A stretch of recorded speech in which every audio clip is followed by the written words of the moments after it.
Manipal Academy of Higher Education Mahe presents second edition of the Book Brahma Literature Festival 2025 and is proudly supported by our partners JSW, KSDL, LCA and LCITA, Akshaya Kalpa Organic, BLDE, Happiest Health, Minera, MSIL, KMF, Netkalappa Sports Foundation, Pali Institute, Ramki Foundation, Sheshadripuram Education Trust, Siri, SKME, Vesco and Zenith Group.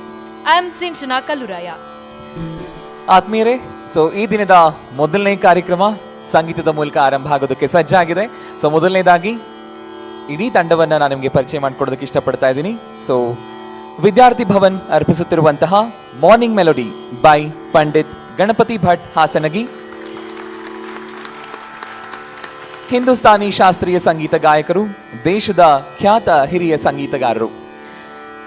ಇದರೊಟ್ಟಿಗೆ ಸಾಥ್ ಕೊಡ್ತಾ ಇರುವಂತಹ ಅಷ್ಟು ಕಲಾವಿದರನ್ನು ಕೂಡ ಸ್ವಾಗತಿಸ್ತಾ ಇದ್ದೀನಿ ಈ ಮೂಲಕ.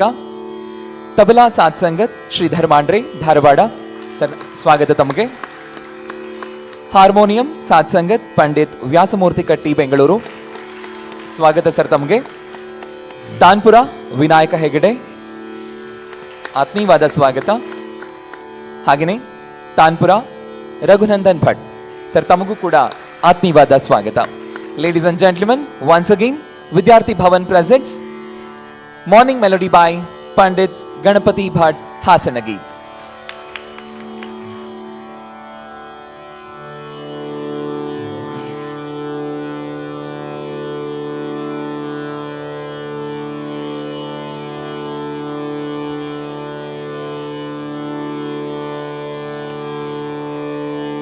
ಶುಭ ಮುಂಜಾವು. ನಾನು ನನ್ನ ಕಾರ್ಯಕ್ರಮದ ಪ್ರಾರಂಭವನ್ನು ರಾಗ್ ಅಹಿರ್ ಭೈರವದಿಂದ ಪ್ರಾರಂಭ ಮಾಡ್ತೀನಿ.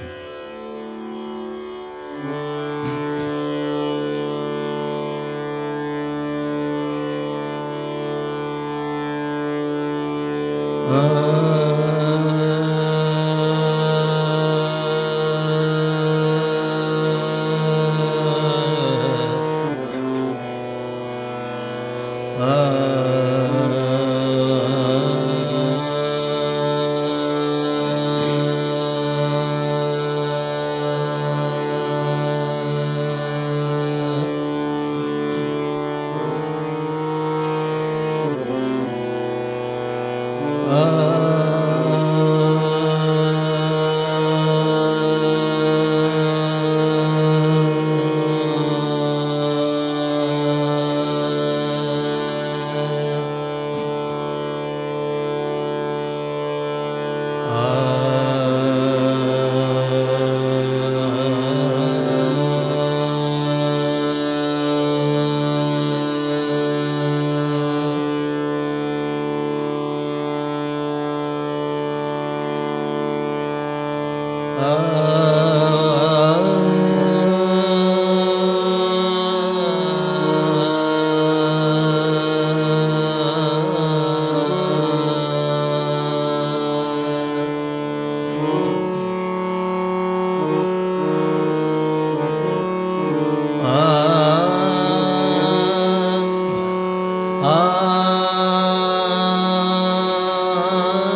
सुख तेरो जिया सुख तेरो जिया सुख बेग बेग आओ मंदिर बेग बेग आओ मंदिर बेग बेग आओ मंदिर बेग बेग आओ मंदिर बेग बेग आओ मंदिर बेग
ಪದ ನೀ ದ ಪ ಮ ಪದ ದ ಮ ಮ ಗ ರಿ ಸ ಸ ನಿ ದ ಮ ಮ ಗ ಮ ಗ ಮ ಗ ರಿ ಸ ಬೇಗ ಬೇಗ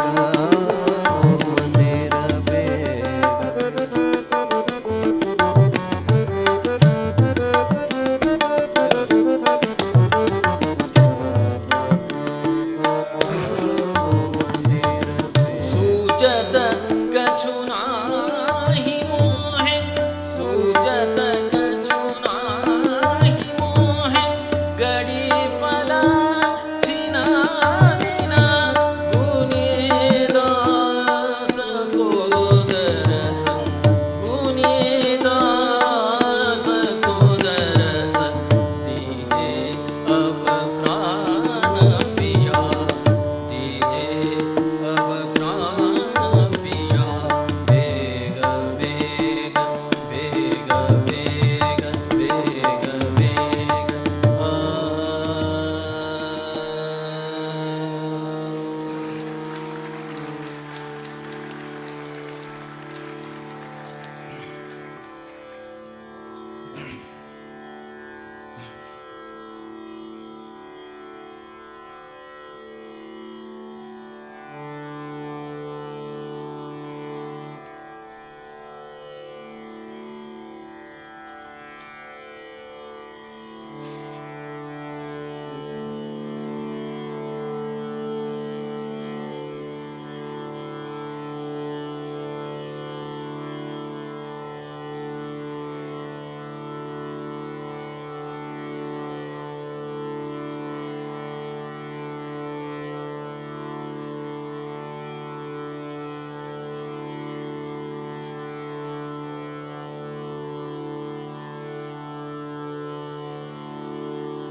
राग जीवनपुरी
ಒಂದು ಪುರಂದರದಾಸರ ಹಾಡು.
ಕ್ಷಣವೊಂದು ಯುಗವಾಗಿ ತೃಣಕ್ಕಿಂತ ಕಡೆಯಾಗಿ ಕ್ಷಣವೊಂದು ಯುಗವಾಗಿ ತೃಣಕ್ಕಿಂತ ಕಡೆಯಾಗಿ ಎಣಿಸಲಾರದ ಭವದಿ ನೊಂದೆ ನಾನು ಎಣಿಸಲಾರದ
Once again, volume. Ladies and gentlemen, once again, huge round of applause to the legend of Hindustani classical music, that is Pandit Ganapati Bhat Hasanagi. Thank you, sir. Thank you so much for making a day to start with a melody music. Thank you so much. So I'm requesting the festival director, Mr. Satish Chapparike, and also Devpata to honor Mr. Pandit Ganapati Bhat Hasanagi and also the co-artists. Sir, ದಯಮಾಡಿ ನಾನು ಪಂಡಿತ್ ಗಣಪತಿ ಭಟ್ ಹಾಸನಗಿ ಅವರನ್ನು ವಿನಂತಿಸ್ಕೊಳ್ತಾ ಇದ್ದೇನೆ ಈ ಗೌರವವನ್ನು ಸ್ವೀಕರಿಸಬೇಕಾಗಿ. So ಈ ಗೌರವವನ್ನು ನೀಡ್ತಾ ಇದ್ದಾರೆ ಫೆಸ್ಟಿವಲ್ ಡೈರೆಕ್ಟರ್ ಆದಂತಹ ಮಿಸ್ಟರ್ ಸತೀಶ್ ಚಪ್ಪರಿಕೆ ಹಾಗೆಯೇ ದೇವಪತ್ತರ್ ಅವರು.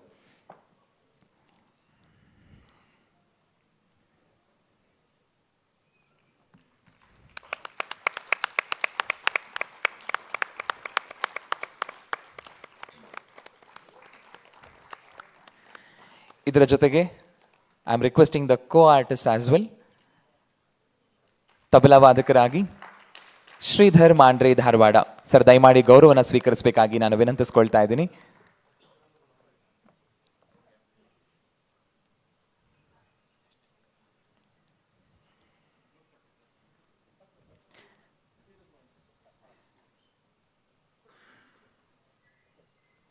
ಶ್ರೀಧರ್ ಮಾಂಡ್ರೆ ಧಾರವಾಡ ಅವರು ತಬಲಾ ಸಾಥನ್ನು ನೀಡಿದಂಥವರು.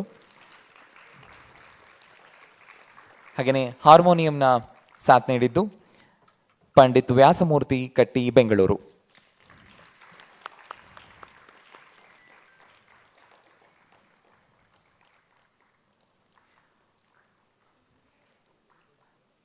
ತಾನ್ಪುರ ನುಡಿಸಿ ಮೆರಗನ್ನ ನೀಡಿದ್ದು ವಿನಾಯಕ ಹೆಗಡೆಯವರು. ಸೊ ಅವ್ರಿಗೂ ಕೂಡ ಗೌರವವನ್ನು ಸಲ್ಲಿಸಲಾಗ್ತಾ ಇದೆ. ಹಾಗೆಯೇ ಮತ್ತೋರ್ವ tanpura ವಾದಕರು Raghunandan Bhat.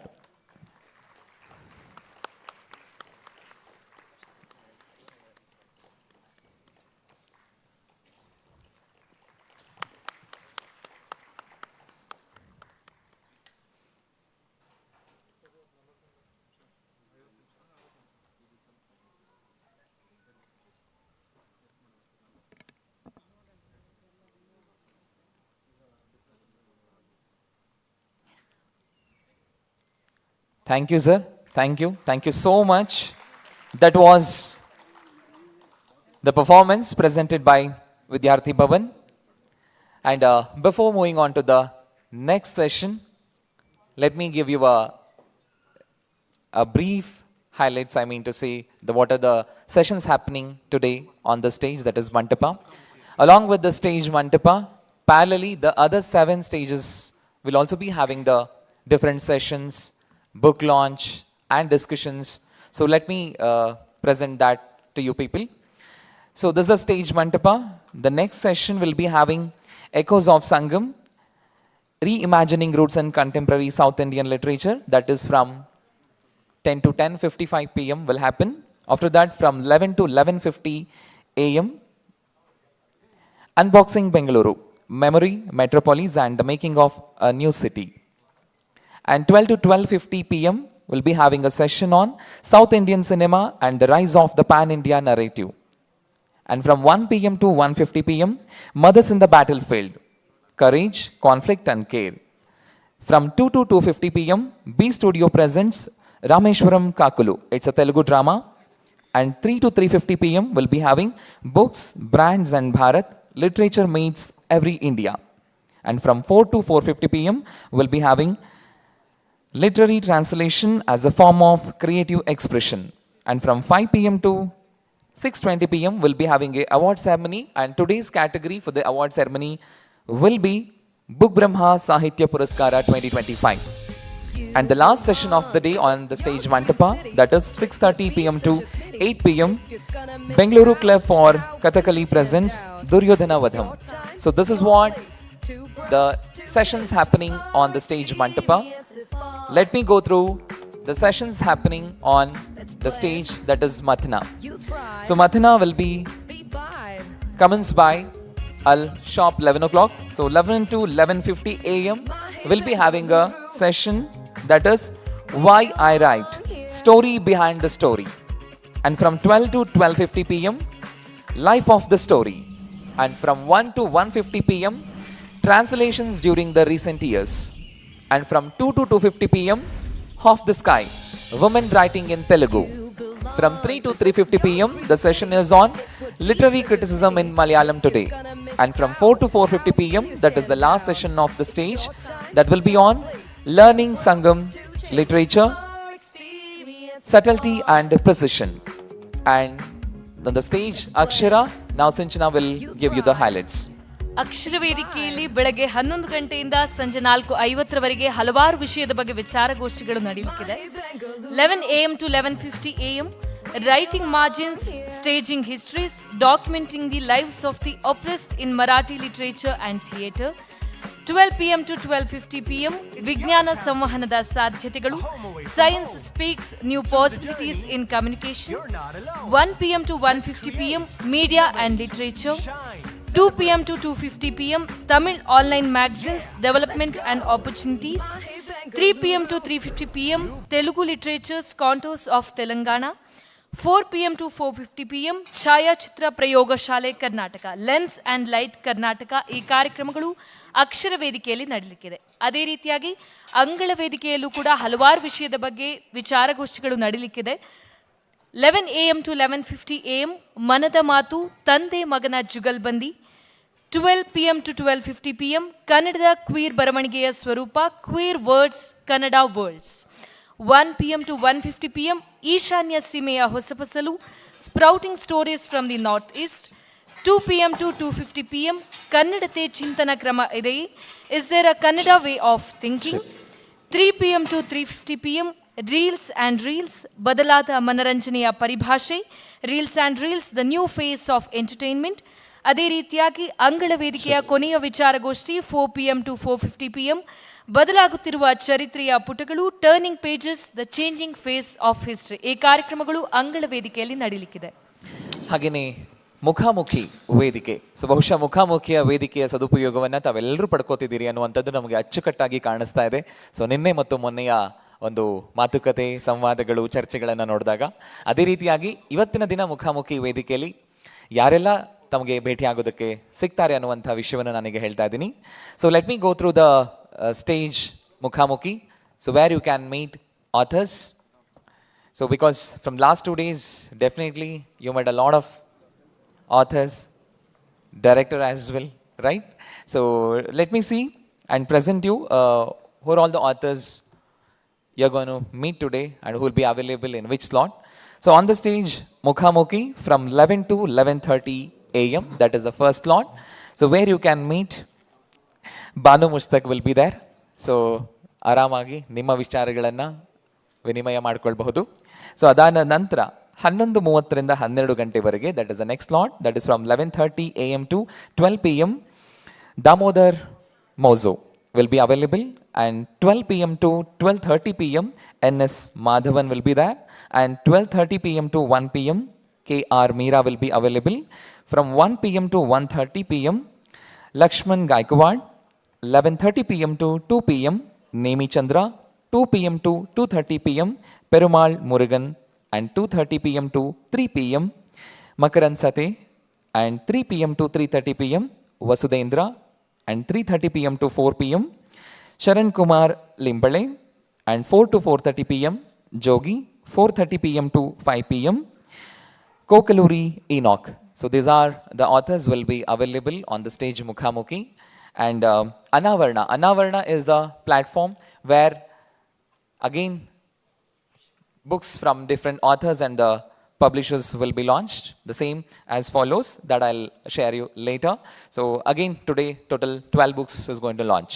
So let's come back to the track of Mantapa. So now the session, 0 Degree Publishing presents Echoes of Sangam, Reimagining Roots in Contemporary South Indian Literature, by Perumal Murugan in conversation with T M Krishna. Ladies and gentlemen, join your hands and please welcome the speakers on stage. Thank you.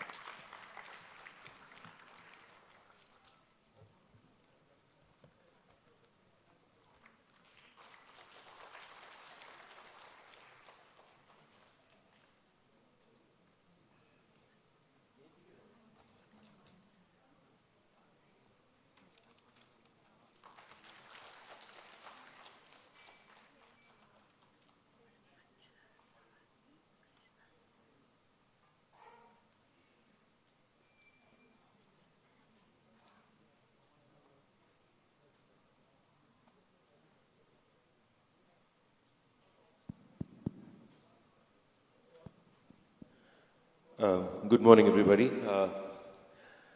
I'm going to be playing a dual role, so we will be in conversation. I'll have to also translate him, so you have to be a little patient with me. It's a little difficult to keep switching. I'll do the best I can. Today's conversation with Murugan is centered around a project that both of us have been involved in, which is to bring to contemporary literary and musical context the literature from the Sangam period.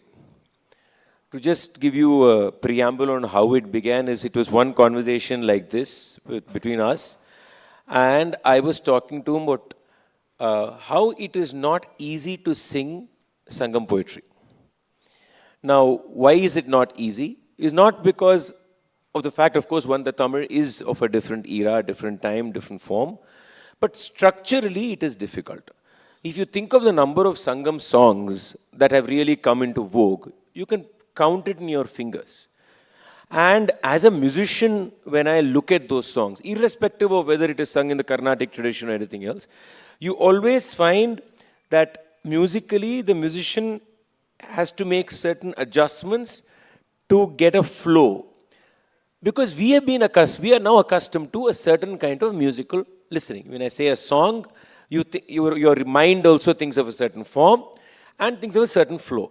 To bring the Sangam poetry into this form, irrespective of whether it's in cinema or Carnatic music or any other, is a struggle. It doesn't fall into the kind of rhyme schemes or the rhythm schemes that we expect today in what we will call a song. So while talking to him, I said, is it possible to reimagine Sangam poems into what we use in Carnatic music, a Kirtana form, about which I will also speak briefly. And we just began this conversation. He said, yes, it should be possible. Let me think about this. So, unga modal kelvi, ungalukku. இப்போ நான் சொன்ன மாதிரி இசை வடிவத்தில் சங்கம் பாடல்கள் கவிதைகள் இது இசை வடிவத்தில் எங்களுக்கு எவ்வளோ கஷ்டமாக இருக்குன்னு நான் சொன்னேன் உங்களுக்கு. இப்போது உங்களோட ஒரு லிட்ரரி பர்சனாக அது நீங்கள் கொண்டு வரதில் ஏன் கொண்டு வரணும் ஃபஸ்ட்டு கொஸ்டின் உங்ககிட்ட கேட்குறேன். அப்புறம் நான் அதோட டிஃபிகல்ட்டிக்கு அப்புறம் வரலாம். எல்லாருக்கும் வணக்கம்.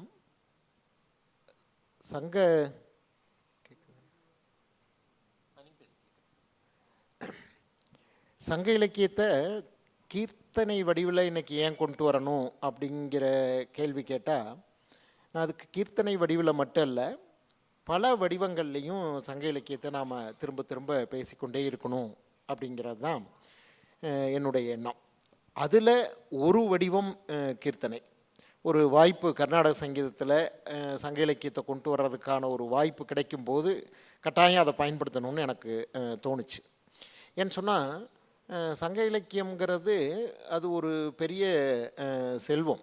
இன்றைக்கி 2000 ஆண்டுனா 2000 ஆண்டு கழித்தும் ஒரு இலக்கியத்தை அதை ஒரு கவிதையாக இன்றைக்கும் வாசிக்க முடியும். அந்த அம்சங்கள் அதில் இருக்குதுங்கிறது சங்க இலக்கியத்தினுடைய மிகப்பெரிய ஒரு சிறப்பு. அதனால் அதை இன்றைக்கி இருக்கக்கூடிய தலைமுறைக்கு நாம் கொண்டு போய் சேர்க்கணும்னா, நேரடியாக அப்படியே நேராக போய் சங்க இலக்கியத்தை படிங்க அப்படின்னு சொல்கிறது மூலமாக சேர்க்க முடியாது. அவர்களுக்கு வெவ்வேறு வடிவங்களில் கொடுத்து தான் அதுக்குள்ளே கொண்டு போகணும். அந்த கண்ணோட்டத்தில் தான் சங்க இலக்கியத்தை கீர்த்தனை வடிவத்தில் எழுதுறதுக்கு நான் முயற்சி செஞ்சேன். So he says that it is important that the Sangam literature and the songs and the poems come into our world, not just in the form of Kirtana or Carnatic music, but as many forms as possible. Because even now, we read the literature as a literature that needs to be read today, and it has all the aspects that is needed in what we look at in what we will call good or wonderful literature. Considering that even in form, in literary form, it is so relevant and so beautiful and something that needs to be understood and appreciated even today, it is important that it reaches more people. And he's saying, just telling students, go read Sangam literature, is not the only way or not the way we should be doing. We should try and find different ways in which we can communicate that to the today's people and the younger generation. But உங்ககிட்ட ஒரு கேள்வி என்னென்னா, இது சொல்கிறது சுலபமாக இருக்குது. நீங்கள் இந்த எஃபர்ட்டில் உங்களுக்கு என்ன டிஃபிகல்ட்டிஸ் இருந்தது, என்ன கஷ்டங்கள் இருந்தது? ஒரு கீர்த்தனையாக அது வந்து வடிவமாக பண்ணணும்னா, நான் ஒரு கீர்த்தனை பாடி கம்ப first. Okay, I'll sing a little bit, maybe you give you a context. முல்லை மரளி மலரை முதல்ல பாடுறேன், அப்புறம் அந்த. So I'm going to sing one, I'll just sing it for you. This is the reimagined composition.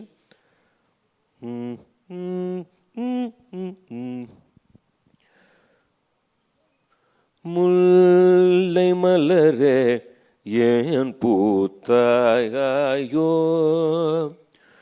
ஒல்லை நாட்டில் ஏன் பூத்தாயோ, முல்லை மலரே ஏன் பூத்தாயோ, ஒல்லை நாட்டில் ஏன் பூத்தாயோ, வெள்ளை மொட்டு இதழ்வாய் திறந்து தெள்ள தெளிந்த சொல்லை போல, முல்லை மலரே ஏன் பூத்தாயோ. ஓ எல்லார் மனமும் வாடும் காலம் அள்ளி எடுக்க ஆளற்ற நாள், எல்லார் மனமும் வாடும் காலம் அள்ளி எடுக்க ஆளற்ற நாள், வல்வேல் கொண்டு பகையை மாற்றும் தலைவன் இல்லை என்பதை அறிந்தும் முல்லை மலரே ஏன் பூத்தாயோ.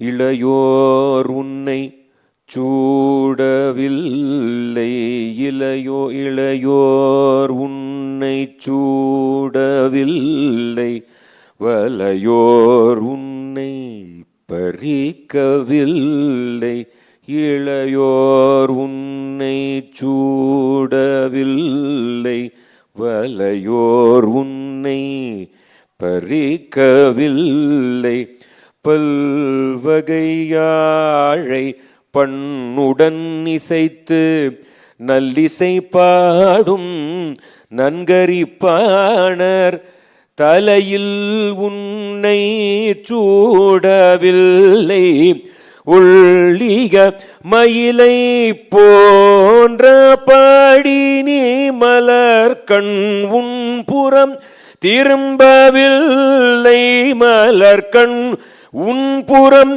திரும்பவில்லை, எல்லாம் முடிந்த போதும் முருகுடன் முல்லை மலரே ஏன் பூத்தாயோ.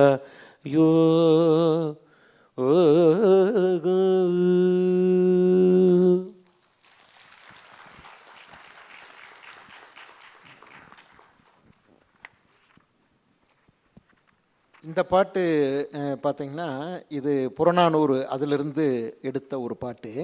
இது ஒரே பாட்டை ஒரு கீர்த்தனையாக எழுதியிருக்கேன். எனக்கு I'll just say, so this is one song, one Sangam song which he reimagined in the context of a kirtana. முதல்ல எனக்கு சங்க இலக்கியத்தை எடுத்து எழுதணும்னு எனக்கு எண்ணம் வந்துட்டு, அப்போ என்ன முடிவு பண்ணினதுக்கப்புறம் எனக்கு என்ன தோணுச்சுன்னா, உண்மையில் ஒரு பெரிய பயம் வந்தது. என்ன பயம்னா, இது ஒரு கிளாசிக்கல் லிட்ரேச்சர், அது எவ்வளவோ வருஷமாக வந்துக்கிட்டு இருக்கக்கூடிய ஒன்று, எவ்வளவோ பேர் படித்தது, அதை பற்றி பலவிதமாக எழுதியிருக்காங்க. அப்படிப்பட்ட ஒன்றில் எப்படி நாம் கை வைக்கிறது, அந்த ஆற்றல் எனக்கு இருக்குதாங்கிற பயம்தான் எனக்கு முதல்ல வந்துச்சு. அதனால் கொஞ்ச நாள் தள்ளி கூட நான் போட்டேன். அப்புறம் படிப்படியாக என்ன ஒரு நம்பிக்கை வந்துச்சுன்னா, சில நண்பர்கள் வந்து ஊக்கப்படுத்தினாங்க. கிருஷ்ணாவும் இதை பற்றி சொல்லும்போது நம்ம கட்டாயம் பண்ணலான்னு எனக்கு ரொம்ப உற்சாகம் கொடுத்தாரு. இப்போ இதெல்லாம் வச்சு பார்க்கும்போது கொஞ்சம் கொஞ்சமாக நான் தைரியத்தை வர வச்சுக்கிட்டேன். எப்படின்னா, நான் ஒரு தமிழ் இலக்கிய மாணவனாக கிட்டத்தட்ட ஒரு 40 ஆண்டுகளுக்கு மேலே இதில் புழங்கி வந்திருக்கேன். அந்த தைரியம் தான் என்னை வந்து எழுத வச்சுது. அப்புறம் நான் முதல்ல கவிதை தான் எழுத ஆரம்பித்து வந்தேன். கொஞ்சம் பாடல்கள் இல்லாமல் அந்த காலத்தில் நான் இளமையாக இருந்த காலத்தில் பாடல்கள் இல்லாமல் எழுதியிருக்கேன். இந்த மாதிரியான அனுபவங்களை எல்லாம் வச்சு சரி கொஞ்சம் ட்ரை பண்ணி பார்ப்போம் அப்படிங்கிற ஒரு எண்ணம் வந்துச்சு. So he said initially he was very nervous to do this because this is classical literature. It's almost sacrosanct. People have written about it, reams have been written, research, talked about the beauty, the literary aspects, its relevance, all that. So he was wondering, is it right, first of all, to, literally to say, can we touch it? And also, can he do it? And then he said, no, I thought about it, and then he's a poet, he's written a lot of poems, and during his younger days, he's also written songs. So he said he really felt that yes, he can do this, it will be possible. And friends also came and said, why don't you try? And that's why he decided to, start this endeavor. Yeah. இதில் சில விஷயங்கள் வந்து எனக்கு நம்பிக்கை கொடுக்கறதுக்கு இருந்தது. இப்போ இந்த பாட்டு பார்த்திங்கன்னா, ஒரு சின்ன ஒரு குறுநில மன்னன், ஒரு அரசன் வந்து எல்லாத்துக்கும் ரொம்ப பிடிச்சவனாக ஆட்சி செஞ்சுக்கிட்டு இருக்கான். அவன் இறந்த போது அவனுக்காக இறங்கி பாடினது. இது வந்து ஒரு சங்க இலக்கியத்தில் இந்த கையறு நிலை அப்படின்னு சொல்லுவாங்க. இந்த கையறு நிலையை நம்ம இப்போ கர்நாடக சங்கீதத்தில் முகாரி ராகம் இருக்குது. அப்புறம் நாட்டுப்புற பாடல்களில் ஒப்பாரி இருக்குது. நீங்கள் இதோடலாம் அதை அப்படி பொருத்தி பார்க்க முடியும் இந்த பாட்டை. இது வந்து ஒரு 5 அடி மட்டும்தான் உள்ள ஒரு பாட்டு. ஆனால் அதுக்குள்ளே பயன்படுத்தக்கூடிய வார்த்தைகள், அதில் இருக்கக்கூடிய தொனி, அதனுடைய சந்தம், இது எல்லாம் பார்த்திங்கன்னா அவ்வளவு ஒரு சோகத்தை பிழியக்கூடிய ஒரு விஷயமா இருக்கும். அதை சொல்லக்கூடிய முறையும் அப்படித்தான். இந்த பாட்டு வந்து ஒரு சோகத்தை சக மனிதர்கள்கிட்ட பகிர்ந்துக்கிறது கிடையாது, ஒரு பூவை பார்த்து சொல்கிறது. So you can imagine how much I'm trying to process. But so what he said is that the song which I sang in Raga Mukhari. It's a kind of a dirge, if you think of it, the song. I mean, so basically a king has died. And the song is an Irangal Padal or Oppari or something, song sung at death. So it's like a dirge. And the most beautiful aspect of this, Mukhari is also associated sentimentally to sadness in Carnatic music. So when he made what I really wanted to say is that this song is not really about the king. That's the whole beautiful part of this song. And it's not about human beings talking to each other. The song is addressed to a flower, asking the flower, why did you bloom? Don't you know the king has died? So it's the metaphor is completely on nature, on a flower, and the conversation is between the poet and the flower. So that's what I thought I should just tell you at this point. Yes. இப்போ இது அந்த மாதிரி எனக்கு இந்த பாட்டு எனக்கு ரொம்ப பிடிச்ச ஒரு பாட்டு. இதை ஒரு கீர்த்தனை ஆக்கிறதுல எனக்கு என்ன சவால் இருந்ததுன்னா, அது 5 அடி தான் அந்த பாட்டு. ஆனால் இப்போ கீர்த்தனையில் கொஞ்சம் கூடுதலாக எழுதணும். இதில் பல்லவி இருக்குது, அனுபல்லவி, சரணம், இவ்வளோ விஷயங்கள் இருக்குது. அப்போ இதுக்கு ஏற்ற மாதிரி அந்த பாட்டை கொஞ்சம் விரித்து எழுதணும். அதுதான் எனக்கு இதில் சவாலாக இருந்துச்சு. முதல்ல நான் வந்து ஒரு கவிதைக்கும் இந்த மாதிரி ஒரு இசை பாடலுக்கும் உள்ள வித்தியாசத்தை நான் எப்படி பார்க்குறேன்னா, கவிதையில் வந்து நாம் அந்த முடிவு வரிகள் இருக்குது பாருங்கள், அது கவிதையை வேற ஒரு பரிமாணத்துக்கு கொண்டு போகும். ஆனால் பாடலை பொறுத்த வரைக்கும் பல்லவி தான் அதை செய்யும்.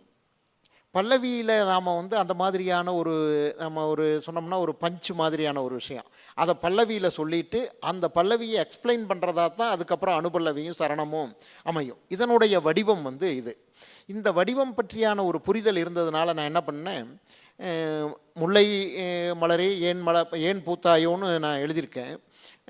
அந்த வரி வந்து முல்லையும் பூத்தியோ ஒல்லையூர் நாட்டேன்னு கடைசி அடி அந்த பாடலில், அதை நான் எடுத்து அப்படியே பல்லவியாக முதல்ல வச்சுட்டேன். அப்புறம் வந்து அதை எக்ஸ்பிளைன் பண்ணுறதுக்கு கொஞ்சம் உரை எழுதுகிற மாதிரியெல்லாம் சில விஷயங்கள் பண்ணி தான் வந்து அனுபல்லவி சரணத்தை நான் கொண்டு வந்தேன். இந்த முறையை இந்த பாடலுக்கு நான் கையாண்டேன். So, two or three main aspects for what he said is, one second. Yeah, that's what I'm looking for. I knew I missed something. So, the poem actually in its original form is only 5 lines. Now, for a kirtana, you can't have a 5-line form. So, before I continue what he said, so kirtana has a certain form that is required, that is its form. So, there are 3 aspects basically, a pallavi, an anupallavi, a charana. There is also a measure in terms of how many lines, and it's no hard and fast rule, but if I was going to get general look at kirtanas, I will say the pallavi will be 2 lines, 1 or 2. Anupallavi will generally be 2, exceptions are there. The charana will be a multiple, it will be a 4, or it may be an 8. It's usually an even number. There are exceptions where there are odd numbers also. So one is difficult, how do I, shall we say, extend this into a form like this, right? I have only 5 lines. This is one. 2 is a very interesting point. In a poem, in generally, the end of a poem is the twist of the poem. So a poem generally floats along a certain narrative. You believe you know where it is going, and then it will flip you somewhere, right? Now, this will not work in a kirtana. In terms of literature, the kirtana is a kind of an inverse of this. The pallavi is the grand statement. It's the grand statement. It's like announcing what the song is about is done, right? This also tells you how literature is viewed in a kirtana compared to, say, in a poem. You don't hide it. You have to say what it is about up front in a kirtana.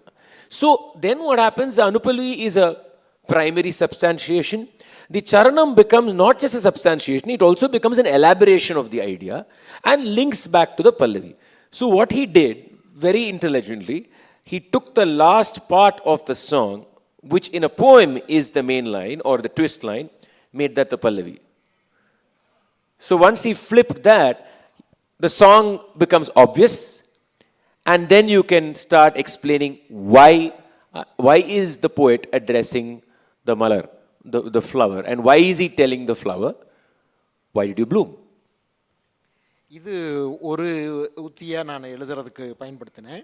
அப்புறம் இன்னொரு உத்தி என்ன பண்ணேன் அப்படின்னு சொன்னால், இது வந்து ஒரு பாட்டை மட்டும் கொஞ்சம் விவரித்து எழுதுறதுக்கு. இன்னும் சில பாடல்களுக்கு வேறு பாடல்களை நான் பயன்படுத்தியிருக்கேன். சங்க இலக்கியத்தில் இருக்கக்கூடிய ஒரு கவிதையை மட்டும் எடுத்துக்கிட்டு ஒரு கீர்த்தனையாக்காமல், ஒரு கவிதையினுடைய சில வரிகளை எடுத்துக்கிட்டு அதை விவரிக்கிறதுக்கு இன்னும் வேறு சில கவிதைகளையும் பயன்படுத்தி நான் வந்து எழுதியிருக்கேன். இப்போது தமிழில் காதல் பற்றி சங்க இலக்கியத்தில் ரொம்ப முக்கியமான ஒரு பாட்டாக எல்லாரும் சொல்கிறது செம்புளப்பயல் நீர் போல அன்புடை நெஞ்சம் தாம் கலந்தனவே அப்படின்னு முடியக்கூடிய பாட்டு. அதுவும் 5 அடி பாட்டு தான். அந்த பாட்டை நான் வந்து மாற்றுறதுக்கு எடுக்கும்போது இன்னும் வேறு சில கவிதைகள்லேருந்து வரிகளை நான் எடுக்க வேண்டியதாச்சு. அந்த சரணம் பாட்டு. So just before I sing, in this case it was one song that he elaborated. In some other cases he had to combine songs to get one kirtana. So this is a very famous Tamil love song which he made the pallavi the first, and then took verses from other songs that connects in the narrative that is being said. One thing I want to say here in terms of a musical aspect is there are certain requirements we need as a musical form. When we're talking about a kirtana, we're just not talking about its literary aspect. It has to be musical. The literature must be singable. The literature must also have a structure that you can compose to, right? So as a singer, if you ask me what is a good kirtana, if you ask me a very simple question, it's not just about the song saying good things or nice things. It's not just about it being important. No. It is about that interaction between the music and the words. It is not just the meaning, it is also the enunciation. One of the things that you need a lot in any musical form, which we forget, is actually vowels. If I have too many consonants and I have too many short vowels, the song can't move. It becomes hard. So, which is why in music we take the liberty of even extending a shorter vowel to a longer vowel. Literally, people always scream and say, "You are saying," I say, "You don't know anything about music, keep quiet." If I don't extend a vowel, of course, if it's going to mean the opposite thing, I will not do it. Right? But if it is allowed, there is a flexibility that I must be allowed to move that vowel. The R's and the E's and the O's and the A's is where music is happening. If I don't have A, I can't sing. If I just have ka, ta, pa, ka, I can do nothing. It will become like a mantra. So that flexibility is also essential. So, since we have worked together already before when he wrote his own compositions, we have discussed this many times. We also fought over this many times. So, so what can we extend? What can't we extend? How much can you extend? Also there's another aspect. When you extend sometimes and you can't make it and a, there's a way of seeing as a longer syllable. So if I'm saying if I can make it I will not make it a. So there is also these little nuances, how even a short vowel has a little flexibility in music. So I just want to say this, that these are also things that he had to consider when he was putting to song, right? So this song, I'll sing the Pallavi once, and then I'll go to the Charam. Inga nirthanamu nirtha solunga. Indha paadal solradhukku. செம்மண்ணிலே பெய்த மழை போலே, செம்மண்ணிலே பெய்த மழை போலே, நெஞ்சங்கள் கலந்தன அன்பினாலே, செம்மண்ணிலே பெய்த மழை போலே, நெஞ்சங்கள் கலந்தன அன்பினாலே, செம்மண்ணிலே பெய்த மழை போலே, கருங்கோல் குறிஞ்சி பூவிலே, கருங்கோல் குறிஞ்சி பூவிலே, பெருந்தேன் உறிஞ்சும் வண்டுகள், கருங்கோல் குறிஞ்சி பூவிலே, பெருந்தேன் உறிஞ்சும் வண்டுகள், அருஞ்சுனை நீர்கள்ளைய அருந்தி உறங்கும் குரங்குகள், அருஞ்சுனை நீர்கள்ளைய அருந்தி உறங்கும் குரங்குகள், குருவிகள் வந்து கூடிடும் சிறுதினை விளைந்த வயல்கள், முருகுமலை சாரலிலே முதல் நாம் பார்த்ததுமே, செம்மண்ணிலே பெய்த மழை போலே. இது இந்த பாடலில் அந்த சரணம் பாடினார் பாருங்க. சரணத்தில் அந்த கருங்கோல் குறிஞ்சி பூ கொண்டு பெருந்தேன் உறிஞ்சும் வண்டுகள் அப்படிங்கிறது நான் எடுத்துக்கிட்ட இந்த செம்புலப்பயல் நீர் போலங்கிற அந்த பாட்டில் இல்லை. இது வேற ஒரு பாடலிருந்து எடுத்துக்கொண்டது. அதே போல் அருஞ்சுனை நீர் கல்லையே அருந்தி உறங்கும் குரங்குகள்ங்கிறது இன்னொரு அகநானூறுங்கிற ஒரு நூல்லேருந்து அதில் வரக்கூடிய ஒரு பாடல்லேருந்து எடுத்துக்கிட்டது. இப்போ அதுக்கு அடுத்ததும் அதே மாதிரி இன்னொரு பாடல்லேருந்து எடுத்துக்கிட்டது. இப்படி பார்த்திங்கன்னா 3 பாடல்லேருந்து எடுத்த செய்திகளை வரிகளை வச்சு தான் நான் அந்த சரணத்தை எடுத்தேன். அப்போ இந்த ஒரு கீர்த்தனை எழுதுறதுக்கு நான் 4 பாடல்களை சங்க இலக்கியத்திலேருந்து எடுத்திருக்கேன். மையம் அதனுடைய தீம் ஒரு பாடல்னாலும் அதை விவரிக்கிற விதம் இருக்கு பாருங்க, அதை 3லிருந்து எடுத்திருக்கேன். எப்படி அது பொருந்தும் அப்படின்னு நான் சொல்கிறேன். நீங்கள் அதே பாடணுமா? ஓ சரி, ஓகே. அது ஏதோ சொல்கிறீங்க. So he saying that for the explaining the theme, he took from many songs and he had to make sure that they substantiated the point that is being made with also different metaphors and different ways of looking at the same thing. So it's not just about the theme being substantiated. Do these different metaphors also kind of add to, shall we say, the beauty of the statement that is being made, is what he had to also look, and he brought all that together. And as I can tell you, as a Charanam, if I didn't tell you to Sangam poetry, you wouldn't know it is from 5 songs, even when you know Tamil. If you know Tamil and you saw this Kirtanam, you will say, oh, flow is beautiful, the metaphors are beautiful, it explains it beautifully. But for that to happen, he had to make sure that the entire picture flows together with the various different metaphors that the poets have been using. அதுக்கு காரணம் வந்து சங்க இலக்கியத்தினுடைய இலக்கிய கோட்பாடு தான். அது திணை கோட்பாடு அப்படின்னு சொல்கிறது. அதில் இந்த தீம் அதை வந்து உரிப்பொருள்னு சொல்லுவாங்க, அதனுடைய பேக்ரவுண்டு இதையெல்லாம் முதற்பொருள் கருப்பொருள்னு சொல்லுவாங்க. அந்த விஷயம் வந்து பெரும்பாலான பாடல்களுக்கு பொருந்தி வரக்கூடிய ஒரு பொதுத்தன்மை அப்படிங்கிறதுனால எனக்கு வேற ஒரு பாடல்லிருந்து இந்த கீர்த்தனைக்கு இப்படி எடுத்துக்கிறது வந்து சுலபமாக இருந்துச்சு, அது பொருத்தமாக அமைஞ்சது.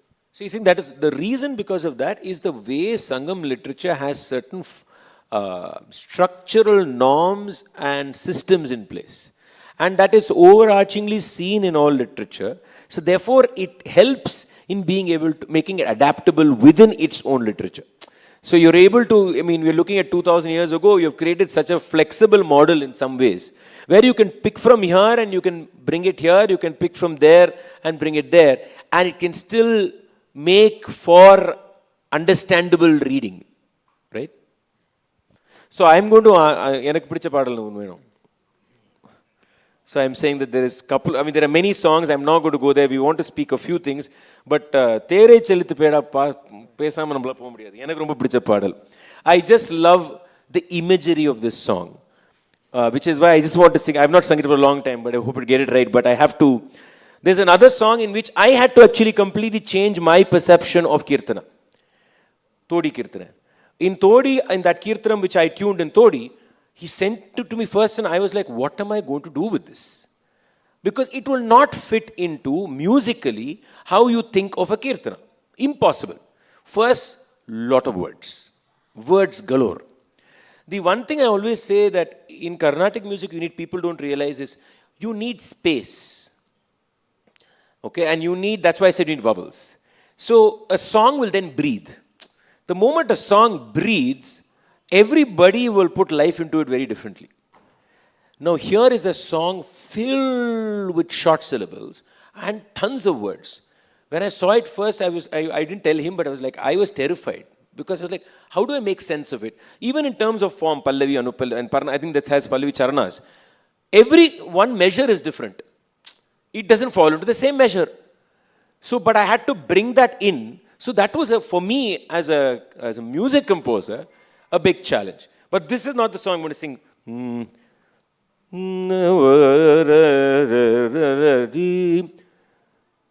Terai chalut bagane, vireinde chalut bagane. Terai செலுத்து பாகனே, விரைந்து செலுத்து பாகனே, சேர்ந்து தேனுண்ணும் சிறு வண்டுகள் அஞ்சுமே, தூரம் ஒளிக்கும் மணினாவை கட்டிய தேரை. This is actually a chariot moving. தேரை செலுத்து பாகனே, விரைந்து செலுத்து பாகனே, சேர்ந்து தேனுண்ணும் சிறு வண்டுகள் அஞ்சுமே, தூரம் ஒளிக்கும் மணினாவை கட்டிய. பொருள் சொல்லுங்க.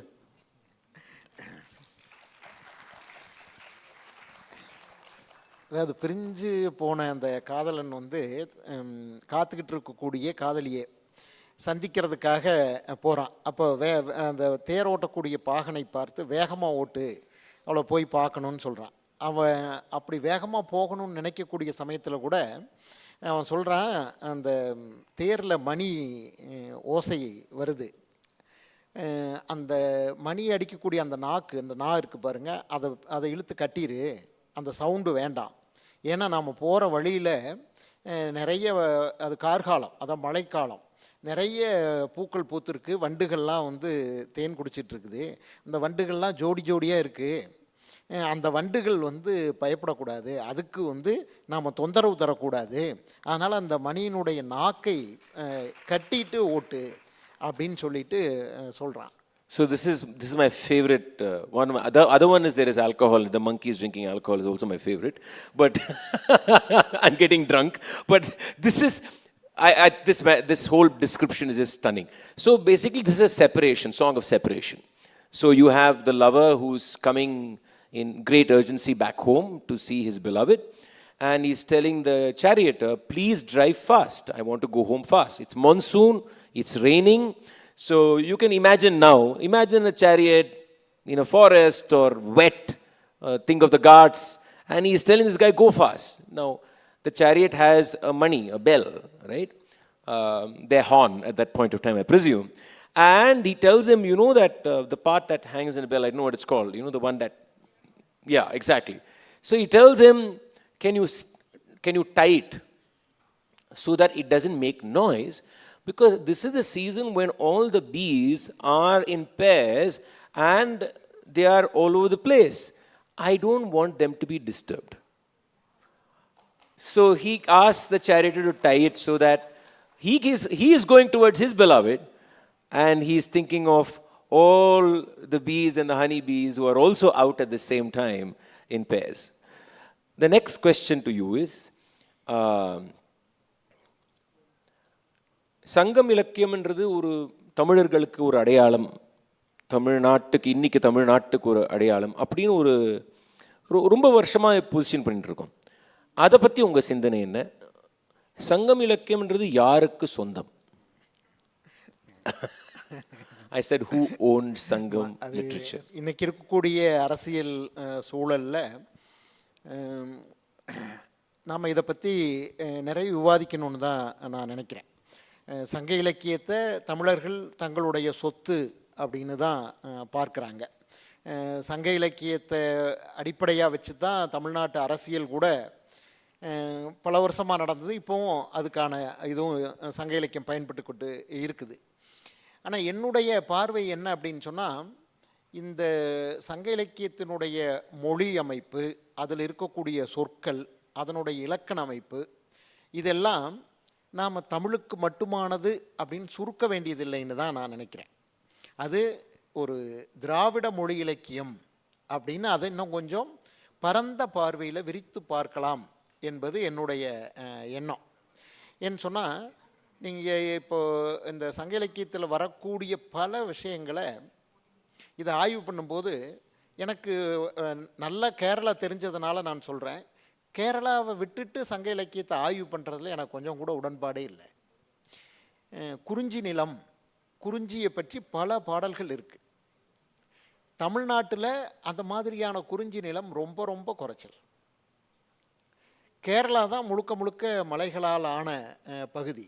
அந்த மலை சார்ந்த வாழ்க்கைங்கிறது கேரளாவை விட்டுட்டு இதை வந்து சங்க இலக்கியத்தை பார்க்கவே முடியாதுங்கிறது என்னுடைய எண்ணம். அதே மாதிரி மொழி அமைப்பிலையும் நீங்கள் பார்த்தீங்கன்னா இன்றைக்கி இருக்கக்கூடிய தமிழுக்கும் சங்கத்தமிழுக்கும் நிறைய வித்தியாசங்கள் இருக்குது. இப்போ பிற்காலத்தில் இப்போ இந்த காலம் கூட, டென்ஸ் கூட பார்த்திங்கன்னா இறந்த காலம், நிகழ்காலம், எதிர்காலம்னு 3 இருக்குது. சங்க இலக்கியத்தில் 2 தான், இறந்த காலம், இறப்பல்லா காலம்னு. நிகழ்காலம், எதிர்காலம்ங்கிற பிரிவு வந்து அதில் பெருசாக கிடையாது. இது மாதிரி நிறைய அமைப்பு முறைகள் சொல்லலாம். இதெல்லாம் தமிழ், தெலுங்கு, கன்னடம், மலையாளம், துளு, ஆக்சுவலாக இன்னும் சொல்லப்போனால் திராவிட மொழிகளில் பிராகுயின்னு ஒரு மொழி இருக்குது. இந்த மொழிகள் இதனுடைய அமைப்புகளை எல்லாம் மொழியியலாளர்கள் ஆராய்ச்சி பண்ணியிருக்காங்க. அதெல்லாம் சங்க இலக்கியத்தில் இந்த மொழிகளில் இருந்து நிறைய கூறுகள் இதோட தொடர்பு படுது. அதனால் என்னுடைய பார்வை வந்து தமிழ்நாட்டோட அல்லது தமிழ் மொழியோட சங்க இலக்கியத்தை சுருக்கிவிடக்கூடாது அப்படிங்கிறது தான். அதனால் நான் இதை வந்து ஒரு திராவிட மொழி இலக்கியம் அப்படின்னு இன்னும் கொஞ்சம் விரிந்த பார்வையில் பார்க்கணுங்கிறது என்னுடைய எண்ணம். Okay, so he said that Sangam literature historically has played a very important role culturally, socially and politically in Tamil Nadu. It's the base of a great amount of identity that has been established. But he very strongly believes that it is important to think of it in a slightly more or far more larger perspective, open perspective, and think of it as Dravidian literature and not as Tamil literature. And the reasons he gives for it is first reason is in terms of, for example, so one of the things he said about openness is, which I want to add to it, he talked about the region of the hills. Now, the most incredible thing for me, this entire poetry of Sangam period, is that it is not location specific. Yeah, there are characters who will come in Puram, or the literature that is about bravery, acts of kings, etc. You have characters who come in, right? Somebody has died. But if you take that out, it's not locational to any individual. It's location to geographies. The whole Sangam poetry and Sangam literature is about geography, emotive states, mental states. And geographies are not locations. It's about the hills, the desert, the sea. So this is not belonging to any specific kingdom or any space, right? So characters become immaterial. It's about emotive states that are generated both internally and how the external interacts with that emotive state. And how does one describe this constant osmosis that is happening? So if you think of it that way, it is not Tamil necessarily. It is humanistic in many ways, if you think of it, right? So that is one. Now the point he made also, you can't think of Sangam literature or the Thenais or the different geographical spaces without the hills. Now Tamil Nadu does not really have hills like that. So without Kerala, there can be no Sangam literature. Because Kurunji, if you think of Kurunji, you're talking about the border and Kerala. Now the best we can go is to maybe Theni and that side. But still we are at pretty much the border region. And if you extend it to the Ghats, we are also talking about what we call Karnataka today, right? So it's a question of geographies. And therefore he says, I can't think of Sangam literature without thinking of Kerala. So also in terms of language, he is saying that there are many differences between, say, contemporary Tamil and even in terms of how tenses are viewed. Actually, that's a discussion I would like to have, but we have about 4 minutes. I will not do it today. But next time we should talk about this. What he said was quite fascinating on the difference in tense. And I think that itself is a philosophical question to ask. Why tense is viewed, time is viewed differently is an important aspect. But tense, for example, is different. But you also find that words in the Sangam literature are found in the other Dravidian languages, be it Kannada, be it Telugu, be it Tulu, all these languages, Malayalam of course, and you find these words still existent in forms that we don't use anymore in everyday life. So considering all this, he's saying it's important to reimagine Tamil literature, or Sangam Tamil literature, as Dravidian literature and open it up to a larger spectrum of understanding. I think I did a decent job. Go. சொல்லுங்க.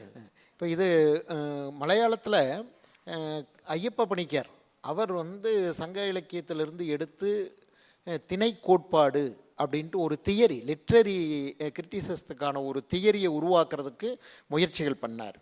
அவர் ஒரு modern லிட்ரேச்சருக்கு இந்த சங்க இலக்கியத்தில் இருக்கக்கூடிய இந்த திணை கோட்பாட்டை பயன்படுத்தி எப்படி மாடர்ன் லிட்ரேச்சருக்கான ஒரு கிரிட்டிசிசத்தை உருவாக்குறது அப்படின்னு முயற்சி பண்ணார். அதை பின்பற்றி தமிழ்லேயும் கொஞ்சம் பேர், இங்கே பெங்களூரில் இருக்கிற தமிழவன், இந்த மாதிரியான சில பேர் வந்து எழுதியிருக்காங்க. நானும் சில கட்டுரைகள்லாம் எழுதியிருக்கேன். அந்த மாதிரியான முயற்சிகள் கொஞ்சம் நடந்திருக்குது. ஆனால் அது போதுமானதில்லை. இன்னும் கூட விரிவாக அதிலிருந்து எடுத்து நம்ம எல்லா மொழிகளுக்குமே திராவிட மொழிகளுக்கான ஒரு லிட்ரரி தியரியை வந்து அதிலிருந்து உருவாக்க முடியும்னு எனக்கு தோணுது. Ayyappa Panikar. So he said Ayyappa Panikar has created a modern literary theory using Sangam literature. So theoretically thinking of structuring, thinking of forms, thinking of modern literary theory on how we go about it, using Sangam literature as a base. He's saying there are other people who have also done it. He himself has written articles. But he says, look, that more has to be done. Looking at all the other languages. He's thought about Malayalam, he thought about Tamil, but think of Kannada. Using Sangam as the base, how does one create a modern literary theory for the other Dravidian languages? He says it could be a good endeavor for all of us to seriously consider. I think we've covered quite a bit. Oh, that. Okay, they're also telling us something like that.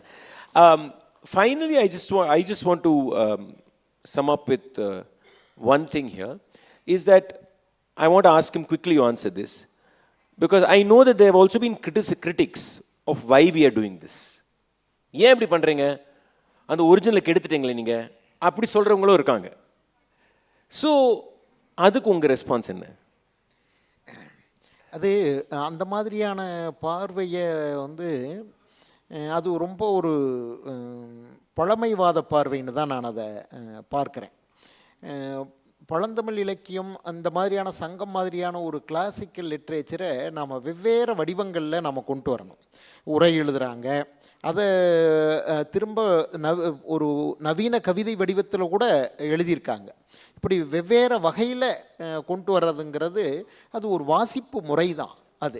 அதை ஒரு reading அப்படின்னு தான் நான் சொல்லுவேன். அது மாதிரியான ஒரு reading தான் இது கீர்த்தனை வடிவத்தில் எழுதுறதும். அதனால் நான் அந்த மாதிரி சொல்கிறவங்களுக்கு பதில் சொல்லியிருக்கேன். அவங்க வந்து எப்படி நீங்கள் இதிலேருந்து எடுத்து இதுக்கு சேர்த்தீங்க, ஏன் இந்த பாட்டில் உங்கள் வரியை எப்படி நுழைச்சிங்க, சில இடங்களில் நானே சில வரிகளை எழுதியிருக்கேன், அது தேவைப்படுது. அப்போ வந்து நான் சொல்கிறது உண்டு, இது உரையாசிரியர்கள் கூட அப்படி செஞ்சுருக்காங்க. உரையாசிரியர் மரபு கூட அந்த மாதிரி இருக்குது. விரித்து எழுதும்போது சில விஷயங்களை சொல்லுவாங்க, அதுக்கான ஸ்பேஸ் வந்து உண்டு.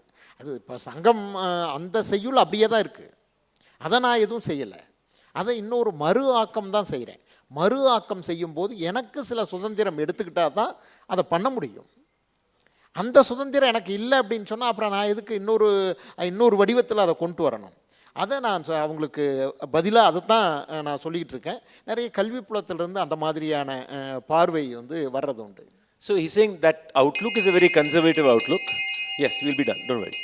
It's a very conservative outlook, and people write essays about Sangam literature. You think of it as a different way of reaching Sangam literature to ourselves and understanding it better. So for sometimes some songs he had to add a line. So he's saying when you reimagine something, that freedom to add and freedom to reimagine and restructure is something that the person has. Otherwise you cannot reimagine something. I just want to finally add that we also forget that the way we teach Sangam literature in classrooms is so bad. These songs and these different ways of giving them also gives us a way to reach this literature in classrooms, in different other spaces, where then the people then want to know, okay, what is it actually saying? Right? So it is also a pathway, I think, to revisit the past. Thank you very much. Thank you, Murugan. எல்லாருக்கும் நன்றி.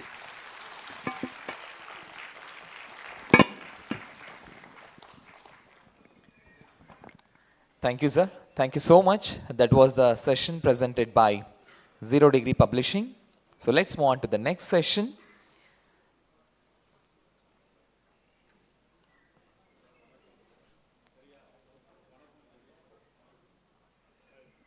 Thank you, sir. Thank you once again. And the next session presenting by Kambadakoni Raitara Seva Sahakari Sangha Limited, Uppunda. The session is on Unboxing Bengaluru, Memory, Metropolis, and the Making of a New City. By Prashanth Prakash, Prathiba Nandakumar in conversation with the Suresh Narasimha. Ladies and gentlemen, let's welcome our speakers on stage.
ಎಲ್ರಿಗೂ ನಮಸ್ಕಾರ. Good morning. And I think this is really special. ಇದು ನಾನೇನು ಯೋಚನೆ ಮಾಡ್ತಾಯಿದ್ದೆ, ಇದು ಬೆಂಗಳೂರು ಹಬ್ಬ and it's A Bengaluru literature festival. ಇದು ಕನ್ನಡದ ಹಬ್ಬ, ಕನ್ನಡ ಸಾಹಿತ್ಯದ ಹಬ್ಬ, ಜೊತೆಗೆ ಈಗ ಇದು ಭಾರತೀಯ ಸಾಹಿತ್ಯದ ಹಬ್ಬ, ರೈಟ್? ಸೊ ದಕ್ಷಿಣ ಭಾರತದ ಭಾಷೆಗಳ ಸಾಹಿತ್ಯದ ಹಬ್ಬ, ಜೊತೆಗೆ ಒಂದು ಕನೆಕ್ಟಿಂಗ್ ಅಂತ ಇದೆ. I think we are in a perfect position to launch an international literature festival out of this. And Bangalore truly represents Vishwamanava Tattva anta ಏನು ಹೇಳ್ತೀವಿ. Bangalore probably represents it. And kudos to Satish for putting together such a great program. And I hope over next 5 minutes we'll have a lot more people joining us, right? So talking about Bangalore is as important about talking about literature. So, and there is no better way to talk about Bangalore, a festival in Bangalore, than to talk about Unboxing Bangalore, right? A very interesting book that was written by Prashanth and Malini, and which is translated by Prathiba. Right, so just a quick introduction to my fellow panelists. I'm sure many of you know, both of them don't need introduction, but this is probably a slightly different forum for Prashanth, right, from that perspective, right? Prashanth, Bengaluru Hudga, right, to start with, right? So studied in Bangalore, and then probably some of the best things that we are seeing here and that makes us proud, Prashanth has a hand in it. There are two types of people. One, those who have pride in Bangalore and those who make Bangalore proud. And Prashanth is the guy who has made Bangalore proud. Whether you take Swiggy, whether you take Flipkart, whether you take Freshworks, or whether you take Book My Works, Book My Show, some of the best startups or technology businesses that we have seen around is the contribution of Prashanth, right, directly or indirectly. Second thing, more importantly than that, Prashanth's contribution into policy making in this country, the education, lot of activities with respect to government, setting up the vision, etc. Prashanth has done an amazing work, and in fact, he also heads Vision Karnataka, for some of you who know. So it's very, very fortunate for us to have Prashanth here to talk about his Unboxing Bengaluru, and welcome, Prashanth. Suresh, it's a pleasure to be here, and thank you, Prathiba, Suresh, for doing this session with me. I want this to be a very casual, freewheeling chat. Yeah, and hopefully right. we'll keep the audience. We'll keep the audience Right. Yeah. entertained. Yeah. And Prathiba, again, we don't need any introduction, but I have a suggestion for you, Prathiba. Probably you should take a master class on building a career, right? So a translator who has done so much of work, and we will get to hear that part of the stuff, right? So person with lot of ideas and lot of energy, and amazing to have you here, right? Thank you very much. Okay, Prashanth, I want to start this discussion with you, right? I mean, you could have written book around policy making. You could have written book around transformation. You could have written books around setting up the context, right? Why you decided to write your first book on Bangalore? Is it Nam Bengaluru antala, or is it, was it that? Yeah, so, like you said, being a Bangalore boy, you've probably seen the city change so much over the years. And it shocked me personally as somebody who went out, spent time abroad, came back, then of course saw the change even after I came back. So my thought was, won't everybody going through, there's two types of people who are new to the city would not really relate to the city in many ways because they don't understand, they are stuck in some corner of Maratalli or Whitefield, so they really don't understand Bangalore, right? And then you have people in Bangalore who don't understand beyond Baswangudi or Malleshwaram and what's happening. Everything else is a black box for them. So I think we were not doing justice to both people who are Bangaloreans traditionally and new Bangaloreans. So I thought it was important that for people to get pride in any city, they have to first relate to the city. They have to first understand the city. So that was the reason. And also I believe that cities are the economic engines of any country. And, one of the challenges we have is as a society, we have a lot of nostalgia and a lot of, good, idealistic thinking about our rural cities and our rural farms and areas. But I think we neglect our cities.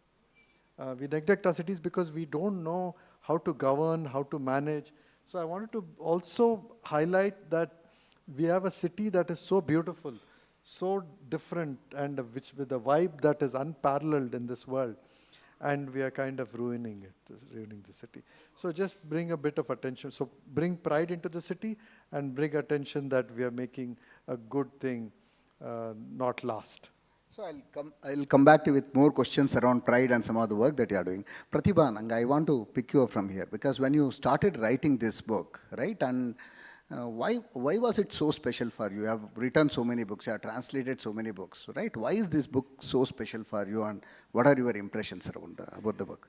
First of all, I want to respond to what you said about the book. This is a different book because he is a policymaker. And because this caters to the economic and the socio-political changes that are happening in the city, so it's not a usual book. So I wouldn't call it as a different book. And because Prashanth Prakash is a policymaker, and that has made all the difference to the book. And I would like to quote Kiran Majumdar Shah, who has written the foreword for this book. And she says, "Today, Bangalore stands at an intriguing inflection point, a crossroads of innovation, culture, and transformation. It is a city that encapsulates the socio-economic cultural shifts that are shaping the future of India. It is a symbol of adaptability where resilience has allowed it to reinvent itself and stay relevant in an ever-changing world. That is why this, and because it captures that moment about Bangalore, what is happening, this is a special book. And I would still call it something in the policy-making sector only, something on the verge of it. You call it knowledge book. Yeah, and I want to call it almost a knowledge book because it has so much of data, so much of information, and so much of analysis, which if you had to get about Bangalore, you would have to read about 100 books or maybe even 10 books and go into different fields and talk to people. This book is the result of 600 interviews. So you get everything in a nutshell in this book, and that is why it's an important book. And I wouldn't place it in as a literature, just call it a literature. It is a knowledge text. Right. Excellent, right? So, in fact, both myself and Prathiba agree that Prashant, anyone else would not have got so much of data that is required for this book, right? So that's the true contribution. But I think one of the stuff that book captures very well is the whole tech part of our history, right? Our history part of our tech, the way you want to call it. And I also know that you were making some efforts to create a museum, and you know that we are not telling the story of Bangalore tech very well, right? I mean, just share some thoughts around this. See, we as a city have reinvented ourselves multiple times. There are multiple monikers for our city, starting with the Pensioners Paradise to the City of Lakes to the Science City, PSU City. But one thing that is common is that we have always stayed relevant as a city. If India as a country, and like what Kiran has given forward, so we are in the forefront of socio-economic impact in this country. So my view was that it was very important to bring this narrative that we are the city of new beginnings. So I keep telling people, outside of Bollywood and the stock market, stock exchange, which have come from Mumbai, every other innovation that you can think of that has made material difference, if we are a $4 trillion economy going to $8 trillion economy, I mean, you can think of the first spacecraft to the first, the UPI to any innovation has emanated. The IT industry, the biotech industry, now the space and the industrial AI revolution. all of that is from the city. So this idea that we are a city of new beginnings, I think was what I think I wanted to highlight, that it's not about tech. It's about Ideas. It's about ideas and having, we have been able to attract the best minds, and we are the crucible of vibrant innovation in this country, right? So we are able to attract the best talent from the rest of the country and other parts of the world and innovate here. So when we say we are the Silicon Valley, I don't think it means that we are great in tech, or yes, of course, but I think the fact that people have a dream, and when they have a dream, they come to the city to realize that dream. I think that's what makes the city special. And the museum that you spoke about, which will be coming up at the NGF campus. NGF is a 100-acre campus near Baipanalli. I'm an ex-NG of... Oh, wow, what a small world. So, so one of the factory sheds that you see there, we are repurposing that shed to build the tech museum. It's not Bangalore's tech museum, it's India's tech museum, but of course 80% of it will be anyway about Bangalore.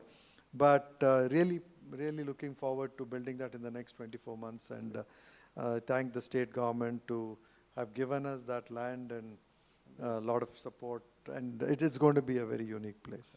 Suresh, if I can take your role for a minute.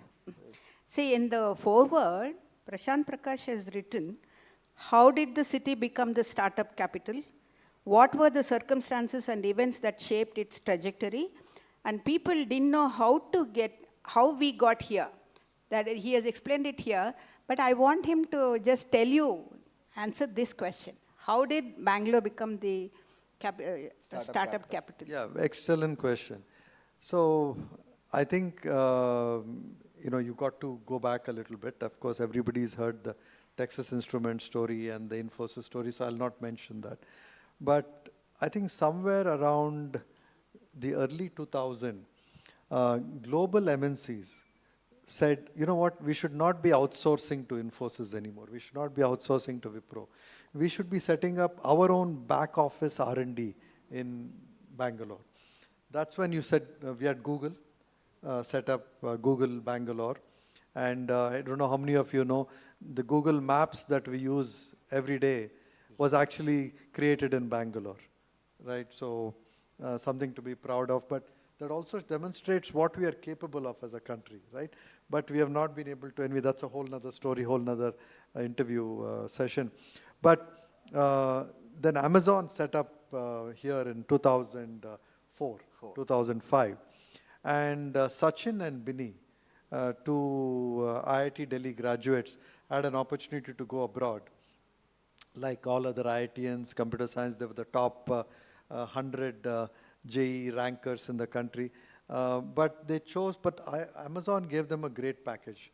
And they, instead of going abroad, they ended up coming to Bangalore and, of course, joining Amazon. Yeah. And when they were in Amazon, they said, see, India has no e-commerce. I mean, we just, at that point in time, we were just starting to have, internet access at work, but no internet access at home. But they said, why not create an Amazon for India?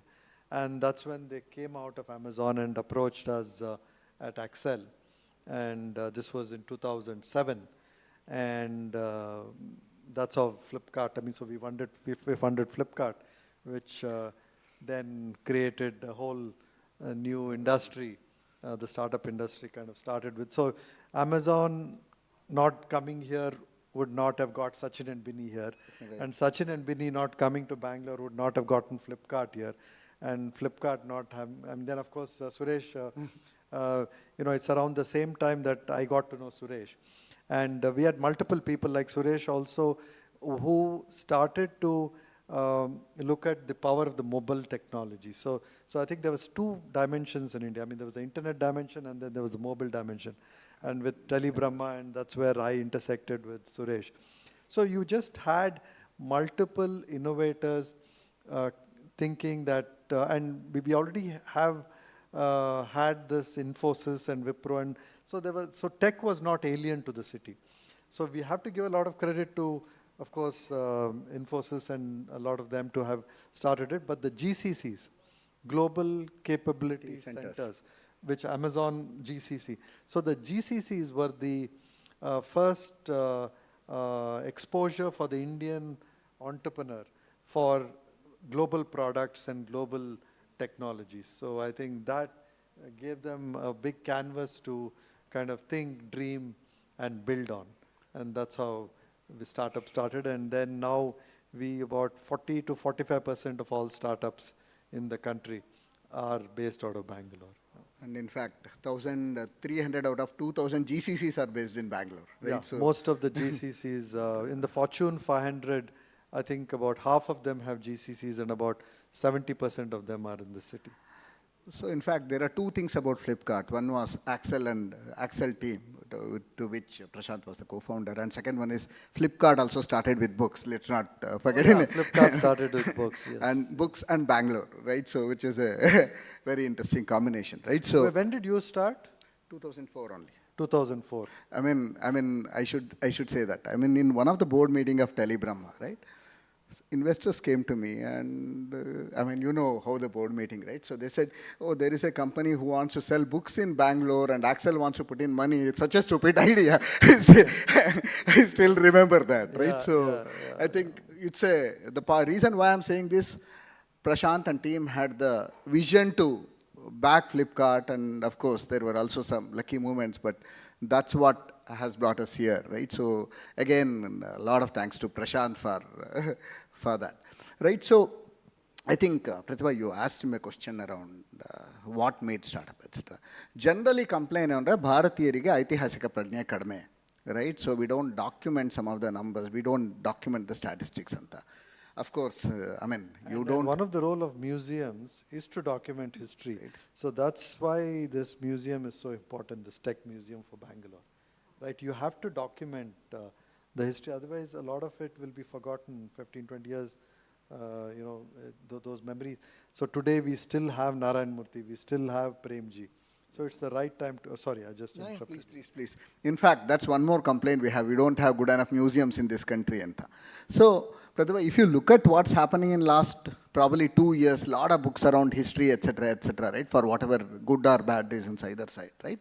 But book like this are extremely interesting for your own words. But there are also challenges in terms of translating it, right? So, I mean, because it's a literary festival, I want you to take us through your experience of translating this book, right? And for example, the question is why you have still kept unboxing Bangalore, even in Canada, right? Or whatever it is, right? I want you to give us your experience in terms of translating this book, the challenges that you had, and what are the decisions that you had to take. Especially when there's so much technology jargon in the book, how do you...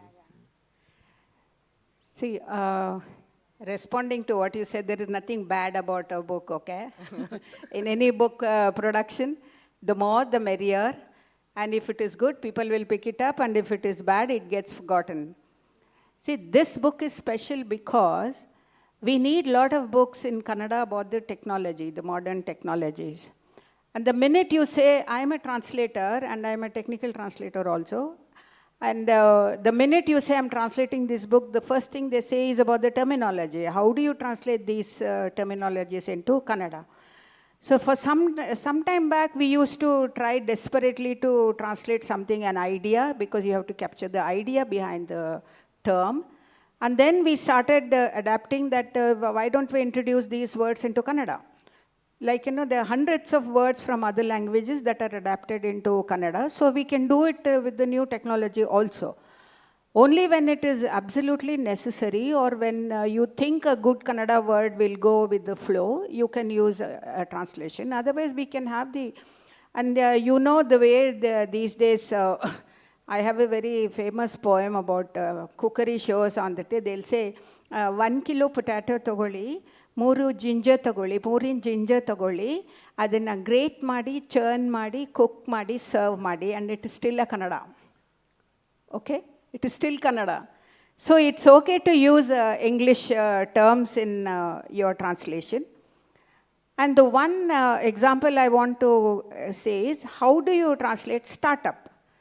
I wanted to keep startup because even in English, when they throw up a new terminology, they don't think of the full impact of it. They just create, like for example, mouse. They just called it mouse because it resembles a mouse, and nobody questioned it.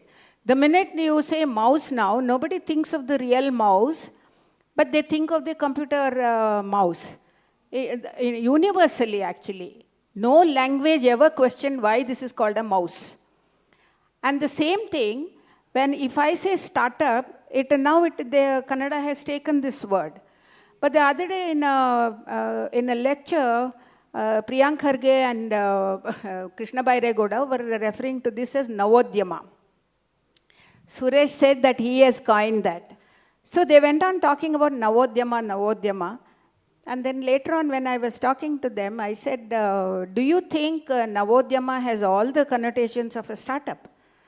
Because in English, before these startups became a terminology, it had a different meaning. Like I always give this very popular example of throw. What is a throw? Throw had a different meaning earlier, and now when you say in an interior decoration, if you just say throw, they know that it is a blanket or something that you throw on the sofa. Suddenly, it has got a new meaning. So, startup can be adopted into Kannada, and I'll retain the startup in this book.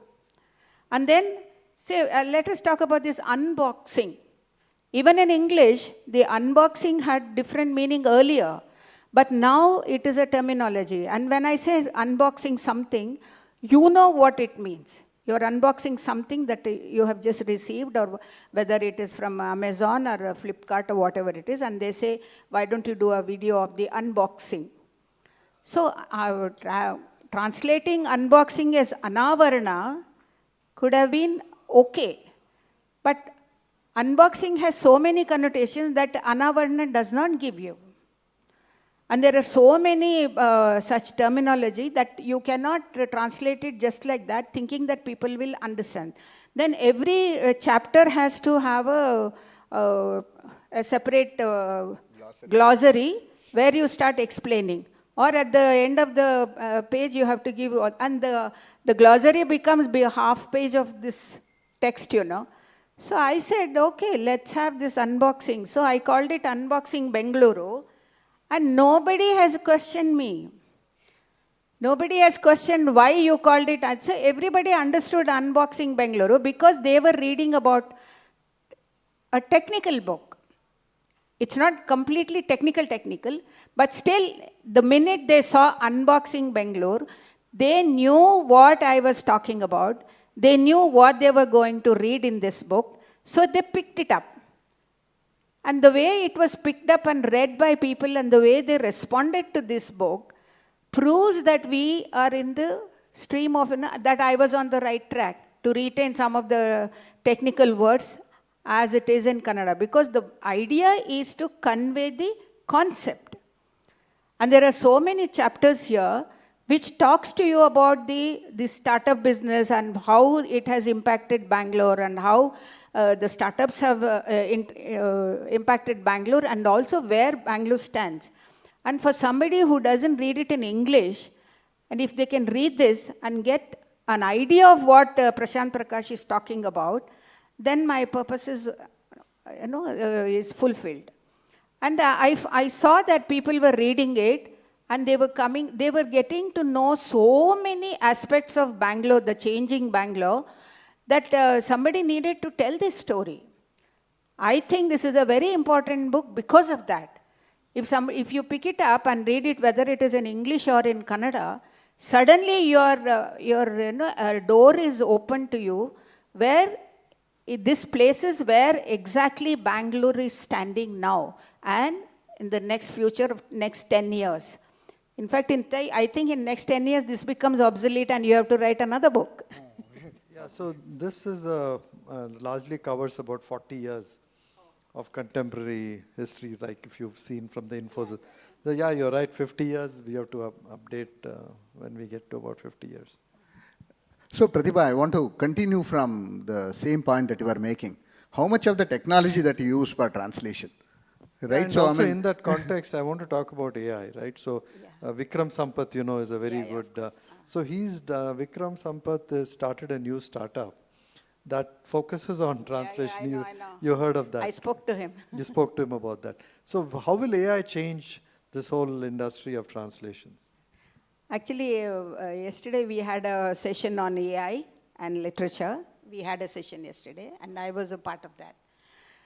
See, any tool, AI is a demon. So the session was whether AI is a demon or an angel. Because whether you control the AI or AI starts controlling you.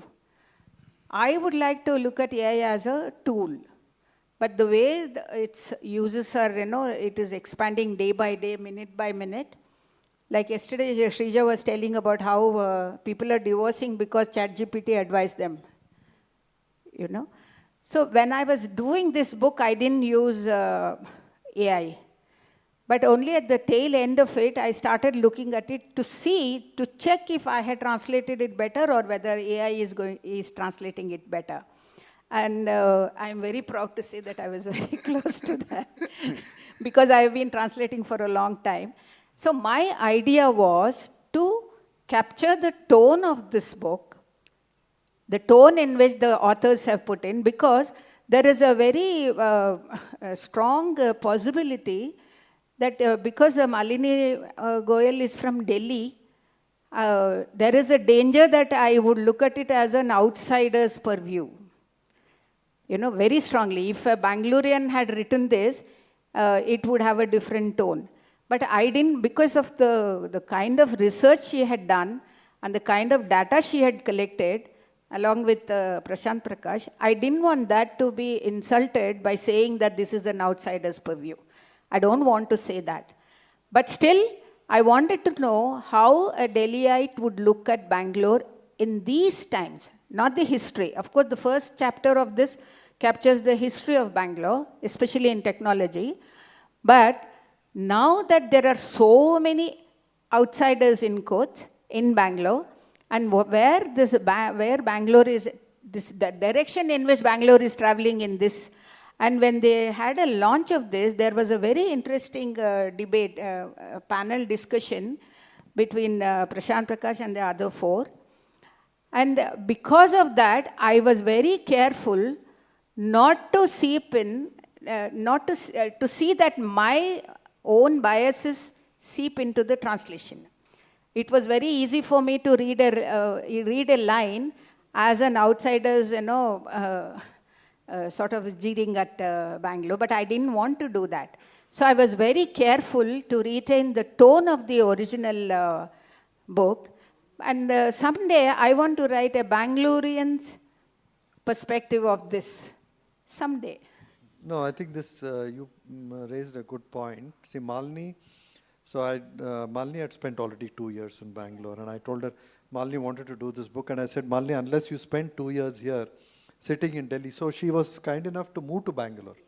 She has moved from Bangalore. So this book is in that way unique. It's an inside plus an outside. And also view. it needed that distancing. Correct. So there are perspectives as insiders we see, and there are perspectives only outsiders will see on the city. So it was important that this book covered both. Prashanth, we were talking about another book at 10 years, but before that, can you give a preview, or how are you seeing technology impacting our cities, right? So and not just the technology, the kind of change that we are seeing, right? Outsiders' perspective of Bangalore, etc. How do you see these things changing? Yeah, it's very exciting. And, we have known Bangalore as an outsourcing hub, right? So the Infosys. And then we understood Bangalore more as a startup city, where you had Swiggy and all what we call as urban convenience. So just things to your home in 10 minutes, urban company getting your salon to home. I think that era of urban convenience is over. So I think that startup era is kind of done. Now Bangalore has to reinvent its city, reinvents itself as what I call as an industrial AI city. So we don't have to be an industrial city. I mean, there's no longer industry in the old way of NGF and HMT, but industrial AI, I mean, if you all of you know about Elon Musk, right? Who doesn't know about Elon Musk? Elon Musk is Elon Musk not because he started a software company, right? He could have been, then why is Elon Musk richer than Bill Gates, right? It's because he just didn't build software. So there's this new industry, what I call as industrial AI, or what I call as full stack technology companies, which are multidisciplinary, whereas there is software, there is AI, there is real hardware, and all of this needs to be integrated and scaled from a manufacturing perspective. That's what Tesla was, right? And that's what SpaceX is.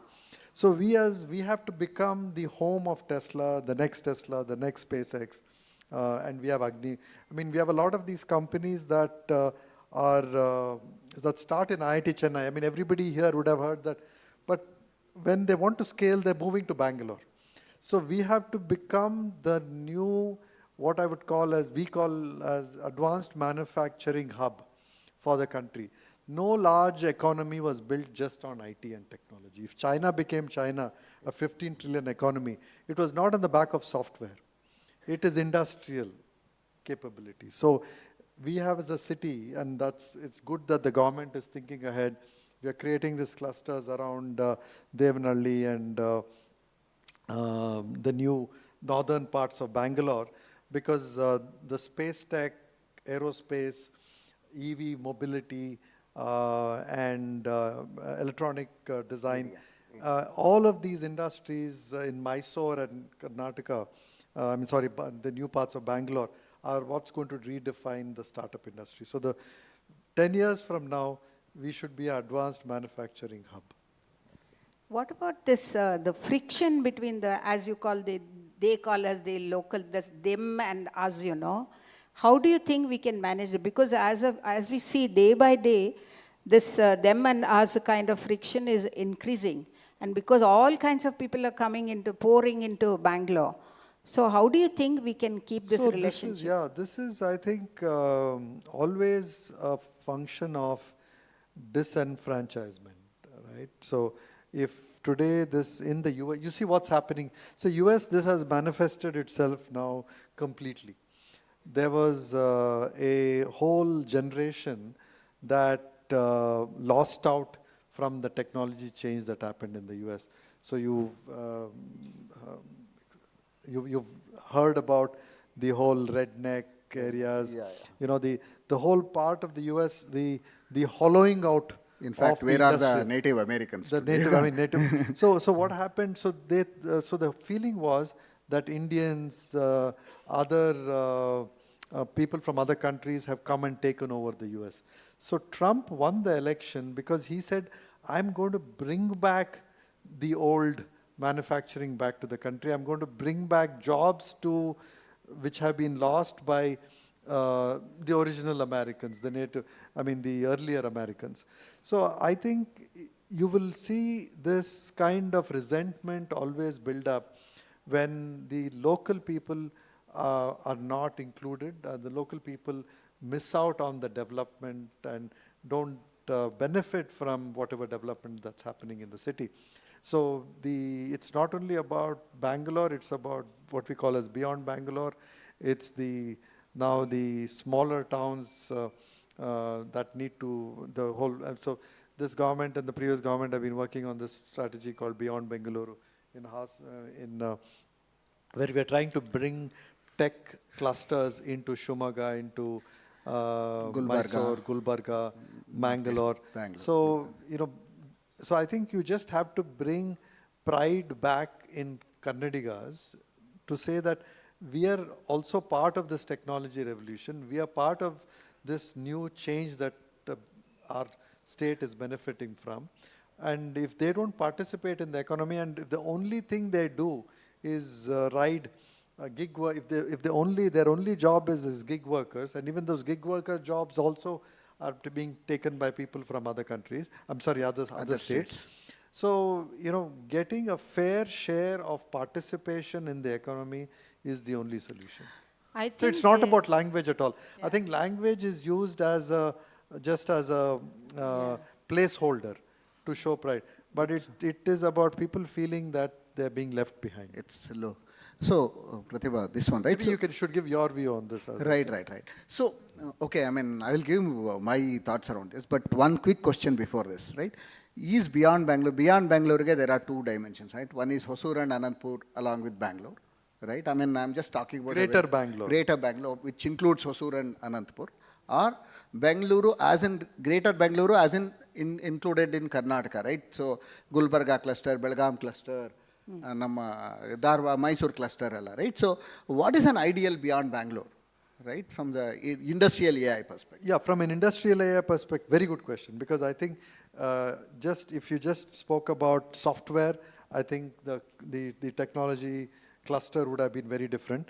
When you talk about industrial AI and advanced manufacturing, I think Belgaum, Hubli, Dharwad, Mysore, I think for semiconductors, Mysore is becoming a great hub.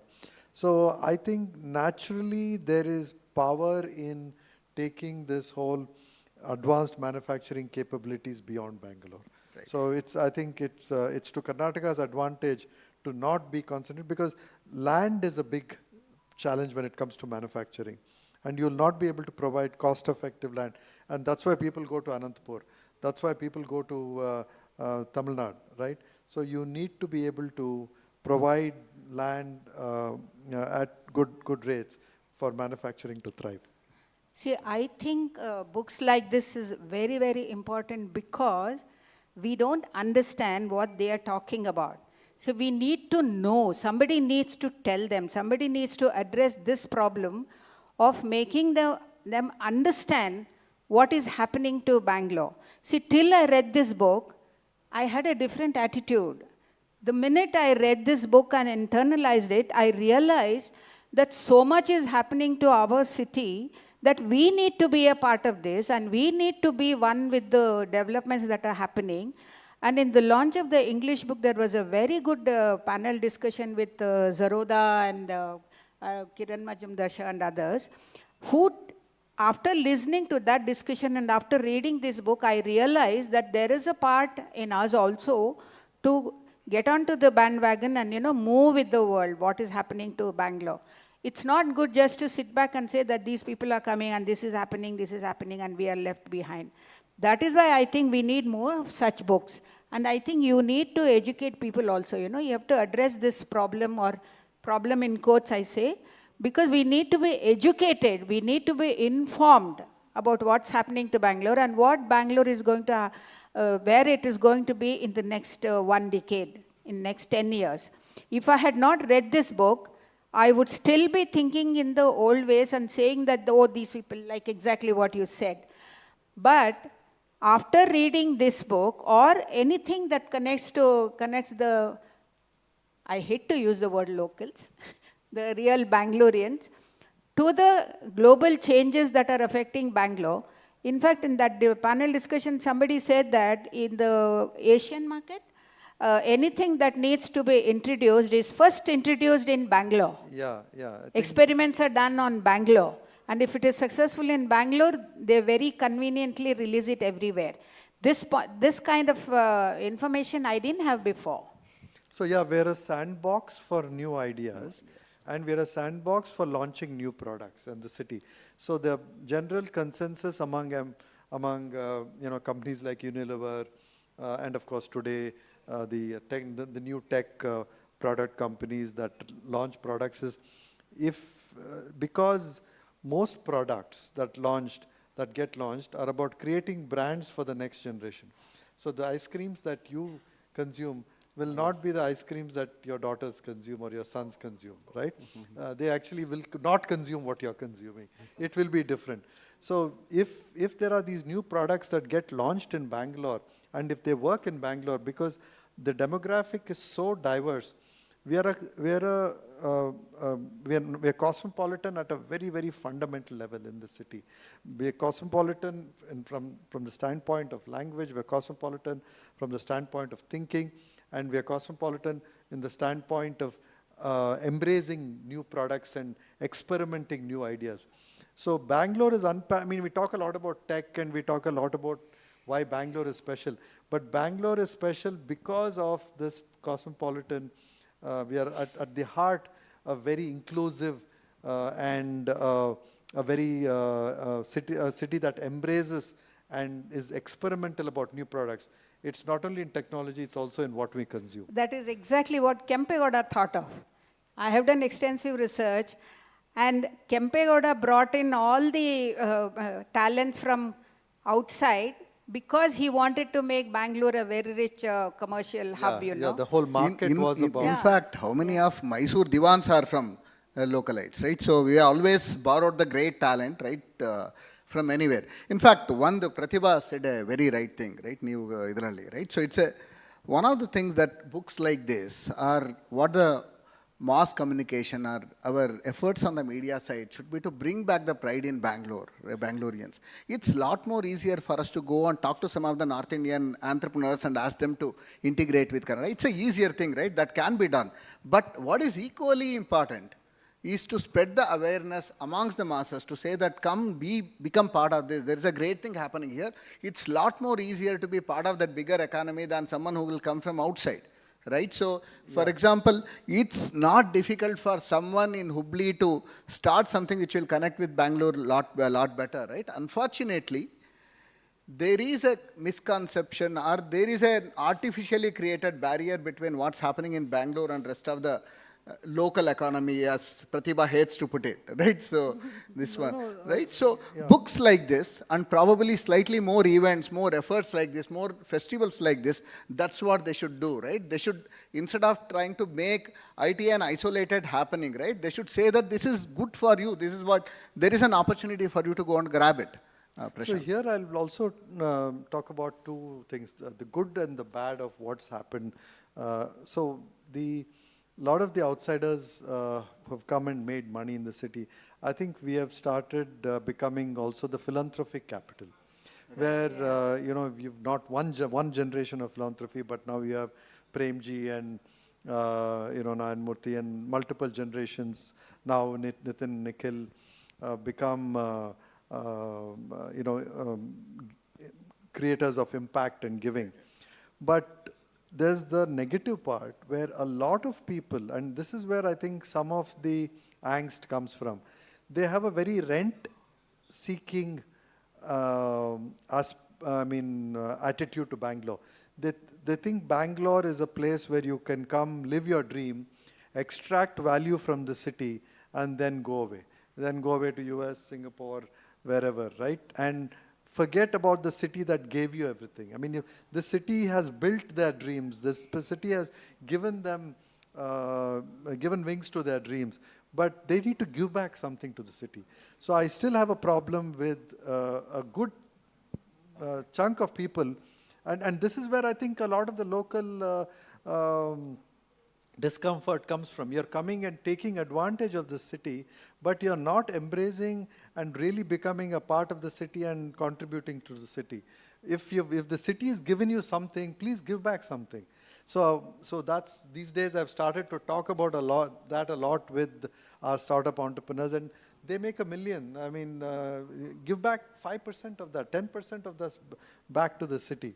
So that's, I think, something we should talk more about. And I think brilliant. I think he needs a big applause on that. Yeah, not many people would have mentioned this on this one, right? So really, okay. I think we are almost coming to an end. No, wait. I have one last point. That has got nothing to do with the book, but still, see, whenever there is a North Indian talking about the traffic or about the garbage, I always fight, saying that the garbage is created by you.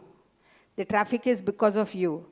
If you don't respect the local system, I have had so many fights when a swanky car driving North Indian throws out his garbage on the flyover, under the flyover. If I am going on a scooter, I overtake, go stop and tell him, go back and pick your garbage. And all of us believe you can do that, Prathiba. This is such a big thing. That why are you talking about garbage? You created it. You are the garbage and you are the traffic.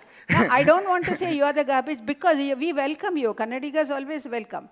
But it is taken for granted that they will create the mess and I need to clean it.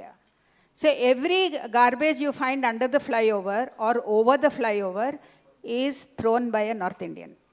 No, see, actually, Prathiba, there I wouldn't agree to that. See, I think we are also, no, we also have to become good citizens. I mean, we are as much need to get good sensibilities, but I agree with you that they have an attitude of that, you know, this place has to just provide me the best, right? And it's the duty of the city to give them what they want. I'm saying, what is your duty, right? Well, your duty is to make some contribution for the city to be able to give what you want. So I think that part needs to... That's a nice way. I think I should apologize because I went a little overboard. No, but I will tell you that outsiders, and this is, I'm not going to use the word North Indians, I'll just say outsiders very quickly become less constructive in being able to find solutions and find it easy to just blame everybody, right? Blame people, and they have not made the effort to do their part. So, and I think people locally, I have found them wanting to do something, wanting to, I mean, of course, because this is our city, and through this book, one of my, and getting it into Kannada was, getting translated in Kannada was that people locally should understand that there is, you've built a global city here. And now we are just fortunate to be part of this global city, and we cannot, you know, wither this thing away, right? Very well said. And we, unfortunately, I will also say this, and I know there's no media here, and even if there's media, I don't care. You're being watched. No. So, but I'll say that, you know, we, unfortunately, in India, cities have been I mean, we just don't have governance in cities, right? So we have had the misfortune, especially in Bangalore. See, Delhi is a union. I mean, whatever they have the union territory, they have their own government, they have their own budgets, and They were metro. They were. And Bombay has traditionally, the Bombay Municipal Corporation has been traditionally strong.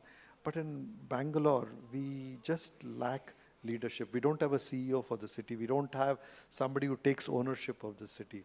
So it's very unfortunate, but we're trying to you know, slowly build that unboxing as a foundation. It's just not the book. So I'll just lastly mention that unboxing Bangalore is a foundation that it wants to bring together well-meaning Bangaloreans who want to contribute to the city, who want to do something for the city, to be able to do it through this foundation. And we feel it's important to celebrate the city, and that's why we do the Bengaluru Habba. This year, the Bengaluru Habba is going to be in January. So many years ago, Nandita Alva, right? Nandini Alva, sorry. Nandini Alva. They had started Bengaluru Habba. Then for 15-20 years, it didn't happen. So we got it back, and please participate and look forward to seeing you at the Bengaluru Habba. Okay. Thank you. Thanks, and it's lovely talking to Prathiba and Prashanth, and I hope we got a lot more candid answers than what we ever expected to, and thanks a ton. You can buy both Kannada and English version at the bookshop. Bookshops, right? Yeah, it's available, right? Please do that, right? So, and I will... And thank you, Prathiba, for translating this book and being part of this journey. So, okay, thanks a ton. Thank you, sir. Thank you so much. Control Salpa volume.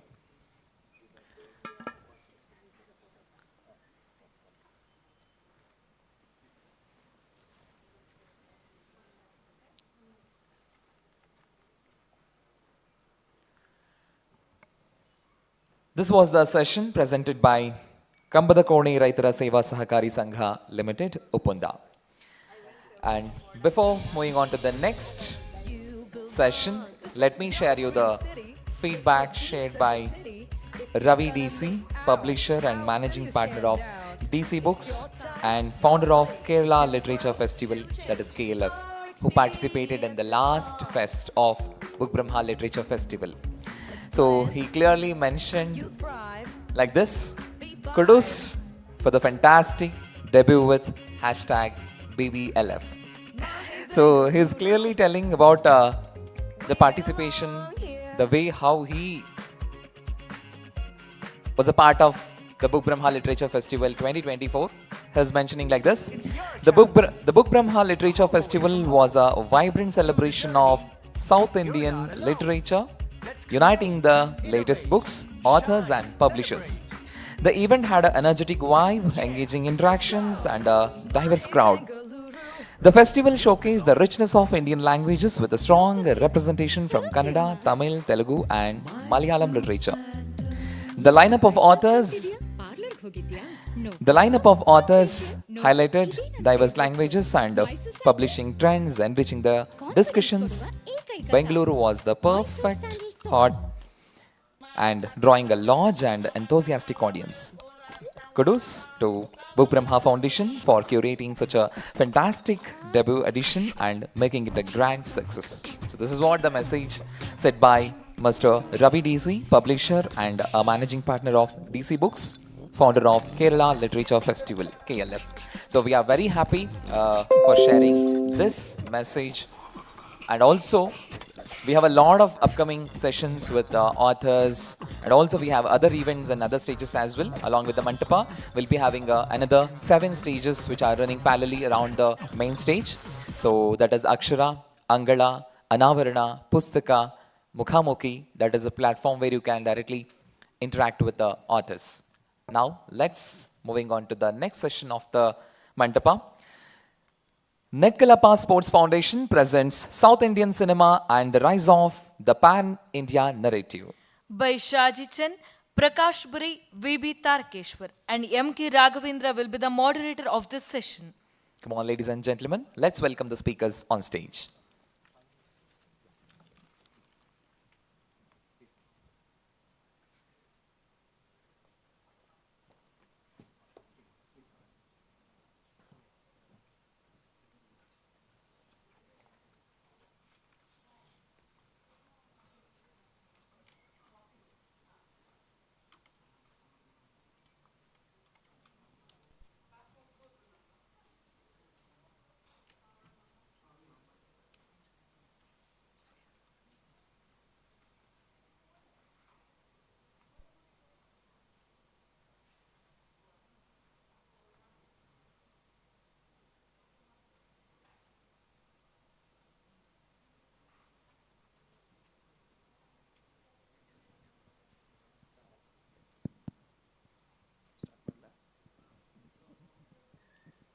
Friends, thank you for, thank Book Brahma for having invited me. So I'm M K Raghavendra. I'm supposed to moderate this discussion and also say a few words. This session is about South Indian cinema and the rise of the pan-Indian narrative. I'll speak about whatever briefly before I hand it over to my colleagues on the stage. Now, if you look at popular cinema, in India, you find that the Hindi film, that is a Bombay-based Hindi film, has been the mainstay of the national narrative in cinema, the pan-Indian narrative in cinema. For example, there's a certain, shall we say, a certain general nature of cultural thing of the Hindi cinema, which seems to address all kinds of issues across India. It is not located in any place. Of course, by default, it used to be located somewhere in what is called the cow belt, and later on it became sort of Bombay-based. But by and large, its concerns are national, and its narratives generally tackle every aspect of Indian history, contemporary India in some way or the other. See, for example, if you look at the early 50s, after independence, you find there are 3 or 4 concerns which are basically central to India. One was the issue of modernity. Okay, so one was the issue of independence as freedom, which is existential freedom of some sort. You're suddenly confronted with the freedom you don't know how to deal with, right? That aspect was dealt with by Dilip Kumar in these early movies of Dilip Kumar, right? Jogan, Babul, and Devdas, that sense of, you don't know what's ahead, you don't know, you're having an existential crisis. Then there was this thing of egalitarianism, which Raj Kapoor by and large. And then there was the shifting identity of the Indian, with the independence, disempowered people being empowered. Devanand was the shifting personality who was always disguised and becoming other people and that sort of thing, okay? But now regional language cinema had a different purpose altogether. It was local. So you look, my familiarity was largely with Hindi, with Kannada cinema and Hindi cinema. In Kannada cinema, there was a local narrative, which was also, for example, there was both local and nation, regional as well as national, both of them. For example, the local, if you look, for example, at caste, right? One of the things about caste is stronger in Kannada cinema. It was, I'm talking about the early days of Kannada cinema. It's stronger in Kannada cinema than it is in Hindi cinema. For example, in Hindi cinema, if a person's name is Sharma or it is Gupta, it doesn't really make a difference, right? Okay. A Sharma can marry a Gupta in Hindi cinema. In Kannada cinema, it's not really true. For example, Brahmin is a very closely defined category in Kannada cinema, right? Brahmin, for example, there is the Vokkaliga is another thing. For example, farmers are represented as Vokkaligas, that Kannada will be Vokkaliga. Okay, whereas a coffee planter is presented as Brahmin. There are all this kind of thing, you've got to read it. The main reason is caste in India is of two kinds, right? One is this Jati and one is Varna. Now, Jati is a local caste category, so local cinemas can deal with this local caste category. Whereas Hindi cinema, being pan-Indian, was spread out over a large area, you don't have this Varna, this Jati category at all. So there's a certain, caste-inflected local cinema. I'm talking about Kannada cinema. Not so much in Hindi cinema, right? The caste names don't matter so much. They do to some extent. But Gupta and Sharma won't make much of a difference in Hindi cinema. Whereas Gupta is actually Vaishya, whereas Sharma would be Brahmin. But it would matter in a Kannada film. It wouldn't matter in a Hindi film. Now the issue, as I understand it, is that you've got this new category of Kannada cinema. For example, let's say of South Indian cinema would be like Bahubali. You would have something like KGF. See, for example, KGF has some things in common with the chopper film or whatever, what is called that, the hatchet. There was this kind of thing about the gangster running amok with this hatchet, and there were a lot of these movies, including one by Darshan, I think, a lot of these movies. But KGF is something else. The KGF as a movie is something else. It's larger than life. It's sort of, it seems to be trying to reach a much larger audience in the local Kannada audience. Same thing with Bahubali. It's no longer that old Telugu cinema. It seems to have much larger thing and much larger ambitions. It's dealing with some kind of a massive thing of history. Okay. It is still somehow grounded in South Indian history in some way, but we don't know exactly in what way. So it seems to have got out of its local moorings. Okay, for example, Bahubali, RRR. RRR is a patriotic Indian film, right? About national heroes of some sort who originated in Telugu. So the purpose of this is to discuss this, what each of our panelists has in mind, and discuss this over a period of time. We've got, I think, about 50 minutes or so, 45 minutes or so.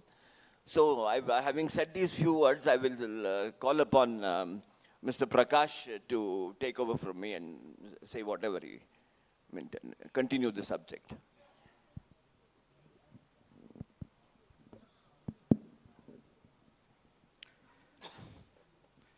Good morning, everybody. First of all, thanks. Good morning to all the audience and all my colleagues on the stage. Thanks to Book Brahma for inviting for this session. So, pan-Indian narrative. What exactly is the meaning of pan-Indian narrative? Who decides what is pan-Indian? That's a bit confusing.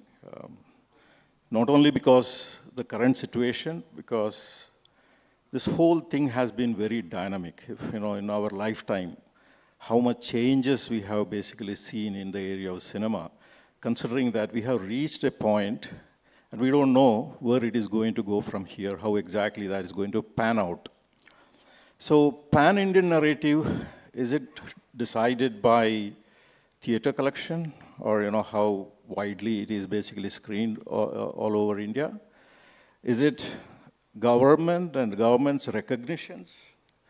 Do they play a role? Or is it OTT? RRR, would have collected a lot of money from theaters, but Great Indian Kitchen from Malayalam, in a small film, much smaller film, basically became a very widely watched film in OTT. So is OTT deciding it? Or is it television? Or what is it going to be?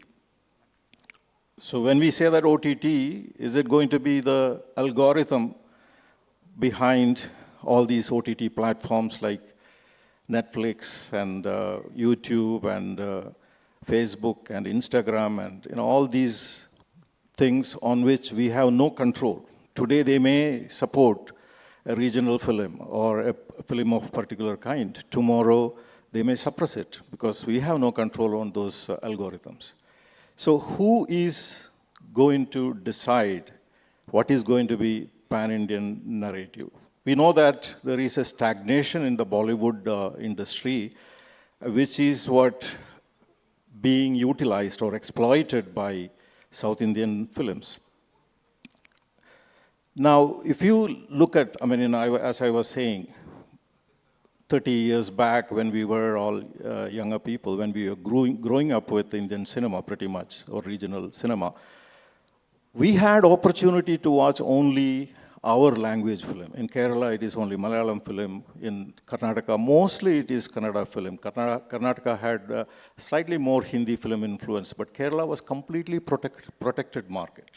And that Malayalam film was never seen anywhere else other than in some Doordarshan kind of thing. Then basically a lot of change happened. Television came, there was a longevity for the life of the film, but then it started killing B-class and C-class theater. You basically have a release, and then in a few months you have to collect your money from theaters. After that, TV will continue to milk it. Then the filmmaking itself became digital. So then we started getting films in VHS tapes, and then VCDs, and then DVDs, and then USB sticks. Then came the piracy. With the piracy, probably the reach of the film is a lot more, but the collection capability basically significantly diminished.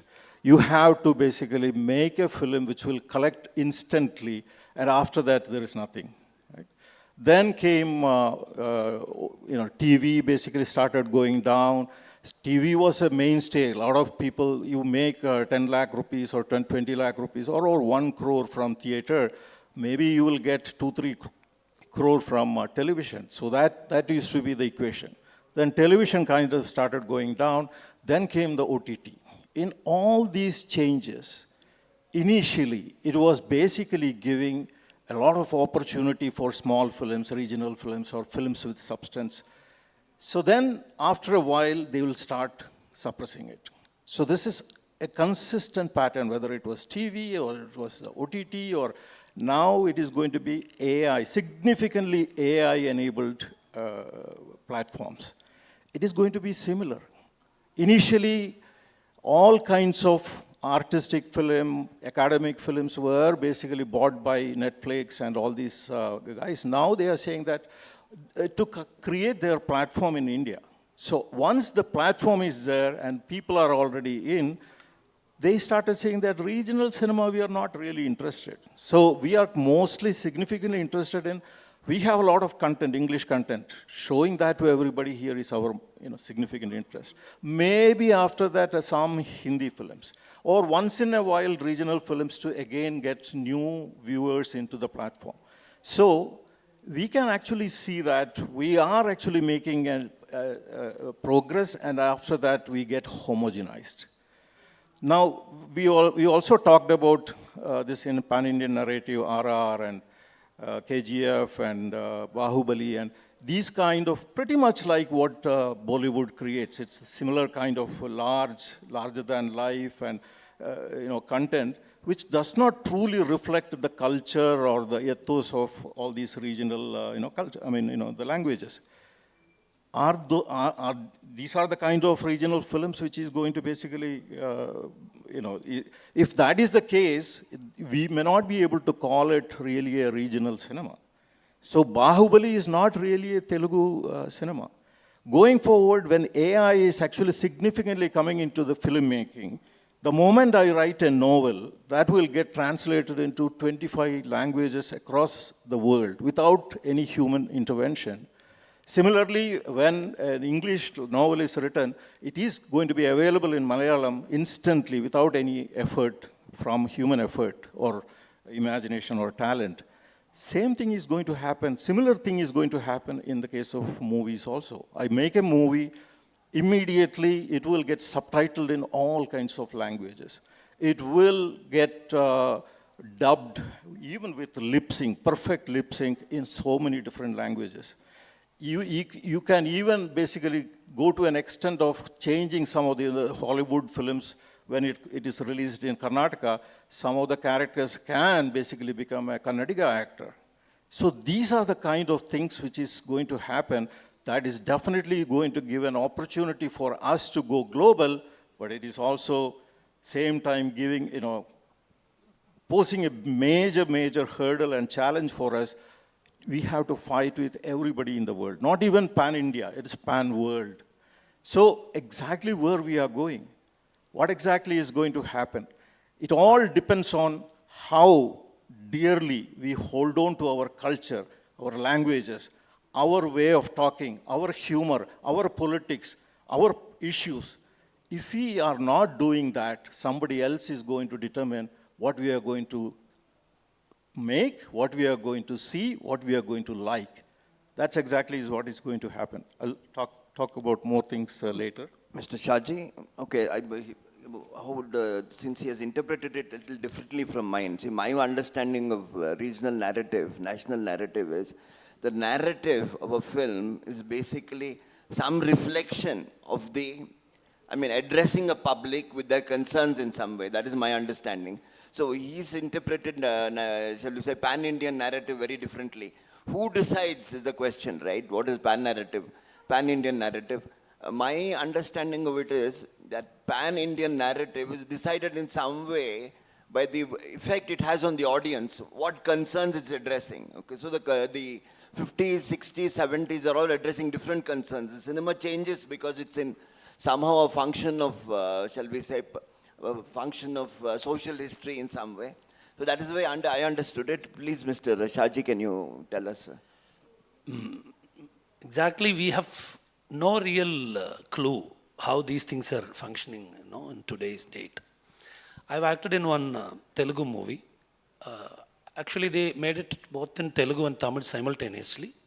It could have been easily done with, like Prakash Paris said, could have been like dubbing, but they decided they want to keep it more original. So they took almost every shots twice.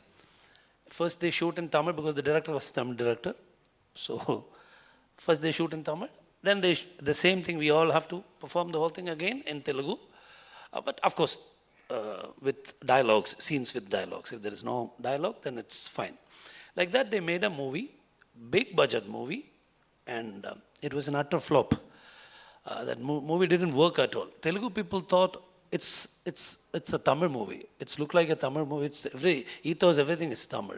And Tamil people, the hero was from Telugu. He was not a Tamil hero. Telugu, huge hero of Telugu. And Tamil people thought it's a Telugu movie. So people outrightly rejected that movie. It became one of the major flops. And that producer, poor thing, he lost a lot of money in that movie.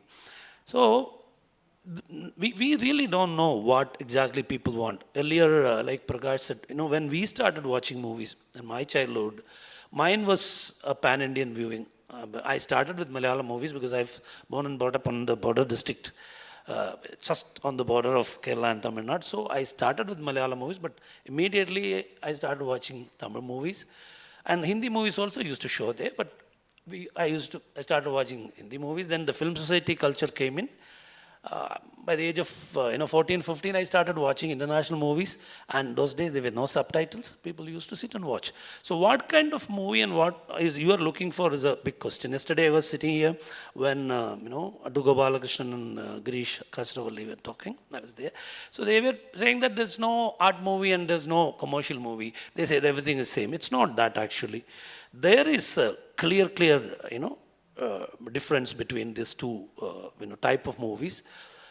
What for you are making the movie is the question. If money is your concern, you want to make a movie to make money, entertain people, and get maximum money, then it is definitely a commercial movie. But you are making a movie for your artistic expression. I think I'll call it as an artistic movie. But when both involve money, so you can say because there's money involved, so you can call everything as a commercial endeavor. But it's actually not so. So what kind of movie you really want to watch is the question. Those days, dubbing movies, people used to say, dubbing, I don't watch. But now, as rightly Prakash Barai said, people watch, they have no problem. They watch Malayalam movies in Marathi, in Telugu. You select your language and watch. Of course, it is so far, like Prakash said, the technology is evolving, lip sync and all going to be perfect hereafter. But till now, I couldn't see that perfect lip sync and all when you check in other language. But people least bothered about all that. And cultural ethos is like, if you say Pathir Panjali was the greatest pan-Indian film, but it was the greatest local film. So it is otherwise, and it is not pan-Indian, it's pan-world, one of the most celebrated Indian movie all over the world. So you show your local culture, your local ethos, local stories. It was always like that. Tita Shaktir Nadirnam, Ritik Atak's movie, it talks very deep-rooted Bengali village life and village culture. But we had no problem in watching that movie. So this pan-Indian thing is mainly, as Sir said, it's like commercial aspect is the main thing. Make more money, make more people watch. People from Pakistan and Bangladesh and all, they watch Vijay movies and Allu Arjun movies and all. So it's entertaining movies. They just want time pass. They want to look at them. Mostly on their mobiles they are watching.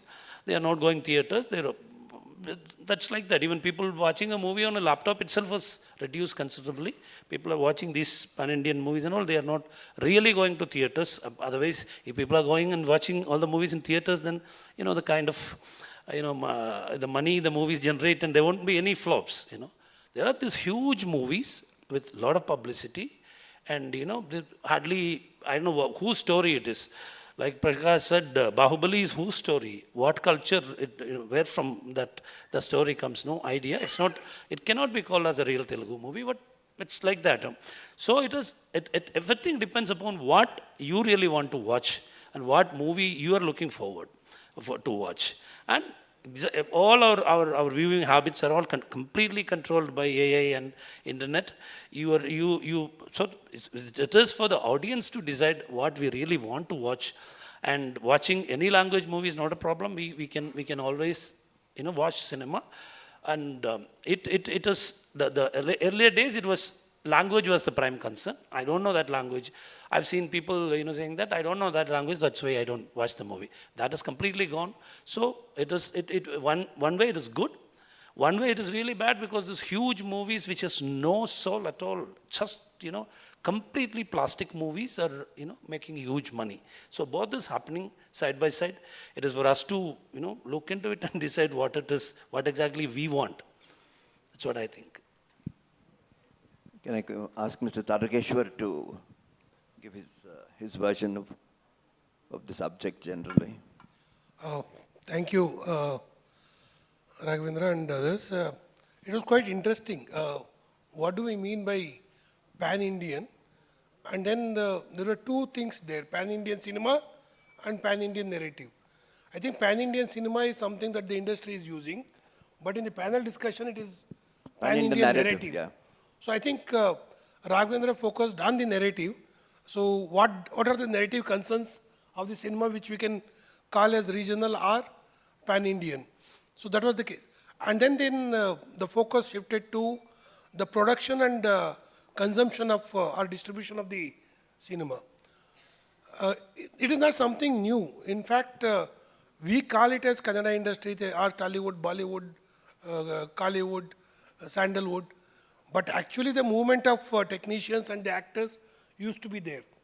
But interestingly in South India, as Madhav Prasad has argued, after reunification of states on the basis of languages in South, a particular actor becomes the symbol of that language. And he cannot or he should not act in other movies. He should act only in that movie, but the heroine could be circulated. So in that sense, a certain kind of linguistic identity was invested in cinemas that were made in Kannada, Telugu and Tamil. Not so much in Malayalam. That is a different case altogether. But there were movies that were made in Kannada which were already made in Tamil or Telugu. And in fact, in Madras, it used to be multilingual productions. Same movie will be made, as Shaji was saying. Actors are different, the heroes, but other crew members are the same. So in that sense, there used to be multilingual production.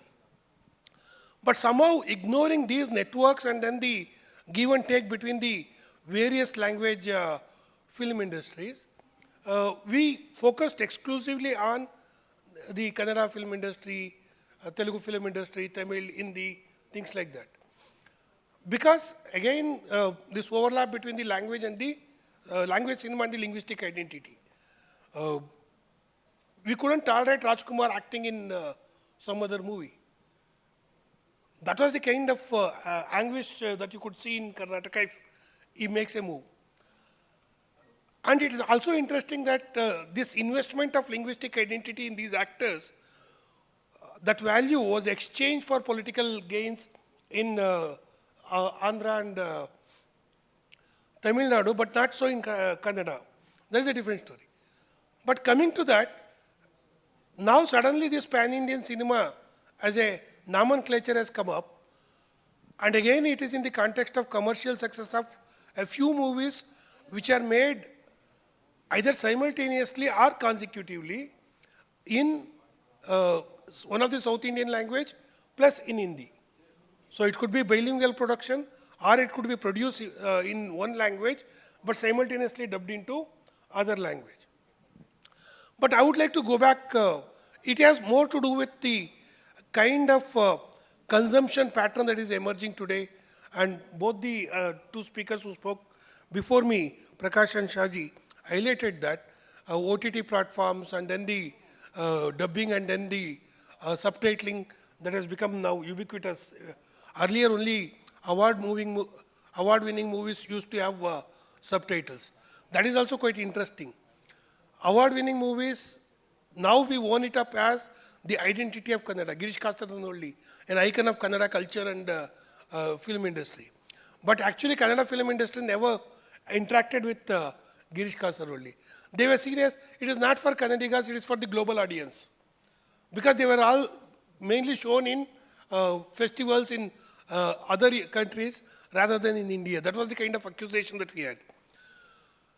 So in that sense, art movies were recognized, valued, but the industry did not engage with it. That was an important thing. Now, let me go back to a film like Sairat, which came around 15 years back. It was a Marathi movie. It became an instant success across languages. Why? That we need to think about. I think for me, it is a pan-Indian cinema in that sense. Though it was rooted in Marathi, and it was not an art movie as such, or made for a festival circuit, nor it was a completely commercial movie, because Marathi doesn't have that kind of commercial thrust to the movie making as it is in other languages. But Sairat became a huge success. And it was replicated in other languages, mainly in Hindi, in Kannada, but all the remakes of this movie in other languages was a flop. So the theme was the same, but the Marathi movie became a pan-Indian success, but other language movies based on Sairat did not become a success. That also we need to think why it is happening. And then now, we don't know which film we are watching in OTT platforms. And especially after pandemic, now everybody is glued on to OTTs. And it is not that you need to take a subscription of one OTT now. And there are Airtel, Jio, which are helping you to access multiple OTT platforms through subscription to their telephone subscription. So in that sense, everybody is watching all kinds of movies. And sometimes I don't know which movie I am watching. Because it is in my language, I can choose my subtitle, I can choose my language, but the movie is there. Sometimes I need to go back and find out originally in which language this movie was made. So in that sense, there is not only pan-Indian, as you were saying, Prakash, there must be a pan-global tendency. If you look at OTT platforms, most of the movies which get projected and supported are crime-based and supposed to be also based on real incidents, either historical or even contemporary. So certain kind of taste is being molded in OTT. Can we call that as pan-Indian and pan-global? Or, as we go back to earlier movies, as you were saying, a Bengali movie by Rutvik Ghatak, we will watch it. Or even Girish Kaswarli movie, anybody could watch it. Or let's leave aside KGF and RRR. Let us look at another movie which became an instant success from Kannada, from coastal Karnataka, rooted in coastal Karnataka, Kantara. It was also a huge success. Just as it was released in Karnataka, I had not watched it. Some of my old students who are working in Telugu press, they called me up and they started asking me questions about what is Kantara about, what is this Bhuta. And their interpretation of that is entirely different from the interpretation this happens. So a movie that could lend itself to multiple interpretation, both at the local level as well as at other levels, non-local levels, can we call that as pan-Indian? Or it should be only a commercial success, will that determine pan-Indian? Or if you have locations, the movie moves in different locations. KGF, it happens in Bombay, it happens in KGF, it happens in Bangalore. If the location is in different parts, can we call it as pan-Indian? Or if it has actors drawn from multiple linguistic industries, can we call it as pan-Indian?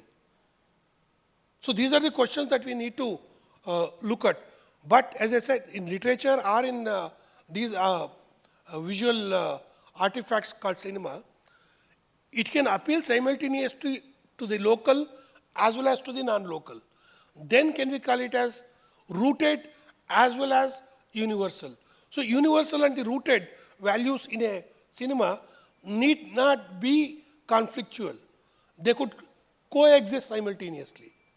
Now the question is, some of these commercial success, do they appeal to both as well as to the local as well as to the non-local? I think that is the question that we need to discuss. And what kind of taste it is molding. These kind of rise of these kind of narratives, number one. Number two, the technology and how the technology is influencing our aesthetics, what we like, what we don't like. I think these are the issues that we need to discuss. Thank you. This is an interesting thing about, local cinema and a pan-Indian national cinema. If you take Mani Ratnam's Roja, for instance, okay, it has been made in both Tamil and it has been dubbed into Hindi, right? How the meaning changes when you dub it into Hindi. There's one scene in Roja, very interesting scene, where this woman speaks only Hindi, only Tamil. Okay, there is this scene where her lack of understanding of Hindi is made a big issue in the Tamil version, right? There is a scene in which the husband has been kidnapped and she is angry that husband has been kidnapped and the army is doing nothing. She catches hold of a man, a soldier, by his collar and screams at him in Tamil, right? When she screams at him in Tamil, the meaning is, okay, I don't speak your language, we are not from here, we are from somewhere else, okay? He has given his life for the nation, but the nation is doing nothing for him, okay? It's actually a sort of local thing. It's a regional message which is being passed on here. When you dub the whole thing into Hindi, the entire meaning changes, right? You scream at him in Hindi, you already speak his language. Okay, you're already speaking a language which is called the national language in some way. So there is actually the Hindi version and the Tamil version mean completely different things, right? So this is the thing. When this pan-Indian thing has always been there in some way or the other, at least, local, regional language cinema, part of it has been made for local. For example, Mani Ratnam is a national filmmaker in some way, whereas, people like, Kamala Hassan can act in Hindi movies, but not so Rajnikant, okay? There is a certain thing. There's a certain Dravidian personality in Tamil cinema, which cannot be used for Hindi cinema, okay? Because by and large, Hindi cinema, the protagonists are upper caste Hindu, seems to be the thing, that they have to be upper caste Hindu, all protagonists of Hindi cinema, but that is not true of South Indian cinema, where there are regional dominant castes, and that look has to be a little different, okay? Now I want to ask Shaji a certain thing. The success of RR internationally with critics, I mean, it has to be a misunderstanding of that movie for that movie to be such a hit, abroad, okay? How is RRR, okay, a success with critics in Sight and Sound, in New Yorker, in New York Times? How exactly does, forget about national cinema, an international thing, a critical success, it's called a masterpiece, it's called this, it's called that. I was not able to understand what exactly they appreciated about the movie. Can you give us some idea what you think it is? You said Rajnikant can act in any other. Rajnikant is huge success in Japan. So we can call Rajnikant the pan-Japan actor maybe. So similarly, we really, exactly said, we really don't know. RRR, personally, I couldn't even sit through for 15 minutes. I couldn't watch that movie, and I don't know why they celebrated the movie. I really don't know. I have no idea why these things are, certain things are working, and it was always there in cinema. We never know why certain things are working and why certain things are not working. RRR is a classic example that, even this music is so celebrated, and I really don't know. And I'm a music critic too. I've written a lot of books on music. I really don't know what was so great about the music of RRR, what was so great about that movie. But maybe they must have seen something really great in it. I mean, again, it's personal choice or preference or something. I couldn't sit through that movie, and I don't think that there was any great movie, and I don't think that was anyway, great music or anything. But a lot of people thought it's great. So I think my opinion doesn't matter here. I should keep it to myself and, watch the kind of movies I like to watch. That's the only way to go out. That's why I clearly told in the beginning, it is for us to decide what we really want. And if it entertains you, you think RRR is a great movie, so be it. Well, my own theory about, about the ascent of movies like RRR and Bahubali today, the ascent of that, in the All India framework, and the concurrent decline of Bollywood. Okay, Bollywood is in sharp decline. The stars are all out. There are no longer any successful stars. My understanding is that the national narratives used to be 4 or 5 in Hindi cinema all the time. I think after 2014, the narrative is only one, which is patriotism, right? Okay. There's one patriotic narrative in Hindi cinema, and every movie has to be patriotic in some way or the other. So which means that variety has depleted. There are no narratives except the patriotic narrative, okay? And you look at something like Pushpa. Look, one of the important thing I find about, regional language cinema today is the valorization of the criminal, okay? Now, if you take the valorization of the criminal in KGF, you look at shall we say, the heroic Pushpa, okay? The heroic sandalwood smuggler in Pushpa or whatever, right? Now, the point is, why is this criminal and this sort of where on one side, the Hindi movie, you've got the policeman in Sangam and all that, right? The policeman is some great man, right? Now, here the policeman is the villain, a North Indian policeman, right? He's a North Indian, Banwarila, something, Shekhawat or something, his name is, in Pushpa, right? So there is actually, I also see South Indian cinema, this pan-Indian South Indian cinema as a kind of cinema of resistance. I don't know where, there is some, subtle resistance to the narrative of the Hindi movie. What do you say, Tarakeshwar? No, I think you and Prakash also pointed it out earlier. There's some kind of lacuna or vacuum in the Bollywood industry. I think now the industry itself wants this lacuna to be filled up because it's a huge distribution network. They can't survive if the Bollywood movies are failing. So somebody has to fill it up. And then they are taking up some of these things and then turning it into a huge success. But it also has an history. I think again Prakash pointed it out about the TV, rise of the TV. With the rise of the 24/7 TV channels, they had to supply 24/7 movies in Hindi. Because in Hindi the number of movie channels were so many. And they couldn't sustain the that kind of trend. They had to repeat how many times they can repeat. Then came the huge trend of dubbing the South Indian movies in Hindi. Earlier it was remake. If there is a success, like Sangam also, it's Tamil, and then it became a success in Hindi. Pokri, Telugu, Tamil, Kannada, again in Hindi, all languages it came. Or Drishyam, the Malayalam, and then other languages, and then Hindi, now even in Chinese it has gone. So the remake was the mode through which it used to travel. Now I think it is dubbing that is happening because in TV industry you can see Pokri in Kannada but in Hindi language, Kannada Pokri in Hindi language, Telugu Pokri in Hindi language, Hindi Pokri also in Hindi language, that is wanted I think in Hindi, and Tamil Pokri also in Hindi language. So this dubbing, same movie is dubbed and variety is available to the somebody who is watching these movies on the television. So some of these faces of these heroes who were dubbed were already familiar to the people who were watching in the television. So it is not a big surprise when they lap up some of these movies, when there is other connection to it, when the industry is promoting it to fill up the vacuum in the Bollywood industry, and also maybe the narrative and the content and the grand visualization. That is also one of the important thing in Kantara, KGF and RRR, grand visualizations. These things also appeal to them. In that sense, it was a huge success, I think, in Hindi.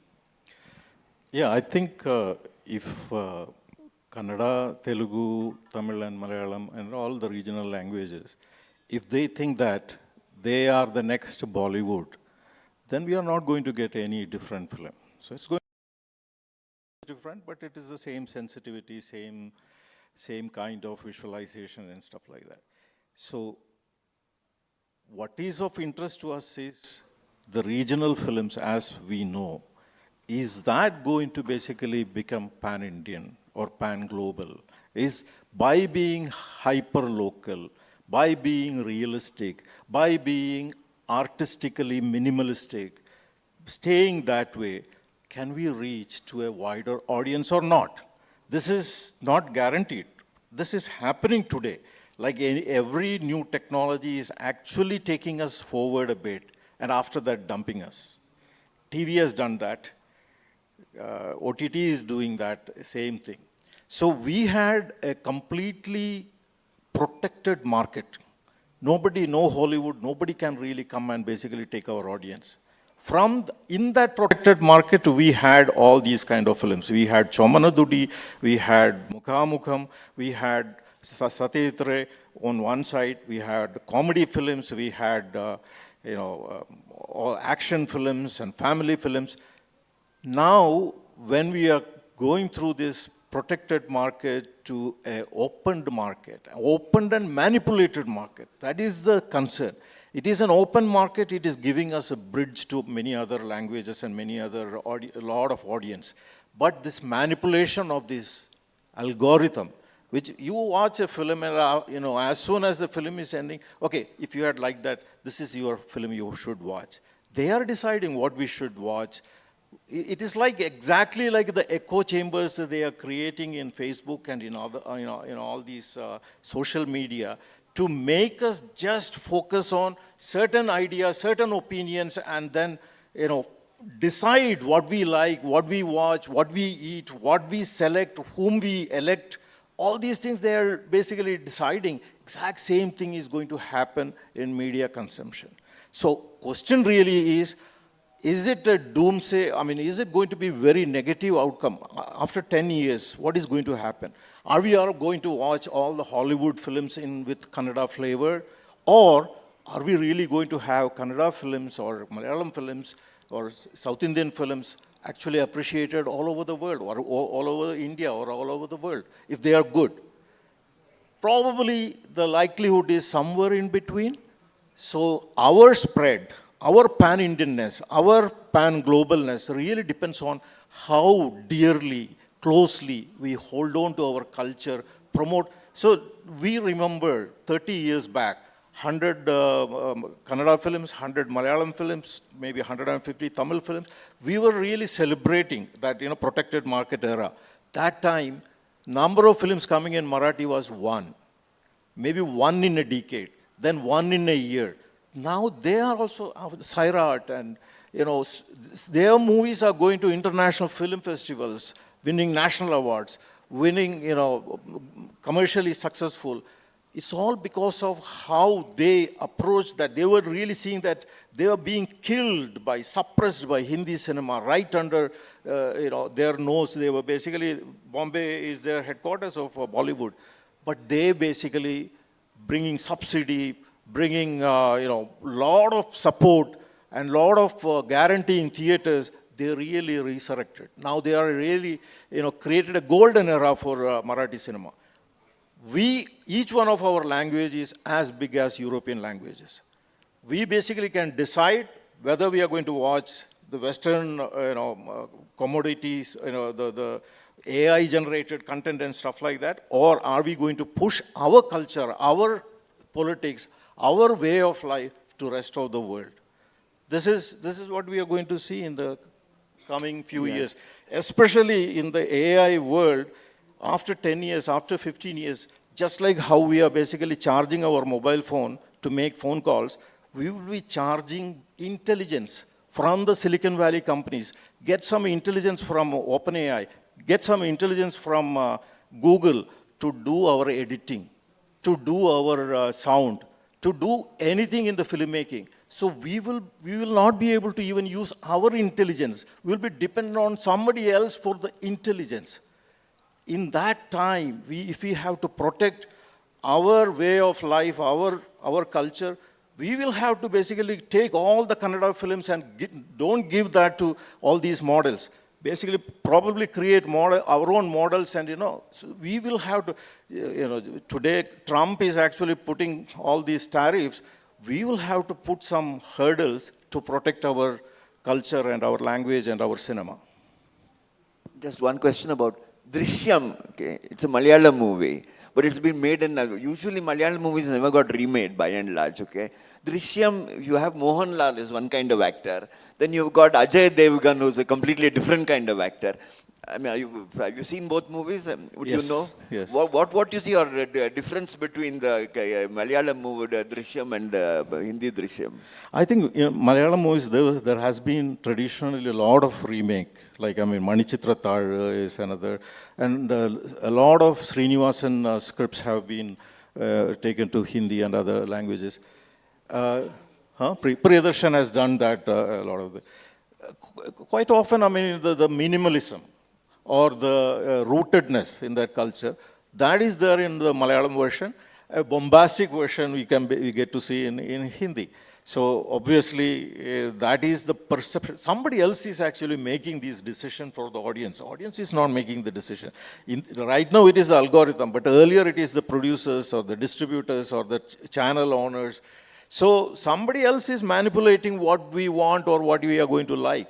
We have to resist. We have to basically put in systems, institutions, which prevent such manipulation. So, to say something, was interesting thing is about this character in Drishyam. He is like a cable owner or something. I mean, that kind of occupation you won't have in a Hindi movie. Okay.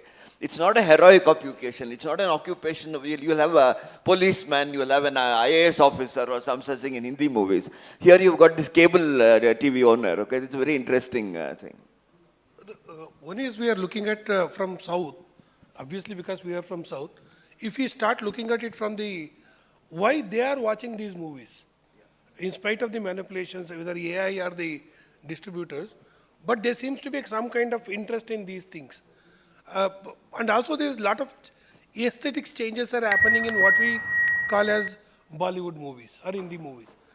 There are some of the movies which are very rooted now, rooted in Bihar, rooted in UP, Mirzapur, the series. Plus two. So we also would like to watch them. So I don't want to watch now Khan working, but the small actors who have come from this UP, Bihar, and with those accent, not the pan-Indian Hindi accent, because none of the North Indians can speak Hindi properly.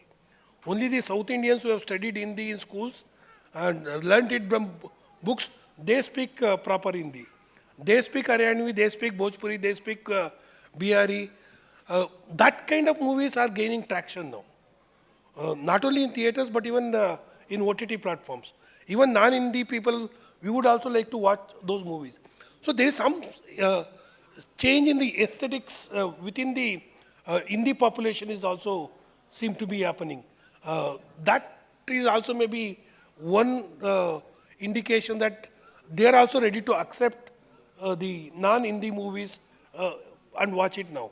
That definitely the technology or this algorithm, how it may be able, they may be able to manipulate it later, but today technology is definitely giving a democratization.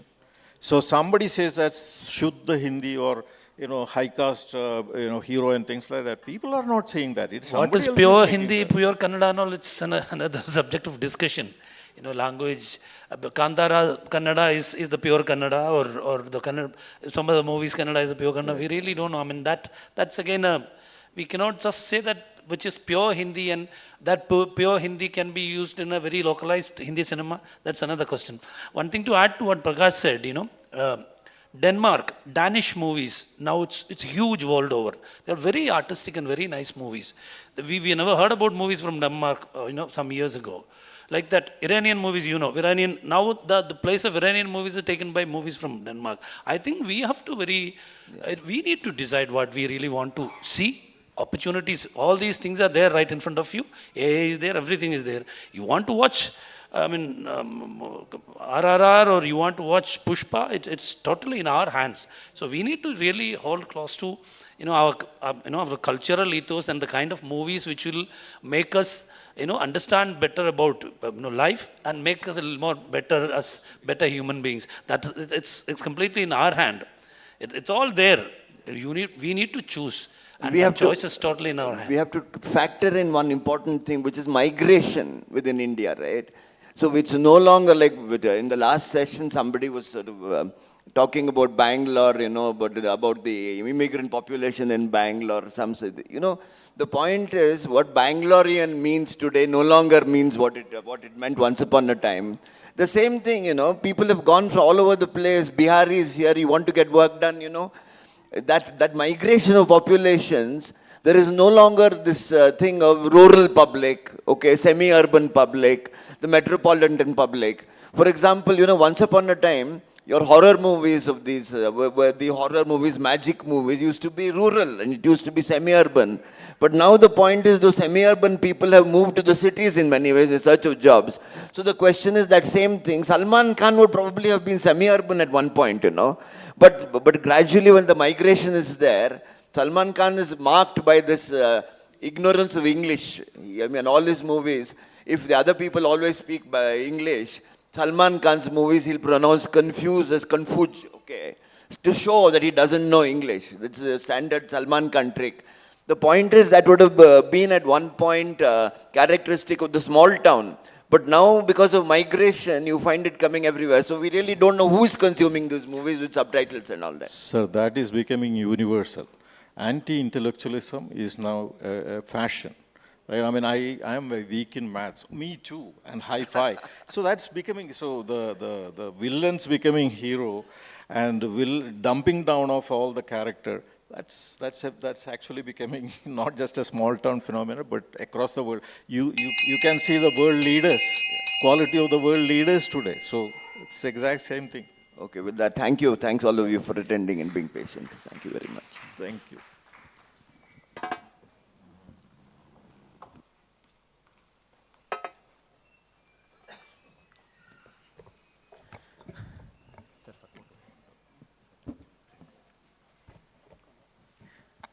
Thank you, sir. Thank you so much. Thanks to all the speakers. And that was the session presented by Netkalapa Sports Foundation. So the coming session is on mothers in the battlefield, courage, conflict and care. But after that, we have a drama that is in Telugu language, which is at 2 to 2:50 p.m. This is for your kind information. That is Rameshwaram Kakulu. So that is what the Telugu drama, so which is going to be presented by B Studio actually. Let's coming to the point, that is 1 p.m. to 1:50 p.m. That is what the slot now, which is going to happen now. The session is on mothers in the battlefield, courage, conflict and care.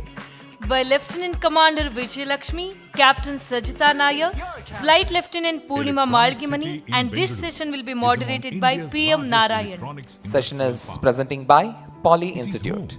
To a mix of small, medium and large companies catering to IT, ITES, BT,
Hello.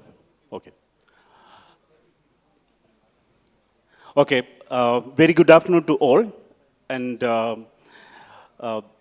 it's my privilege to be here with the Brahma Literary Festival, and I'm with three eminent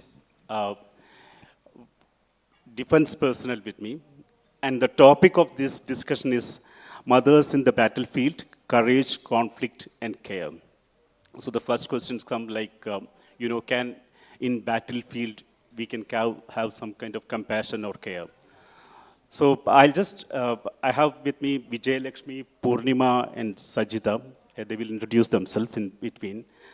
So I just wanted to give you a context in the sense that I'm not a writer, but I'm a journalist. I work for International Television Broadcasting Corporation, so I traveled a lot in the region, including Afghanistan, Pakistan, Sri Lanka, Nepal. So I have been covering Afghanistan from 2001 onwards. I have seen Taliban's rise and fall. So in that sense, I have seen war from from very close proximity in Afghanistan, or the fall of LTTE, or the demolition of Maoists in Nepal and all. So this is the context. So war is something that we see from close proximity is totally different from the war which we see in the TV or newspapers. So I have with me the people who led kind of defense from the front line, and we have Vijay Lakshmi, and I said Purnima and Sajita. So I would like to start with this question to Vijay Lakshmi, then Purnima, and to Sajita. You have been in the in the defense sector. I mean, you were in uniform. So what prompted you to change as a writer, or what is your experience in that? Give me a brief background about yourself and also your writing. How the transformation happened? So I'll start first. First of all, thank you very much for this session. It is really a privilege to be part of this session. So I started my naval career in 2003 as a education officer in engineering cadre. That point of time, on-board ships was not allowed, women were not allowed, so we were helping tech team on the technical trainings and all those trainings related stuff. I being into, the first interaction when I joined, Indian Navy was that we have been through the trainings, and the trainings was really, the one things that came out of the training was that, you always prepare in your mind. So mind is that limit factors, and that you own your battle or everything in your mind. So from where the journey starts, and we have been throughout in naval career, we used to prepared a lot, like the more we sweat during our peace time, the less bleed will happen during war time. So that itself, reflects like, make me resilient, and transformation in my in my action that helped me throughout my career within Navy and outside as well. So that kind of, training and learnings that actually motivated me, because in our time, in my time during 2003 to 13, there was no war as such. So Navy was mostly involved, obviously, during peace, doing the preparedness. Along with that, we used to help a lot to the flood relief, civilians, places, and other things. That's where the story starts, that how do you cater for people, first time somebody is facing that, getting into the ship and facing a storm, how do you take care? So that's where you started caring of people. It's not about only you learn that, victory is important, but you always focus on the peace at the end of the day. So that's where I think within Navy that taught you and outside as well, that transform into making this to the world in your own way of story writing. So that's where I...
In fact, they say nobody loves a soldier till the time enemy is at the gate. And as we could see, many people walked out of the auditorium as the soldiers came in and sat here to discuss.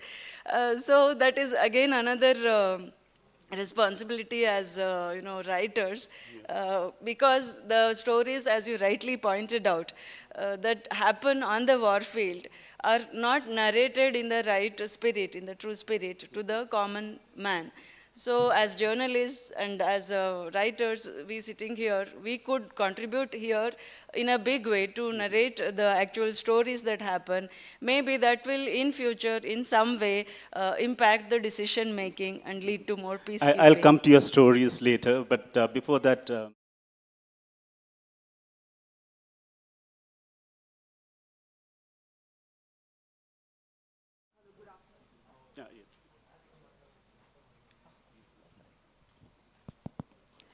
Good afternoon to all of you.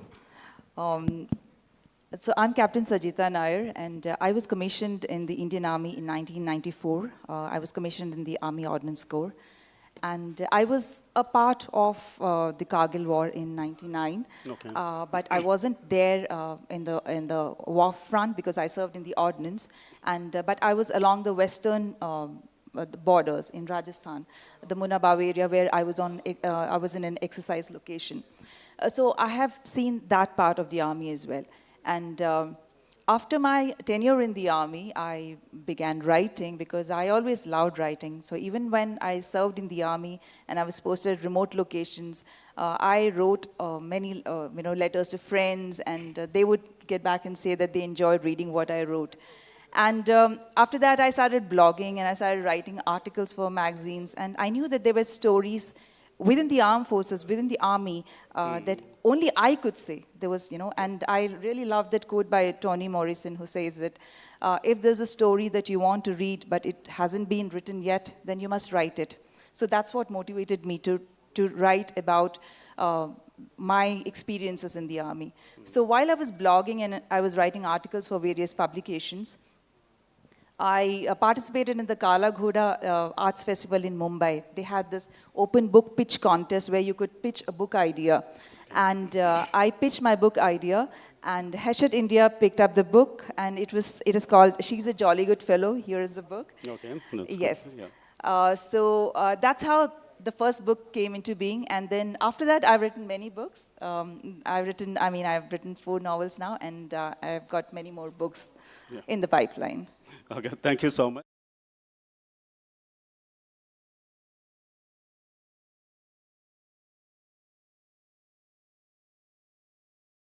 Those in the battlefield, courage, conflict, and care. So I would like to come to Vijay Lakshmi about the idea of care and compassion in the battlefield. Can there's a convergence there? The care and compassion can go with the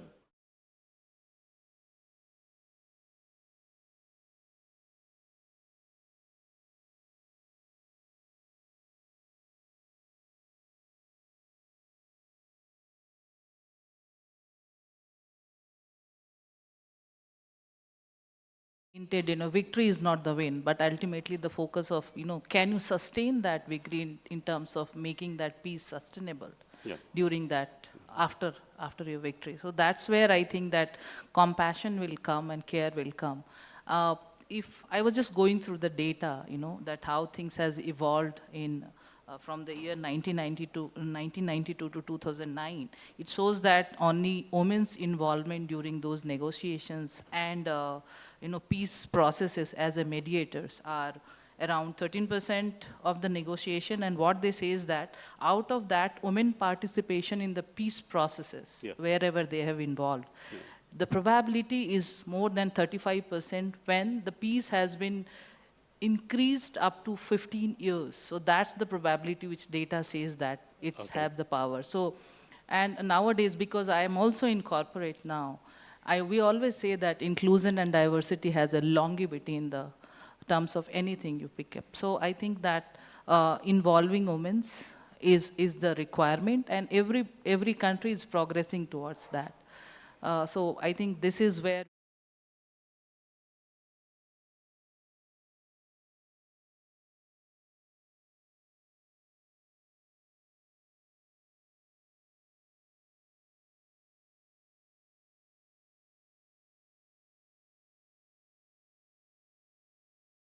is stability and security. Yeah. Because as soon as we are with our mother, we feel, okay, now we are safe. So when it comes to motherland, it is the same feeling. When we travel abroad for a couple of weeks and all, when we come back to our motherland, we feel so at home. We feel that safety and security. And it's also the mother who tells us what is a resource. From childhood, we see that mothers would usually keep the gold secure, or money secure, or the food secure. So we know what is a resource and what is worth fighting for. Even among siblings, when there is only one biscuit, you have to share it. Yeah. So we know what is resource and how to share. And mothers tell us, teach us the empathy. You know, the youngest one, who is, less strong compared to the elders, she teaches us, be empathetic towards him and share and care for them. She teaches us how to resolve conflict. Like in that movie, The Pianist, there is a scene where, everybody is waiting near the railway platform, all the people, and there is one boy who is selling chocolates. Yes. There's one family that has got just $1 or something. They pay that money and buy one chocolate, and all the 6 members distribute that one small piece. The father, the old man, asked that boy who is selling, what will you do with this money? Yeah. When the war breaks out, what will you do with the money? What we need is, weapons to save ourselves, food to eat and stay strong, and shelter to take care of ourselves. So the resource, the definition of resource keeps changing. And they say there are so many countries that is going for war, but not one country worth dying for. Yeah. Many of us, as on today, if you look at the current scenario, the political scenario, why we are fighting, it is different. Every country has different reason to fight for. Some, like India and Pakistan, we are fighting for the territory issues. Some are fighting for the resources sharing. Some are fighting for the routes, the sea routes where the trades happen. Some fight for the trade dominance. We want to have dominance in this particular field. And some countries, they want their religion to be adopted by the whole world. There are so many reasons. So what is my reason to fight? That is entirely depending on the way I have been brought up, my motherland, what is valued in my motherland. These are very important things for us, which are brought up, which are inculcated in our upbringing, in our when I joined the military Air Force. There was a small story that was told to us. It was not a story, actual thing. In the training field, there was one patch of road, maybe some 50 feet road, where we were not allowed to walk on that. We had to always take the side parts of that road. That particular patch was not, nobody can step on that until you shed your blood on that road. Okay. The reason was, in the initial days, every officer who has joined Air Force, every person who has joined Air Force, he was given an experience of flying in the military aircraft. So an unfortunate incident happened, and all of them, all the soldiers, they were aboard that flight, they lost their lives. And their charred bodies were laid down on that particular road. So when I heard that story, I was shaken up. I am standing on a place where I could see it to myself. The kind of narrative, the kind of emotions that stir in us, they are like, I can't explain it as on today. So a soldier goes through such an emotional turmoil. Today he is the boss, tomorrow he is not there. Today I am an engineer, tomorrow I could be cook. I could be, loading some things on the truck. There are so many roles that we have to take. And at every step we are taking decision. We are following the orders. We are, making way for the future. So many things are going on in our mind. that all of that depends on our personality, which is developed by our mothers. And I think as women have better conflict resolution compared to, though if you look at our mythology, we see that the very reason Ramayana happened was this Kaikeyi wanted her son to be the king, and even in Mahabharata, Draupadi, she was, her ego was hurt by a comment or things like that. Also, when we look at history, most of the European countries where women ruled, they went into a war that left the whole world devastated, and even today we are facing the consequences. So I won't say just by making women as rulers it would solve the problem. In fact, they say if the world was ruled by women, there would be no wars, definitely, but there would be a bunch of neighboring countries who wouldn't talk to each other. So we don't want that as a solution, but definitely women would have more empathy and more skills for conflict resolution, and the peacekeeping or the agreements that take place would last long. Yeah. Sajida, you agree with that? I mean, women can be better kind of negotiator, bring peace to the world. Yes, I do think that. I agree with both Vijay Lakshmi and Purnima on that, because women are primarily nurturers, and we have seen this in all these centuries. So it naturally comes to them to maintain peace. They also have better emotional intelligence, I feel. Right. And so since Vijaya and Purnima have spoken about the qualities, I'd like to narrate or just a small anecdote as to how you can, as women officers in the military, because you require a combination of both aggression and compassion, both, right? And that's a difficult combination. So I'll just tell you an anecdote. Like when in '95, I was a company commander in a military unit. Now, company commander is a person or is an officer who ensures discipline and welfare of the troops, and also training.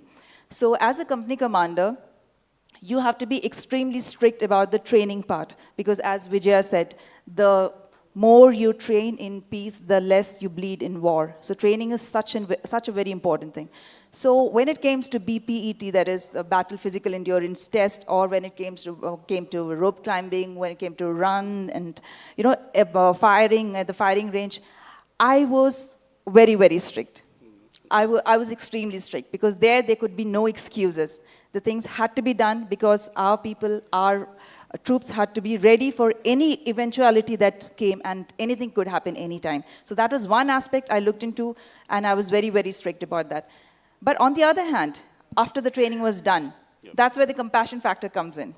I would speak to them, I would ask them, so how did it go? Are you all feeling okay? How's the morale?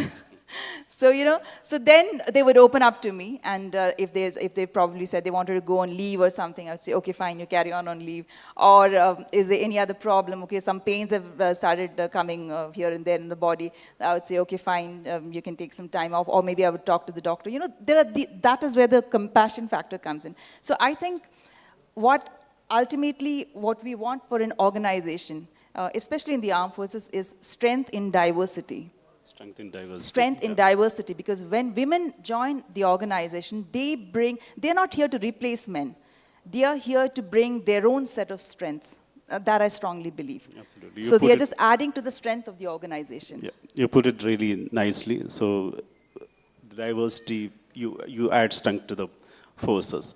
See, our discussion have a context. So just wanted to put that context in place. Like we are in the middle of two big wars. We started the discussion at 1 o'clock and we'll be finishing in 2. In 1 hour, on an average, 10 people are being killed in different parts of the world. So there is a context for the discussion. So I would like to know from Vijay Lakshmi. So in our previous discussion, you said that sometime we have to have war and there is no option. But again, as women who is compared to men who care more to the society and the people around them, How do you see this conflict? So, I mean, if this is very personal opinion. So, you know, when I'm looking at that, you know, some point of time, when you're really trying hard, and it's going on, and there's no resolution, you really need to take one step ahead and break that. But ultimately, the bigger, you know, bigger roles that what we are looking that, you know, peace. If that war is giving you that instantly, that will help. But if not, then you have to really more strategically looking into that what makes sense. Because I think, you know, probably if you are longing things, there are many other things also get affected. So it's always a call that, are you looking for, you know, whether is it a time constraint that you wanted to achieve that, but obviously your longer term, your short term may go, short term goal can go here and there, and you are trying to achieve, you know, if it's war, get you through that. And that will help you in a longer journey that, you know, that is what I want to do. And if this is a stepping stone into that longer terms, I would say that's a good decisions. No. And again, it's a very strategic decisions that, because everything will have a pros and cons. So you have to strategically decide that what is you are losing and at what cost. Okay. But, you know, that's how I say that, you know, wars are good if it's getting you where you want as a country, as a different level. So that would. Okay, what about Purnima? I mean, just like you were telling something from your own experience, like what you experienced. In the war front or any other situation, for example, in Afghanistan, we have been traveling a lot of places. So even in the worst of the situation, we can see people's life. You know, in Kabul, you can see huge marriages happening, children playing football, children flying kites. So even in the front runs of the war situations, we will see human life. I think you must have seen a lot of human life. Did that help you to write such touching stories? No, on the contrary, I never been to a war field. Okay. You know, I was an officer in the Air Force, and I was working in the technical department where I was taking care of the radar system operations and maintenance. Basically, this system would give the air traffic control, the fighter pilots or even the transport pilots. For them, the position and, you know, navigation, these were the main things, and also identifying if any enemy intruders have come into our airspace or not. These were the main things. But what I have seen during the exercises that we did, there is a tremendous pressure on the decision making. Because the people, even they are flying, they have to have some commands given by the, you know, decision makers, whether to go ahead, bomb some areas or not. At the end of the day, they are human beings. They have a reason to go back home because their family is waiting. At the same time, the moment they drop the bomb, they know many children and families are abandoned now or like wiped out of the face of the earth. So that's a very emotionally and it's a draining decision making at that moment. But looking at the war scenarios these days, as I said earlier, it's not more of, you know, killing one-to-one. It's more of, you know, killing their, completely crippling their economy, crippling their communication systems.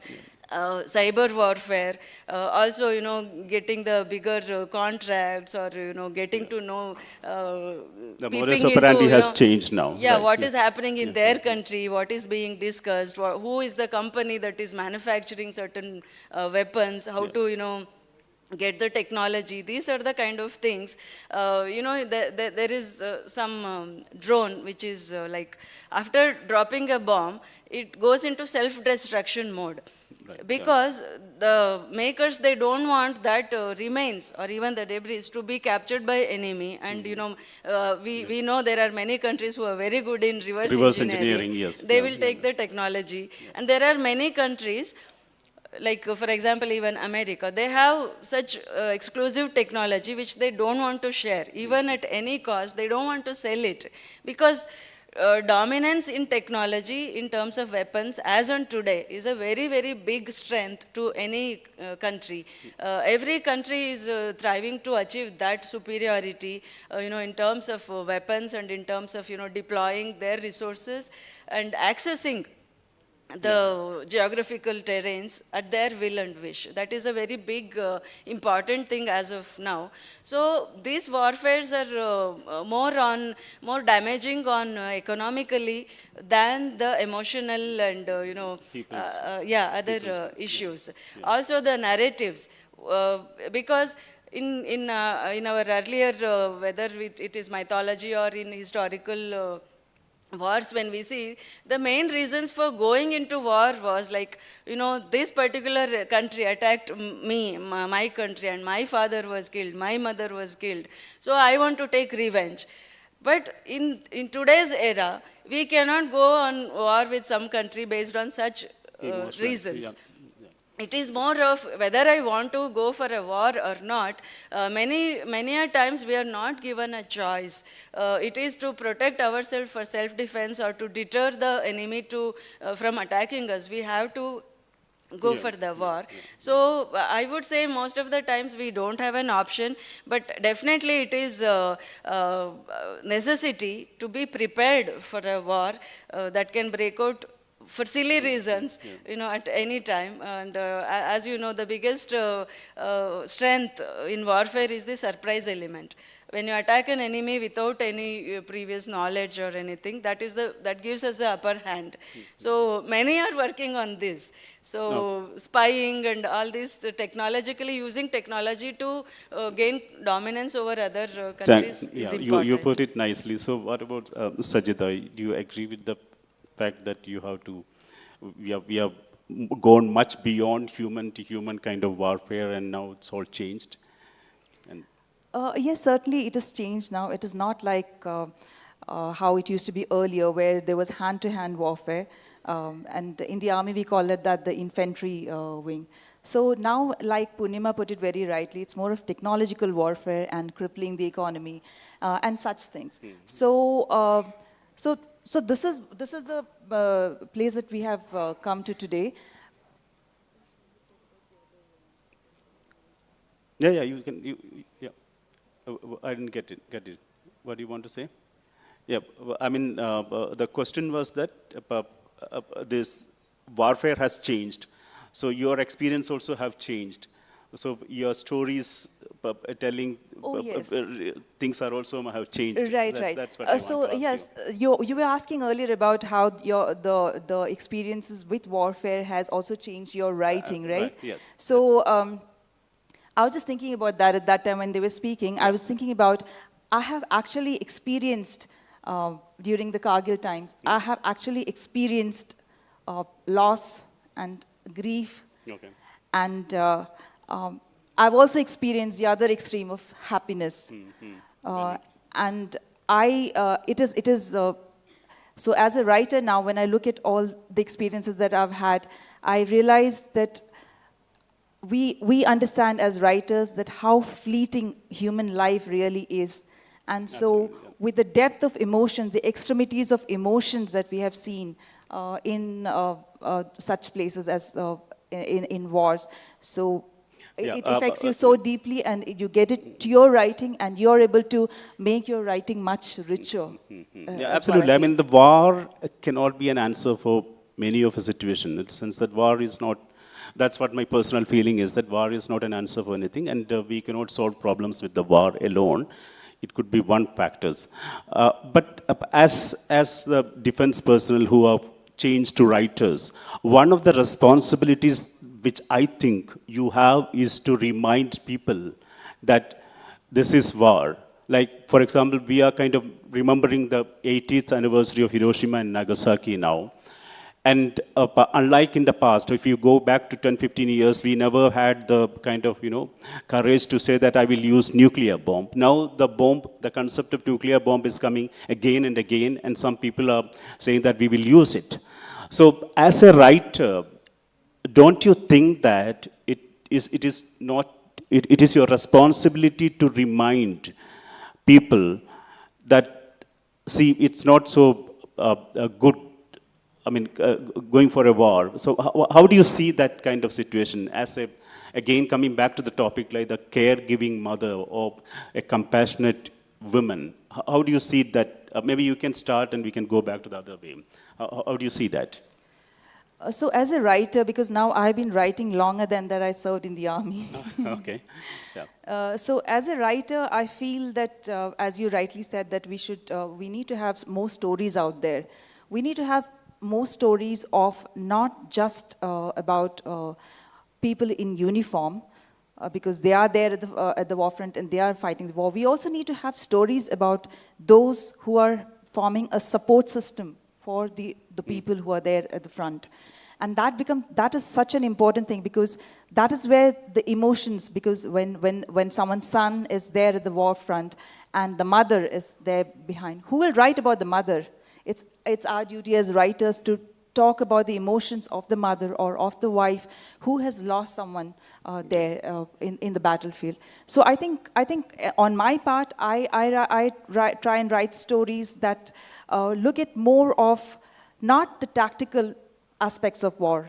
I look more at the emotional aspects of war, and all my stories, the books that I've written, focus more on the emotions of the whole community, the whole defense community, because whether we like it or not, we need to have the armed forces in a country, and it is very, very important. Although I'd like to say that the pen is mightier than the sword, and I would like to say that I've picked up a mightier weapon, which is the pen. But having said that, I would also partly agree with Vijay Lakshmi, who says that in some situations, it becomes important to perhaps pick up a weapon other than the pen. But of course, now that I'm wielding the pen, I'm doing my best to... About Purnima? It's a very important question because we all have seen, and it is proved that literature is really, really an important and a strong weapon than anything else. Because as we look back towards our history, it is because of the literature that we know what happened in the past, previously. And many of the movies that have captured that are based on real life incidents, they actually open up our minds. I mean, we would have never thought, having lived most of my life in South India, I have never seen a war. Even though I was a Fauji, I have never seen actual war.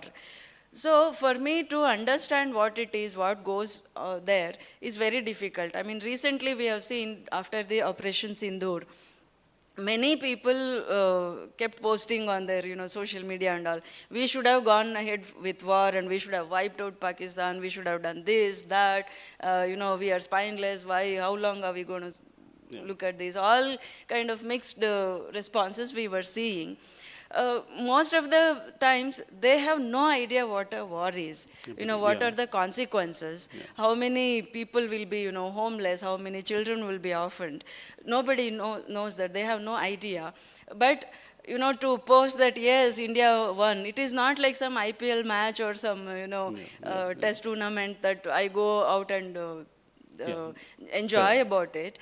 So that kind of awareness can be spread by writers, by staying connected with the authentic information, what actually goes through the minds of people who are fighting during and after the war.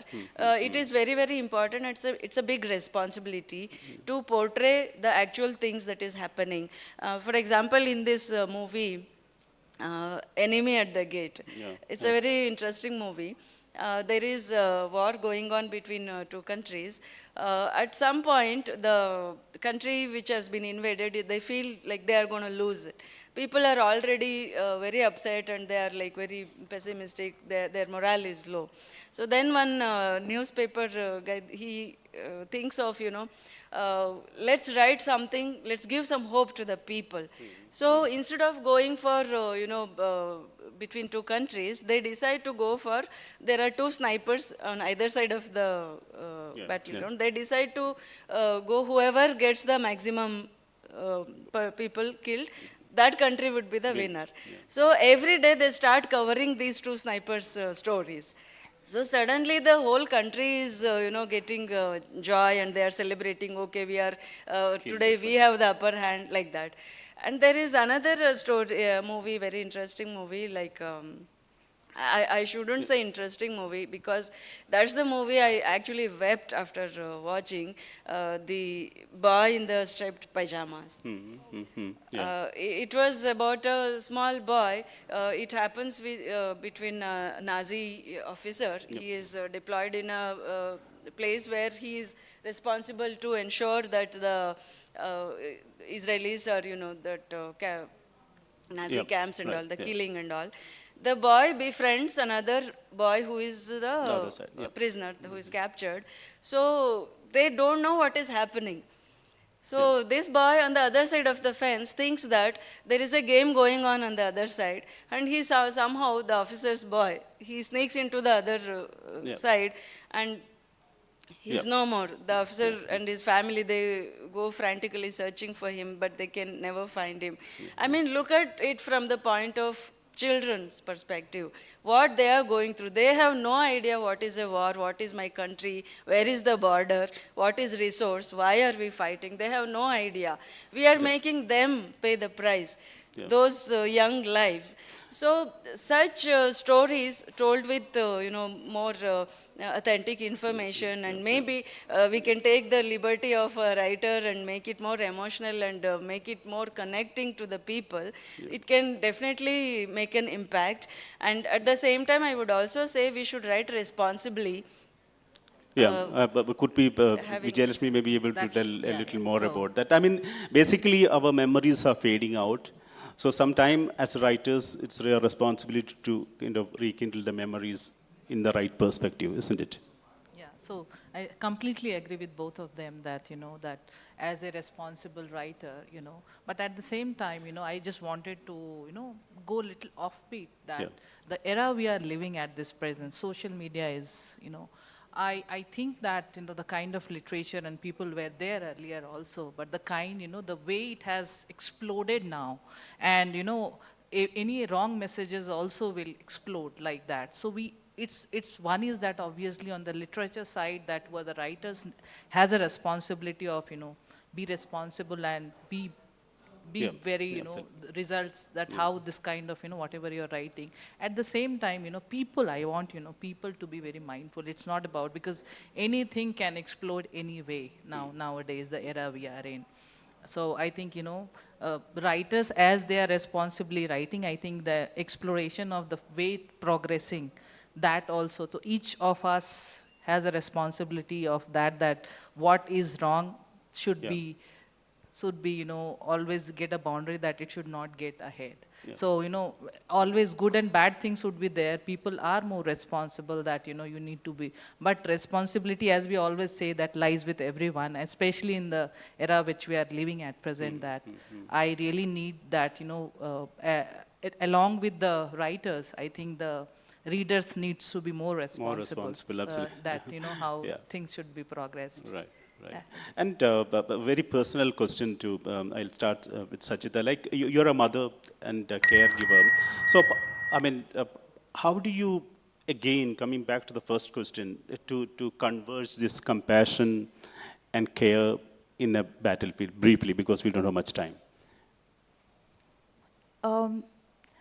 I became a mother after I had left the army, so I don't have an experience of being in uniform and being a mother, but I've seen so many other women officers balance it out in the best possible way, because these earlier it was very difficult. The organizational support was also limited, but these days there's a lot of support system from within the family, and also there's a lot of organizational support. And so I think that women are within the defense forces, women are able to do extremely well. We have commanding officers, we have officers flying fighter planes, and yet they are mothers as well. We just saw Colonel Sofia Qureshi, right? She is a mother as well, right? And she's able to do, she's able to manage a military career, and plus she's a mother. So I think that women in the armed forces are doing a brilliant job. They're getting in the slight, the strength of being a woman, and also being able to perform as required by the military. And your personal experience, Purnima? Same, I also was not a mother when I was serving in the Air Force. But I would say, as on today, there are many women officers who are mothers. Is and it a doing difficult choice for women than a man to fight or to operate in a combat situation? Definitely. Why? Especially if you are a mother, you have a reason to go back home, and it's a compulsion, it's not a choice. So every day, it's important, and we get back home to our family. That stress would always be there. Even the transfers in the military, we all three, it's very difficult to manage families, especially as the children grow, their schools and education, everything gets disturbed. So And, I would say it is difficult. And Vijayalakshmi? Yeah, so I would say, that whatever is always a choice. There is nothing beyond choice. So at the moment you know that you are doing something, whether you are in defense or I was mother, mother of two during my defense career. So it's always a choice. But mind it, that we always know that we joined armed forces, we have the priorities. As long as I think that is clear on your mind, I think you are good. And there are enough support system within the system, being in defense, that things would be taken care. It may happen that you may be looking for your husband around. That could not happen, but rest, they ensure that all other supports are there, always. So I always feel that, battlefield is not always on the map. Right, yeah. It's in the mind, it's in the boardroom, it's everywhere. So it's all of us, how do we take it and take a choice of taking our own story and taking it in the right way. We all have our stories. Okay. I just wanted to conclude with one small question to each one, because many of the people sitting around may be having inclination to write, they may be wanted to write. So just one question, briefly, how a person from a totally different background like defense or police or some other thing can become a writer? Is there any tips which you can give them? As I said, that it's always about, because you go through very different conflict of emotions, you go through various pressures under things. So that makes you more, as a woman, it's always easy for a human connect. But I think each of us, because the kind of emotional instability you go through, that makes everyone, you go to everyone, there is a story. And we always say that the moment, somebody is from defense, we always connect, because the kind of bond we always forged under pressure, that always remains with each of us. And Purnima, you can also add to that. Yeah, defense has taught me discipline and to be organized, and to, very, very importantly, to observe things around us, to be aware of the situation. So these things definitely help if somebody wants to pursue writing as a profession. They can do it. Yeah. And you can also say the same thing, or you have to add something more. We are completely out of time. You can just complete it. Okay, Yeah. I just believe that some of the best stories come from the armed forces. That's because we see the extremities of emotions. And so yes, if anyone wants to become a writer, you just dig within yourself and you write. Okay, thank you very much. This was a great learning for me also as a journalist. Thank you, Vijayalakshmi, Sajita, and Purnima. Thank you so much.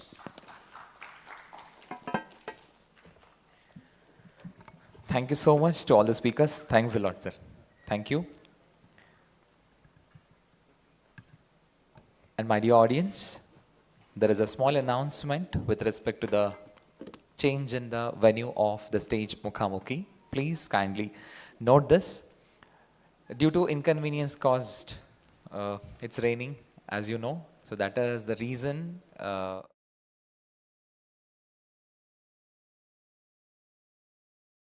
Which is there in front of the auditorium. I mean, where the stalls have kept, right? It is rightly there placed.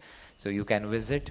And from 1:30 onwards, author Nemi Chandra will be available from 1:32 p.m.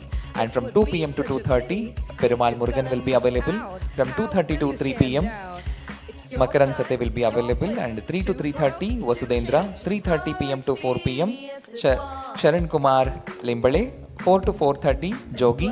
And 4:30 p.m. to 5 p.m., Kolakaluri Enoch will be available. So kindly note this. The venue of Mukhamuki is shifted to the place just in front of the auditorium where the stalls are there. It is there. So you can visit and you can discuss and make use of the stage. Anyway, it is the last day. And again, it is the opportunity for all of us to visit and share the knowledge.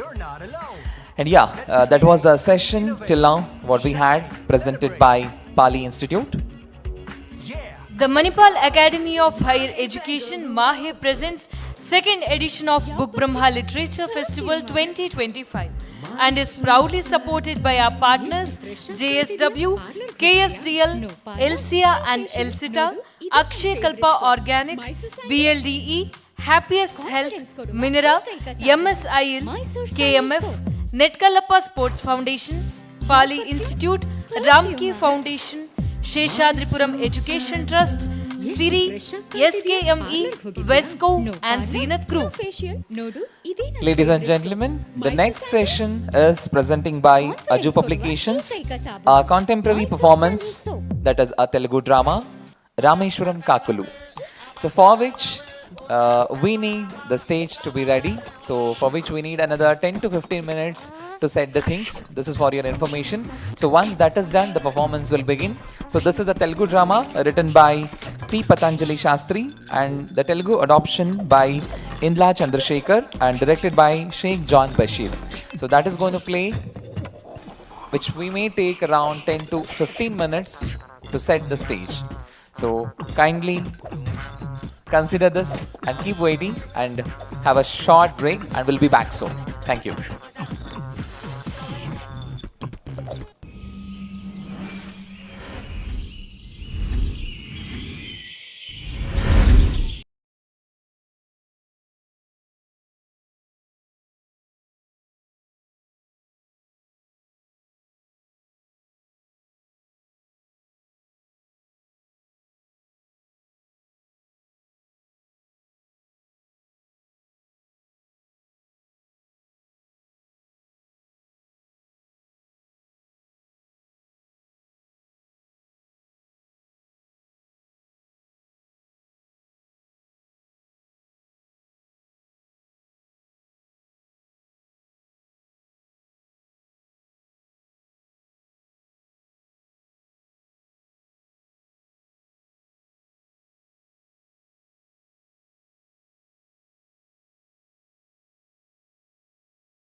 My dear lovely audience, a small request.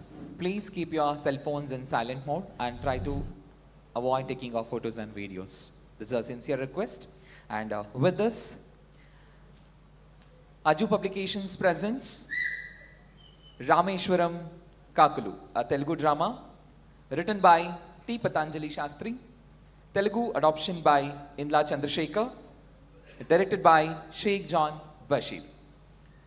3, 2, 1, let's begin.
ఏ కవిలో మెరిసిన ప్రేమ గీతము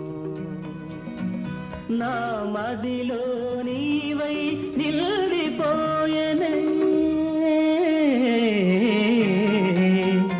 ఏ దివిలో విరిసిన పారిజాతము ఏ కవిలో మెరిసిన ప్రేమ గీతము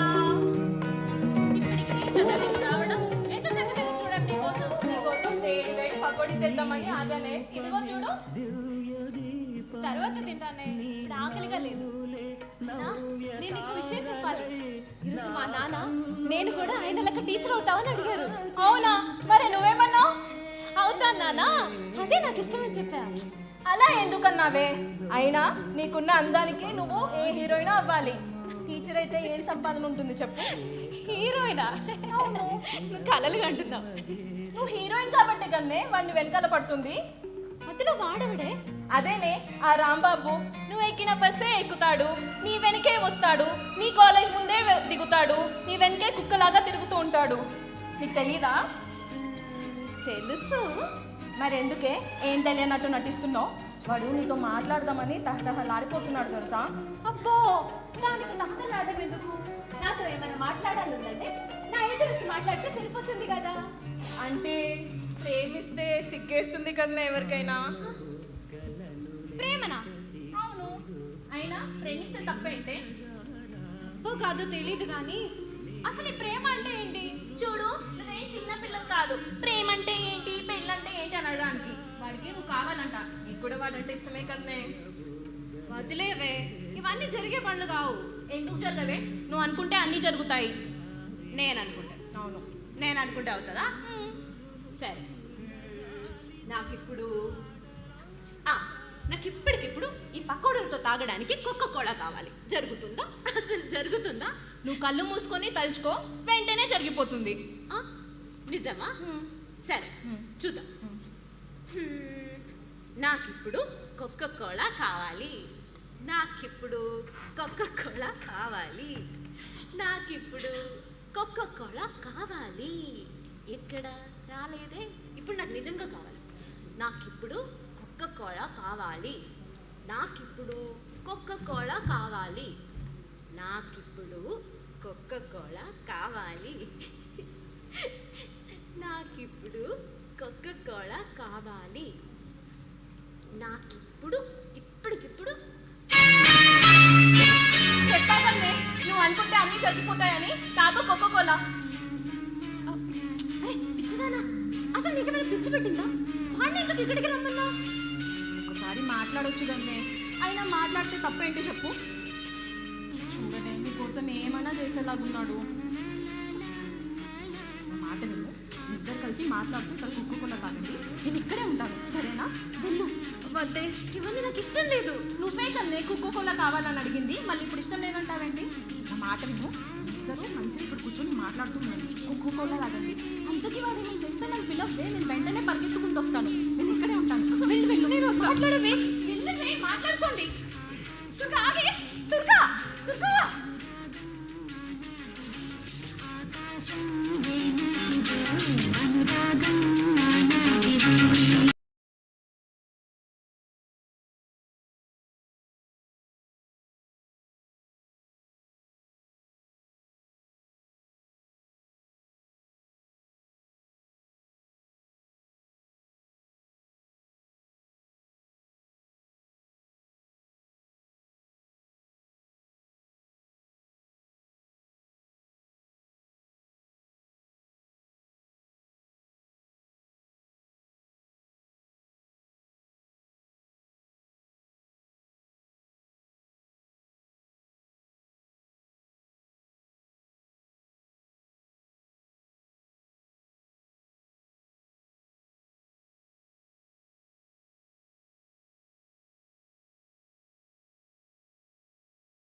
ఎదుటి వాడిని సుఖపెడితే వస్తాయి. డబ్బులు కావాలా ఇలాగే ఏడుస్తూ కూర్చుంటావా? దుర్గతో మాట్లాడాలక్క, ప్లీజ్ అక్క. పద్మ, ఆ మాటలేవో వచ్చేవాడితో మాట్లాడు. వచ్చిన డబ్బులు మీ ఇంటికి పంపి మీ అమ్మన్న సంతోషిస్తుంది కదా. నీకు మంచి ఉద్యోగం దొరికిందని చెప్పు. మంచి ఉద్యోగం ఏంటి? బ్రహ్మాండమైన ఉద్యోగం. నీకు తెలియట్లేదు కానీ ఉద్యోగంలో నీకు మంచి భవిష్యత్తు ఉంది.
రండి త్వరగా రండి.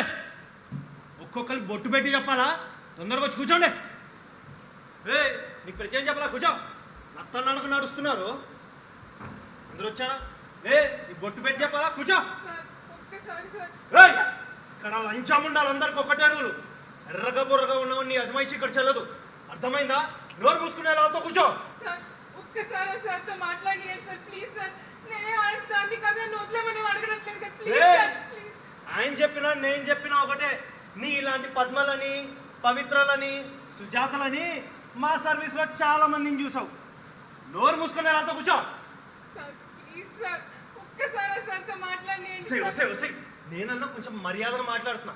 ఆయనకు అసలే నీలాంటి వాళ్ళు అంటే చెడ్డ చిరాకు, కొట్టినా కొట్టేస్తాడు. కూర్చో.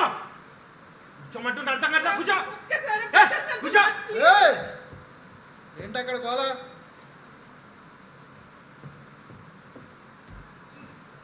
ఎప్పుడు ఉండేదే కదా సార్, ముగ్గురిని పట్టుకున్నాం రాత్రి. 2 పాతది, 1 కొత్తది. ఏంటి మేము పతివ్రతలో పాప పని చేయడానికి అక్కడికి వెళ్ళలేదు, పరమాణం వండుదామని వెళ్ళామని చెప్తున్నారా? అందరూ కాదు సార్, ఇది కొత్తది. పేరు పద్మంట. మాటలు చూస్తుంటే గుంటూరు సైడ్లో ఉంది. పొద్దున్నుంచి ఒకటే గోల, మిమ్మల్ని కలవాలి, మాట్లాడాలి అని. ట్రాన్స్ఫర్ మీద వచ్చి ఉంటుంది. అవును సార్. అలాగే వాళ్ళకు కూడా ట్రాన్స్ఫర్లు ఉంటాయేమో. మరే చూడ్డానికి బాగుంది సార్. నంగనాచుతుంగంటే ఎవరన్నా నమ్ముతారు. ఇంటర్ వరకు చదివిందంట. ఉద్యోగాలు చేసుకునే వాళ్ళే సెల్ ఫోన్లు అడ్డం పెట్టుకొని బిజినెస్లు చేస్తున్నారు. నేను వైజాగ్లో పనిచేసేటప్పుడు అనుకుంటా, ఈ మెడిసిన్ చేసే అమ్మాయిలు పట్టుకున్నా. డబ్బు కోసం కాదు, ఈ డ్రగ్స్ వాటికి వీటికి అలవాటు పడి. మరే వాళ్ళకే కదా సార్ ఎవరితో ఎలా మాట్లాడాలో బాగా తెలుస్తుంది. మిమ్మల్ని కూడా బుట్టలో వేసుకుందామని పొద్దున్నుంచి మీతో మాట్లాడాలి అని తెగ సతాయిస్తోంది. ఆకలేస్తుందేమో, 2 తీసుకొచ్చి పెట్టకూడదు? అయ్యో, బేబీ వాళ్ళ మనిషి వచ్చి పొద్దున్నే బాగా పెట్టిపోయాడు సార్. సార్ ఒక్కసారి మీతో మాట్లాడాలి ప్లీజ్ సార్. చూసారా సార్, ప్లీజ్ అంటోంది పతివ్రత. పొద్దున్నుంచి ఇదే గోల్ సార్, మిమ్మల్ని కలవాలని కాళ్ళు గడ్డాలు పట్టుకుంటుంది. ఆడకూతురు కాకపోతే మక్కెళ్ళని బొక్కలో పెట్టేవాళ్ళు. రాజకీయాలుగానే ఏమైనా మాట్లాడుతుందా? కొత్తది కదా సార్, కొంచెం భయపడుతున్నట్టుంది. మీతో చూడు ఎట్టా కూర్చున్నాయో. వదిలేస్తే వ్యాపారం ఇక్కడి నుంచే మొదలు పెట్టేలాగా ఉన్నాయి. సార్ ఒక్కసారి మాట్లాడాలి సార్ ప్లీజ్ సార్. నోరుమూయ్, కట్టే నస. ఊరు ముసుకు అక్కడ కూర్చో.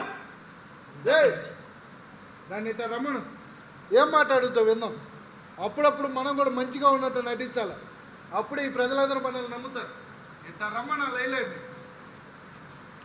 రమ్మంటారా సార్? నీకు టైం వచ్చింది, హలో మీరు నాతో రండి, మీతో పని ఉంది.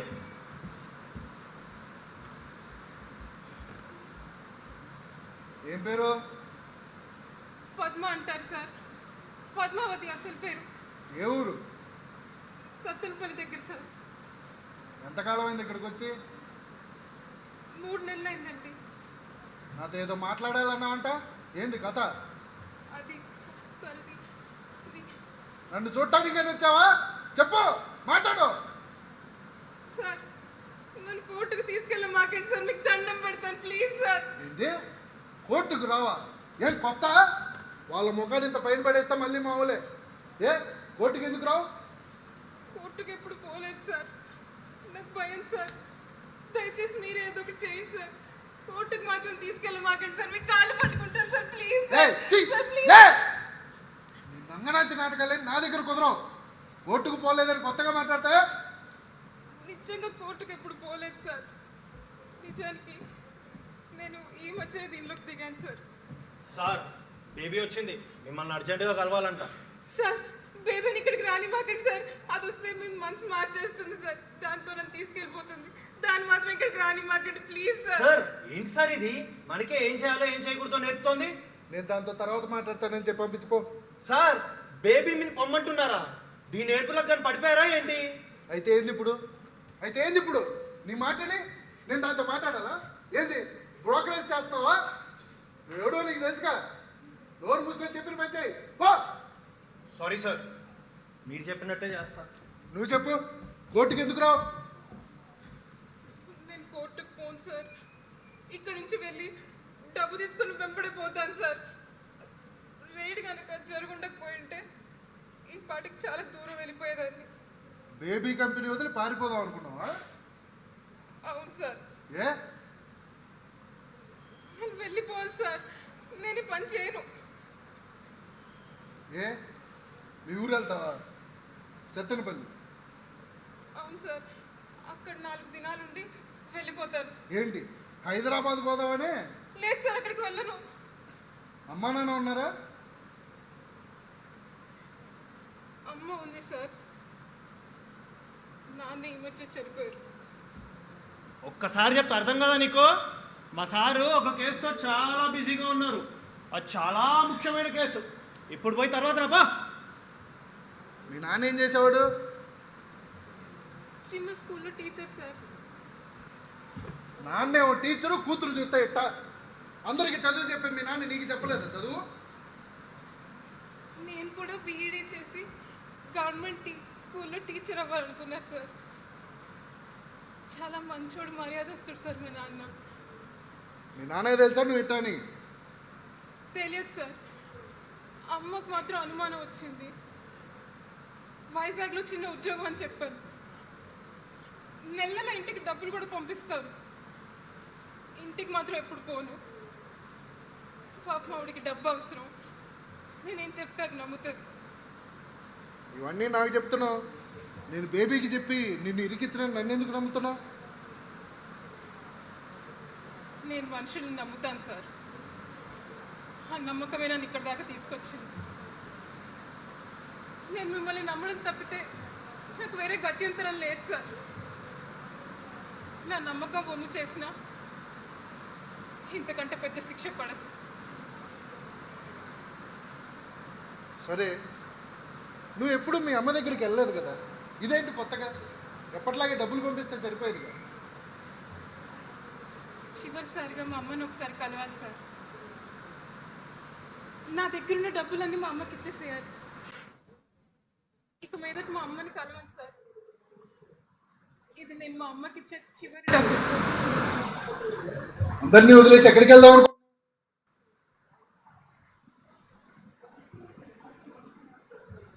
రామేశ్వరం.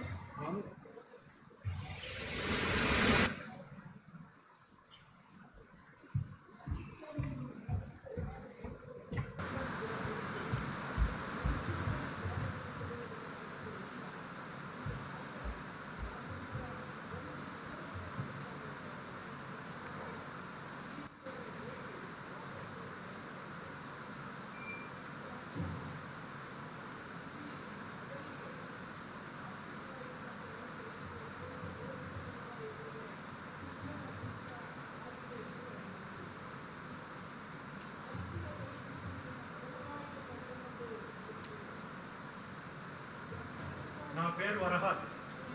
నాది రామేశ్వరం. రామేశ్వరమా? రామేశ్వరం పోయినా శనీశ్వరం వదలలేదంటారు, అదేనా? అదే, నాది కూడా అదే పరిస్థితి. అంటే పరిస్థితులు అనుకూలిస్తే ఇక్కడికి వచ్చేవాళ్ళు కాదమ్మా. పరిస్థితులు ఎప్పుడు మనకు అనుకూలంగా ఉన్నామని నా భార్య చనిపోయినప్పుడే నేను తెలుసుకున్నాను. అయ్యో, భార్యలో చనిపోయింది?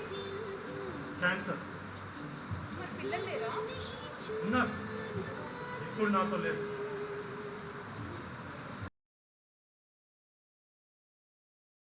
వాళ్ళకి ఇచ్చేసి ఇలా తిరుగుతున్నాను. వాళ్ళు నన్ను ఎప్పటికీ కలుసుకోరు. నిజం చెప్పాలంటే వాళ్ళకి లేదు.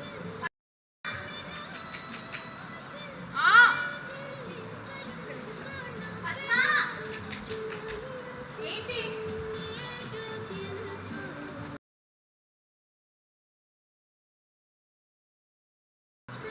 మనుషులం కదా, మాట్లాడుకోకుండా ఉండలేదు.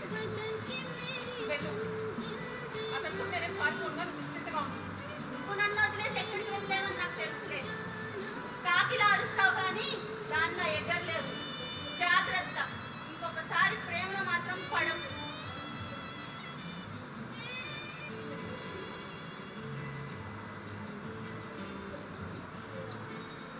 పద్మ మంచి పేరు. అయినా నా పేరు మీకు నచ్చిందా? ఎక్కడ మంచినా పద్మం పద్మమే. అర్థం చెప్పడానికి వచ్చారైతే. నేను రాలేదు, గోదావరి గట్టుపైన నీళ్ళ కళ్ళల్లో చూస్తూ అలా కూర్చుండిపోయాను. నా అవసరం ఇదేనేమో అని అతను నన్ను ఇక్కడికి తీసుకొచ్చాడు. అంటే అలాంటి అమ్మాయి ముందే తెలుసా మీకు? తెలీదు, కానీ అతను నన్ను పిలిచినప్పుడు మాత్రం నాకు రావాలనిపించింది. ఇక్కడికి రాకపోయింటే ఎటు వెళ్ళే వాళ్ళం మరి? గోదావరిలో ఒంటరిగా ఒక్కడిని పడవేసుకుని వెళ్ళిపోవాలి. నా చుట్టూ చీకటి ఉండాలి. నేను నా చీకటి ఇంకెవ్వరూ ఒంటరిగా సముద్రంలోని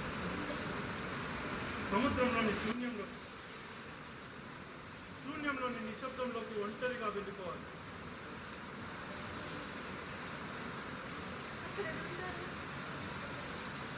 నా భార్య. అవును, తనకి సముద్రం అంటే చాలా ఇష్టం. తను అక్కడే ఉంటుంది, నేను అక్కడికి వెళ్ళిపోతాను. మేమిద్దరం కలిసి సముద్రంలో నుండి ఒడ్డుని చూస్తాం. అక్కడ కూర్చొని అలలు ఒడ్డుపైన రాస్తున్న కవితల్ని చదువుతాం.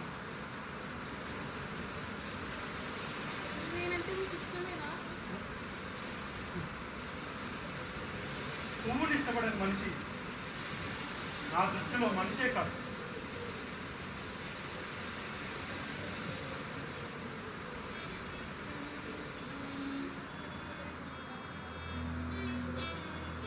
అతను మాట్లాడుతూ ఉంటే అలా వింటూ ఉండిపోవాలనిపించింది.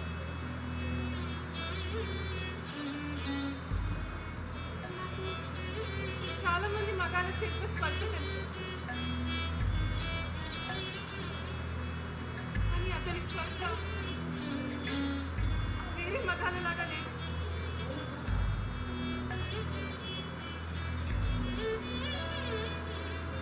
ఆ స్పర్శకి ఏదైనా పేరు పెట్టాలంటే అదొక సముద్రపు స్పర్శ. ఒడ్డుని ముద్దాడి సముద్రపు అలా వెనక్కి వెళ్తున్నప్పుడు మిగిలిపోయిన చివరి నీళ్ళ పెట్టి తీసుకుని ఇంకిపోయినట్టు నేను కూడా అతను కలిసిపోవాలనుకున్నాను. సముద్రాలు తన లోపల చాలా రహస్యాలు దాచుకుంటాయి. రహస్యాలు ఎప్పుడు రహస్యాలుగా ఉంటేనే కదా అందంగా ఉంటుంది. అందుకే సముద్రాలు మనుషులు చేరినంత లోతుగా ఉంటాయి. రామేశ్వరం బాగుంటుందా?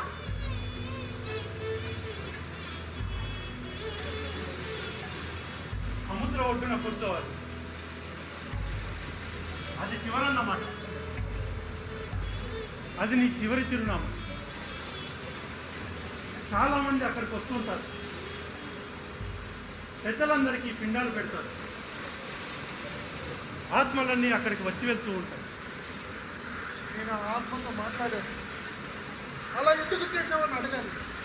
అలా ఎందుకు చేసావు, అలా ఎందుకు చేసావు, అలా ఎందుకు చేసావు?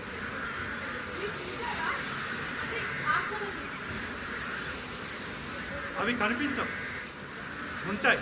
ఉంటాయి ఉంటాయని అనుకుంటాం. ఉంటాయని అనుకుంటాం. ఆత్మలు ఉన్నట్టు అనిపిస్తుంది. అనిపిస్తుంది. అనిపించడమే ముఖ్యం. ఆత్మలు ఉంటే బాగుండు. నన్ను రామేశ్వరం అదే ఊరు తీసుకెళ్తారా? నేను వెళ్ళను, నాకు ఊరు లేదు. నువ్వు వెళ్ళు. మరి నువ్వు ఎక్కడికి వెళ్తావు? ఎక్కడికైనా ఎగిరిపోతాం. చేత కాకపోతే లోతులో మునిగిపోతాను.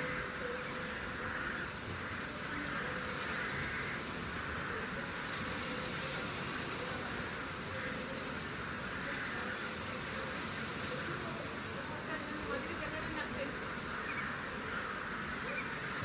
ఆదాయంతో ప్రశాంతంగా నిద్రపోయాను.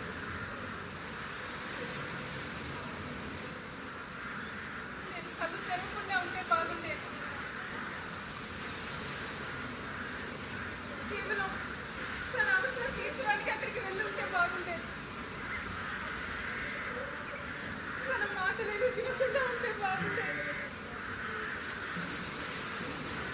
సార్, నేను వెళ్ళాలి సార్. ఎక్కడికి వెళ్తావు? రామేశ్వరం సార్. వెళ్ళి ఎన్ని రోజులు ఉంటావు? 2 రోజులు ఉంటాను సార్. సముద్రానికి దగ్గరగా. ఆ తర్వాత ఎక్కడికైనా ఎగిరిపోతాను. రామేశ్వరం ఎలా వెళ్ళాలో తెలుసా? తెలియదు సార్, కానీ రామేశ్వరం వెళ్ళాలని మాత్రం తెలుసు.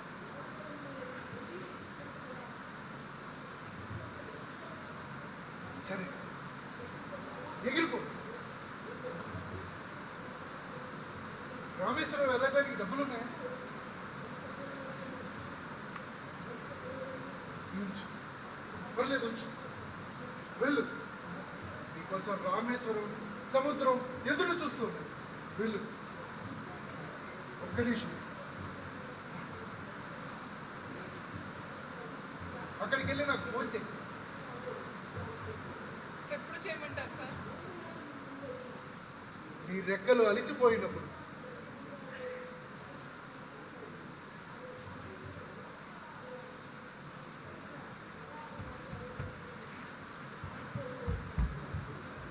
సార్ సార్ అది వెళ్ళిపోతుంది సార్. రామేశ్వరం అది నిజంగా వెళ్ళిపోతుంది సార్. లేదు, ఎగిరిపోతుంది. రెండు ఒకటే కదా సార్. నీకు రెక్కలుంటే ఎగురుతావు, అదే కాళ్ళు చేతులు మాత్రమే ఉంటే నడుస్తావు. దానికి ఇప్పుడు రెక్కలు ఎక్కడ ఉన్నాయి సార్? ఏంటి సార్ పిచ్చి పిచ్చిగా మాట్లాడుతున్నారు? నువ్వు ఎప్పుడైనా సముద్రంలో మునిగావా? మునగడమే కాదు, ఉచ్చ కూడా పోసాడు. అందుకే నీకు దాని విలువ తెలియదు. తను సముద్రంలో వాలటానికి వెళ్తుంది. సముద్రపు హోరు గాలికి తన రెక్కల్ని తోడివ్వటానికి వెళ్తుంది. పిచ్చి ఈనక నాక రెక్కలు బొక్కలు.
అది రాదు సార్. దేని గురించి మాట్లాడుతున్నావు? అదే 6 రోజుల నుంచి అంతా గమనిస్తూనే ఉన్నా. ఏం గమనిస్తున్నావు? అదే అంతా. కొంచెం అర్థమయ్యేలా చెప్తావా? సార్ మీ పిచ్చి కానీ ఒక్కసారి సుఖం మరిగిన ఆడది ఆ పని ఎట్టామా అనుకుంటుంది. ఇక్కడ దాని గుట్టు బయటపడింది. మీకేమో కాకమ్మ కథలు చెప్పి ఇంకో చోట అది మఖం మార్చి ఉంటుంది. మీరేమో అది తిరిగి ఫోన్ చేస్తుందేమోనని 6 రోజుల నుంచి పనులన్నీ పక్కన పెట్టి ఆ ఫోన్ కోసం ఎదురు చూస్తూ ఉన్నారు. అది తిరిగి రాదు, మీకు ఫోన్ కూడా చేయదు. నన్ను విసిగించుకోండి, ఇక్కడి నుంచి పో పో. సార్ ఒక్క విషయం అడుగుతాను, నిజం చెప్తారా? ఏంటి? కొంపదీసి మీరు కానీ దాని వల్ల పడలేదు కదా?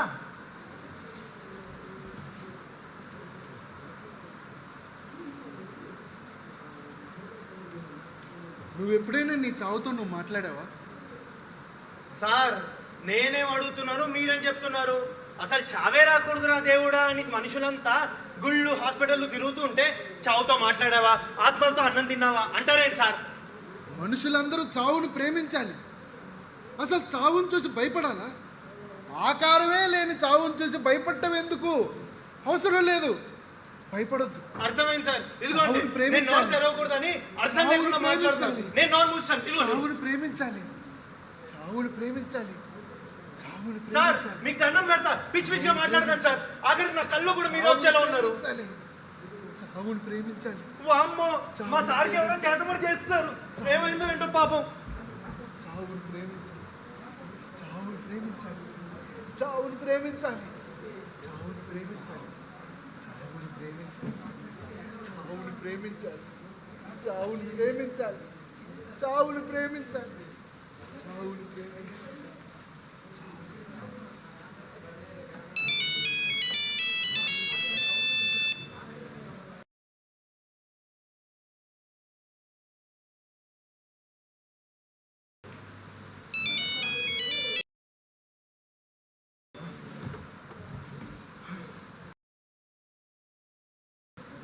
హలో సార్, నేను రామేశ్వరం చేరుకున్నాను సార్.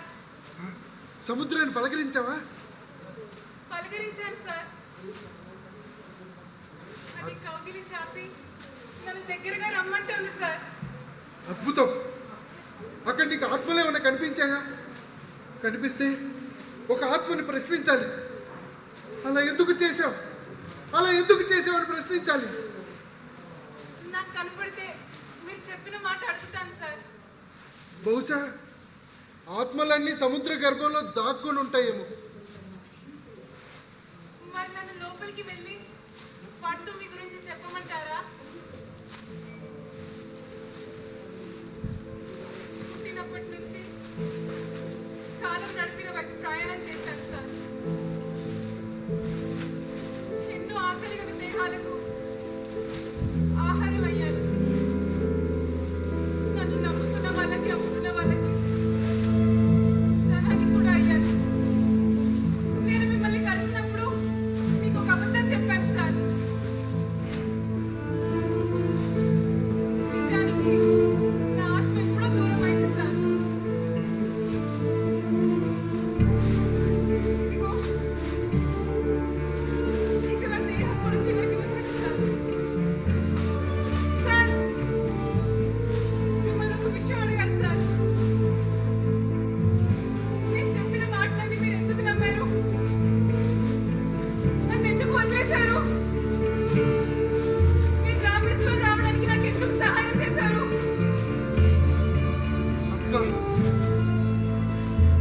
అక్క, అక్క, అక్క,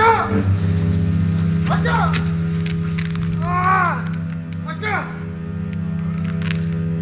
ఇక నా వల్ల కాదు తమ్ముడు. నా వల్ల కాదు. ఈ బాధను నేను భరించలేను. నేను అలసిపోయాను. ఏం మాట్లాడుతున్నావు అక్క? నాకేం అర్థం కావట్లేదు అక్క. బాగా చదువుకో. అమ్మా నాన్నని బాగా చూసుకో. మమ్మల్ని అందరినీ వదిలేసి ఎక్కడికి వెళ్దాం అనుకుంటున్నావు అక్క?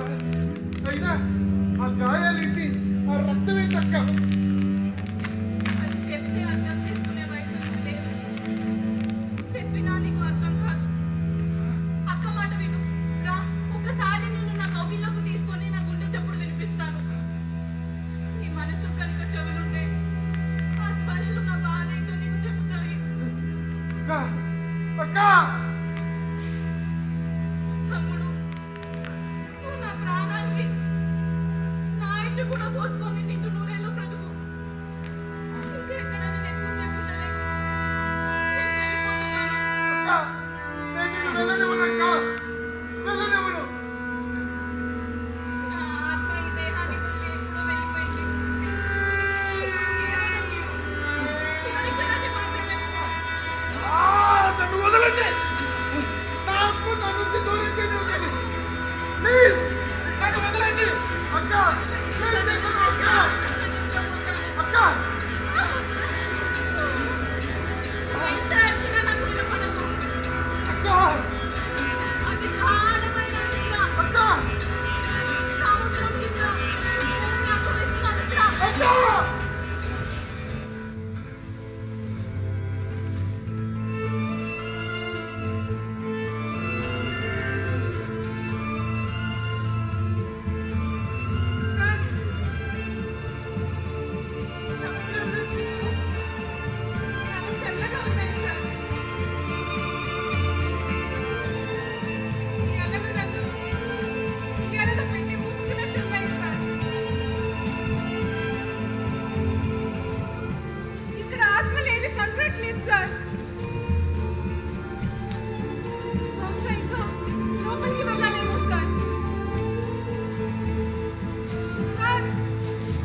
చూస్తే ఇంటి దగ్గరికి తీసుకెళ్ళిపోతుందేమో సార్ నన్ను. సార్ అక్కడ ఆత్మలుంటే మీరు చెప్పిన విషయం మీరు అన్న మాటలు పడుతున్న అడుగుతాను సార్. ఎందుకు అలా చేశావు, ఎందుకు అలా చేశావు అని అడుగుతాను సార్.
మైక్ నేనేమి అడగలేదు కదా చప్పట్లు కొట్టండి అని, అయినా చప్పట్లు కొడుతున్నారంటే అఫ్ కోర్స్ వాళ్ళందరికీ కూడా నచ్చిందనమాట, రైట్? సో శ్రావ్య గారు కొంచెం పరిచయం చేయండి టీంని. మా నాటకానికి వచ్చినందుకు ధన్యవాదాలు. కాస్ట్ మెంబర్స్ని ఇంట్రడ్యూస్ చేస్తాను. క్రాంతి కుమార్, షెరిన్ సంతోష్, దనిషా కర్రీ, ప్రదీప్ కొట్టే, సాయి కిరణ్ యాదవ్, నవనీత్ మడిశెట్టి, కావ్య కస్తూరి, ప్రకాష్. నా పేరు శ్రావ్య. ఈ స్టోరీ రాసింది తల్లవాజుల పతంజలి శాస్త్రి గారు, అడాప్టేషన్ చేసింది ఇండ్ల చంద్రశేఖర్ గారు, కొరియోగ్రఫీ చేసింది శ్రేయోశ్రీ సర్కార్, light design Sachin Rawal, sound design Ashok, and design and direction by Sheikh John Bashir. Please come, sir. Please, sir. And special thanks to Chaya Publications, Arunank and Madhu Gariki. Thank you. Arunank, Madhu and Mohan Gariki. Sorry. Thank you. Thank you sir, thank you so much, thanks a lot. This is what the Telugu drama Rameshwaram Kakalu, presented by B Studio. Thanks a lot, thank you once again. And the session was presented by Aju Publications.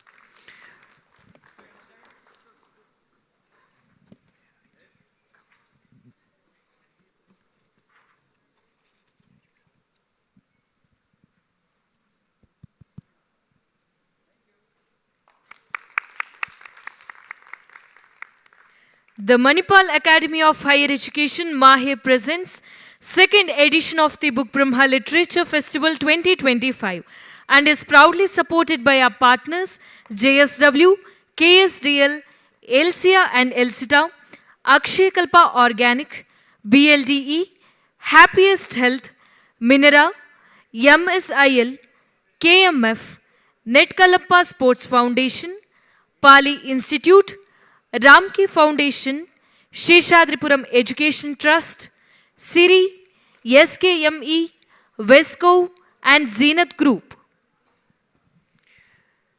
And this is for your kind information. We are left with 2 more sessions, after which we are having award ceremony. And today's award ceremony is Book Brahma Sahitya Puraskara 2025. After which we'll be having a performance that is Bengaluru Club for Kathakali presents Duryodhana Vadham. So that is what the last performance of the whole fest, if I can mention. So let me go through the coming session now. Vaswani Groups presents the session Books, Brands and Bharat. Literature Meets Everyday India. Harish Bhat in conversation with Sanjay Kopikar. Ladies and gentlemen, let's welcome the speakers on stage. Harish Bhat in conversation with Sanjay Kopikar.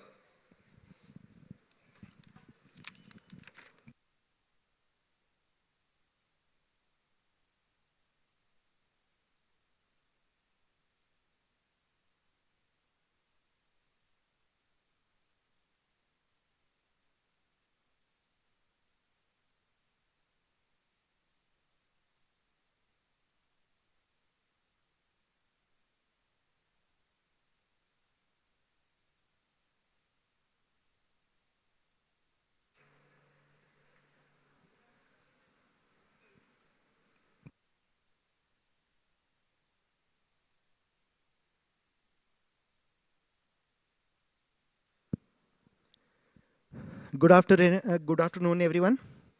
It's going to be a challenge, especially after lunch session, to keep everyone awake and get them engaged. Today we have wonderful stories from especially the House of Tatas. And a lot of these stories, we are going to burst a lot of myths and forwards that you would have otherwise found in your WhatsApp, especially the WhatsApp uncles and aunties that would have sent you. So we are going to burst a lot of them, but nobody else can do it better than Mr. Harish Bhat. Today we have him as our guest here. Thank you, Sanjay. I hope I am audible. Thank you. So I want to just introduce Sanjay to you first before we begin this conversation. I am very grateful to Sanjay for anchoring this session. Sanjay Kopikar is a serial entrepreneur since the age of 18 years. He is the co-founder and chairman of QuadWave, a software services company, and the co-founder and chief product officer of Evolute IQ, which is a new age agentic AI company looking at agentic AI-based automation platforms. But apart from his role as a serial entrepreneur, Sanjay is also a very avid writer with keen interest in books. He is the published author of 3 books, with 3 more in the pipeline, he informs me. Narova, his 3rd book, has been translated into 5 languages. And quite interestingly, he has started a platform called Million Mutinies to enable startups in various non-technology areas. So Sanjay, welcome and thank you very much for being here this afternoon. Thank you, sir. Thank you. I would like to quickly introduce Mr. Harish Bhat. In fact, he's the last person who will need one introduction because he's phenomenally well known, especially the people who follow Tata Group. Harish Bhat, sir, is consider himself as a marketeer and an avid writer. Tata Group, he's been working for last 38 years. In the Tata Group, he has held many various high visibility positions. In fact, when he retired as a brand custodian. And prior to that, he was MD and CEO of Tata Tea. We all have tasted it and have seen how the brand got built, and now we know who was behind that as well. Prior to that, he was CEO of watches and jewelry business of Titan, built brands like Tata Tea, Chakra Gold Tea, Tanishq, Fast Track, Titan, Sonata, and finally even the Tata brand itself as a brand custodian. In 2022 and 23, Forbes listed him as the top 10 chief marketing officers in the world. Right? As an author, he has published around 7 books now. 4 of them were national bestsellers. Right? And he writes on corporate history, fiction, and poetry. That's an absolute wide variety of options there. He has been a columnist also for the Hindu business line for last 15 years, writing majorly on the marketing part of it. Please welcome Shri Harish Bhat. Thank you. Sir, one introduction that we did not do, so I'm going to start with that. So how many of you out there are Kannadigas? Okay, so good number of them. So I'm going to introduce him from a different angle, because that is going to actually strike a chord with all of us. His maternal great-grandfather was none other than Rashtrakavi Shri Manjeshwar Goindpai. Okay, so that itself tells you how.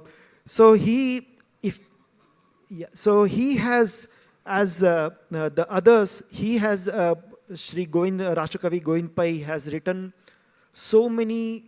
How do I call it? They are mammoth creations. If you look at what was written as Golgotha and Vaishakhi, especially Golgotha was the last day of Jesus, and Vaishakhi was the last day of Buddha. Again, apart from that, he has written Gilivindu, Nandadipa, and so many of them.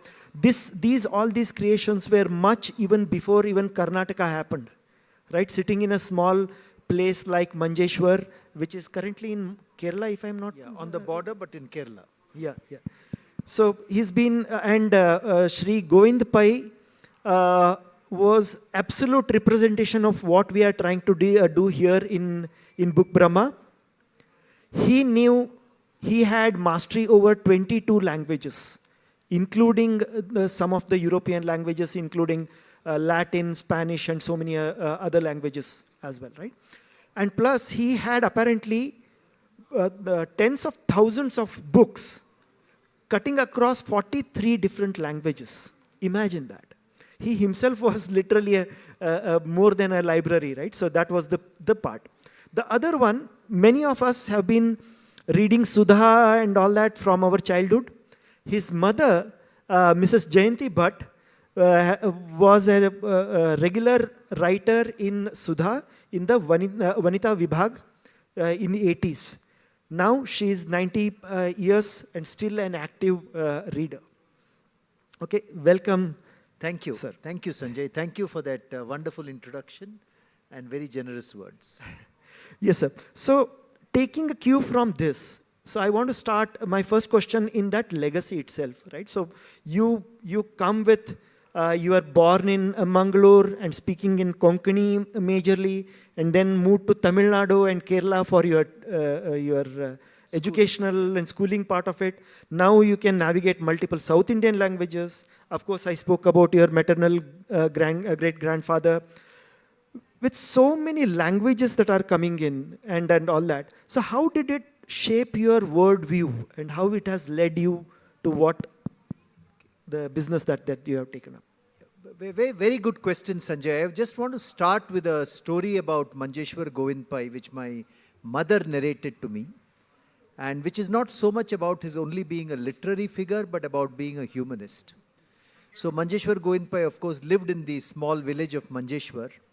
And I am told that in that village once, when he was walking down the road, he saw a young Muslim girl, Fatima, sitting on the road and begging for alms. So he asked her, why are you begging? And she said, I have nothing to do. My brothers are unable to take care of me. So he apparently told her that, listen, why don't you work to earn a living? And she was physically, challenged. She could not walk.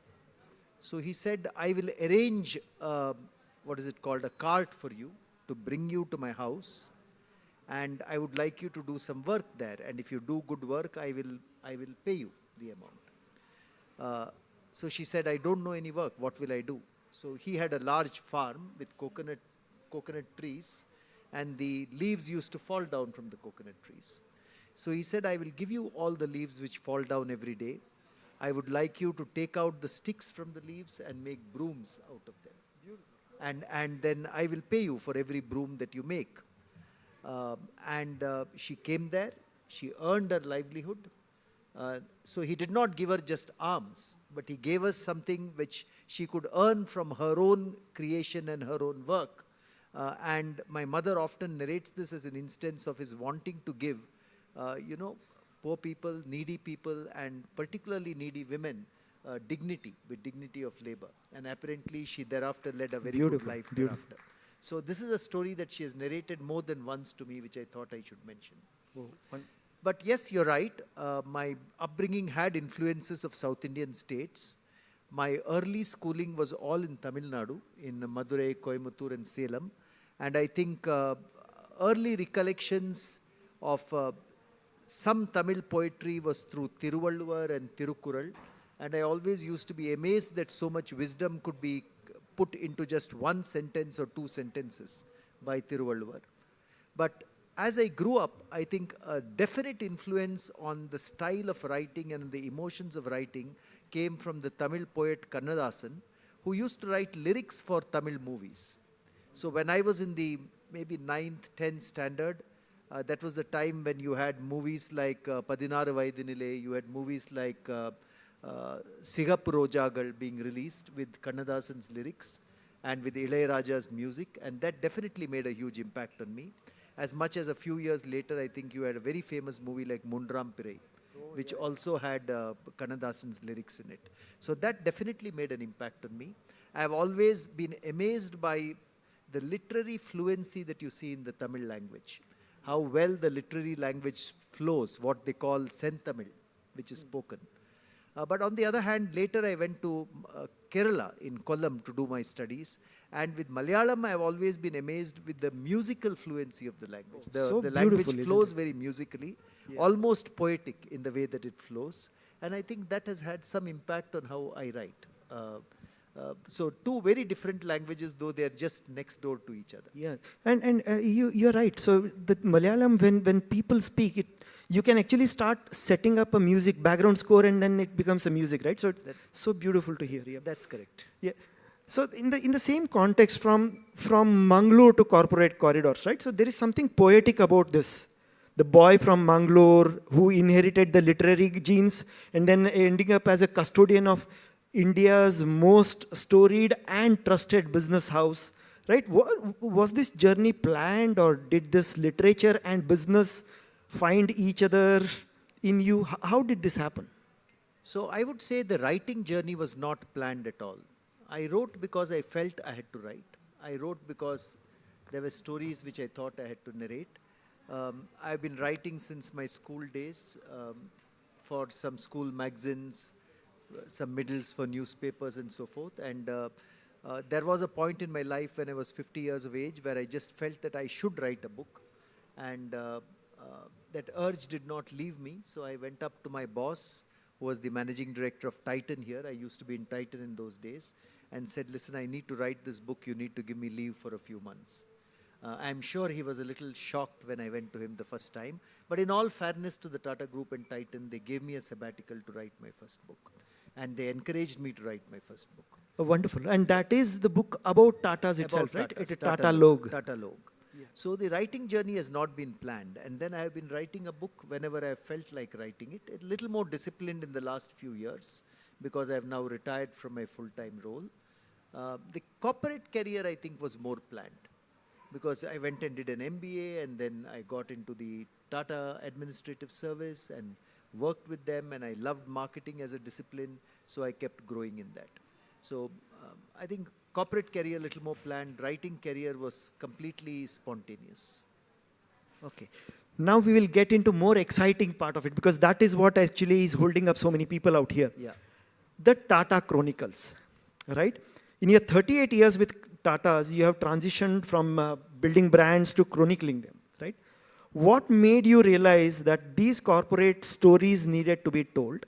Yeah. And how do you balance the role of an inside storyteller? This is very interesting for me because this was very intriguing. I can write a story about somebody, but when we are trying to write about the brand that we love so much, there is so much of bias already inbuilt, right? So how do you maintain that authenticity and yet tell those stories that are so important and required to be told?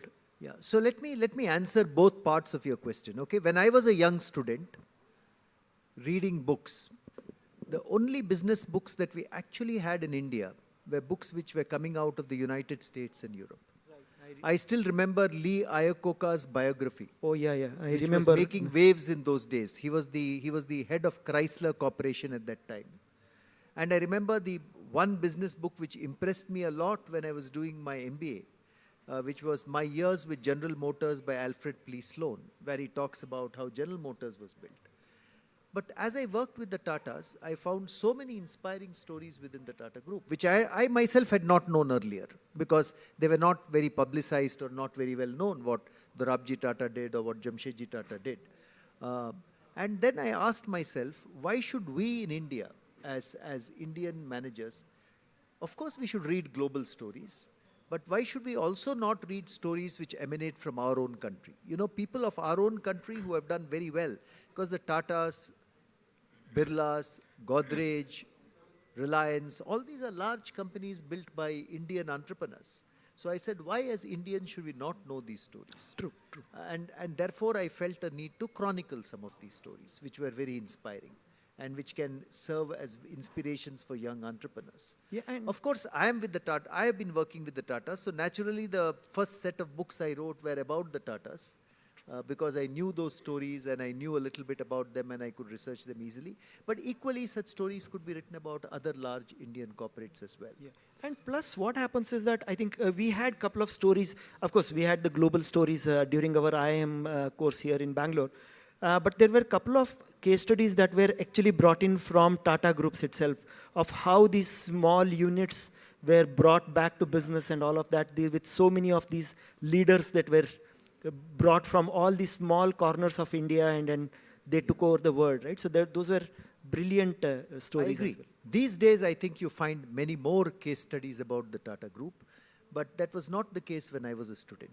And Indian ethos of working is so different than the West, right? But then we take those books as the reference points and where these stories needed to be told, right? Yeah, so you know, to imagine that Jamshedji Tata in the midst of colonial India, when the British were ruling us, and there was a lot of opposition from British viceroys of that time, including Lord Curzon, to imagine that was the oppressive atmosphere in which Jamshedji Tata created India's first steel plant, or created the Indian Institute of Science here in Bangalore, or created the Taj Hotel in Mumbai.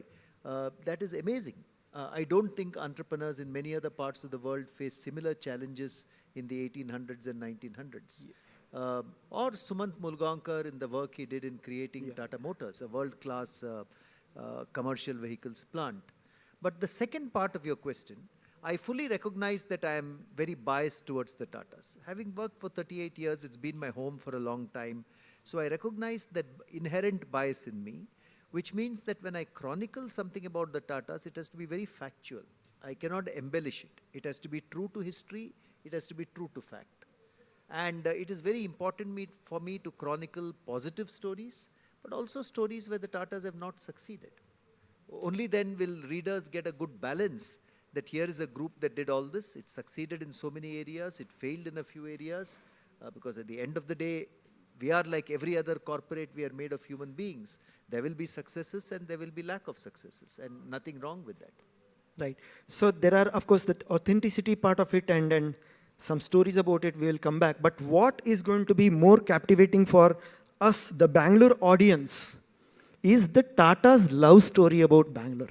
Yes. Right? So there are so many stories that we have heard, especially the way Swami Vivekananda met Jamshedji in a ship on his way to his famous Chicago convention, and then there you go, and then the meeting with Maharaja happens, and then ultimately Tata Institute, and now what is being called as the IISc, which is the premier institute of science in India, happens, right? So all these different stories that come in.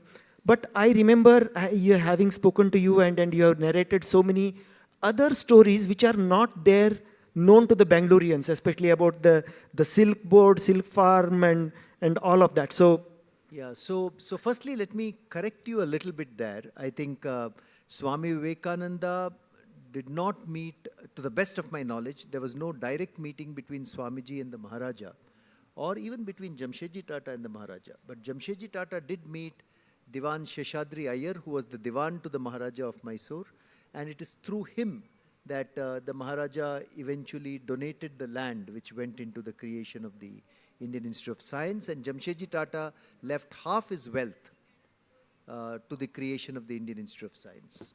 That should absolutely require a big hand. And you're quite right. Until today, the Indian Institute of Science is the top-ranked science university in the country. And even until today, if you take an auto rickshaw somewhere towards Malleshwaram and say, drop me at Indian Institute of Science, chances are that the auto rickshaw driver will ask you, are you telling me Eli Tata Institute Beka? I think that's the question that they will ask. So the Indian Institute of Science story is much better known. That Jamshedji Tata was the founder, and his statue is still there, you know, just opposite the main building. But the story that I'm very interested in telling you today is the story of another business that Jamshedji Tata founded in Bangalore called the Tata Silk Farm. How many of you have heard of the Tata Silk Farm? Where is it located? NR Colony. So I think many of you know, it is located just next to my house. I stay in Basavangudi and it's not too far. You just cross the road from there. In fact, my daughter studied in Kumaran School, which is within the Tata Silk Farm. So I've always wondered, why is it called the Tata Silk Farm? You know, what were the Tatas doing here? Because currently there is no silk farm there, to the best of my knowledge. So when I researched this history, what I found was that Jamshedji Tata once went to Japan. And when he went to Japan, he found the Japanese have become experts at making silk. They are, what is it called? Sericulture. They have become experts at sericulture, the art of making silk. So Jamshedji Tata apparently said, if the Japanese can make silk so well, why can't we make it within India? And why can't we use silk making to provide employment to ordinary Indians? Just like Japanese have used it to provide employment to Japanese. So he came to India, and then he found out that Bangalore had the right temperate climate for silk making. And in fact, silk was very well known in the Mysore area, right? From Tipu Sultan's time, silk has been a flourishing industry, though it had fallen on bad days in the 1800s and early 1900s. So Jamshedji Tata then went back to Diwan Sheshadri Iyer and the Maharaja of Mysore, and they gave him a plot of land in NR Colony next to Basavangudi, where a silk farm could be established. And the reason he did it is he wanted to provide employment for Indians in a skilled area. He actually got two Japanese, Mr. and Mrs. Odzu. He got them to come to Bangalore and stationed them in the Tata Silk Farm near Basavangudi to actually teach Indians the art of reeling silk, the art of silk cultivation and so forth. And the Tata Silk Farm soon started making silk. And the silk which was made there was sent to Europe for testing. And it was classified as being amongst the best quality of silks worldwide. So there's a silk from the Tata Silk Farm. And that is how the Tata Silk Farm was created. And this actually encouraged the government of India to set up 3 or 4 more silk farms in different parts of the country. The early trainees, he gave internships and training to people free of cost to learn under this Japanese couple. And the early trainees of the Tata Silk Farm, at least 2 or 3 of them, then became some of the most senior officials when the Silk Board was created in Bangalore. So after Jamshedji Tata's demise, his sons were very busy with the creation of the steel plant and the hydroelectric power plant and so forth, which were much larger industrial projects. So they handed over the silk farm to the Salvation Army, which ran it for several years thereafter. Then it was converted to an orphanage. And now, of course, I think then after that, the commercialization of Bangalore took over, and just now you will only find housing plots and houses all over. So those years where silk farm to silk board was easy transition, today it is not possible. Today to even reach those 2 even points. Getting past the silk board is not an easy transition. Though hopefully the metro which has been launched today, the metro line will help us get over it easier. Yeah, true. Yeah, but this is the story of the Tata Silk Farm, a beautiful story of how Jamshedji Tata wanted to create employment, and that's why that area is, the bus stop still says Tata Silk Farm. But I think the most intimate attachment that Jamshedji Tata had to Bangalore was his son, Dorabji Tata. Jamshedji Tata visited the home of a gentleman called H.J. Baba, who was the education supervisor, the education commissioner of Mysore state.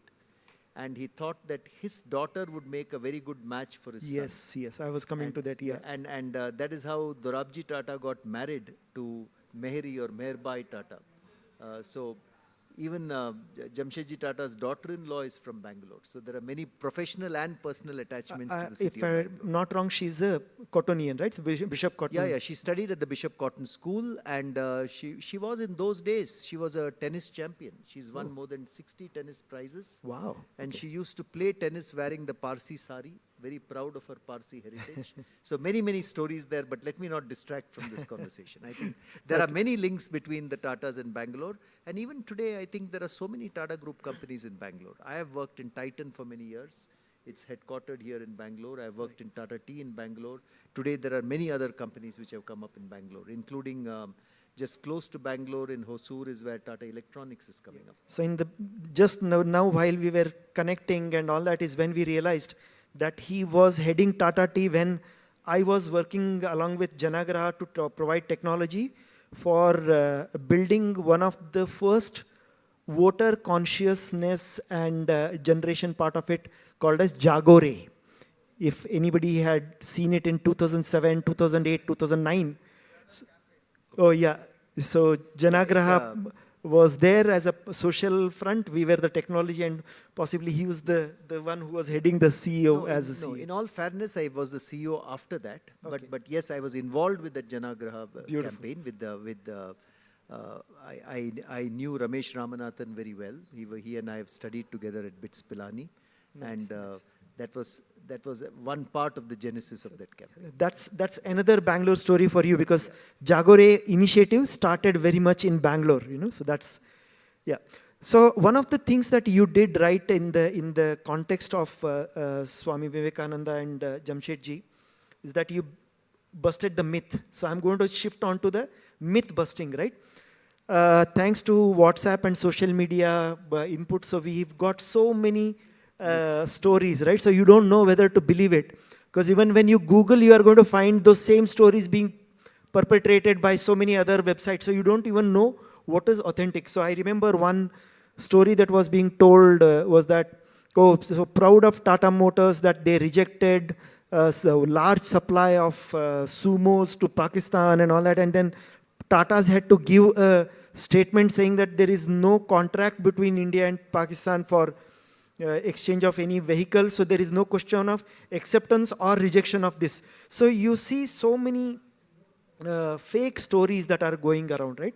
One of the stories that you had mentioned was about the start of Taj Hotel itself. So if you could just narrate that story. So I agree with you. In this era of WhatsApp and such digital media, people trust whatever is coming on WhatsApp without even checking the authenticity of that story.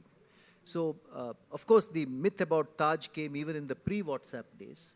But the popular story about the Taj is, of course, India's and Mumbai's first five-star hotel it's in Mumbai. It's a very proud symbol of our country. It's withstood 2 world wars, 2 pandemics, 1 terror attack, and it's still a very proud symbol of our country today. But the popular myth is that Jamshedji Tata built the Taj because a European hotel in Mumbai did not permit him to enter. And they didn't permit Indians to enter in general, and they did not permit Jamshedji Tata to enter because they were meant only for Europeans and for foreigners. That's a fake story. But that's a fake story. That's a fake story. It's what is called an apocryphal story, which has been making the rounds, because Jamshedji Tata would not have had a small mind like that. What actually happened? Why did the Taj get built? Such a massive hotel. What happened was in the 1890s, Mumbai was struck by the bubonic plague. You know, just like the pandemic that we had a couple of years before, Right. the bubonic plague struck Mumbai in a big way, and millions of people ran away from the city of Mumbai. This was the financial capital of our country, and millions of people ran away from Mumbai, and no one was coming into Mumbai after that because of the bubonic plague. So Jamshedji Tata, when the bubonic plague was nearing its end, Jamshedji Tata said, I should give this city a new resplendent symbol, which would make Mumbai and every Indian proud. And he discussed this with the then editor of the Times of India, Lovat Fraser, and he said, one of the best symbols that I can provide is a luxury hotel, which will be the most luxurious hotel east of the Suez Canal.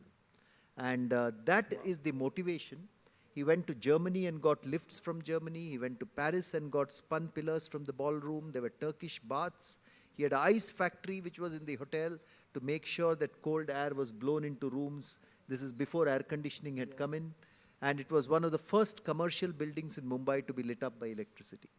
So this is why he created the Taj Mahal Hotel in Mumbai, which is the fact.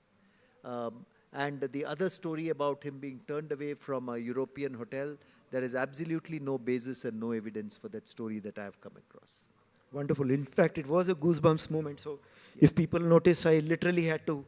It is, you Yeah, know. it is wonderful. And apparently, you know, when he how did he went to some Bombay Port Trust auction, and they were auctioning land, and he leased this five acres of land to build the Taj on. And then he came home, and his sisters were there, and the rest of his family was there, and he told them that, you know, I have leased this land on an auction, and I'm going to build a luxury hotel here. Apparently, his sisters told him, listen, on one hand, you want to build a steel plant. On the other hand, you want to create a university somewhere in Bangalore. And now you're going to also build a Batarkhana, which means a restaurant and a food place for people. Apparently, they themselves did not believe that he could do something like this. But that's the story of how it happened. Yeah, and some visionary, right? So every... The lady is putting up her hand. No, I have not found any evidence to that. Yes, there is an apocryphal story around that also, that the hotel was built backwards, forwards and all that, but that's not true. It was built in this place where it is built today because he wanted the rooms to get the sea breeze coming in the evening. You know, these were days before air conditioning. That is why the rooms are facing the sea, and the grand entrance to the hotel, original grand entrance, is at the back. Oh, okay. No, not because someone built it the wrong way around. Okay, nice. So, yeah, so then we will move on to the other interesting part of it. We know that one of the things that actually troubles us is that Air India again had a lot of stories around it, how Tata's built that, and then the state took it over, and then now again, of course, it is back into Tata fold. So the challenges that the Tatas have faced in the past, right? So with relation to now, Air India is also one of the challenges that we see with, of course, the brand almost getting hit, and plus the Tatas have taken it up. A lot of things, because Tatas have taken it up, gets amplified more because everybody wants to target that. So what were the complex situations that you have seen in the past that Tatas have faced, and how they have coped up with that? What kind of future do you think that we know that Tata's brand is trusted and is associated and it is going to prevail? Sure. So I think that's a very good question. With Air India, of course, the single-minded purpose is to make it a world-class airline that Indians can be proud of. But there have been many, many other situations in the past which the Tatas have faced huge challenges, and there have been turnarounds which have been crafted. You know, one example I will give from the more recent past is a company that I am very proud of today, Tata Motors.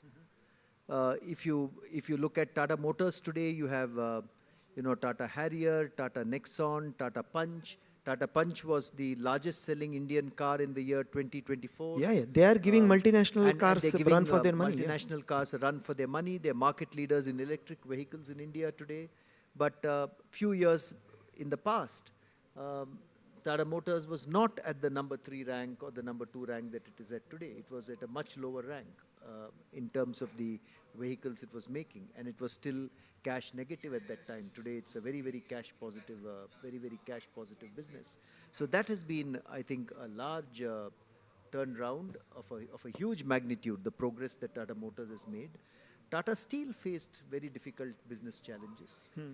Tata Steel faced very difficult business challenges. They had to become the most cost-efficient steel producer in the 1980s and 1990s, and there were many steps they took towards that and became the lowest cost producer, and then Tata Steel flourished after that. Yeah, naturally. Again, even taking over companies across the globe everywhere. So right? I think ups and downs in business, and I think turning around businesses which have not been doing well has happened at many points in Tata history. But I have seen some of the failures also, right? So especially the financial part of it, banking and...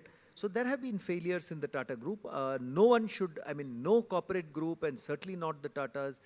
I have never claimed in my books or my writings that the Tatas are a perfect group. In fact, in my first book, Tata Log, where I defined the group by 4 Ps, I said they are purposive, they are principled, but the last P that I used, I also said that they are imperfect, not perfect. Many businesses of the Tata Group have not succeeded. Jamshedji Tata, our founder, you may not know. You know, his steel company is very famous today. The hydroelectric company is very famous. But how many of you know that he started a shipping line which could not succeed? The Tata shipping line. Because the British government strongly subsidized the P&O line, eventually he had to shut down the Tata shipping line. It's a story by itself. Similarly, the Tata Group, like you rightly said, did enter banking in the 1920s and then withdrew from that area. So that again was not a very There is one story about pledging their gold, personal gold and all that. Yeah, so that is Tata Steel actually. And you're right. Thank you for reminding me of that. You know, Tata Steel ran into a very, very strong business downturn in the 1920s. In the 1910s, there was World War I, and because of World War I, the demand for steel collapsed, particularly in Japan, which was a large customer for Tata Steel. And because the demand for steel collapsed, Tata Steel had this huge factory in Jamshedpur and not enough production. So at one point, Dorabji Tata, who was the chairman of the Tata Group at that time, received a telegram from Jamshedpur saying, we don't have money to pay wages to our workers for next week. And I am amazed at what he did. Without blinking an eyelid, after considering the problem, and of course Tata Group was much smaller at that time. Tata Steel was the largest company. His wife and his wife I have already referred to, Meherbai Tata, who was from Bangalore originally. His wife and he pledged their entire wealth, including their jewelry, which was worth about 1 crore of rupees. And this included his wife's famous diamond called the Jubilee diamond, which at that time was the largest diamond in the world, 254 carats, twice the size of the Kohinoor diamond. Wow. They pledged their entire wealth, including the Jubilee diamond, they pledged it to the Imperial Bank of India. The State Bank of India was called the Imperial Bank of India at that time. They pledged it to the Imperial Bank of India. They raised 1 crore of rupees as a loan for working capital, and that was how Tata Steel managed to sustain during that very difficult period of time, protecting jobs, protecting, the salaries of their workers and so forth. After a few years, of course, Tata Steel revived after the residual effect of World War I had gone away. And then Tata Steel started becoming prosperous again, and Dorabji Tata could then reclaim his pledge from the bank. But for a chairman to pledge his entire personal wealth to save a company from collapse, I thought was phenomenal. And if any of you go to Jamshedpur today, please do take some time to visit the Dorabji Tata Park in Jamshedpur, where Tata Steel have created a huge steel replica of the Jubilee diamond, just to pay tribute to the act of Dorabji Tata during that time. So in fact, so difficult times are there with every corporate, and the Tata Group has gone through them as well. But this was an amazing incident for me to hear something like this happening. Yeah, that's so true. In fact, all entrepreneurs here, so I'm sure their families are watching, I hope. So we've all gone through those kinds of things. So that means, yes, we are on the right path. Yes, that is true. Because I think as entrepreneurs, you are a serial entrepreneur yourself, and you would know, the pain that happens when your business goes through a tough patch. Yeah. And The tensions of paying the salaries on the right day, right time. Yeah, which even someone like me, I've only been in the corporate world, but as an entrepreneur, you would realize the value of the story much more, perhaps. Yeah. So with little less than 12 minutes remaining, so I think we will move out of the Tata group stories, so we could move to the other creative universe of yours. Though it's very, very challenging in India to move out of the Tata. All of us use some Tata product or the other. Absolutely, happy to absolutely. move So out, yeah. we could go on the Tatas only. We can have one just complete conference only discussing about Tata stories, and still we will be left with so many, right? About your own journey, right, from boardrooms to bookshelves. So your bibliography spans from Office Secret to an extreme love of coffee. I'm sure a lot of coffee lovers here in the audience, right? And to poetry then, right? How does this switching between this corporate wisdom, especially one of the things that I loved, one of the statements in one of your books was about dump the slides, add power to your points, right? Very pun intended, I'm sure. And the creative fiction, restless lives, and exercise the different paths of your writer's mind. How do you manage these, touching upon these different parts of it? Yeah, so the dump the slides I'll talk about a little later, perhaps, if we have time. But I strongly believe that, rather than put time and effort into creating very beautiful slides, I think putting time and effort into content is far more useful. That's why I said dump the slides. But, writing, for those of you who are writers or who have aspiration to be writers, I find that writing corporate history, chronicling the Tata Group, requires a very left-brained approach. You have to research the story, you have to interview people, you have to document the story, making sure that the facts are absolutely correct. You have to ensure that factually there is no mistake that you make. But you also have to narrate the stories so that they speak to the head and heart of people. Then in the writing of the story, you need a little bit of a right-brained approach because you have to, you cannot make it like a corporate story. It has to be a human story if people have to narrate, if people have to relate to it.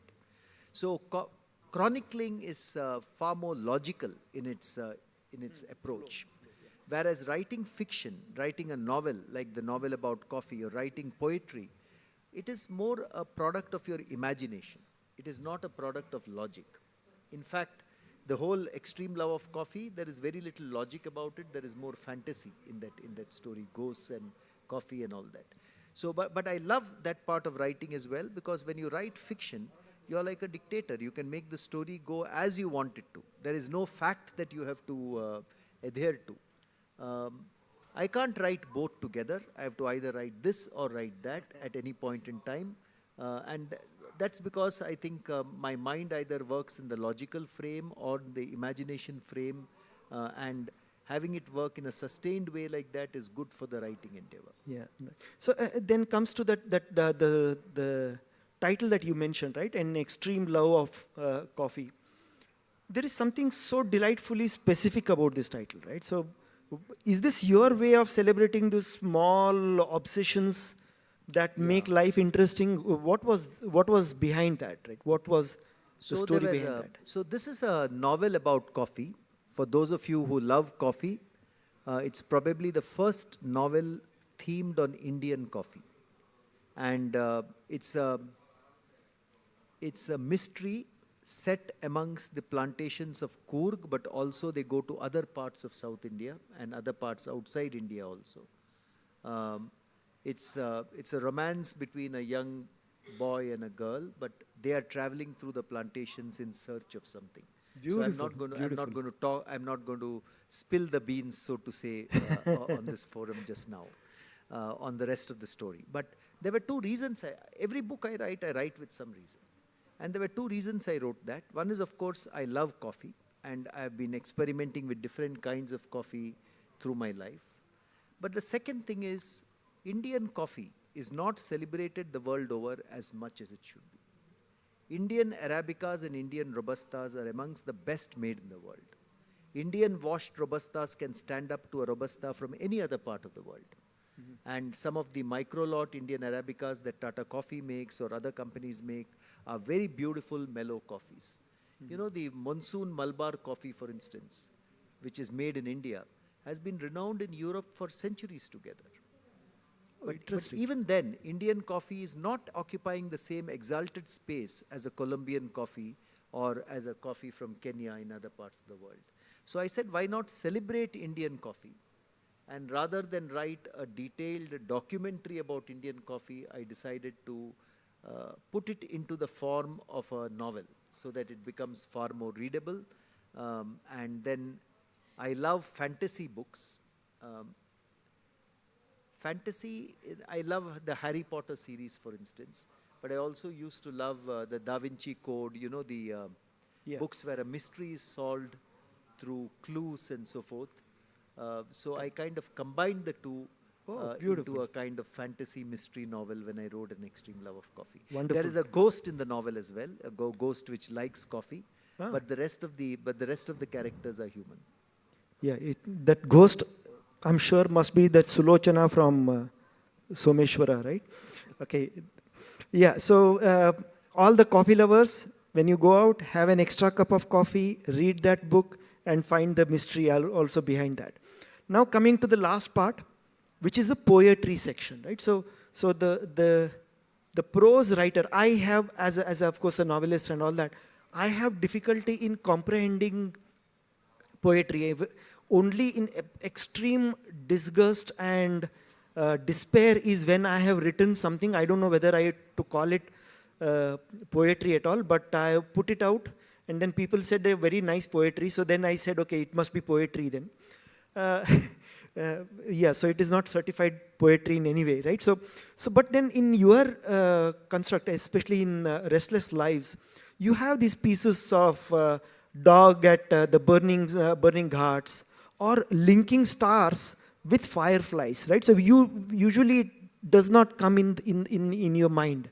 So all these titles suggest that deeply observant kind of characteristics of your own, right? What goes beneath this poetry part of it? If you will define that, and then then to conclude also, if you can take up one of your favorite poetries and read that as well. So like I told you right at the beginning, you know, I grew up with the lyrics of Tamil movies.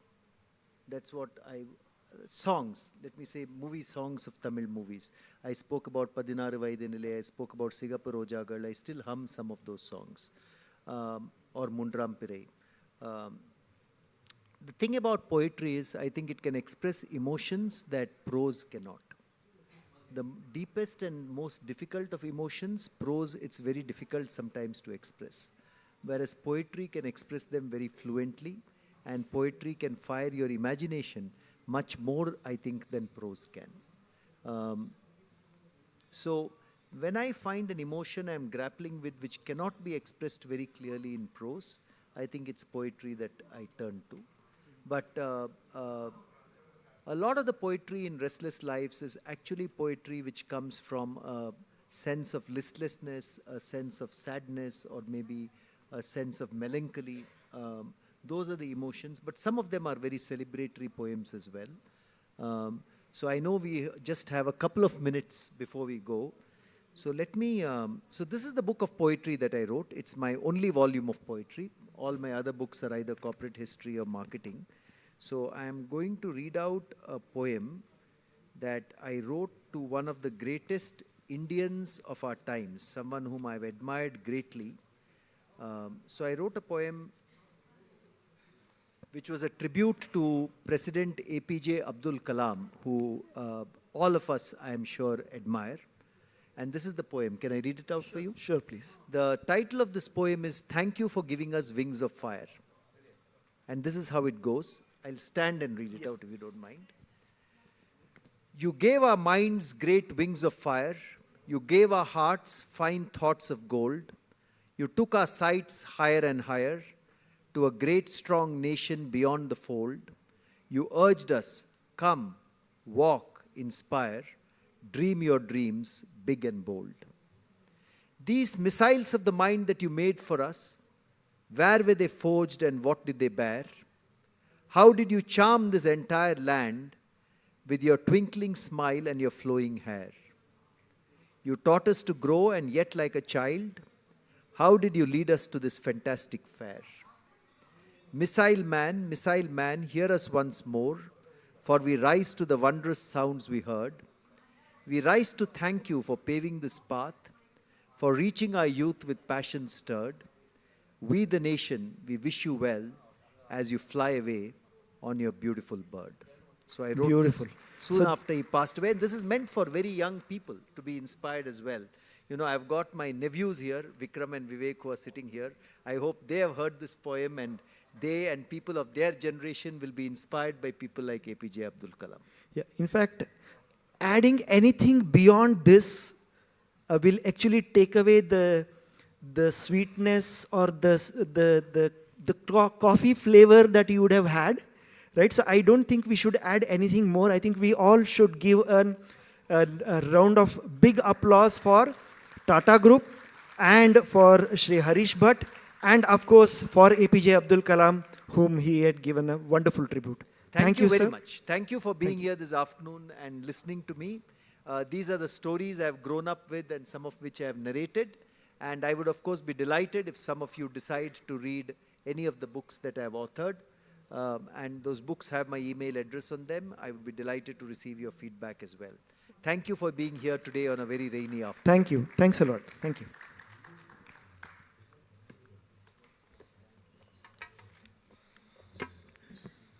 Thank you, sir. Thank you so much.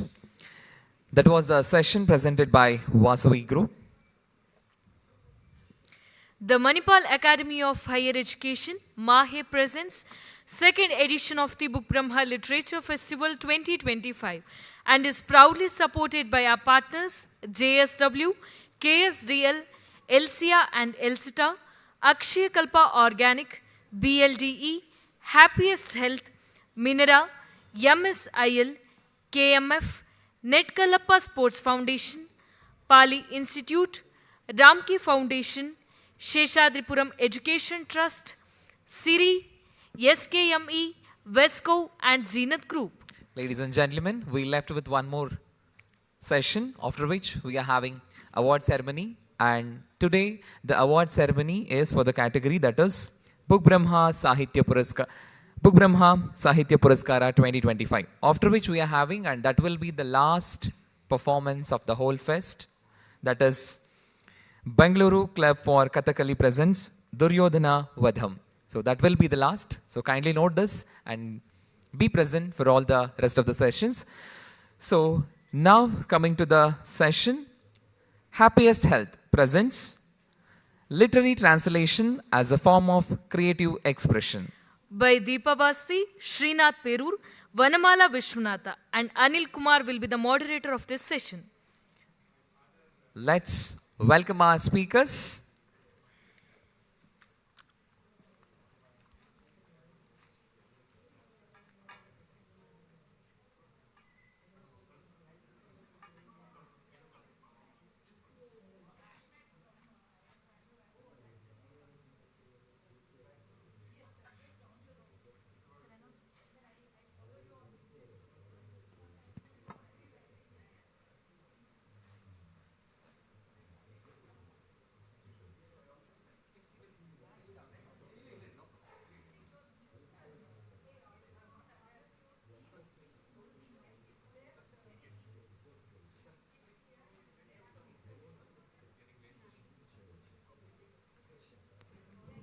Sick.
chairperson has not done.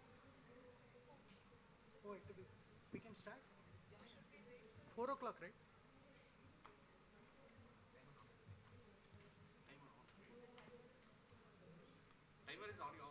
Timer is on, but 4 o'clock we are supposed to start. I believe that we should start. No, we will wait till 4 o'clock. A lot of people are expected to come. They are waiting for the audience to come if they want to come. Yeah. Start. It's a live program, sir. It's a live streaming live as well. So you can start. That's what he said. Okay. Right, fair enough. This audience offline and online. It's going live, sir.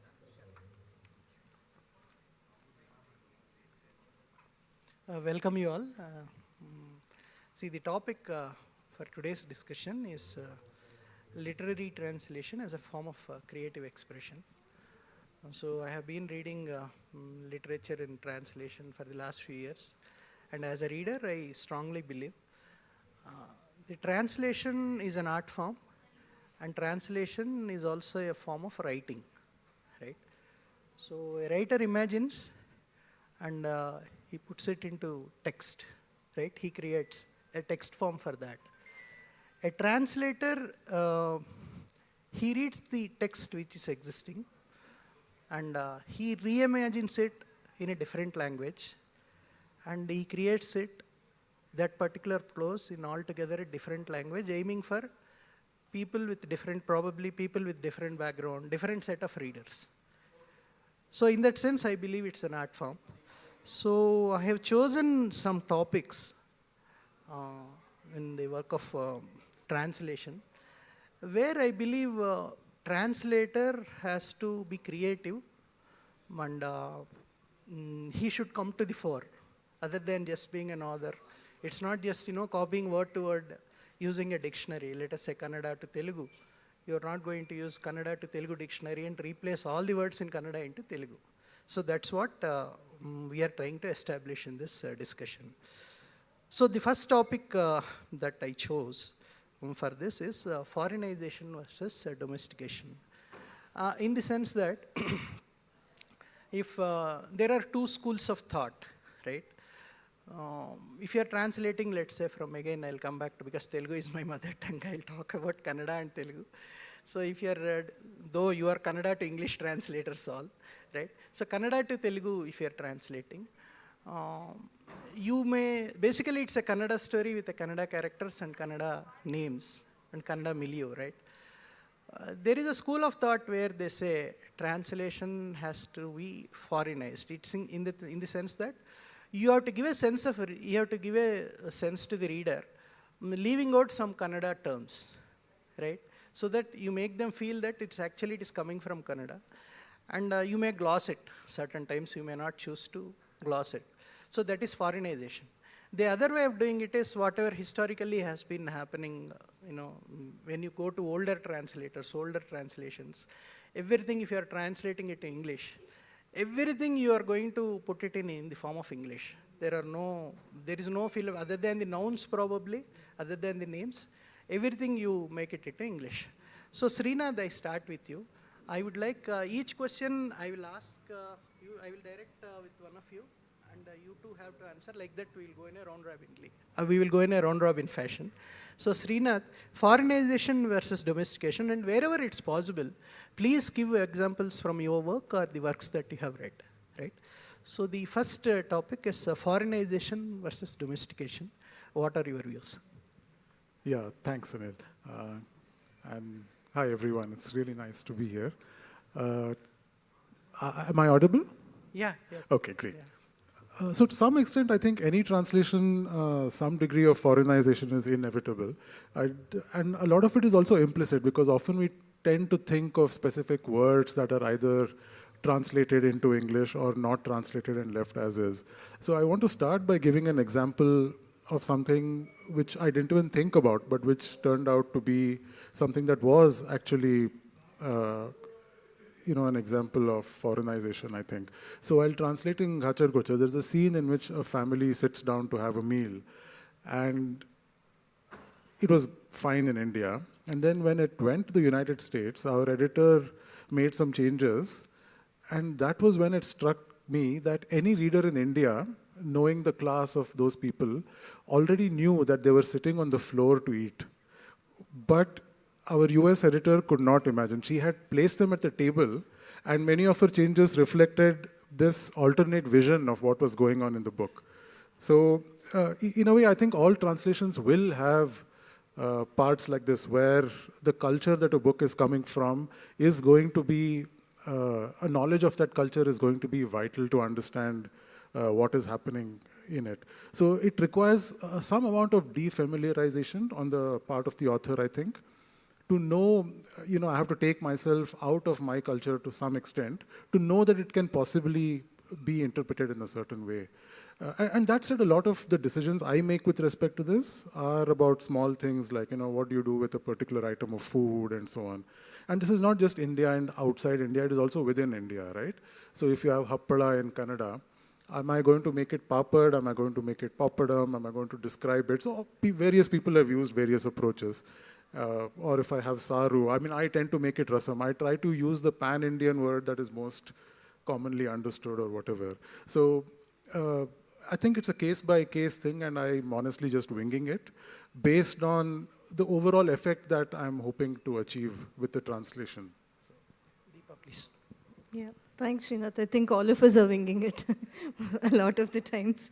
I second Srinath, because I think there are some words which cannot be taken out of the context, and the example that he gave. Sorry. So some of these things are inevitable, but also I differ. When he said saru versus rasam, for me, like I think all of us have our different approaches. I would retain saru, just because I want to retain the Kannada-ness of it.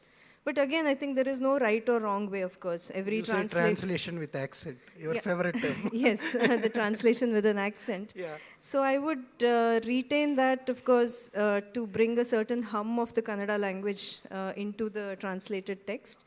But again, like with fiction or any other creative work, there is no right or wrong, or this is better or that is better at all. At the same time, I would think that food terms should never be translated, because dosa is not crepes, or there was a tendency to do that at some point. But of course, it might have been okay for that generation, or that time and that time period. But I don't think we should do that anymore at all. Dosa is dosa, or idli is idli, or vade is not fried donuts, for example. So I think but I think it's also important to maintain a certain balance in how many words we retain, and how many words from the original language we don't retain. We don't also want to make it too exotic by retaining too many words from... Then fluidity will get the fluidity from Tamil or Kannada or Telugu or whatever language. So I think that balance is that it's a very delicate balance that one needs to maintain. True, yeah. And the next topic is humor. Because humor, I believe it always comes with a background context, always, all the time. So how do you handle humor? That's a question for you and ma'am. Yeah. No, you start with. It is hard, because I think when one learns a new language, I've always believed that if you can understand the humor in a new language, then you've pretty much gotten better at it. So I suppose it's just for me at least, it's about having a certain ear for the language, whether in my case in both Kannada and in English. Some humor is lost, obviously something is lost, but then again, like I say, I don't necessarily like using the term lost in translation, because no two languages will ever be the same. Yes. But we should instead be looking at what we find via translations. So, a lot of writers that we have read or we will go on to read are possible only because there is a translation of that work. Marquez, we would never read Marquez, or we would never have read Tolstoy if not for translations, or from our own languages as well. So for me, it's just about having a certain ear for both the languages, I would say. Yeah. Ma'am, sorry.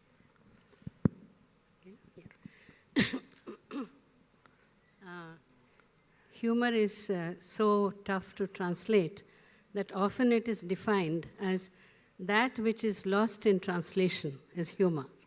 So it's that notorious.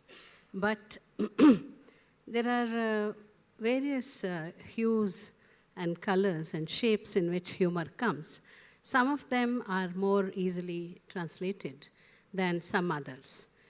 For instance, if it is, let's say, double meanings, it can happen out of situations, out of wordplay.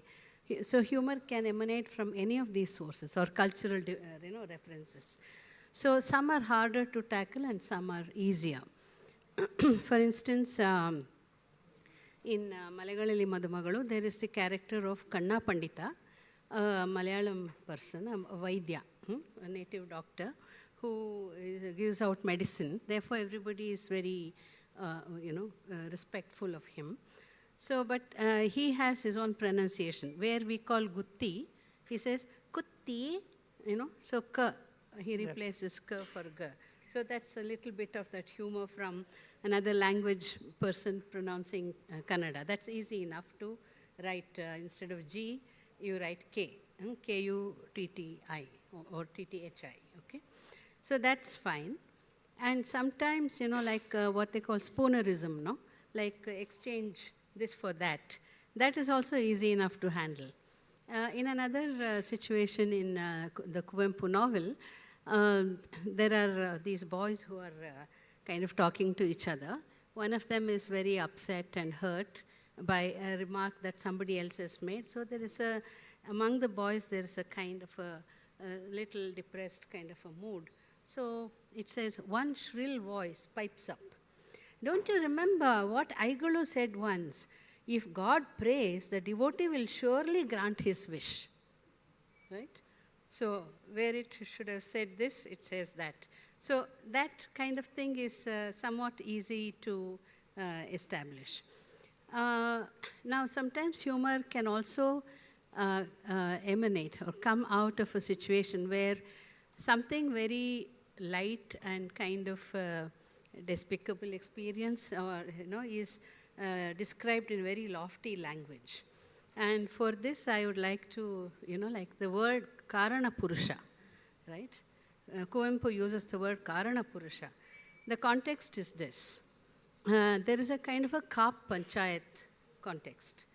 People of the community have come together to assess and to decide what should be the punishment for this woman who is a widow but who has got pregnant, right? So that's the situation. And if you would allow me to read a short passage, then, it will establish what I'm trying to say.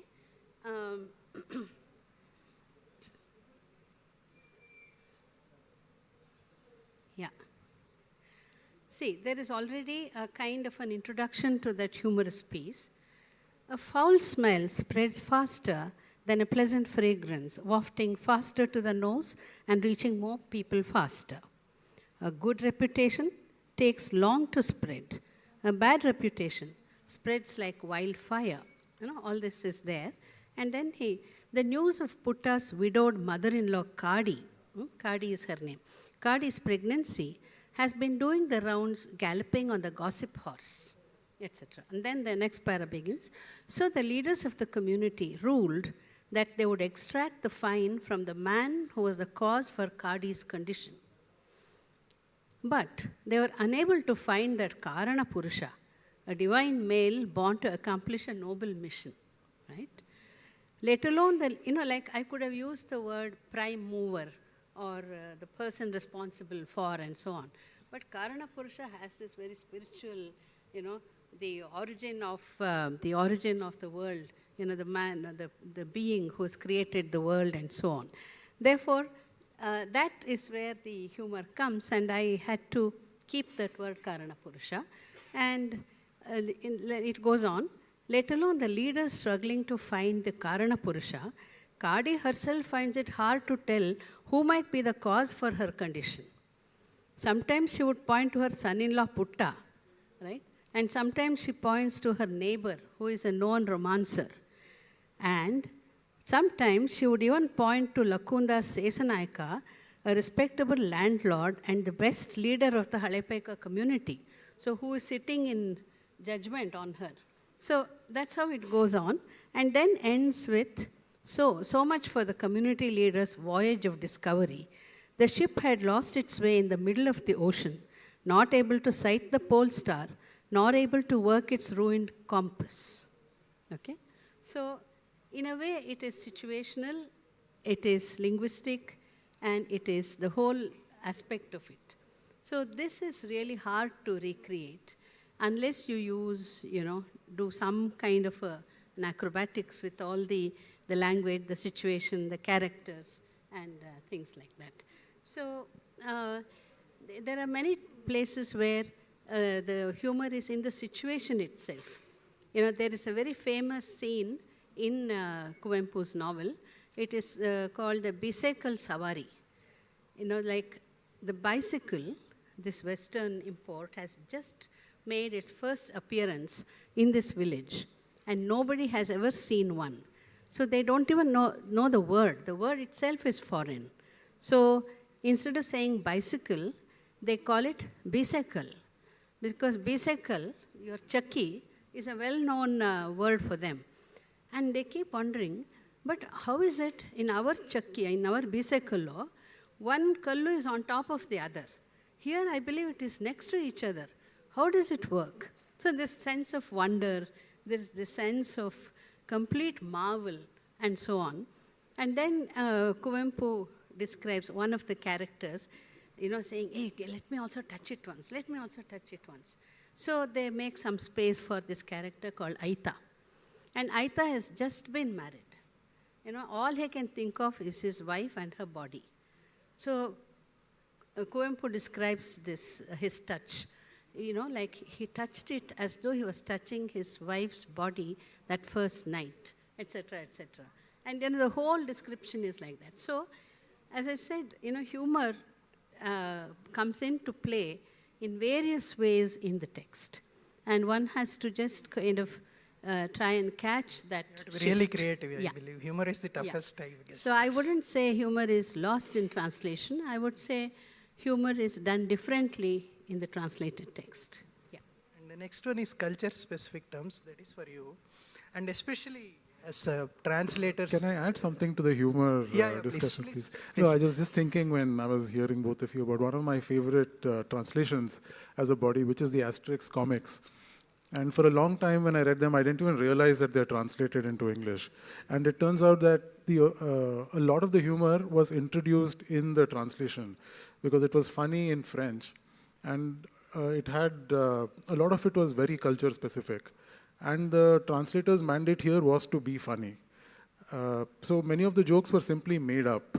And I've always found that inspiring. And because many of the things I've translated, which is not that many anyway, but most of it has been with living authors, I found it really useful to work with them. And if the humor is not working from the original to English, then to probably work with them and create something that is, because the intent is to have something funny in that place, because with literary fiction you're working, you're controlling the ebb and flow of your book in certain ways. So I found that very useful with humor. If an author is living and willing to sit with the translator, I think some more things can be accomplished. The next question is for you. Next topic is culture-specific terms. And I believe when it is getting, let us say, our South Indian languages, when it is coming from one South Indian language to the other, probably it is slightly easier. For example, puja, right? You say puja, when it gets translated into Telugu, you don't need any explanation for that. But if it is going to a Western audience in English or in German or French, especially great writers from this part of the world, South Indian writers, they're really great writers who are, their writing is very, very rooted in culture, right? So I believe when it gets to cultures which are, thousands of kilometers apart, as English translators, I think it is very difficult to handle these culture-specific terms. So give some examples and how did you handle them? When my girl was young, just then Folk Tales from India, edited by A.K. Ramanujan, translated and edited, that book had come out. And I started reading a couple of stories to her. And she didn't know it was Folk Tales from India and so on. She was still very small. She said, oh, they are such Indian stories, she said. So in English, to hear those Indian stories was strange for her because she was used to either Kannada stories or English stories. So she says, these stories are in English, but they're so Indian. So what she meant by that was, I think kinship terms, social relation terms are very important for in Indian texts because it is important in the Indian context. So no character addresses another character without saying Akka or Anna or Ayya or Swami or, one of those relational terms. And more so in a hierarchical society, where especially a text like this, which has to do with so many classes and castes of people, there is no question of addressing anybody without indicating that relationship. Now, do we have that in English? No. It is there in other ways, which we can't use. You can't use a word like sir, for instance.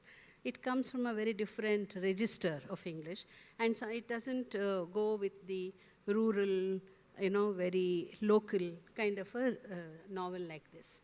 Therefore, you have to find some way of doing it. And I found that Ayya is a term of like that, which is very versatile. Father can also be called Ayya in some communities. And Ayya is an elder. Ayya can also be a Brahmin, right? So many of these terms. So I found that keeping some of these terms, and in earlier works I had kind of given a glossary at the end. What does Ayya mean? And so on. So that people who needed to know, find out what it is, they could always look up the glossary at the end. It is unobtrusively, it is there. It's for you to find out if you want to find out. So like that, that is one aspect of it. Another aspect is when you're referring to fauna and flora, many of the plants and species are only found, let's say, in the Western Ghats in this region, and it's not found elsewhere. And so how do we represent those plants and trees and flowers and fruits, right? You can't sort of, give the approximate near kind of a thing because you're talking about a different species. And it's very important to record and document these differences. And therefore, I have retained, it took a lot of research to find out what is the common name for all these plants and animals, and if it's common enough across the globe, or is it something specific to the region. All that homework, translation, it does involve a lot of research. That is one thing I would say. And there are terms, for instance, for all the, because it's that kind of climate, there is a platform, there is a juggly, and there is a place where you have to leave your shoes because it's we're all familiar today. It's Malnad weather. So, like half wet clothes, what do you do, all of that.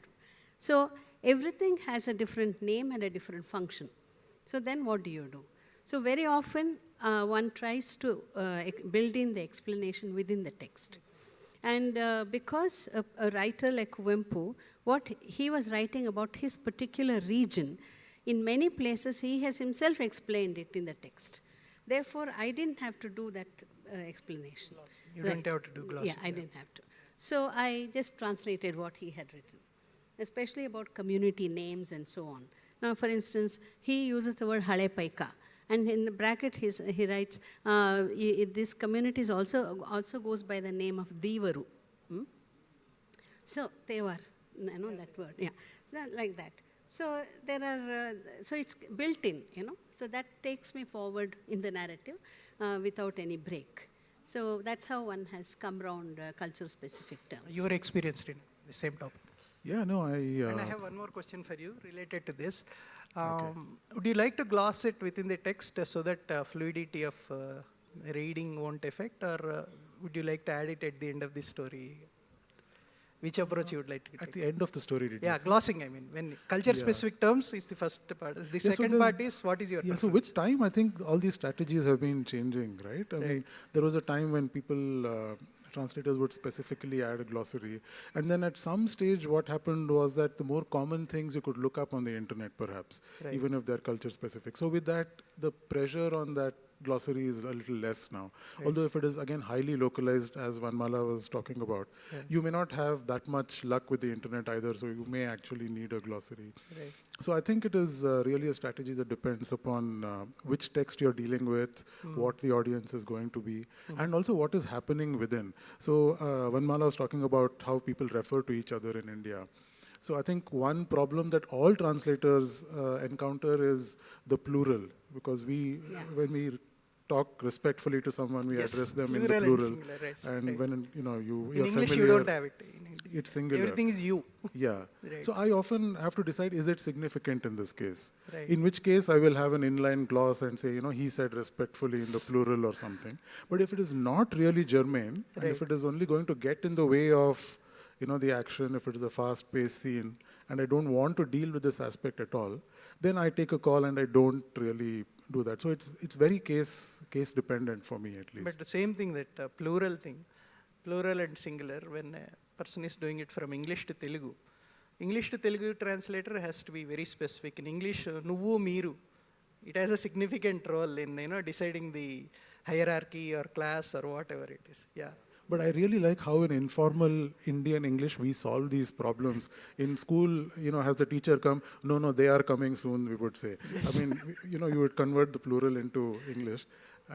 But maybe that would be too specific a translation. It would work only for people from that culture, I guess, which kind of undercuts the point of translation somewhere. Next one is my favorite, pun and wordplay. Question starts with you, and then you two have to answer. Pun and wordplay, I believe the difficulty is, it is very specific to the language, especially the wordplay. So how do you handle it? What are your views and any examples from your translations? If it's important to the text, I have tended to make up stuff.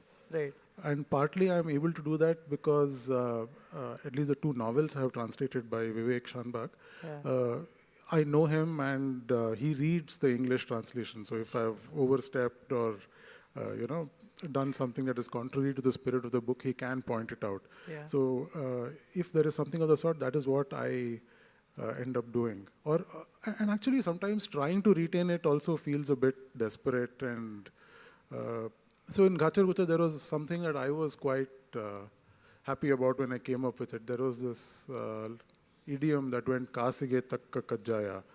And I struggled a lot and came up with some cakes as good as the coins they cost. And I was quite proud that I retained the alliteration on the k sound and all that. But now thinking back, I'm wondering if it was worth it. And maybe it wouldn't have made a difference if I'd, either substituted with something else or...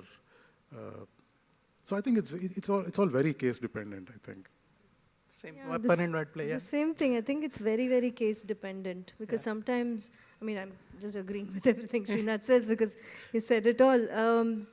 So in some places, I think it makes sense to change it entirely because in a lot of South Indian languages we have echo words, ante kante, things like that.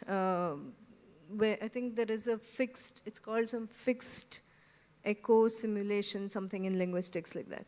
So it has a beautiful musicality when we say that in Kannada or Telugu or something. And these things are very hard. You can't, ante kante itself, how would you translate that into English? So I think it really depends on how important these words are in the text, whether they are just integral to the story that is happening, and then obviously we make some kind of choices and either invent some new terms for it, or we just kind of stick to one word. It's really, I would say it's a very case-to-case basis that one looks into. But when it comes to pre-modern works, where Shleshe is an established literary trope, Shleshalankara they call it, it's one of the Alankaras, and a whole stanza or a unit is built on that kind of a principle. So if you don't want, you have to find a way of doing it.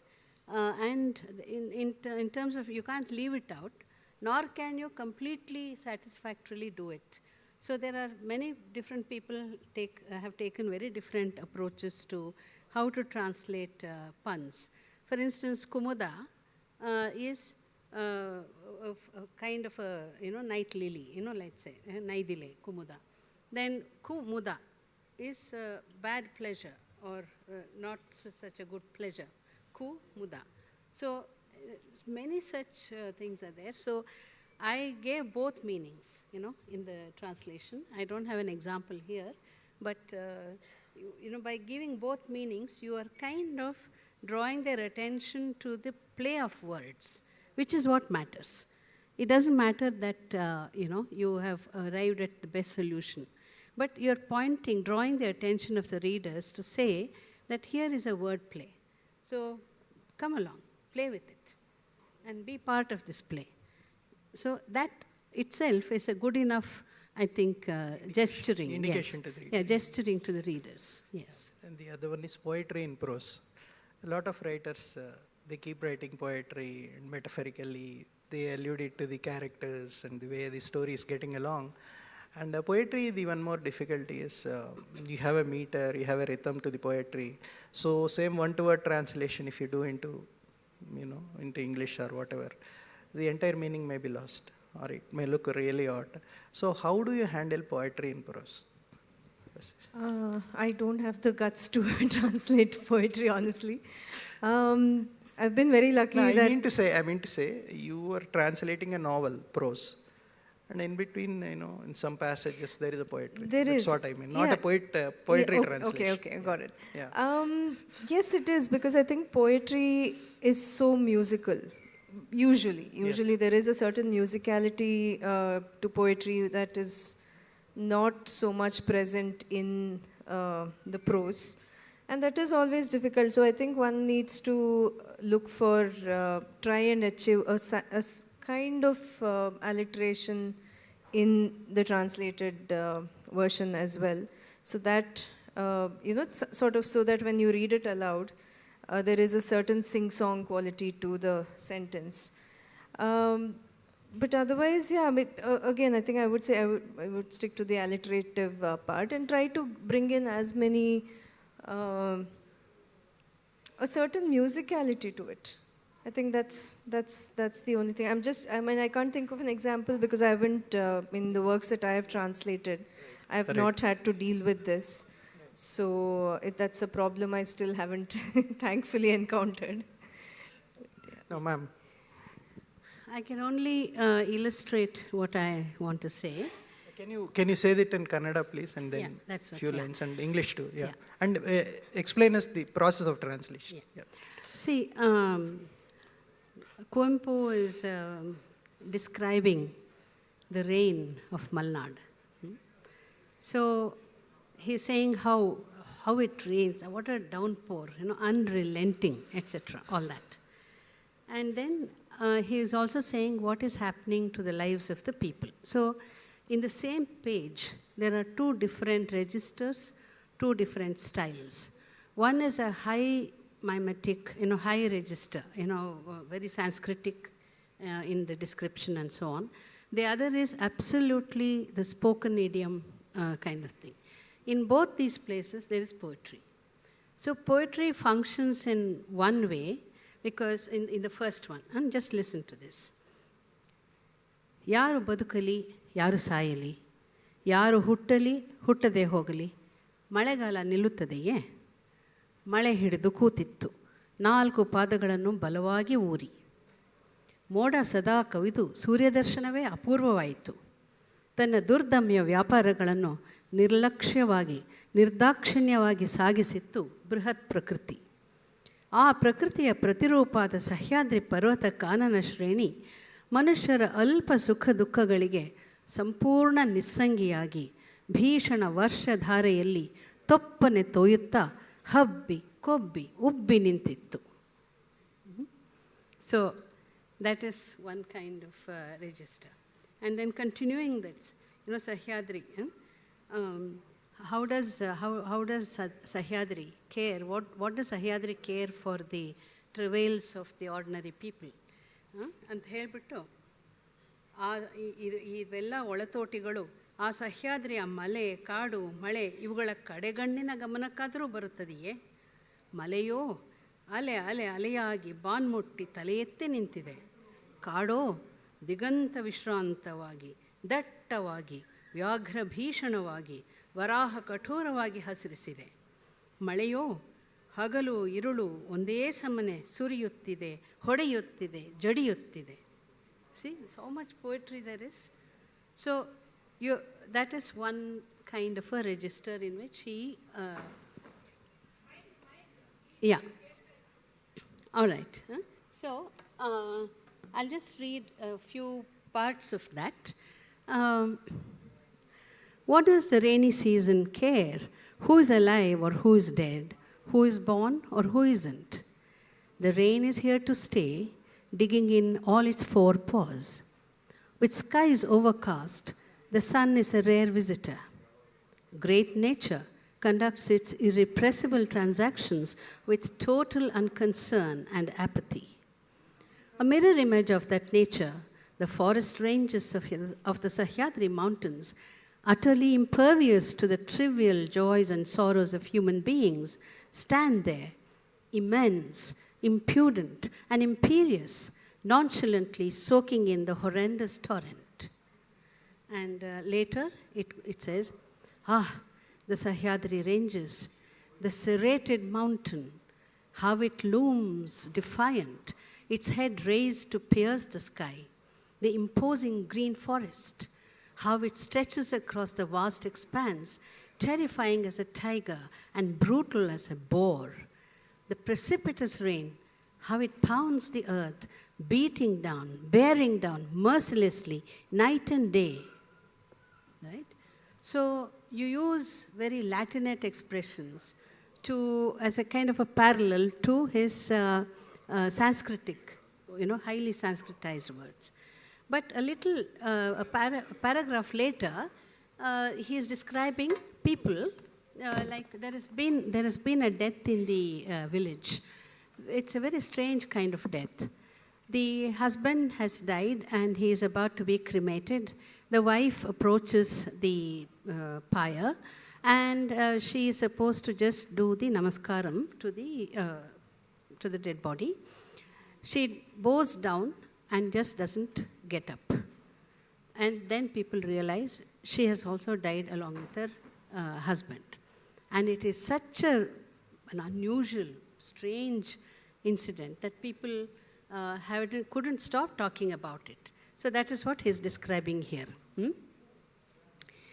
ಹಳೆ ಮನೆ, that's the ಮನೆಯವರ ಮನೆತನದ ಹೆಸರು.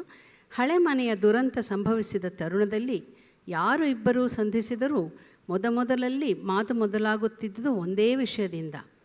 ತಿರುಪತಿಗೆ ಹೋಗಿದ್ದು ಹಿಂತಿರುಗಿದ್ದ ಹಳೆ ಮನೆ ದೊಡ್ಡಣ್ಣ ಹೆಗ್ಗಡೆಯವರು ಕಾಲವಾದ ಕಥೆ ಮತ್ತು ಅವರ ಹೆಂಡತಿ ರಂಗಮ್ಮ ಅವರ ಇಚ್ಛಾಮರಣದ ಸುದ್ದಿ.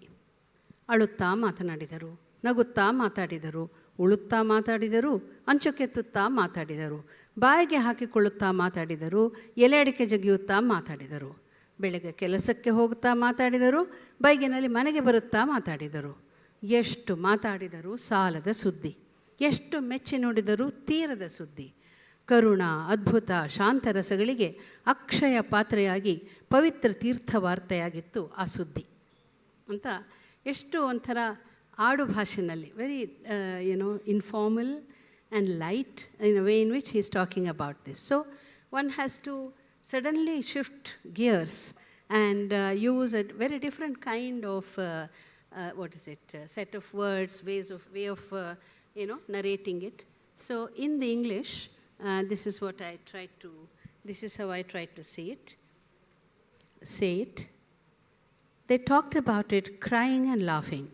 They talked about it while sewing and digging the beds and readying the buns.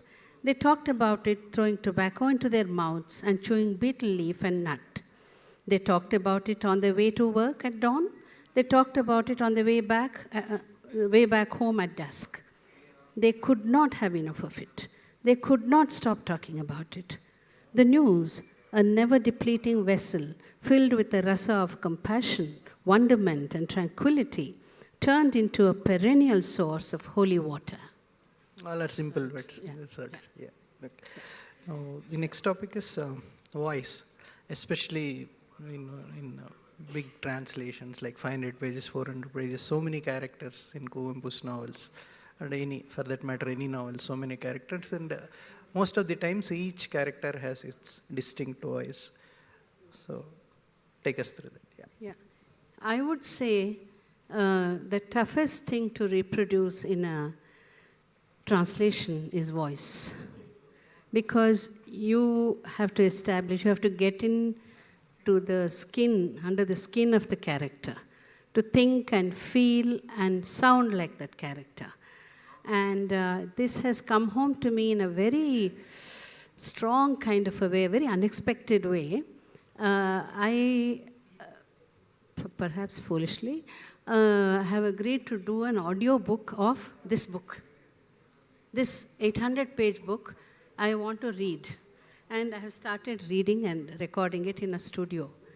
And in doing it, now I'm forced to do the voices.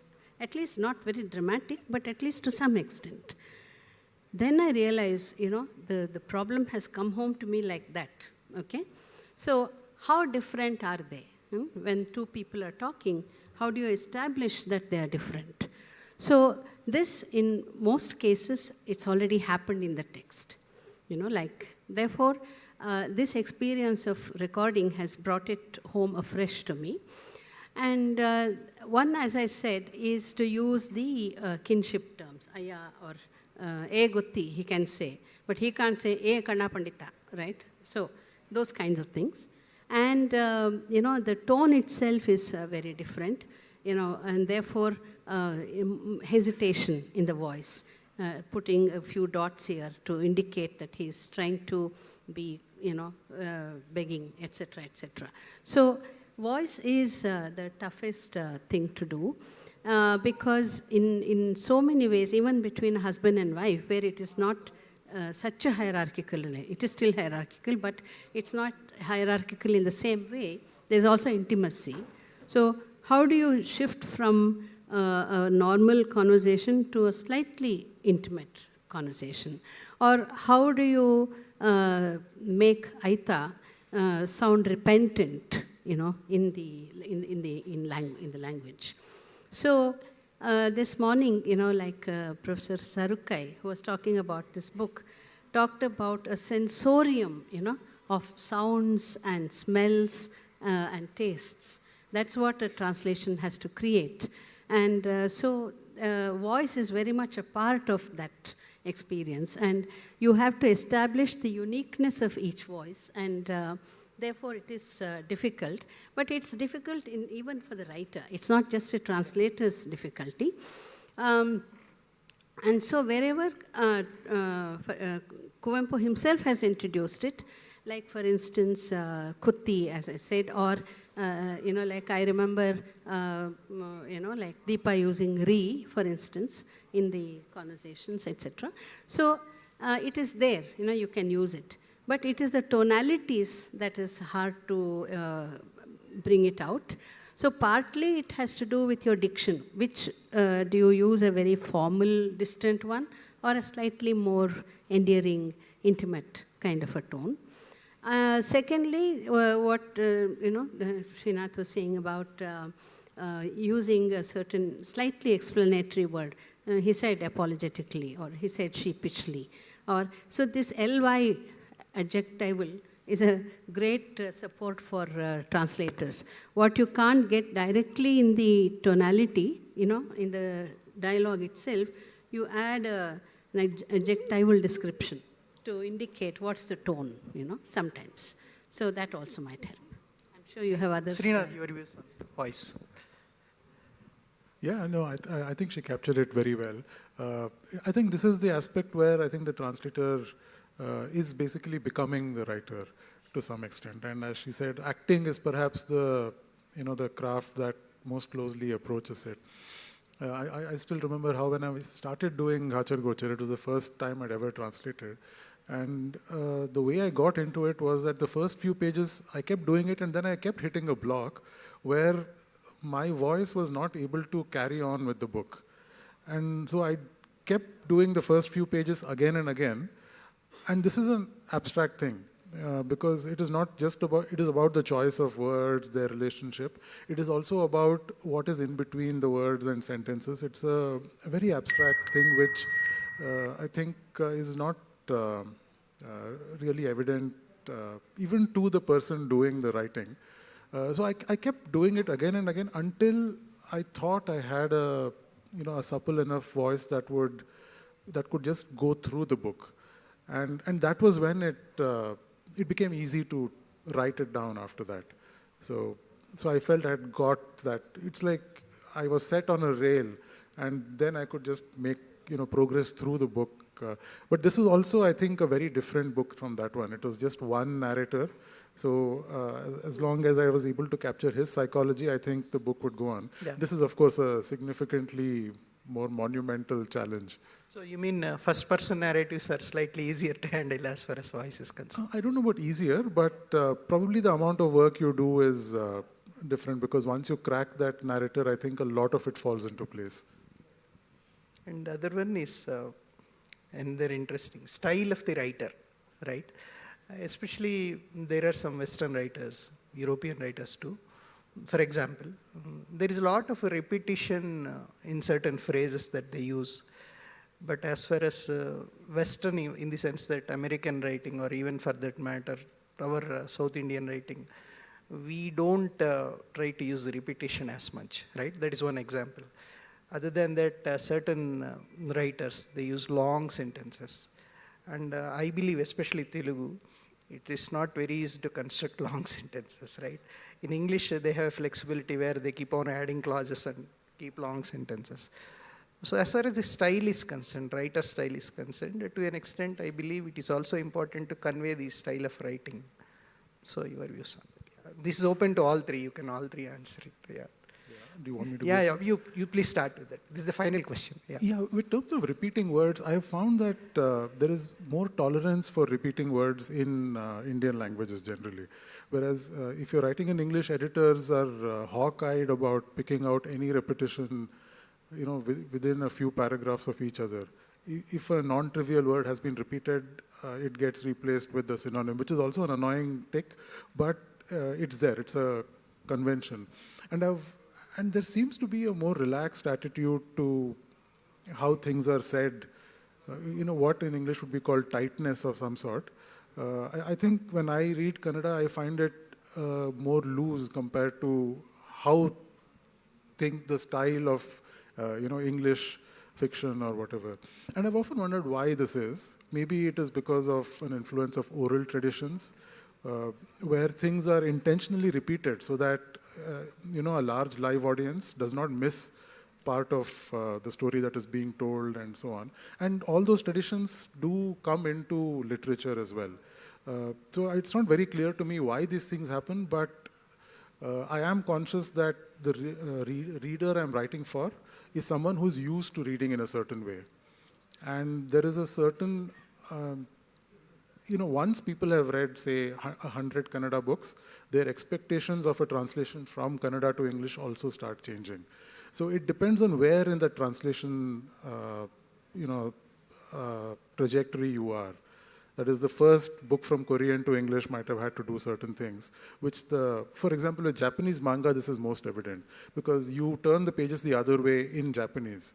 And when it was first translated to English, they thought this would be too much of a, stretch for people reading in English. So let's flip all the images and have them turn it in the conventional way.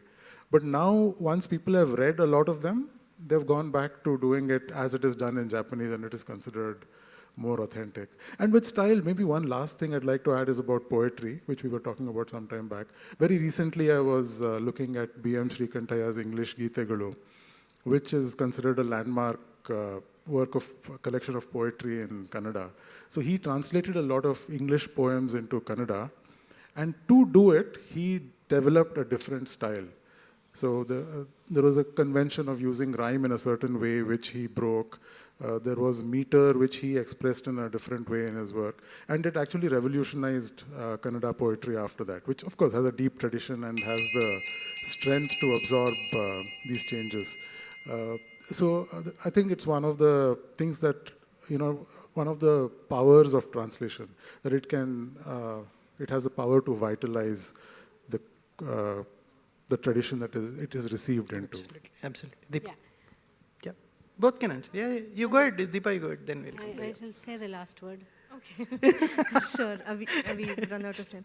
No, I think it's very important to retain the writer's style, because that's one of the things. One is that one is translating a work, but one is also translating a particular writer's work who has, over maybe the years or decades, developed a certain style. And I think, again, how much of that, see, with the works that I have translated, I haven't had that much of a problem. Because with works like Kuvempu, who had a very distinct style, and the Kannada was very different. It was highly Sanskritized, it was highly musical. So I think the challenge is far more, that it's a far more monumental challenge, like Srinath said. But at the same time... what about Karanth? You heard in Karanth, right? Karanth also, yes, he had a particular style. I think what helps me is to look at, to read a lot of the other works by a same writer that I'm translating. Karanth that way was a lot more conventional in his sentence structures, whereas when it came to Banu, she uses a lot of styles of the oral style of storytelling. So sentences might trail off, or there is a change in tense right in the middle of the sentence. So my choice was to retain all these things so that the voice is carried. So these are not perfectly constructed sentences.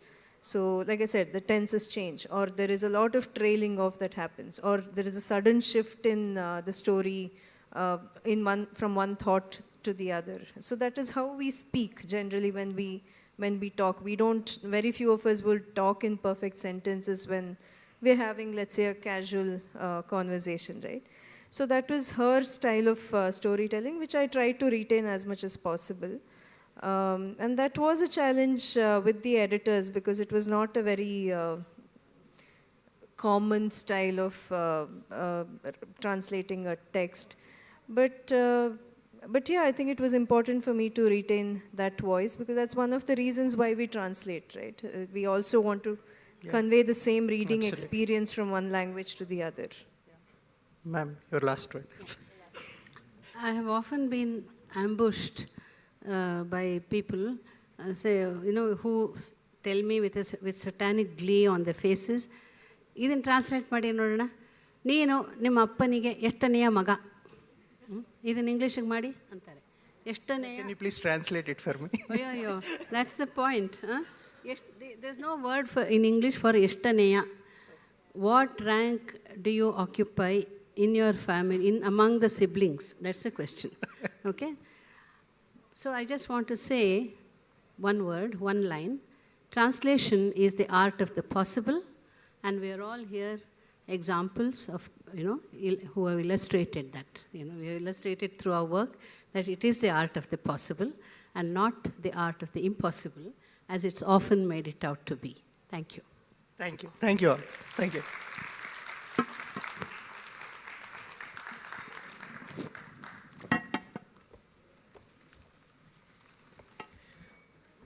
Thank you so much to all the speakers. Thanks a lot. And that was the session presented by Happiest Health. The next session, the most awaited session, yes, of course, the award ceremony. And today's category is Book Brahma Sahitya Puraskara 2025. So I have a very important things, or we can say the highlights of Book Brahma Sahitya Puraskara 2025 as well. And I want to announce the awardee and how that award is going to be decided or is going to be given by Book Brahma Literature Festival. So everything I have to share with you, yes, I'm going to share soon. Thank you. Thank you once again to all the speakers.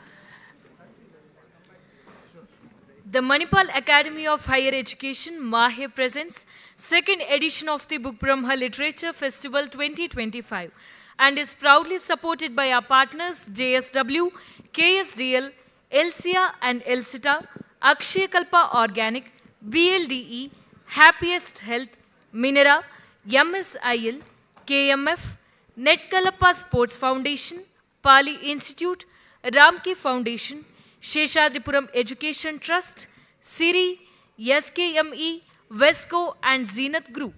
And ladies and gentlemen, see, this is what the award ceremony session, which is going to happen now. See, after that, the last session of the day or the last session or the last part of Book Brahma Literature Festival 2025, we can say, that is happening in the stage Mantapa.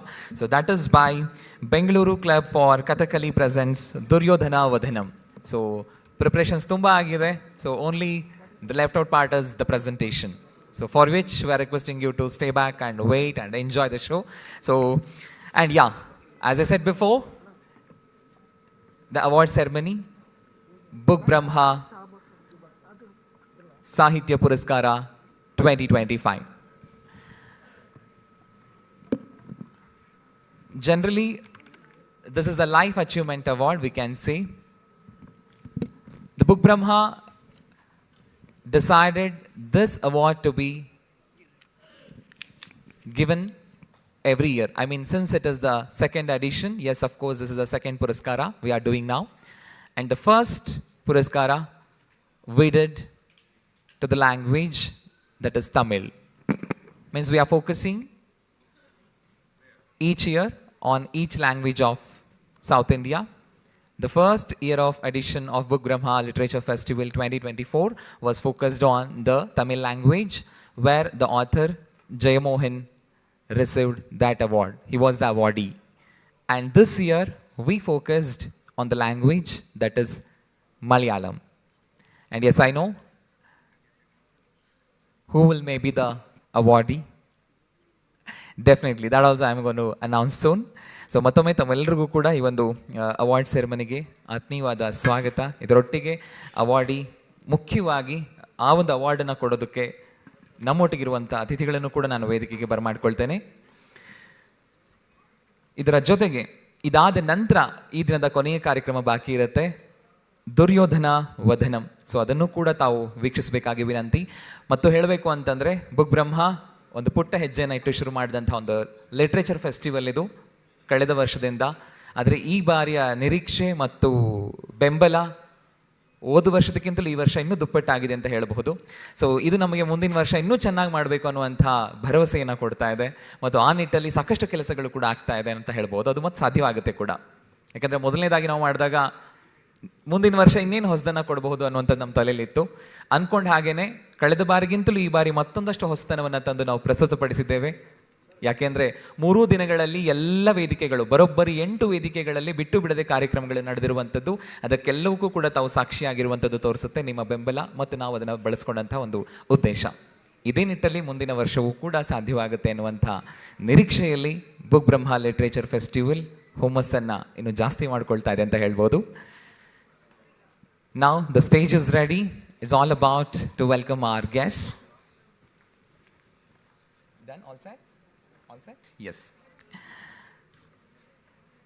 KSDL, Karnataka Soaps and Detergents Limited presents award ceremony, Book Brahma Sahitya Puraskara 2025.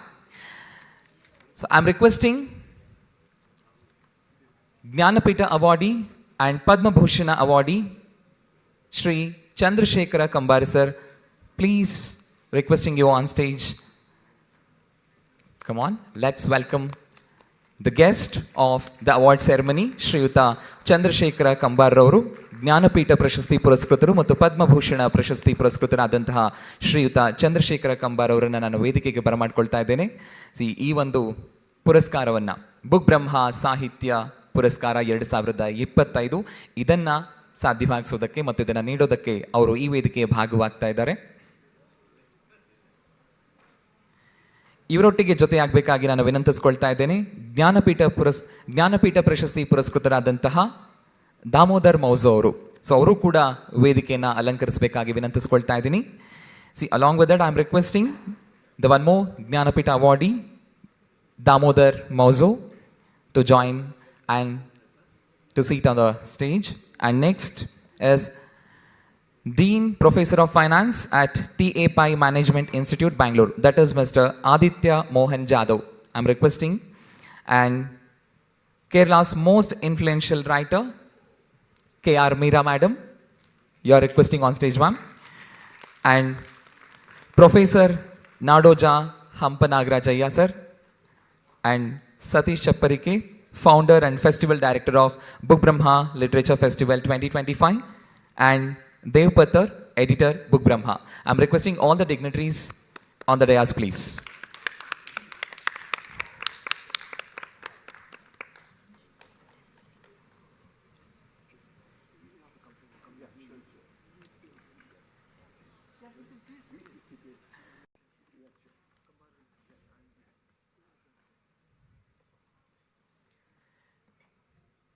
The award ceremony, Book Brahma Sahitya Puraskara 2025.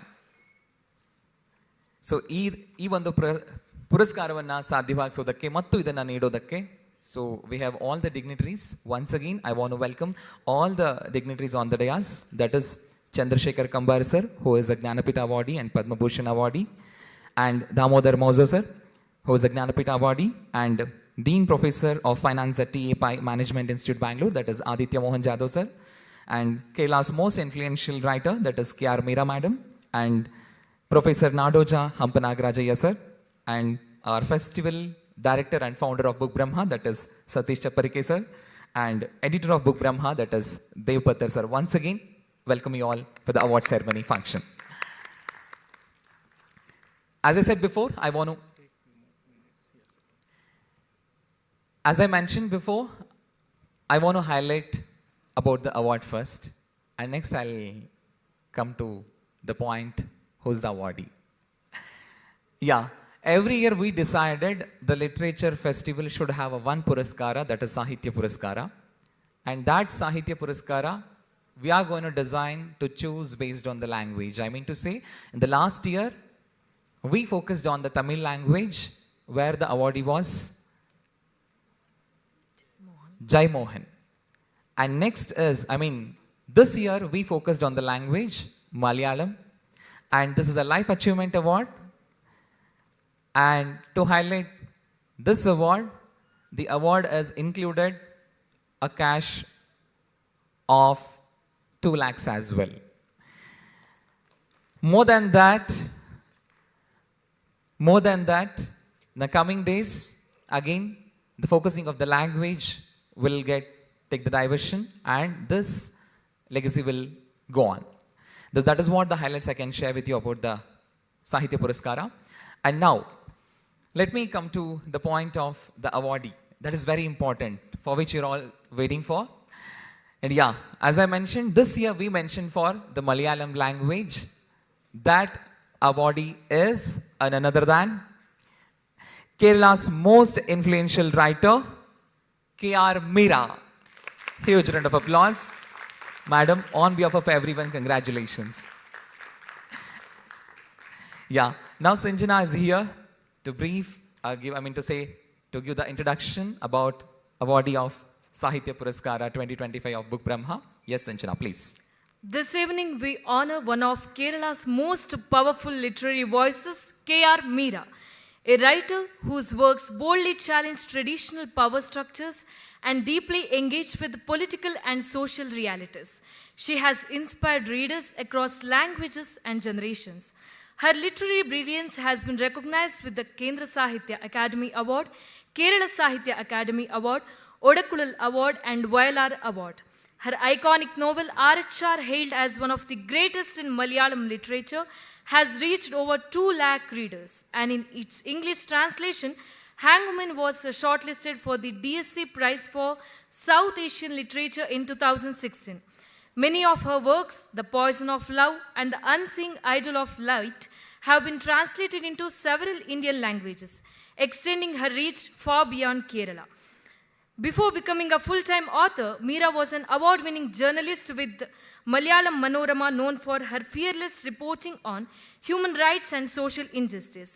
From her debut short story collections in 2002, her novels, novellas and children's books, she has given literature unforgettable characters, powerful themes and an unwavering commitment to truth. Ma'am, it's very honor for us to give this award. Yes, now I'm requesting all the dignitaries on the dais to present this award to the awardee, that is K.R. Meera Madam, who is Kerala's most influential writer. Please, ma'am, requesting you to receive it.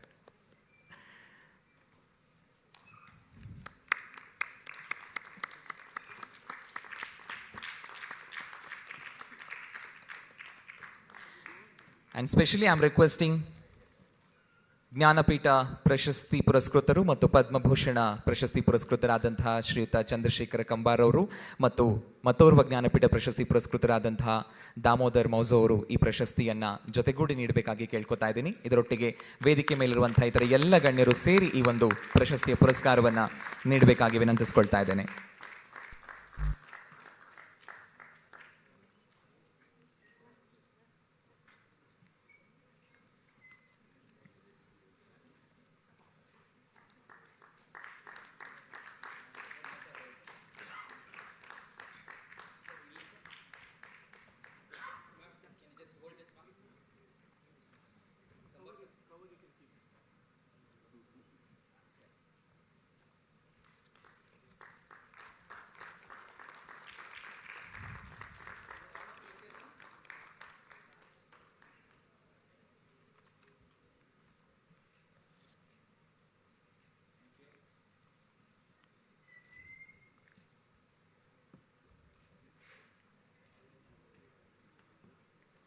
Thank you, sir. Thank you, madam.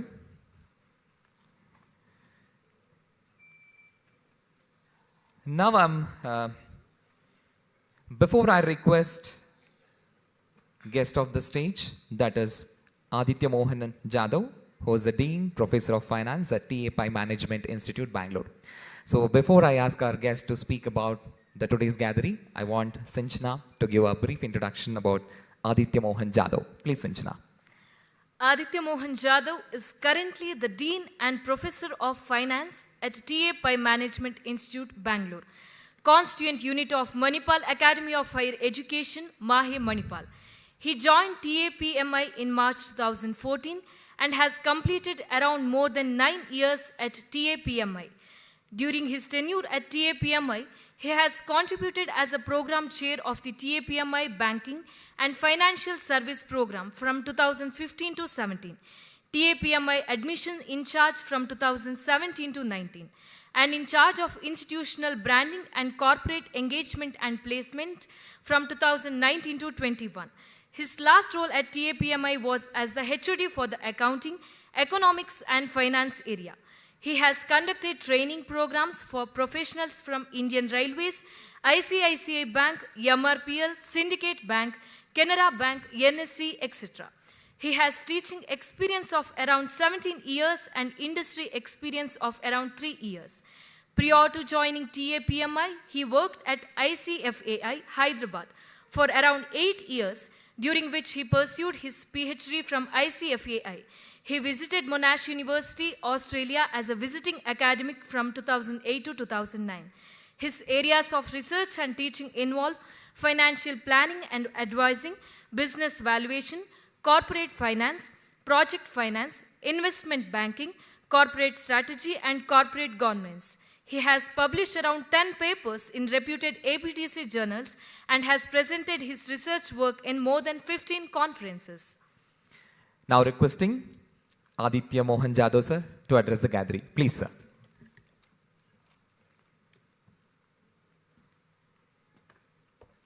Good evening.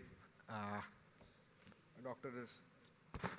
Chandrasekhar Kambara, Shri Damodar sir, Shrimati K.R. Meena madam, congratulations on the award. Other prominent and distinguished literary celebrities on and off the dais. I am basically an engineer and then I have done my MBA in finance. I am a lowly bean counter and this is my first, it is extremely privileged to share a dais with such great literary people. So I thank Book Brahma for inviting me today and organizing this event. I represent the Manipal Academy of Higher Education, which has partnered with Book Brahma Foundation for this event, and I would like to convey that we are extremely proud to have this affiliation. So I am basically a Maharashtrian, and in my life till now I have spent equal number of years inside Maharashtra and outside Maharashtra, and that's why one of the other reasons I thank Book Brahma is त्यांनी यावर्षी मराठी साहित्यिकांना आमंत्रित केलेले आहे आणि त्याबद्दल मी त्यांचा अत्यंत आभारी आहे. It is time that we integrate languages and that is what I always strongly believe in. I was lucky that my mother loves literature. She has studied various languages including Russian. I didn't get any of these language skills from her, but she made me read a lot. I have read biographies and I have enjoyed works of whether it's Pula Deshpande, Shivaji Sawant or Arthur Conan Doyle or Jeffrey Archer, many others. But one author I am who really impressed me was the work of Sri Bhairappa. Okay, the first novel I read of his was Parva, and it really made me rethink what I generally knew about and for years I did not know that he actually writes in Kannada. The reason being that whatever I have read his works, I have read it in Marathi. And the best part I really think is that the ability of a beautiful translation from one Indian language to another really takes the cake, and you can't have an English translation really capturing it the way Marathi or any other translations happen. And that's why I think this is something we should really cherish a lot. I'm not going to discuss anything about what Mahe does or anything, but I actually stand here in front of all of you with a very humble and sincere request. And that request is to recommence or reinvent or reinvigorate the habit of reading amongst the young students. I'm basically a faculty. Whatever the other roles I have done are secondary. I'm a teacher of finance, and over the last 20 years I have seen a deterioration in the habit of reading amongst young students. It's no more the same fun. They are bombarded with the audio-visual medium to such a large extent that the ability to read is almost non-existent. And a simple example I would tell you, when I studied my MBA degree, it was not like that we read a lot, but still a case study given to us in MBA would be around 25 to 30 pages. And Harvard case study, and our faculty expected us to read it and would shout on us if we did not read. Today, the deterioration in the reading has come to such a level that Harvard itself has gone ahead and created versions of the same case in 5 pages because they know that no one is going to read the 6th page. So when an institution like Harvard is compromising on its own learning resources because students don't read, what are we really looking at? The reason I strongly believe in reading is because reading creates an imagination. Okay? Audio-visual mediums does not create an imagination at all, but reading will allow you to imagine. This is a very idiotic thing that I ever did. But when I was reading Sherlock Holmes for the first time, and I was a engineering second year student, so you can understand, okay, just to understand how it would be feeling there, I like an idiot smoked around 8-10 cigarettes in my room, closing all the doors to just have that smoke around. It's a different thing that my room partner threw me out and then I had to change the room because he complained. But you see, Today's student, if he is reading Harry Potter, he does not think to imagine. Why? Because he has seen that movie and he can't imagine Harry Potter in any other way than what was shown to him. And that lack of imagination is something that is going to cause more difficulties to our people in their cognitive abilities of the future. And hence, I thank Book Brahma for organizing such festivals, because these are the festivals and these are the forums which will ensure that students come back to the basic aspect of reading, the language, the experience and the imagination, which is going to be the most important thing that will take them forward. AI and other things, forget it out. Basic reading is what I think. And Mahe has a very strong commitment to it. And that's why Sir Mahe will continue to support Book Brahma, not even today, in the future as well, and many more literary festivals. And that is something I'm very happy to inform. So I thank everyone once again for inviting me here. And ma'am, congratulations once again. Thank you.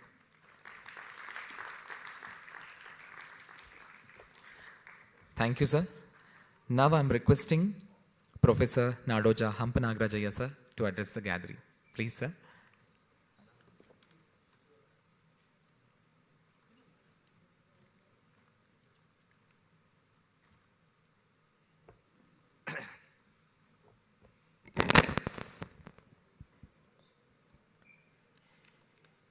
K.R. Biraji, Dr. Chandrasekhar Kamba, and friends.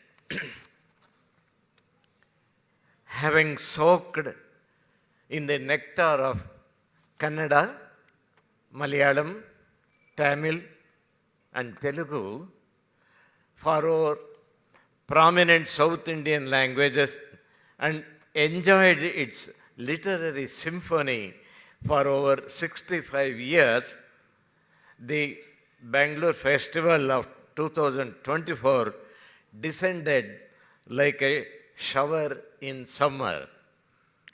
Rain just does not fall, it transforms.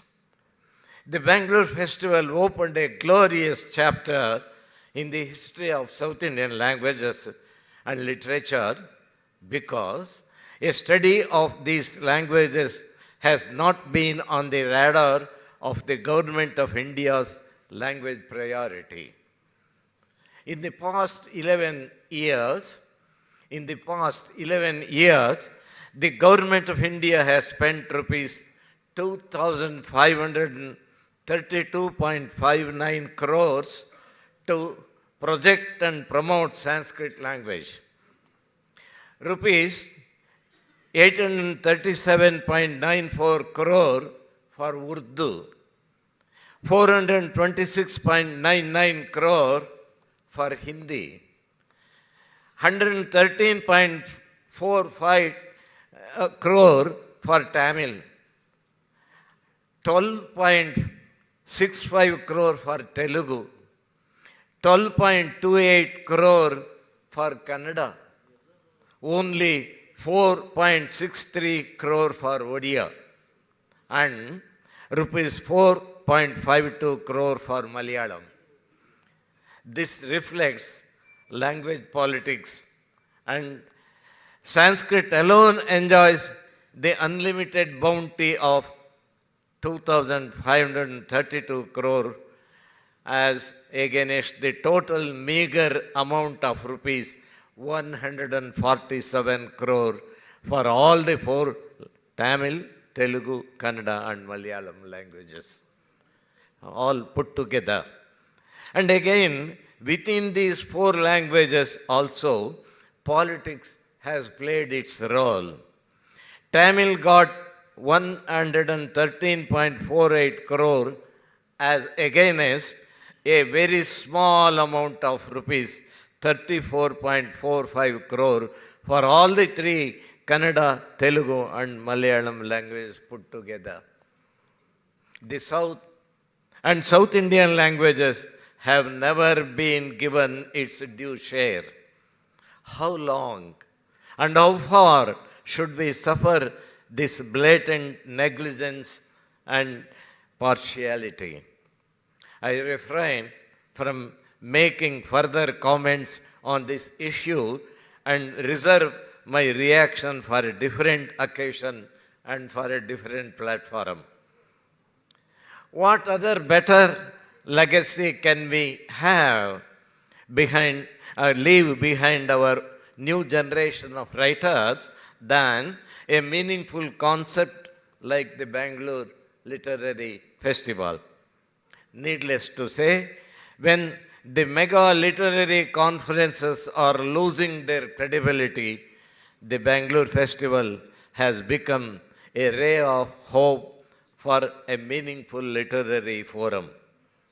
The Bengaluru Festival offers a different pair of glasses or a prism through which to view the vista of literature of these 4 languages.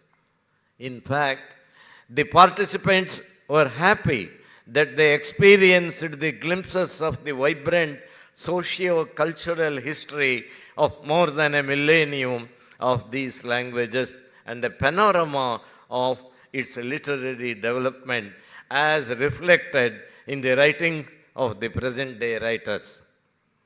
The Bengaluru Festival is building a strong and sustaining bridges between languages and culture of the country. It has made a humble but meaningful beginning with the 4 South Indian languages, or the soul of South, but it will not stop there, because it's a non-stop journey to promote peace, friendship, and keeps traveling slowly and steadily from Kanyakumari to Kashmir. Friends, we were here after a successful Bengaluru Festival of last year, 2024, learning some lessons and recognizing the area that needs to be improved and focused. Book Brahma is always on the move with its motto that there is always scope for improvement. It is truly a homecoming that we have met again. We were here last year. We are here this year and will be here next year and many more next years. Satish, Dev Patar and his team takes delight to welcome you in 2026, and the count begins from now. Thank you.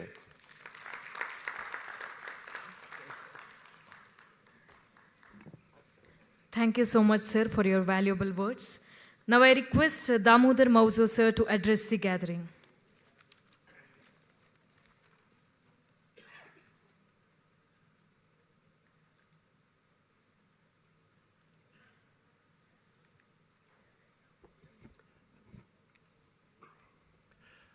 A very good evening to you all, the members of the dais, K.R. Meera, who is the awardee. Frankly, to share with you, this is the first time I find the awardee taking the center stage. Generally, it is the organizers or some jury members, they lead the show, and then somewhere in the corner, the awardee stands. But this is the first time. I really congratulate and I compliment the organizers that the awardee is given the center stage. My writer friend Meera, then my fellow writer and also fellow Jnanpith awardee, of course very senior to me, Dr. Chandrasekhar Kambar, Mr. Virraghavan, who has been here with you, another legendary author. Then I just heard Mr. Aditya and also the members of this committee, Satish and Devapati. Anyway, this is the address. Friends, I consider myself lucky to be here at Book Brahma Literature Festival. First of all, This is supposed to be Soul of South. I am a Konkani writer from Goa. I do not know where I stand, whether to the north or to the south. I am sandwiched. This language is sandwiched between north and south. But then, well, I am equally happy that both consider myself their own. So I am here as Soul of South, and I can be to Mumbai or any other part also as Soul of the North. So anyway, I'm very happy to be participating here. This is not my first time at Book Brahma. Book Brahma inaugurated its awards-giving function in my presence, and I consider myself lucky. The first time when the awards were presented, they were given at my hands. And I remember distinctly how it is growing. This Book Brahma, which when I participated, I hardly had heard about it because it was mostly operational online. And I remember that time it was the contest. The award was given to the winner of the contest. And I was really surprised that nearly 500 short fiction writers participated in that event. If I am mistaken not, please rectify me. But I remember distinctly how proud the authors felt, and that was the first time. So, well, everywhere I go to other literature festivals, I always share this experience with them, saying that how Book Brahma is promoting literature by giving awards to the newcomers and holding contests of this stature. But then now I see it is totally different show. Book Brahma has grown like anything. This is an amazing phenomenon that I have been noticing, and I'm very happy that you have been invited here for this edition of Book Brahma Literature Festival. I wish them all the best. And by the way, literature festivals I have attended quite a lot rather, right from Sahitya Academy's literary festivals, which have grown into international festivals also now, and other literature festivals held elsewhere. I myself I myself am a curator of Goa Art and Literature Festival. We are holding it last 13 years, and to be proud of it, it was inaugurated at the hands of, the first edition was inaugurated by Dr. U.R. Ananthamurthy. So we have this connection. Yeah. So literature festivals are happening all over, but this time when I'm attending this festival, I have noticed that this is a festival with a difference. And very, I feel proud to be here amongst the galaxy of writers from all over the South, mainly South. So I am very happy that I am given this opportunity to be present here, to be part of this award giving also. And I really am happy that the award has gone to a very, very deserving author. Authors don't write for awards, and particularly the authors of the kind of Meera, whom I know, as a strong fighter, like many others there are. But then when Meera gets the award, I really feel proud that the award has given to the most deserving candidate.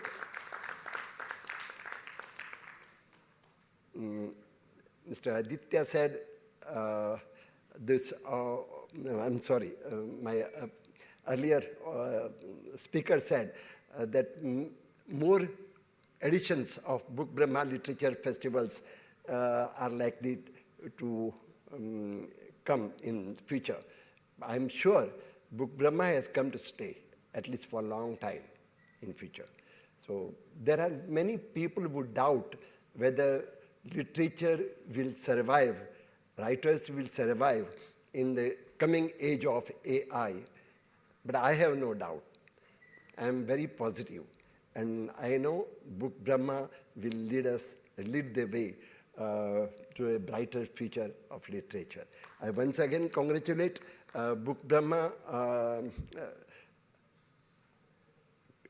I don't say committee, I can't say, it is not an institution. Anyway, yes, it has become an institution. I congratulate Book Brahma organizers for having this outstanding show, putting up this outstanding show and attracting so many writers from across South. I expect you will have many more editions of this festival. And thank you for your participation. Thank you.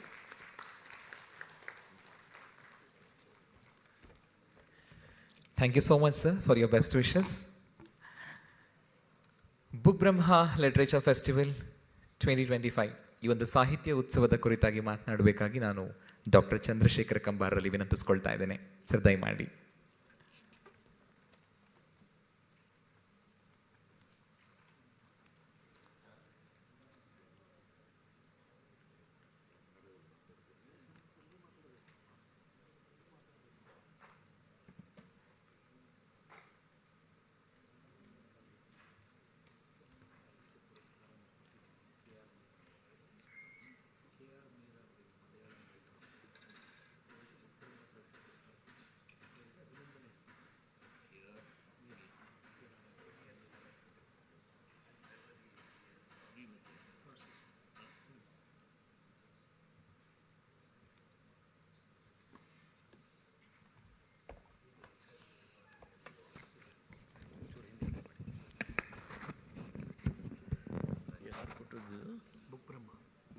Book Brahma.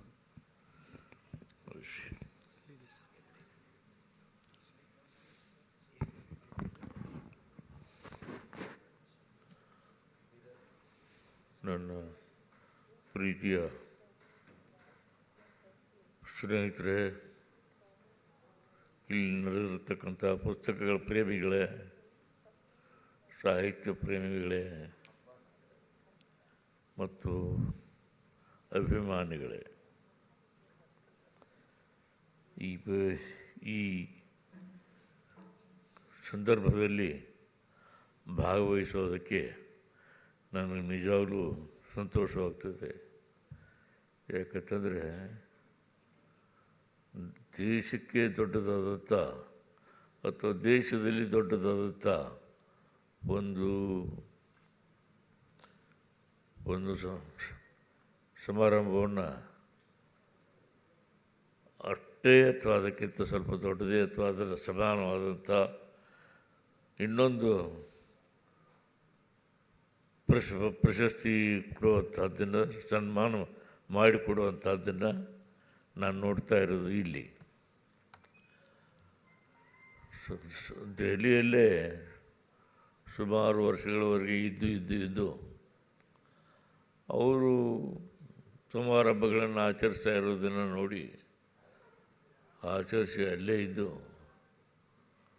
ನನಗೆ ಬೇಕಾದಷ್ಟು ಅನುಭವ ಇದೆ. ಆದರೆ ಈ ರೀತಿಯ ಪ್ರೀತಿ, ಒಂದು ಆತ್ಮೀಯತೆ ನನಗೆಲ್ಲೂ ಕಂಡು ಬರಲಿಲ್ಲ. ಇಲ್ಲಿ ಭಾಳ ಪ್ರೀತಿಯಿಂದ, ಒಂದು ಆತ್ಮೀಯತೆಯಿಂದ ಪ್ರಶಸ್ತಿಯನ್ನು ಕೊಡ್ತಿದ್ದಾರೆ. ನನಗೆ ಭಾಳ ಸಂತೋಷ ಆಗ್ತದೆ.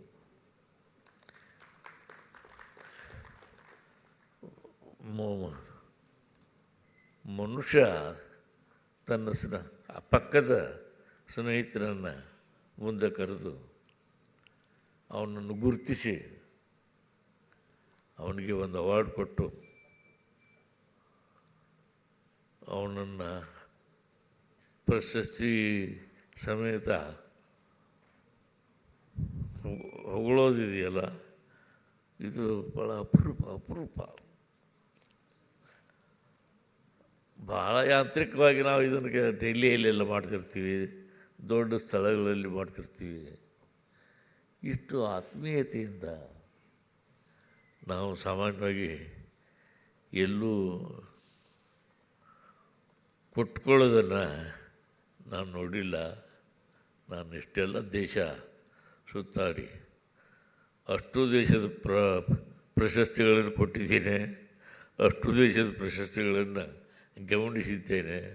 ಆದರೆ ಈ ಆತ್ಮೀಯತೆಯನ್ನು ನಾನೆಲ್ಲೂ ನೋಡಿರಲಿಲ್ಲ ಅಂಥ ಒಂದು ಆತ್ಮೀಯತೆ ಇಲ್ಲಿ ಕಂಡು ಬಂದದ್ದಕ್ಕಾಗಿ ಈ ಪ್ರಶಸ್ತಿ ಕೊಡುತ್ತಿರುವ ಸ್ನೇಹಿತರನ್ನು ನಾನು ಹೃತ್ಪೂರ್ವಕವಾಗಿ, ಆದರೆ ಈ ಪ್ರಶಸ್ತಿ ಕೊಡುತ್ತಿರುವ ಈ ಸಮಾರಂಭಕ್ಕೆ, ಇಲ್ಲಿಯ ಸ್ನೇಹಿತರಿಗೆ, ಅವರ ಸಾಹಸಕ್ಕೆ, ಪ್ರೀತಿಗೆ ನಾನು ಮೆಚ್ಚಿ ಇಲ್ಲಿ ಭಾಗವಹಿಸ್ತಾ ಇದ್ದೇನೆ.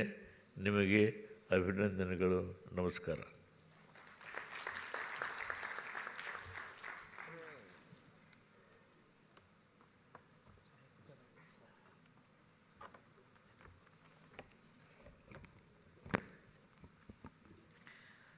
ತುಂಬ ಧನ್ಯವಾದಗಳು sir.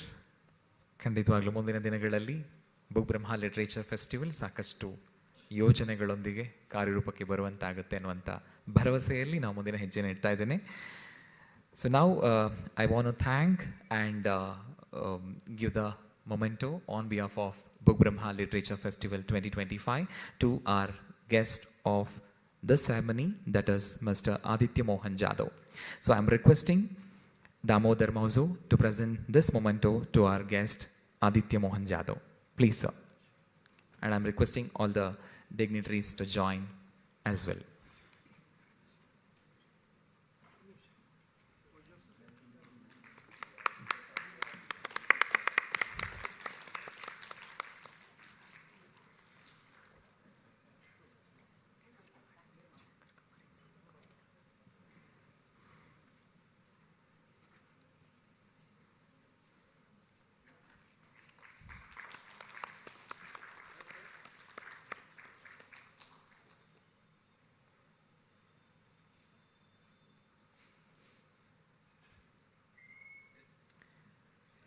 Thank you, sir. Thank you so much.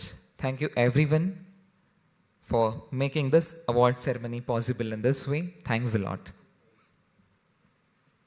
Thank you, sir. Thank you so much. ತಮ್ಮೆಲ್ಲರಿಗೂ ಕೂಡ ತುಂಬ ಹೃದಯದ ಧನ್ಯವಾದಗಳು. ಬುಕ್ ಬ್ರಹ್ಮ ಸಾಹಿತ್ಯ ಪುರಸ್ಕಾರ 2025 ಸಾಧ್ಯವಾಗಿರಿಸಿದ್ದಕ್ಕೆ ಮತ್ತು ಮುಂದಿನ ದಿನಗಳಲ್ಲಿ ನಿಮ್ಮ ಶುಭ ಹಾರೈಕೆಗಳನ್ನು ಈ ಮೂಲಕ ತಿಳಿಸಿದ್ದಕ್ಕೆ. Once again, thank you so much for all the dignitaries who gave your time, shared your views and wished us. Thank you so much.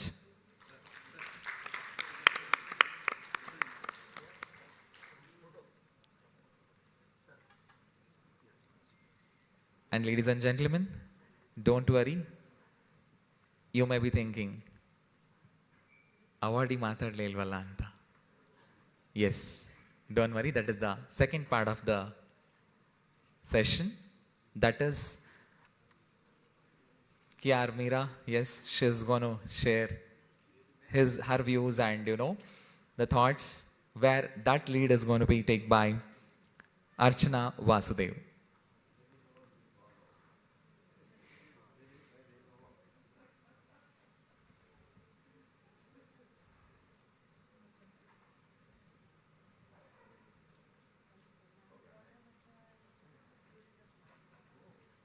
ತುಂಬ ಧನ್ಯವಾದಗಳು ಸರ್. ಮತ್ತೊಮ್ಮೆ ತಮ್ಮೆಲ್ಲರಿಗೂ ಕೂಡ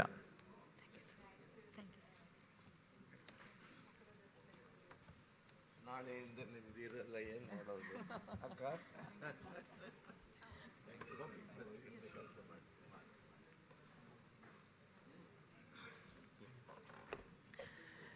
Book Brahma Literature Festival 2025, the 3-day of festival, ಉತ್ಸವ, 3 ದಿನಗಳು, ಬರೋಬ್ಬರಿಯಾಗಿ ಸೆಷನ್ಗಳು, 8 ವೇದಿಕೆಗಳು.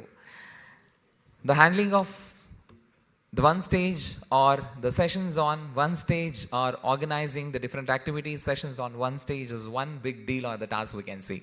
But making of the 8 stages parallelly with different sessions, requesting and inviting different authors and in different way of the literature is not just simple. Yes, adella sadhyavagidu. The everything, whatever we can say, it is happened or possible. That's all because of your support, your love and your presence. Thank you so much once again. But yes, that is not the last. We have one more the segment of this session. That is what we are having. Conversation with Kyar Meera, where this is going to be leading by Archana Vasudev. And after this, we'll be having the last day of the session, or the last day of the performance, or the last day of the fest, we can call it as. That is Bengaluru Club for Kathakali presents Duryodhana Vadham. So this is going to happen. That is almost 1 hour to 1 hour 30 minutes of the show it is. I want everything, because just I am giving the note of the preparation of the show, that is Duryodhana Vadham. From almost 3:30 they have started their preparations. Costume, makeup, everything. You can imagine, or you can think, the show is almost going to happen by 3:30 or 7 if we can consider. They've already started the preparations by 3:30. The preparation itself shows the weightage of the show. Requesting everyone, please be seated and watch that as well. And now I am requesting Archana Vasudev in conversation with K.R. Meera. This session is presenting by KSDL, Karnataka Soaps and Detergents Limited. Ladies and gentlemen, please welcome speakers on stage.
Good evening. I'm extremely humbled to be here, sharing the dais with one of my favorite writers, Ms. K.R. Meera. So privileged to be talking to you on questions I always wanted to ask you. So this is going to be a very not too formal conversation. And I'll start with something that's very close to heart. I am a hardcore romantic. I assume you are too, reading all your stories. So my first question centers around that. I've noticed that your stories often explore love. It's not always tender. It's not always soft. Sometimes it's obsessive. Sometimes it's quite violent. Sometimes it's political, right? My question is, what kind of love do you find most compelling to write about?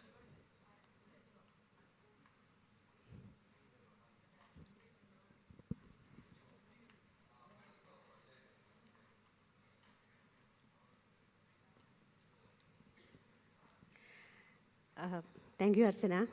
But please give me a few moments to recollect myself, because I'm too overwhelmed, I'm too excited, I'm too elated to receive this award, that too from two writers I greatly admire, Sri Kambar and Sri Damodar Mause, and then Dr. Hamba Nagaraju, and it is such a wonderful moment, no? So please give me a moment to kind of gather myself. So you were asking about love, and you were asking how I could explore. Yes, I've always noticed that that's something, love is a subject that you always try to explore. It's not the same in all your stories, like it's very, very different. If it's Meera Sadhu, it's different. I have been trying to find out and to define it from the very beginning. even as a child. I wanted to understand what love is. And as I grow old, it got confusing, more disturbing, more injuring, and more revealing. So I think every work of mine, or each and every work of mine, is kind of an exploration into what love is. And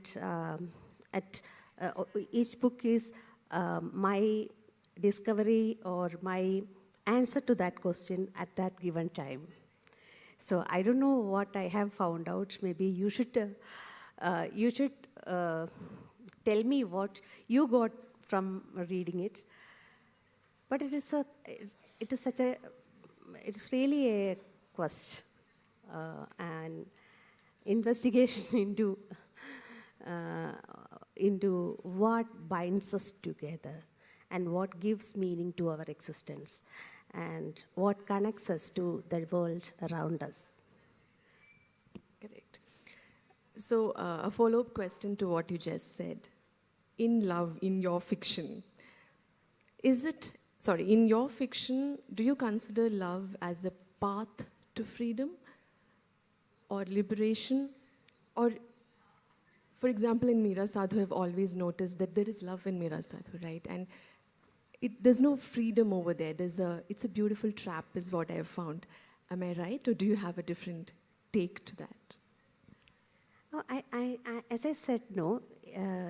All the characters were in quest of finding out what love is or was. And Tulasi in Meera Sadhu had been on her own journey to find out the answer. But if you ask me what I have found out, I think love is something which completes us, which actually liberates us, something which actually gives you another world to live in, another universe to live in. And you enjoy that? Of course I enjoy. I enjoy as many universes I can create. Right. So this is a general question, Meera ma'am. Do you think women experience and express love differently when you compare it with, in literature? Not just a general question, because we're talking about love and how much you enjoy writing different versions of it. Do you think women experience and express love differently than men? I don't know. I can't answer that, but the women in my works, they love in a special way. Maybe men also love in that way, but I'm not sure. Okay. But why are you worried about how different it is? Why should you? No, what's the use of knowing the difference between the way of expression? What difference does it make? To me, when I write or try to write, I haven't written as much as you do. I write more for the visual audience as a screenwriter. So the comment or a criticism that I have received personally is that it's so different from how men write. The concepts are different, or even for a simple thing, the way as a woman, it's a female take is completely different. And even for after my first film, the comments or the criticism that I've received is, oh, your take on this is different. When a male director looks at it, it's completely different. See, Archana, we are too used to the kind of stereotypical love and relationship that anything different than that will appear strange or cannot be understood, no? So it is high time that more women write about their exploration of love, their experience of love, that these stereotypes be destroyed. That's a very good answer. Thank you, Meera ma'am. So my next question surrounds around the characters. Like, you have made wonderful characters, like so different from one another. Like you correctly said, that your every character is so, no character is shallow. It's so in depth. You read about them and then it kind of haunts you. It doesn't leave you. The characters don't leave your path. My question is, when you form a character, do they arrive fully formed, or does it just happen as you keep writing? I don't know if this is a question that should be asked. I have written about this, that a story comes with the character. I write a story only when I get the apt character to tell the story or narrate the story. So there is this story, Khabar, which was in my mind for such a long time, but I didn't know through which character should I narrate the story. I didn't get an apt character to tell the story which I had in mind. Of course, that story was about, or it had the background of Ayodhya issue.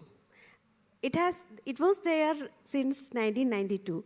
I wanted to read that story written by someone else. I was looking forward to how it will be read, it be written, but I didn't get what I was looking for. And suddenly, I thought, okay, after the final verdict and things came out, I thought, okay, I'm going to write this. But I didn't get the character. Then, in one casual conversation with one of my lawyer friends,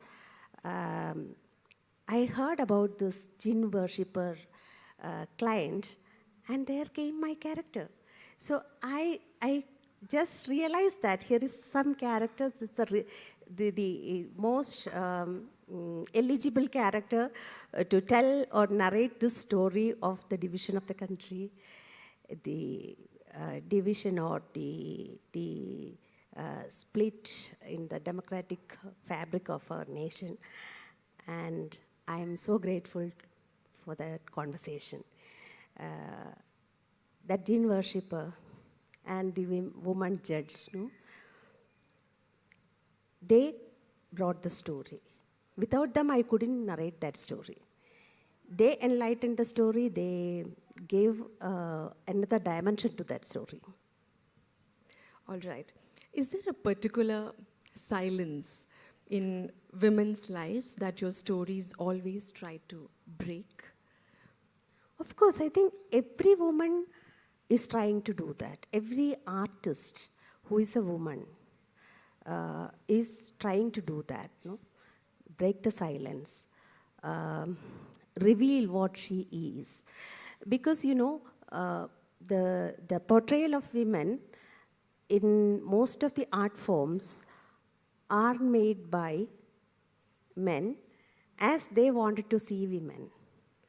They were not the real women, or they were not me. I couldn't see me in the creations of male artists or male writers. And so I thought there is, only when a woman writes or only when a woman reveals herself, you get a chance to experience what real life is. All right. So you said that only when you get a character, only when a character is fully formed that you start writing, right? As I understood. I want the right character. You want the right character. I'll wait for that moment when the character comes with the story. Got it. So here is the story of one small short story. One day I was working in my office. That is, I was a journalist, you know. So in the newspaper office I was working, and that day we had a meeting, you know, staff meeting and all. So you know how we are particular about the deadlines. So close to the deadline, the staff meeting ended, and I was rushing back to finish my page. And then suddenly I got a call from the reception that someone wants to see me.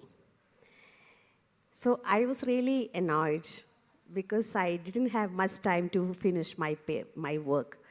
So I said I can speak to him on the phone, but he said, "Ma'am, you just come down for a minute. I just want to tell you 2 things and I will go away." Then I just went to the reception and I saw a very old man waiting for me. He is from a villager, somewhat maybe 70 plus or so. So he said he wanted to see me, and he told me why he was there.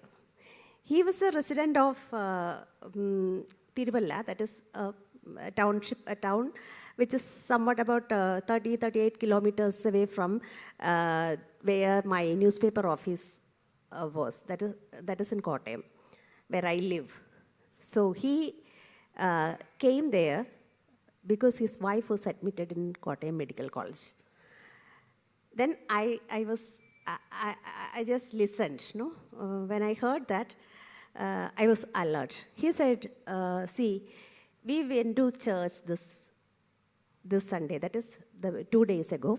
We were going to the church when my wife suddenly collapsed, and I had to carry her in an ambulance all the way to Kottayam Medical College.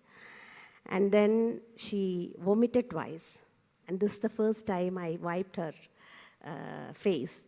And then she asked me, Achaya, can you sing a prayer for me? And I sang for her. All the time I was really wishing that.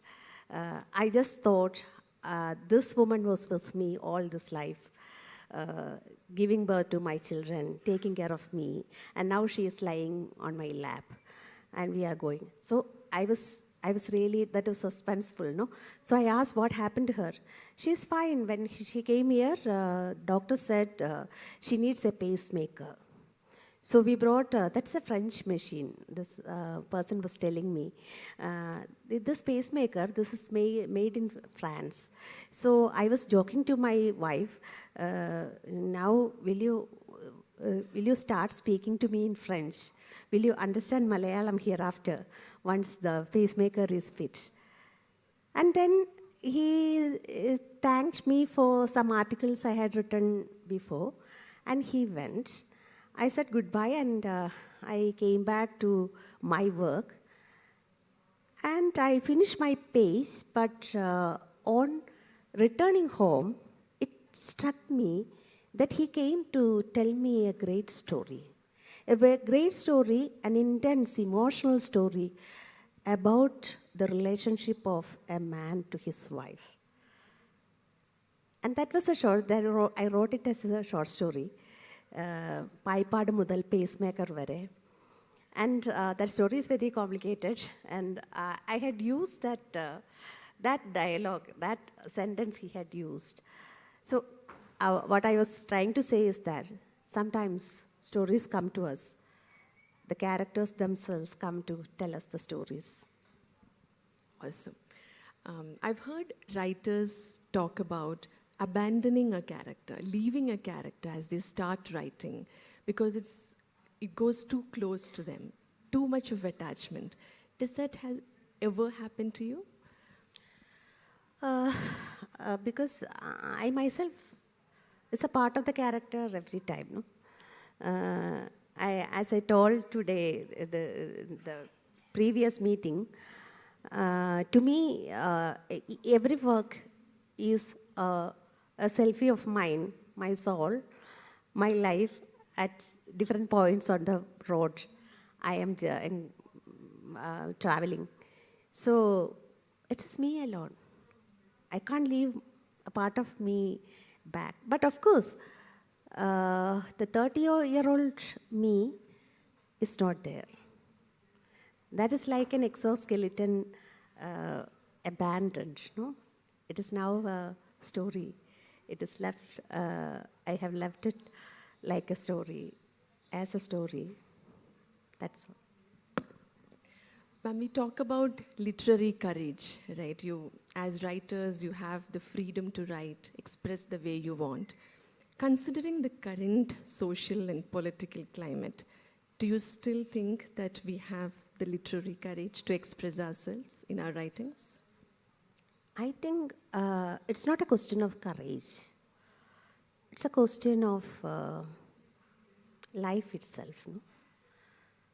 Without writing, without thinking, without at least fabricating stories in your mind, how can you live? That's the question. So there's not a question of courage when you are fully pregnant to deliver. You have to deliver. The child will come out. You can't contain it anymore. Right. I know a writer who told me that there are so many stories. But of course, coming to that question, it is not a very smooth or happy times we are living in. Of course, here is a Booker Prize winner, an adorable Booker Prize winner here.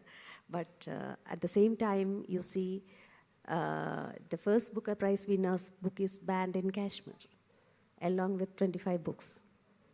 Okay? So that's the situation.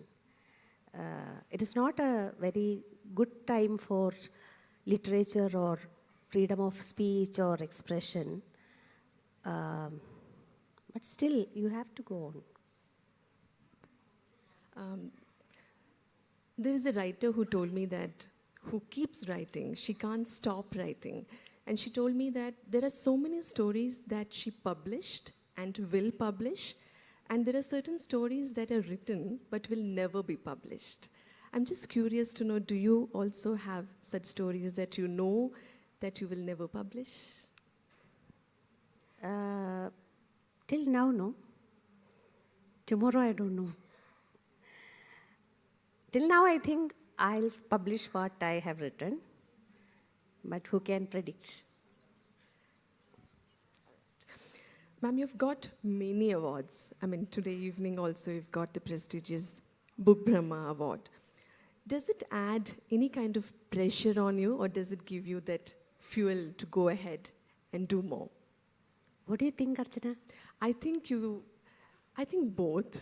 I mean, I think there is a lot of pressure because people expect a lot more from you. People recognize your writing. And also there's this drive to write, so you have to better your writing. Does that happen to you? Honestly, I'm happy to be on the center stage. And thank you, Book Brahma, for putting me in the center of the stage. Because if I'm not in the center of the stage, I'll be quite disturbed, be troubled. I don't like women to be sidelined. I like to be seen, to be heard, to be listened to, because by that you are promoting that culture or that mindset that there is something listenable or seeable or important in what women say. We are not yet used to seeing women on the center stage as we need to. And we have to forcefully take that place just to make people get used to that idea. You have to shout, you have to create problems, tantrums, just to make people get used to that. The sound of women, the shouts of women, the screams of women, the commands of women. They were so sweet. So this is a political activism, no? So I like awards, of course. And I like this award very much. Because when Vivek Shanbag, you know how I'm his fan, in fact. So when he called me, I thought he's calling me to invite me for some meeting also, no? But when he told me that this is about the award, and when I heard that he was a part of the jury, along with very talented translator Sudhagar Ramandali and the author and the curator of this festival, Sadish Chapadike, I was so happy because this came not from my place. An award from Kerala doesn't make much of a news to me, but from someone outside my place, outside my language, is reading me and thinking that this is readable, this is important, this is relevant, and it itself is an award, no? So I think this is a recognition for my language as well. When I write in, you know what, our language, Malayalam, is spoken by just 3.5 crores, that is 33 million plus people. And what about Kannada? Kannada is, I think it is about 10 million more than that.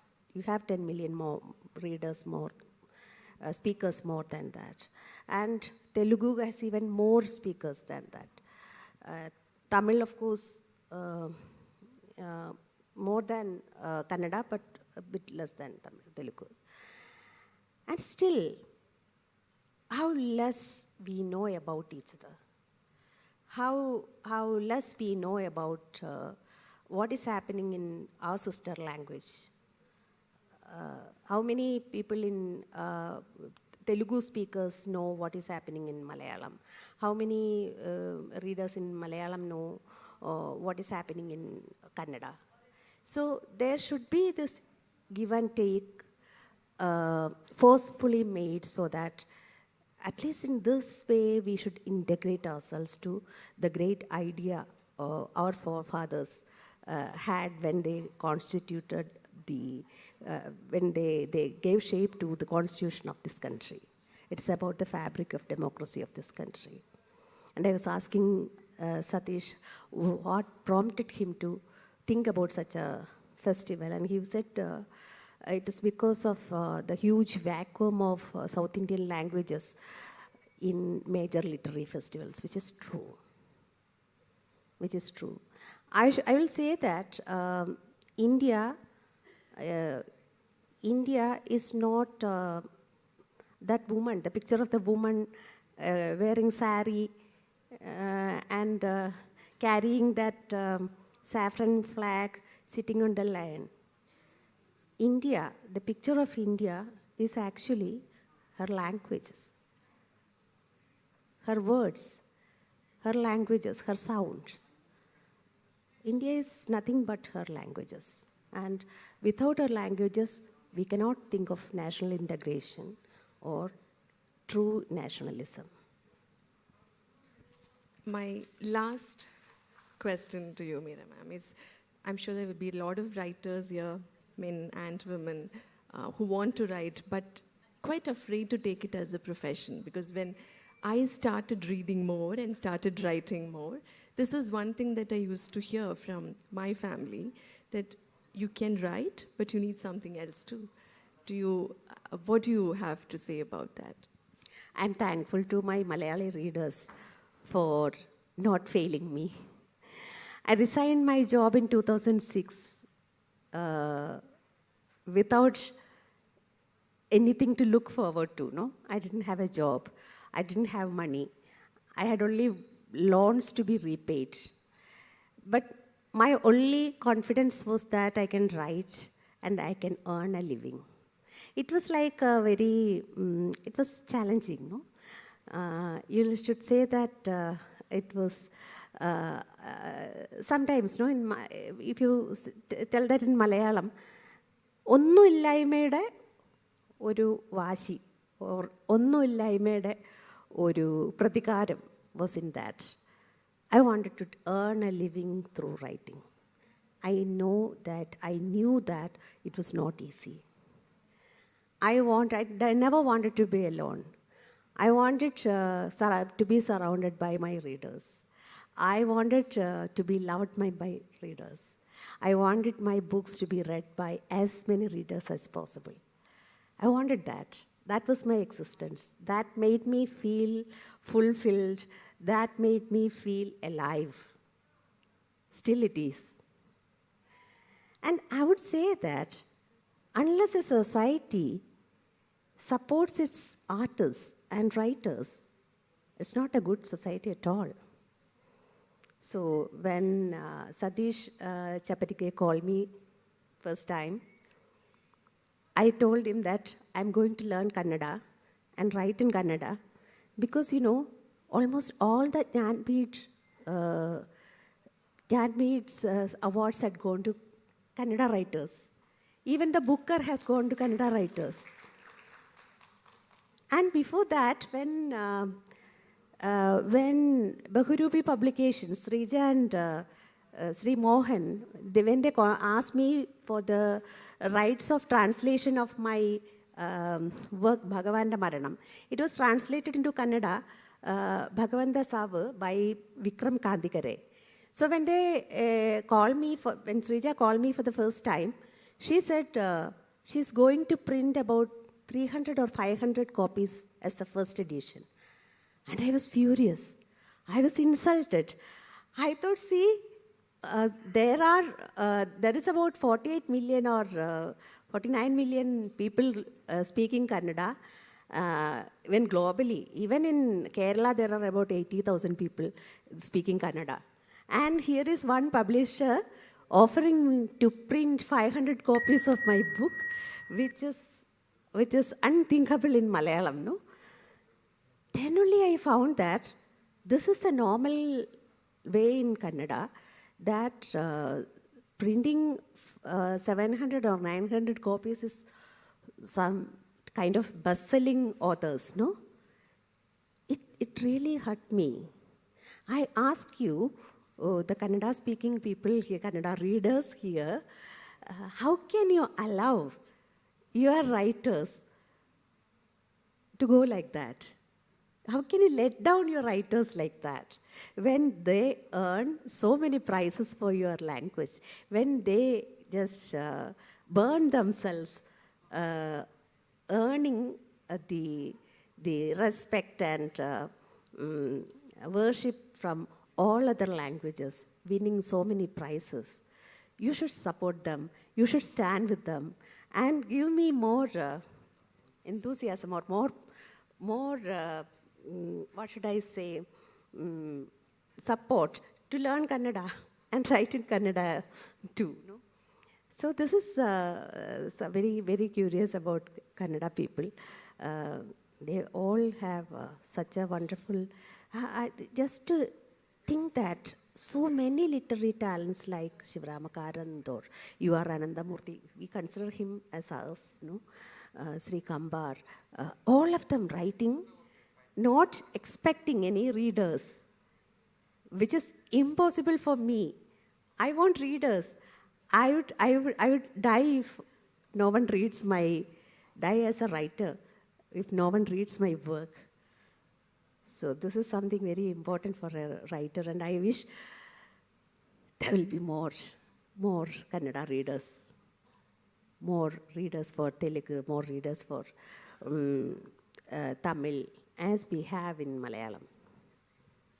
Thank you, Meera ma'am, for a wonderful session. Thank you, audience, for being so lovely and patient and listening to us. Thank you very much. I would thank Book Brahma again for this confluence of South Indian languages, which is really the need of the times and the hour.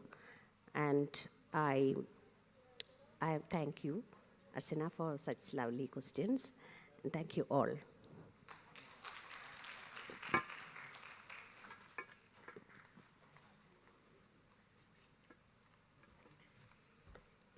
Ma'am, small request, okay?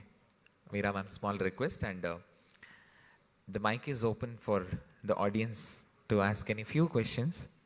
Since it is the last session of the day, we want to take that into the consideration. Yes, if anyone wants to, please. So please pass the mic.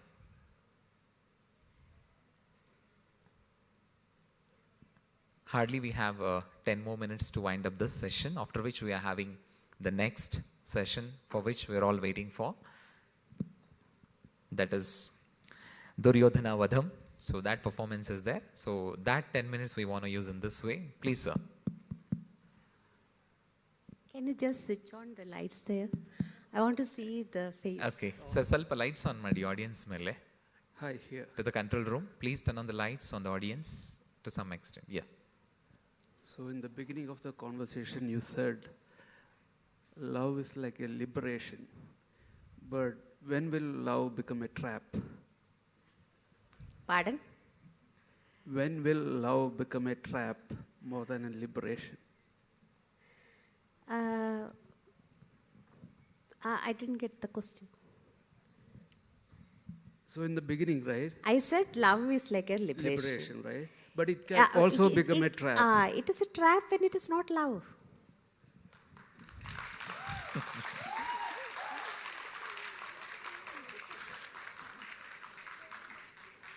The answer is so simple.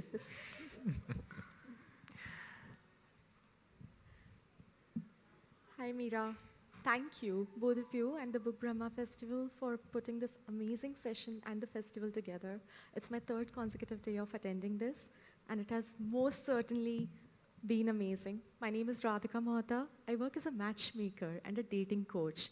And listening to you talking about love and the idea of how women need to put out their voices to express that was amazing. Given the kind of, Gen Z and Gen Alpha that is coming up, Meera, they don't have attention spans. We just heard Mr. Jadhav talk about, I think one of the speakers talk about how Harvard had to cut down from 30 pages to 5 pages for case studies because people don't have attention span. Are there any hacks, tricks, go-to, strategies that you as a writer are seeing in the world out there so that you get your readers' attention, not just to discover your book and buy it, but also to actually read it? What are the tricks, no? You asked. I make them different. I make them unpredictable. That's the only way. See, people don't like predictable people, no? Even in relationships, you are a matchmaker. You know, once the other person becomes very predictable, the relationship loses its enthusiasm. As psychotherapist Esther Perel would rightly say, Pardon? you need play. As psychotherapist Esther Perel would rightly say, you need that element of playfulness and novelty, even if the person is really known for 3, 4, 5 decades to you. Yeah, I agree.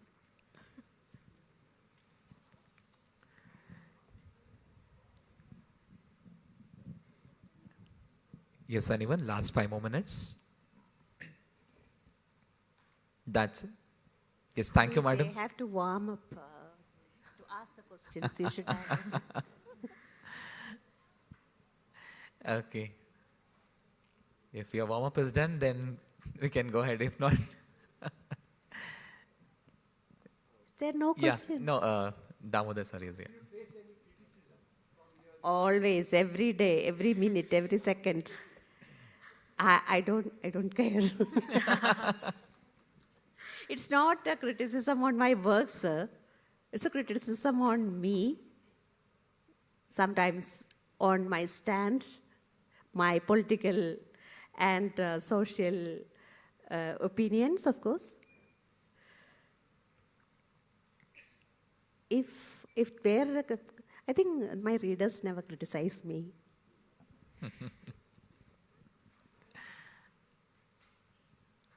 Fine then. Thank you, ma'am. Thank you so much. Thank you, madam. Thanks a lot. And once again, ma'am, congratulations. Thanks a lot.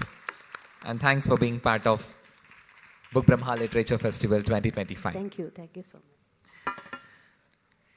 The Manipal Academy of Higher Education, Mahe presents second edition of the Book Brahma Literature Festival 2025 and is proudly supported by our partners JSW, KSDL, Elsia and Elsita, Akshay Kalpa Organic, BLDE, Happiest Health, Minera, MSIL, KMF, Netkalappa Sports Foundation, Pali Institute, Ramki Foundation, Sheshadripuram Education Trust, Siri, SKME, Vesco and Zenith Group.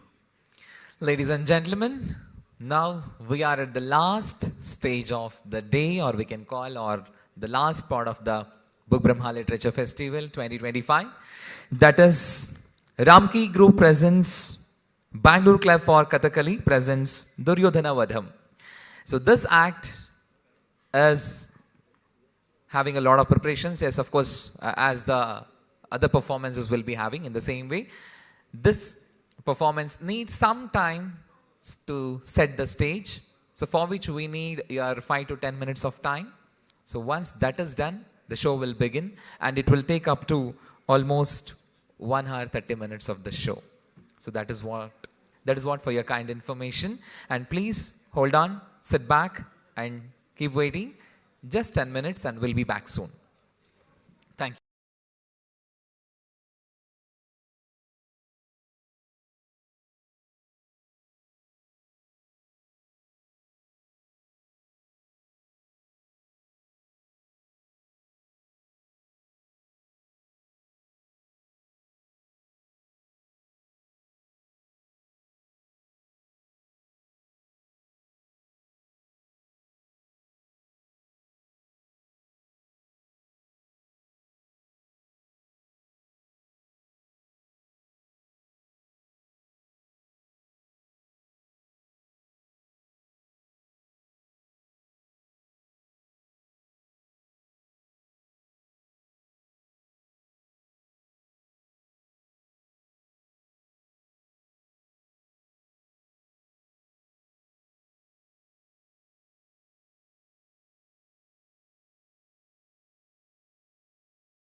आद्यं गुरुं व्यासं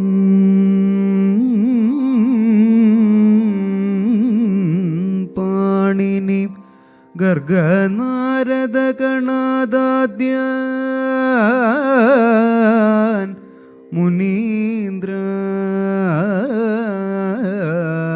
बुधा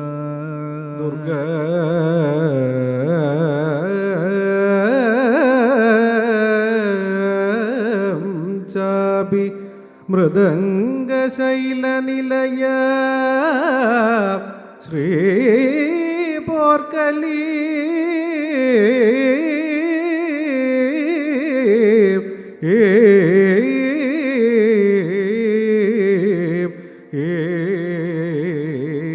मिष्टदा भक्त्या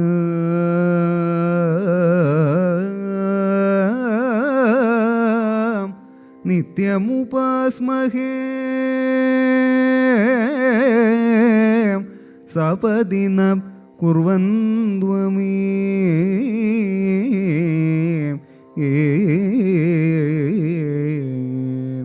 मङ्गलम्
सहजस्य मतं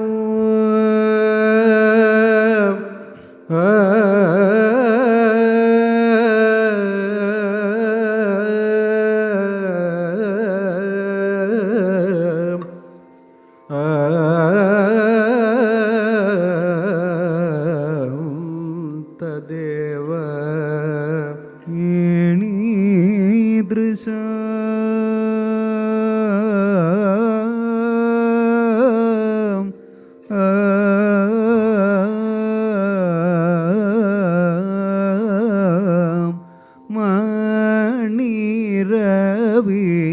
प्रणिशं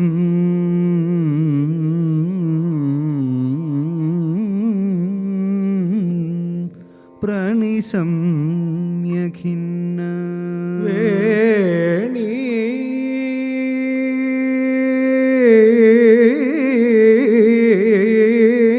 विरोधि निकृता कुलिता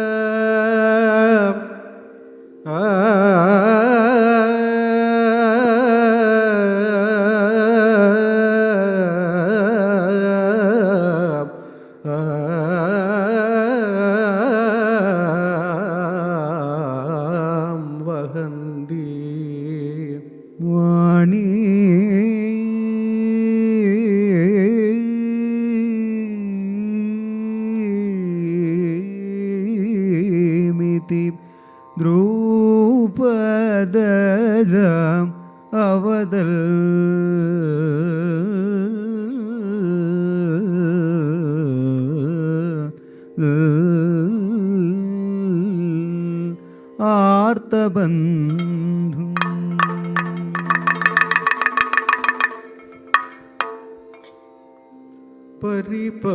പരിപാഹി മാം ഹരേ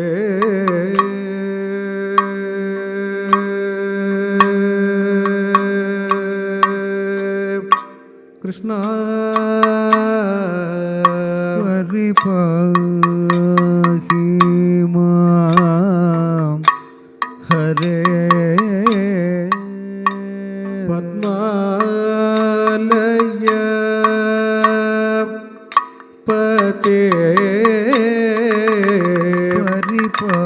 പരിപാഹി മാം ഹരേ പദ്മാലയ പതേ പരിപാഹി മാം ഹരേ പദ്മാലയ പതേ പരിപാഹി മാം ഹരേ പദ്മാലയ പതേ പരിപാഹി പരിപാഹി പരിപാഹി പരിപാഹി പാഹി മാം ഹരേ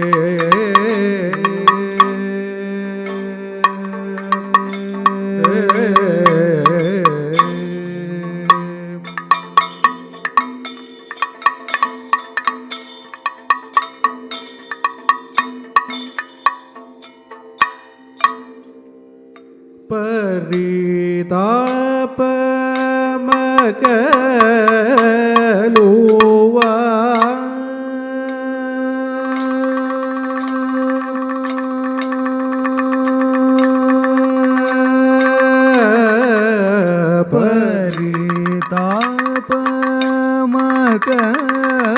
പരിതാപമകലുവാ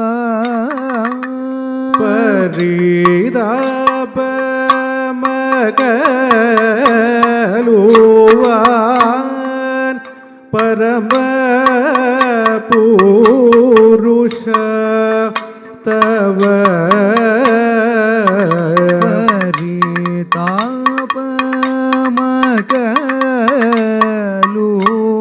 പരിതാപമകലുവാൻ പരമപുരുഷ തവ തവ പദ കമലം വന്ദേ തവ പദ കമലം വന്ദേ തവ പദ കമലം വന്ദേ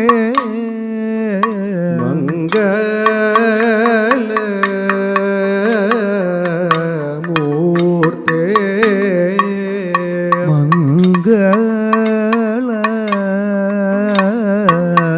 മംഗളമൂർത്തേ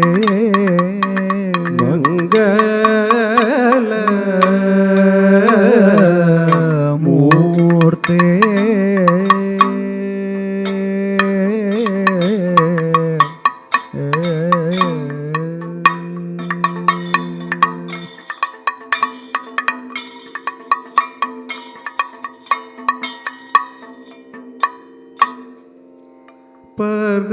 പരനോടു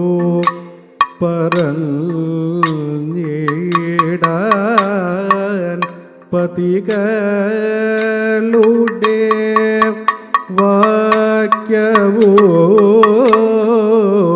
പരനോടു പറഞ്ഞിടാൻ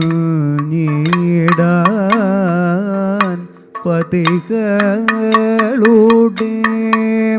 വാക്യവും പരനോടു പറഞ്ഞിട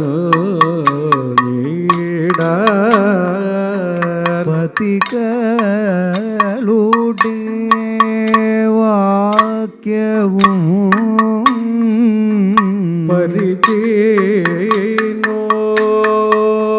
പരിചയനോടു കേട്ടുടൻ പ്രസ്ഥാന ആയിതോ പരിചയനോടു കേട്ടുടൻ പ്രസ്ഥാന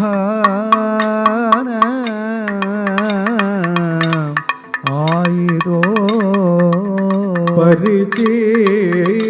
പരിചയനോടു കേട്ടുടൻ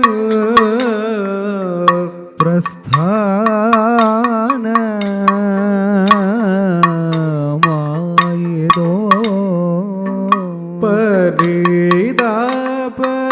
പരിതാപമോടു ഞാൻ പറയുന്നതും ഹൃദയ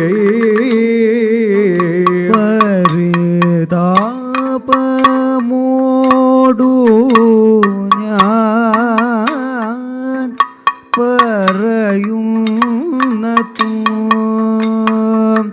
ഹൃദയ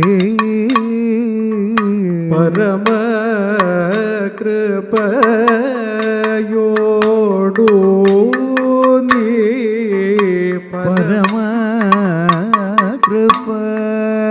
പരമകൃപയോടു നീ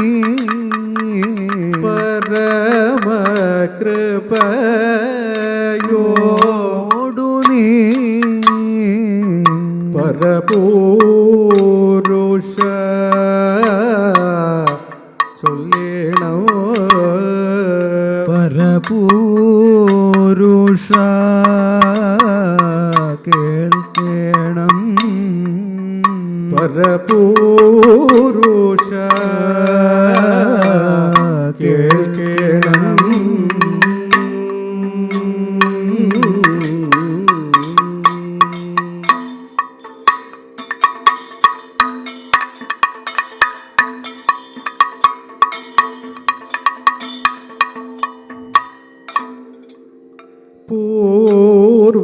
പൂർവമുരു പുരുഷ പൂർണ്ണ സഭയിൽ പരം പൂർവമുരു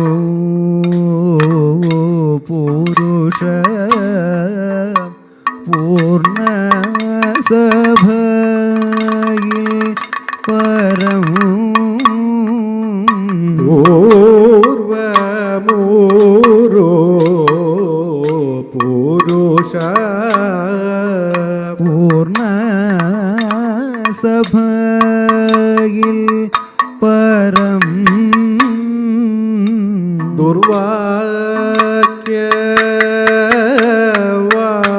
ദുർവാക്യവാദിയ ദുശാസനൻ തൻ്റെ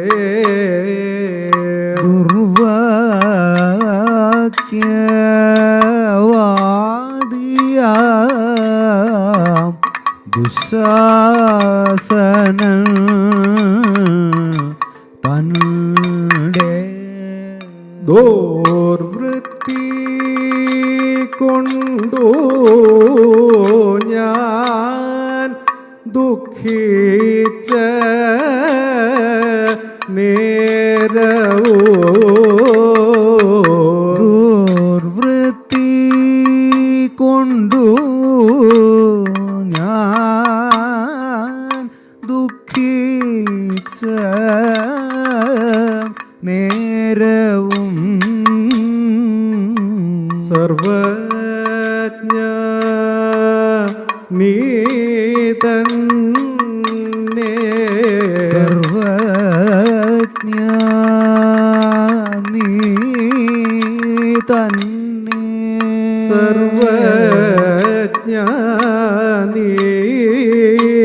തന്നെ സർവജ്ഞാനി തന്നെ സാദരം രക്ഷിച്ചു സാദരം രക്ഷിച്ചു സാദരം രക്ഷിച്ചു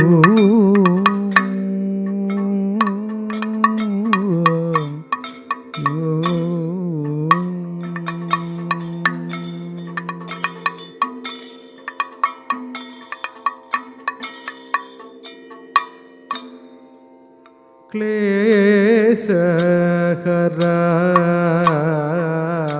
हे ऋषिकेश लोकेश शृणु क्लेशहरा हे ऋषिकेश लोकेश शृणु क्लेशहरा हे ऋषिकेश लोकेश शृणु ऋषिकेश लोकेश शृणु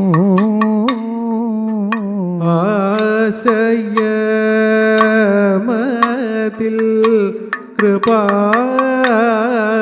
കൃപാലേശം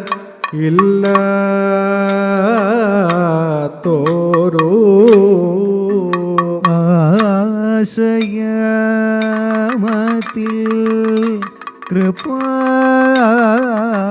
കൃപാലേശം ഇല്ലാത്തോരോ ആസര സമാരിയാൽ അപഗത നിബന്ധനം ആസര സമാരിയാൽ അപഗത നിബന്ധനം ആസര സമാരിയാൽ അപഗത നിബന്ധനം കേശമിതു കണ്ടു നീ കേശമിതു കണ്ടു നീ എൻ്റെ കേശമിതു കണ്ടു നീ എൻ്റെ കേശമിതു കണ്ടു നീ എൻ്റെ കേശമിതു കണ്ടു നീ എൻ്റെ കേശമിതു കണ്ടു നീ കേശവ ഗമിക്കണം കേശവ ഗമിക്കണം കേശവ ഗമിക്കണം കേശവ ഗമിക്കണം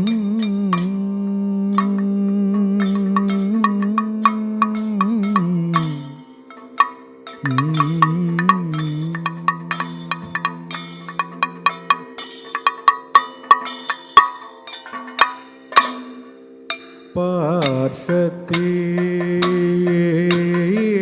മമ സഖി മാ കുരു ദേവിദം पार्षती मम सखी मा कुरु देवी तं पार्षती मम सखी मा कुरु देवी तं पार्षती मम सखी मा कुरु देवी तं पार्षती मम सखी मा कुरु देवी तं पार्षती मम सखी मा कुरु देवी तं मानिनी मार कुल मौली मने स्नो मानिनी मार कुल मौली मने स्नो मानिनी मार कुल मौली मने स्नो मानिनी मार कुल मौली मने स्नो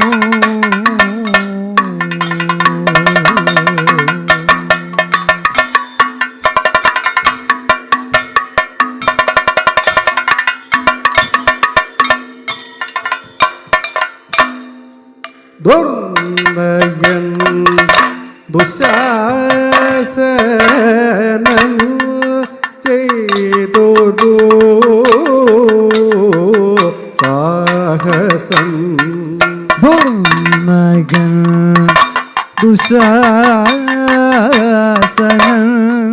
चेदोदो साहसं दुर्नयन दुःशासनं चेदोरो साहसं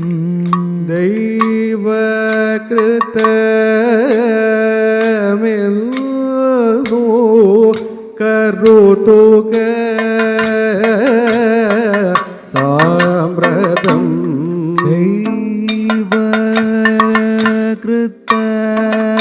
दैवकृतमिल्नु करुदुक साम्प्रतं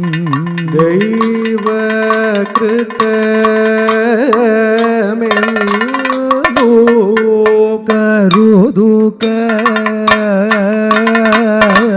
साम्प्रतं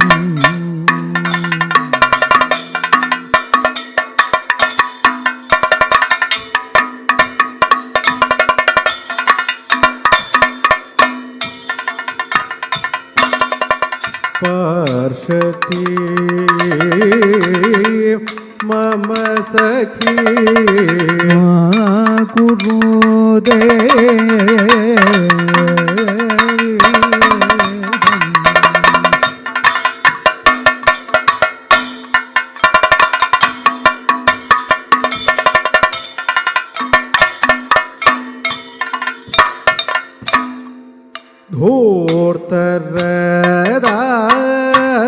धूर्तरदागिय धार्तराष्ट्रं मारे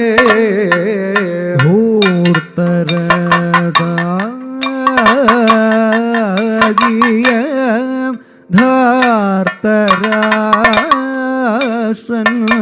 मारे धूर्तरदागिय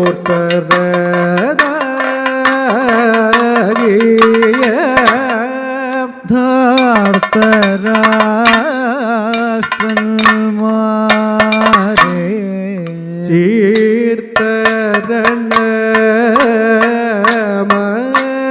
ചീർത്തരണമതിൽ ചേർക്കുവാൻ ഉപയമം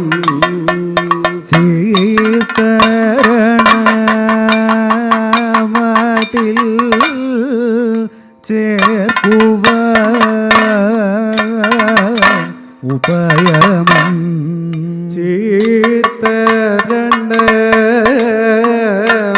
ചീർത്തരണമതിൽ ചേർക്കുവാൻ ഉപയമം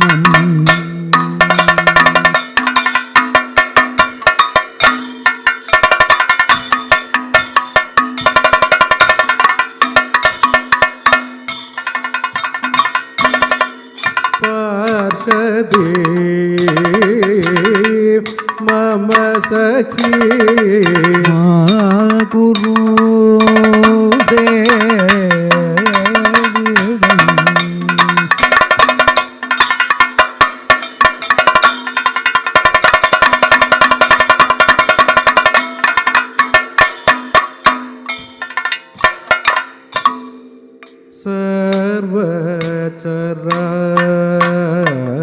സർവചരാചര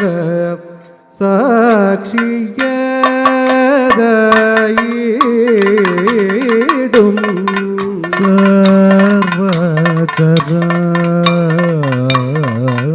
സർവചരാചര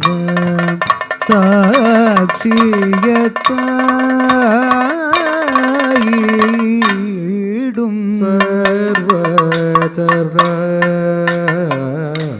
സർവചരാചര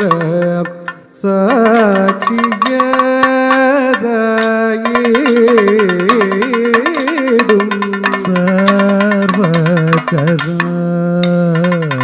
സർവചരാചര സാക്ഷി അതായിടും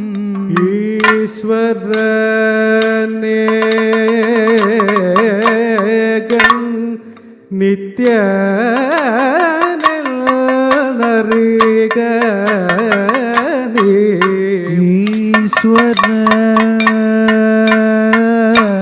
ഈശ്വരനേകൻ നിത്യ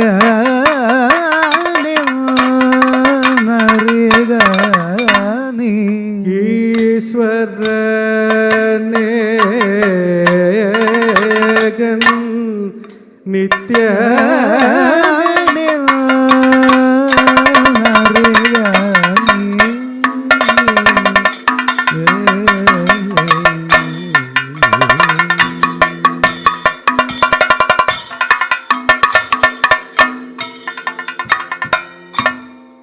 കൈവരും കാമിതവും കാമിനി രത്നമേ കൈവരും കാമിതവും കാമിനി രത്നമേ കൈവരും കാമിതവും കാമിനി രത്നമേ കാല വിളംബനം പാർത്തു വസിക്ക കാല വിളംബനം പാർത്തു വസിക്ക കാല വിളംബനം പാർത്തു വസിക്ക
आश्वास्य विश्वंभर सात्यक्युद्धव मुख्य यादव वरै सार्थं तथा तापसै प्रेक्ष्य सुयोधनं च सकलं स्वप्रादरित्या भोक्तुं क्षत्रपुरं ययावध नृपान् दुर्योधनं अर्यशा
ഗാംഗേയാദാനമിത്യർച്ചിത ഹരിനൃപദപ്രാദരാദിശ്യ ഹൃഷ്യൽ ഗംഗേയ ദ്രോണമുഖ്യ പ്രവിലസിത സദസ്യ സ്ഥിതേ ധാർത്തരാഷ്ട്രേ കർണാനന്ദായമാനധ്വനി ദുരിതഹരൻ പൂരയ പാഞ്ചജന്യോ കർണാശ്ലിഷ്ടാംഗമുഹ്യത് പതിത കുരുവരാം താം സഭാം ആപശൗരി സഭ്യൈ സമോദൈ സകലൈസ്തദാനീം അഭ്യർച്ചിതോ ഭീഷ്മമുഖൈർമുകുന്ദ സംഭാവ്യതാൻ സാദരമാത്മദൃഷ്ട്യോ സംപ്രേക്ഷ്യ ചൈവം ധൃതരാഷ്ട്രമൂചേ.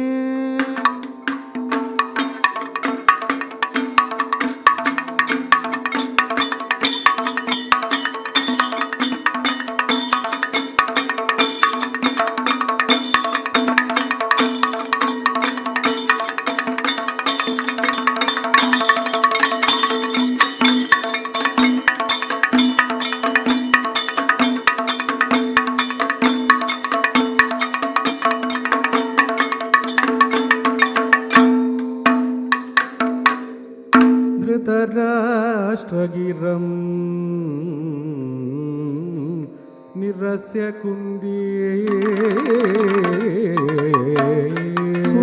सुतराष्ट्रं विसृजामि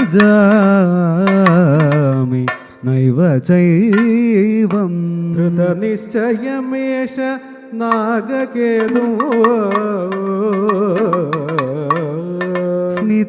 स्मितपूर्वं स्मतमः वासुदेव ज्ञातिवत्सल भूरिभूदित भूपवीर महामते ज्ञातिवत्सल भूरिभूदित भूपवीर महामते ज्ञातिवत्सल भूरिभूदिर भूपवीर महामते ज्ञातिवत्सल भूरिभूदिर भूपवीर महामते ज्ञातिवत्सल भूरिभूदिर भूपवीर महामते ज्ञातिवत्सल भूरिभूदिर भूपवीर महामते ज्ञातिवत्सल भूरिभूदिर भूपवीर महामते ज्ञातिवत्सल भूरिभूदिर भूपवीर महामते ज्ञातिवत्सल भूरिभूदिर भूपवीर महामते പാതിരാജ്യമതിന്നു നീ നൃപ പാതിരാജ്യമതിന്നു നീ നൃപ പാതിരാജ്യമതിന്നു നീ നൃപ പാതിരാജ്യമതിന്നു നീ നൃപ പാണ്ഡവർക്കു കൊടുക്കണം നൃപ പാണ്ഡവർക്കു കൊടുക്കണം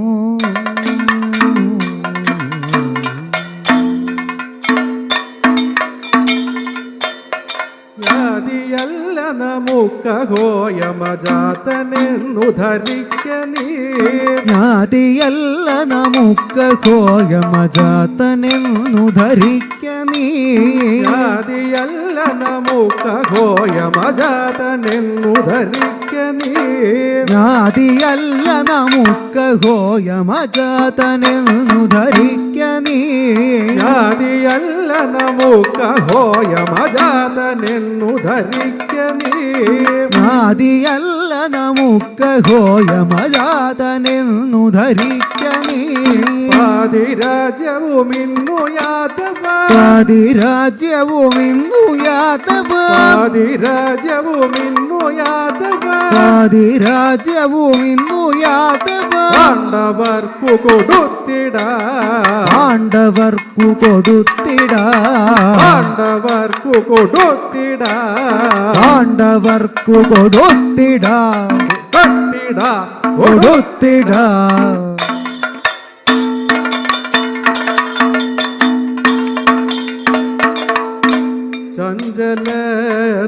ചഞ്ചലത്വമതിന്നു സാമ്രത എങ്കിലെന്റെ സുയോധന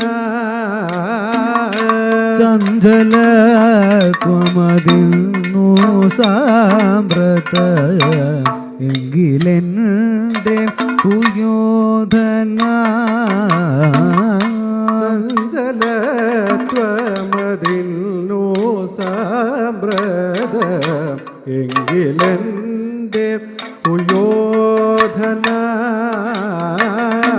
എങ്കിലെൻ്റെ സുയോധന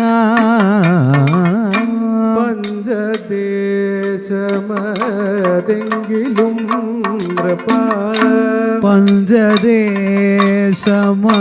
പഞ്ചദേശമതെങ്കിലും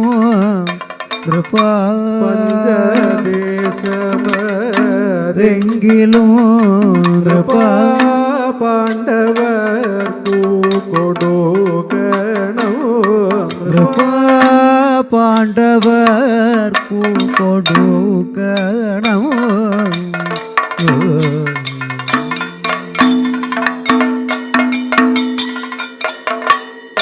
ചഞ്ചലത്വമതില്ല മാമകനെഞ്ചകത്തൈ മാധവ ചഞ്ചലത്വമതില്ല മാമകനെഞ്ചകത്തൈ മാധവ ചഞ്ചലത്വമതില്ല മാമകനെഞ്ചകത്തൈ മാധവ ചഞ്ചലത്വമതില്ല മാമകനെഞ്ചകത്തൈ മാധവ ചഞ്ചലത്വമതില്ല മാമകനെഞ്ചകത്തൈ മാധവ പഞ്ചദേശവുമിന്നു യാദവ പഞ്ചദേശവുമിന്നു യാദവ പഞ്ചദേശവുമിന്നു യാദവ പാണ്ഡവർക്കു കൊടുത്തിടാ പാണ്ഡവർക്കു കൊടുത്തിടാ പാണ്ഡവർക്കു കൊടുത്തിടാ പാണ്ഡവർക്കു കൊടുത്തിടാ കൊടുത്തിടാ കൊടുത്തിടാ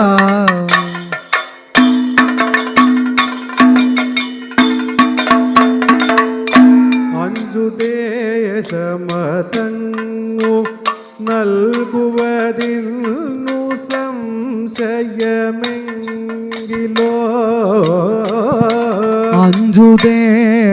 അഞ്ചുദേശമതിന്നു നൽകുവതിന്നു സംശയമെങ്കിലോ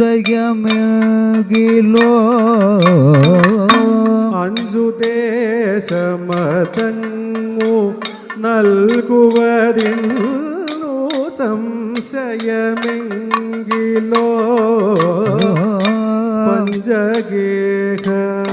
പഞ്ചഗേഹമതെങ്കിലും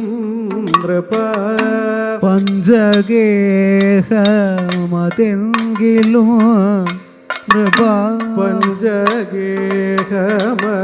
പഞ്ചഗേഹമതെങ്കിലും പഞ്ചഗേഹമതെങ്കിലും പാണ്ഡവർക്കു കൊടുക്കണം പാണ്ഡവർക്കു കൊടുക്കണം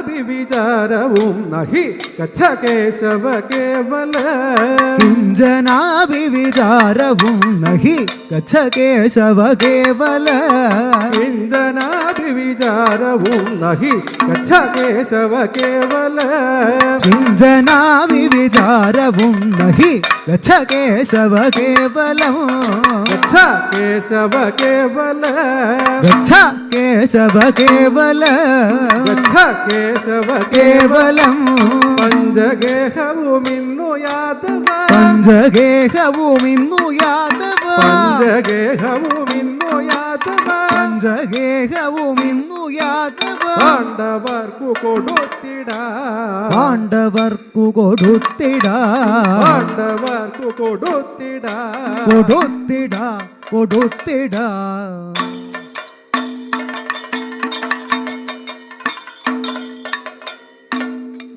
ഭൂരിവിക്രമ വാരിധേ ബഹു സാരമാനസ നിന്നുടേ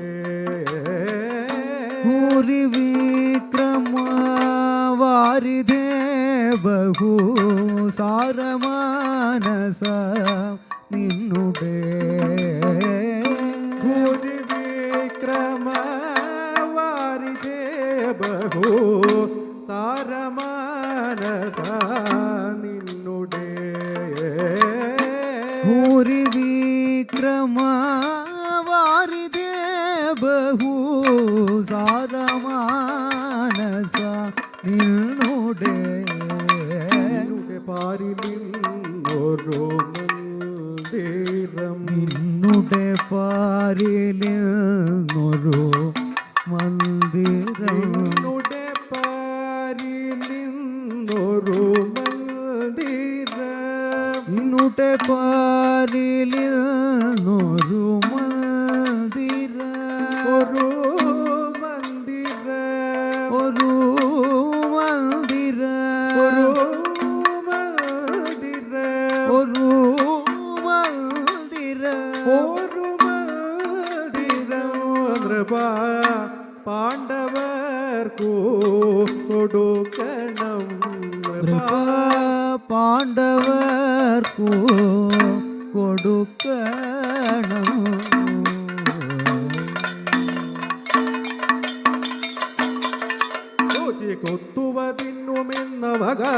കുത്തുവതിന്നുമെന്നവകാശമിദ്ധരണീതലേ ഒരു സൂചി കുത്തുവതിന്നുമിന്നവകാശമിദ്ധരണീതലേ ഒരു സൂചി കുത്തുവതിന്നുമെന്നവകാശമിദ്ധരണീതലേ ആശയോടെ വസിച്ചിടുന്നൊരു പാണ്ഡവർക്കു കൊടുത്തിടാ ആശയോടെ വസിച്ചിടുന്നൊരു പാണ്ഡവർക്കു കൊടുത്തിടാ ആശയോടെ വസിച്ചിടുന്നൊരു പാണ്ഡവർക്കു കൊടുത്തിടാ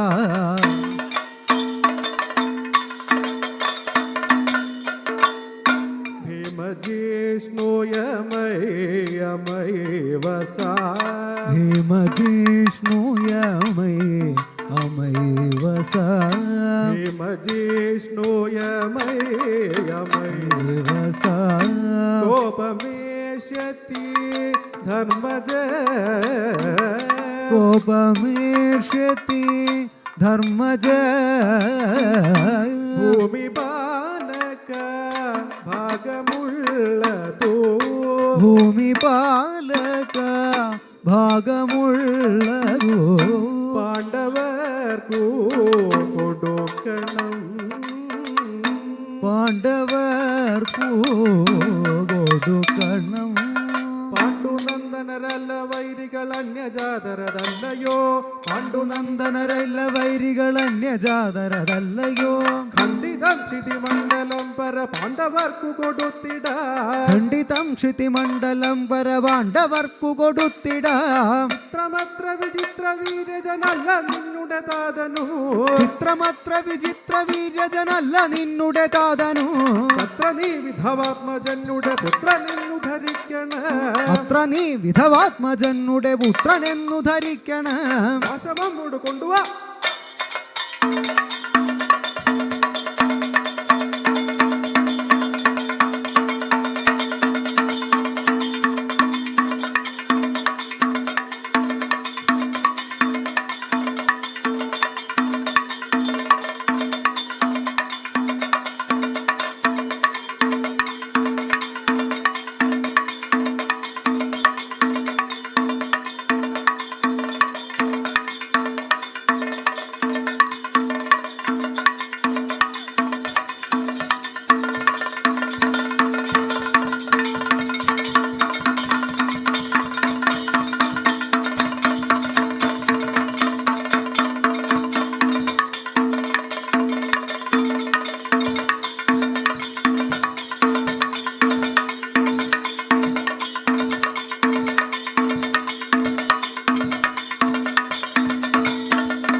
പാശമമ്പൊട്ടു കൊണ്ടുവായതു വാസനേഹ കെട്ടുവാൻ നാശമിങ്ങിതറിഞ്ഞു പാണ്ഡവരാശു വന്നിതഴിക്കണ നാശമിങ്ങിതറിഞ്ഞു പാണ്ഡവരാശു വന്നിതഴിക്കണം ബന്ധനന്ദന നന്നു നമ്മുടെ ബന്ധനത്തിനു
നന്നു നമ്മുടെ ബന്ധനത്തിനു താമസേ അന്ധനന്നു നമ്മുടെ ബന്ധനത്തിനു താമസേ ബന്ധമെന്തിതു ചൊൽക പാണ്ഡവ ബന്ധു ഞാനിതു കാൺക നീ ബന്ധമെന്തിതു ചൊൽക പാണ്ഡവ ബന്ധു ഞാനിതു കാൺക നീ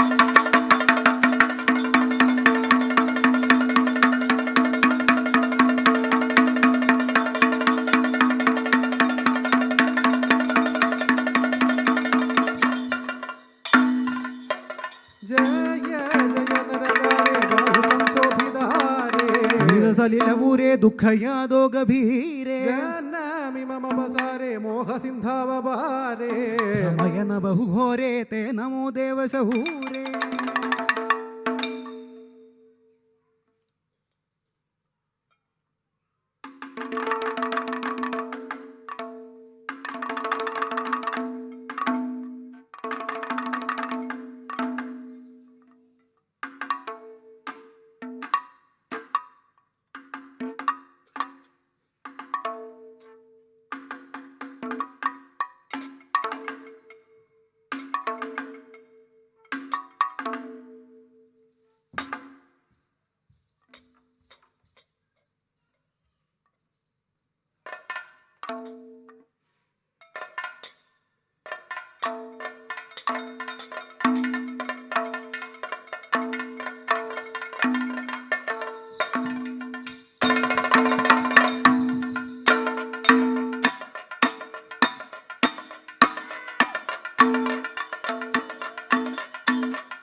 श्रुत्वा निरस्तायुधे द्रोणे सैन्यपतौ च पार्श्वतः ते कर्णेऽथ सैन्येश्वरे स्मारमपि स्वदारवसनाक्षेपौ तदाक्षेपवा क्रोद्धोत्क्षिप्तगतोत्थितेन च गृहे भीमे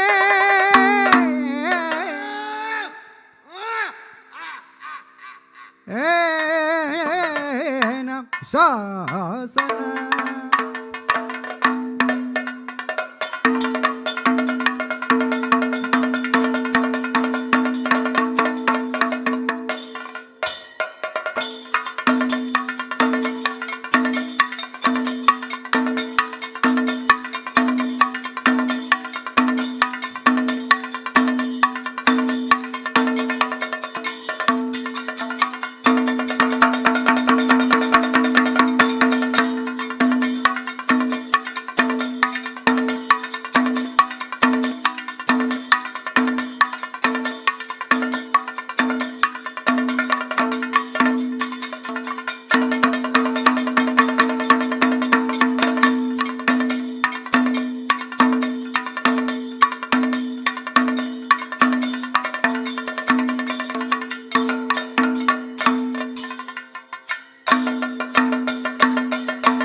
ചൊല്ലടാ നീയല്ലോ പണ്ടെൻ്റെ വല്ലഭ തന്നുടെ വസ്ത്രം പറിച്ചതും വല്ലഭ തന്നുടെ വസ്ത്രം പറിച്ചതും വല്ലഭ തന്നുടെ വസ്ത്രം പറിച്ചതും വല്ലാത്തനുദ്യൂതമുണ്ടാക്കി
വല്ലാത്തനുദ്യൂതമുണ്ടാക്കി വച്ചതും എല്ലാം നിനച്ചിന്നു കൊല്ലാതയച്ചിട എല്ലാം നിനച്ചിങ്ങു കൊല്ലാതയച്ചിട എല്ലാം നിനച്ചിന്നു കൊല്ലാതയച്ചിട നിരവാദങ്ങൾ ഇവണ്ണം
വീരവാദങ്ങളി വണ്ണം മൃഗോദര ഓരോം പറഞ്ഞതു പണ്ടതാ നിന്നുടെ ഓരോം പറഞ്ഞതു പണ്ടടാ നിന്നുടെ താരങ്ങളെ എങ്ങുമിങ്ങും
కందక జయ నారద మునివర సేవిత పాదం నారద మునివర సేవిత పాదం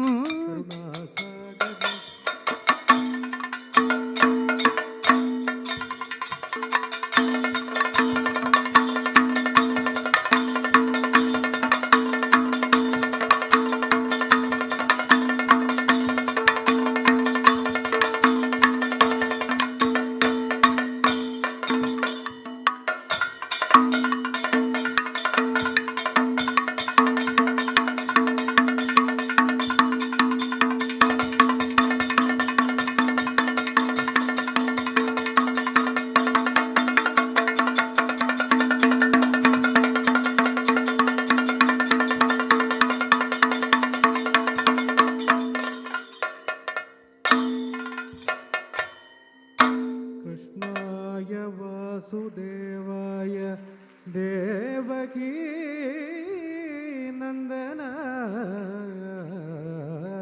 च नन्दगोपकुमाराय गोविन्दाय नमो नमः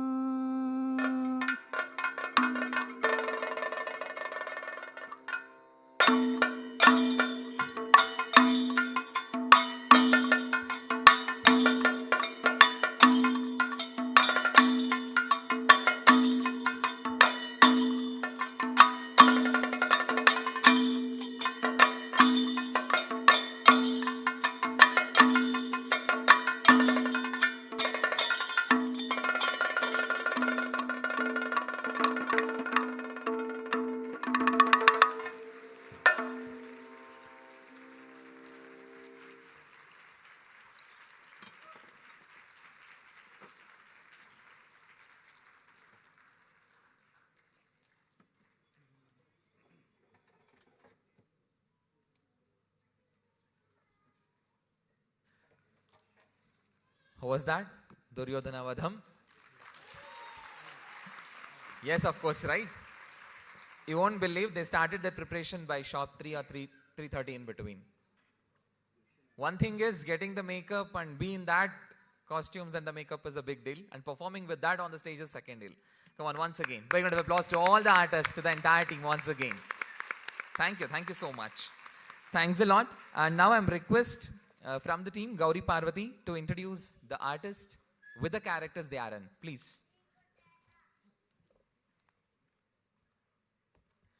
Thank you all for being a wonderful audience. Hope you all enjoyed the performance. Now I would like to call the artists.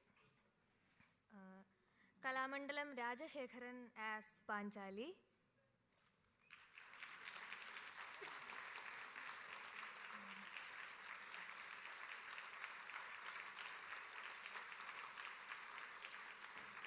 Kalamandalam Vaishak as Raudra Bhiman.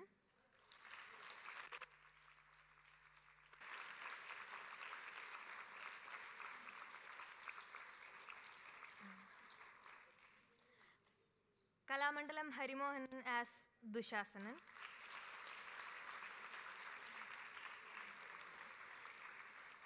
Priya Nambudri as Duryodhanan. And Midhala Jain as Krishnan. And for the vocals, Abhijit Verma, Sridevan Charumittam. For Chenda, Kalamandalam Shrivin.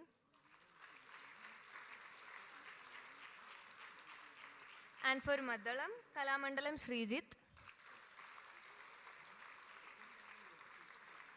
And for Chutti, Kalanilayam Rajiv, Kalanilayam Patmanabhan. In Anira, Setu Madhavan.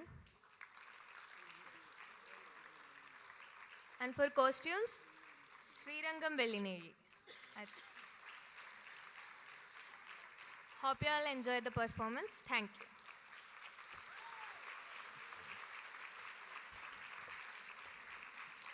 Thank you, Gauri. Thank you so much. And I'm requesting the founder and the festival director Satish Chappariki and editor of Book Brahma, Dev Patar, to present a moment as a token of respect to the team Duryodhana Vadham, who presented in a different way. That is why we call the cultures of India as top notch, right?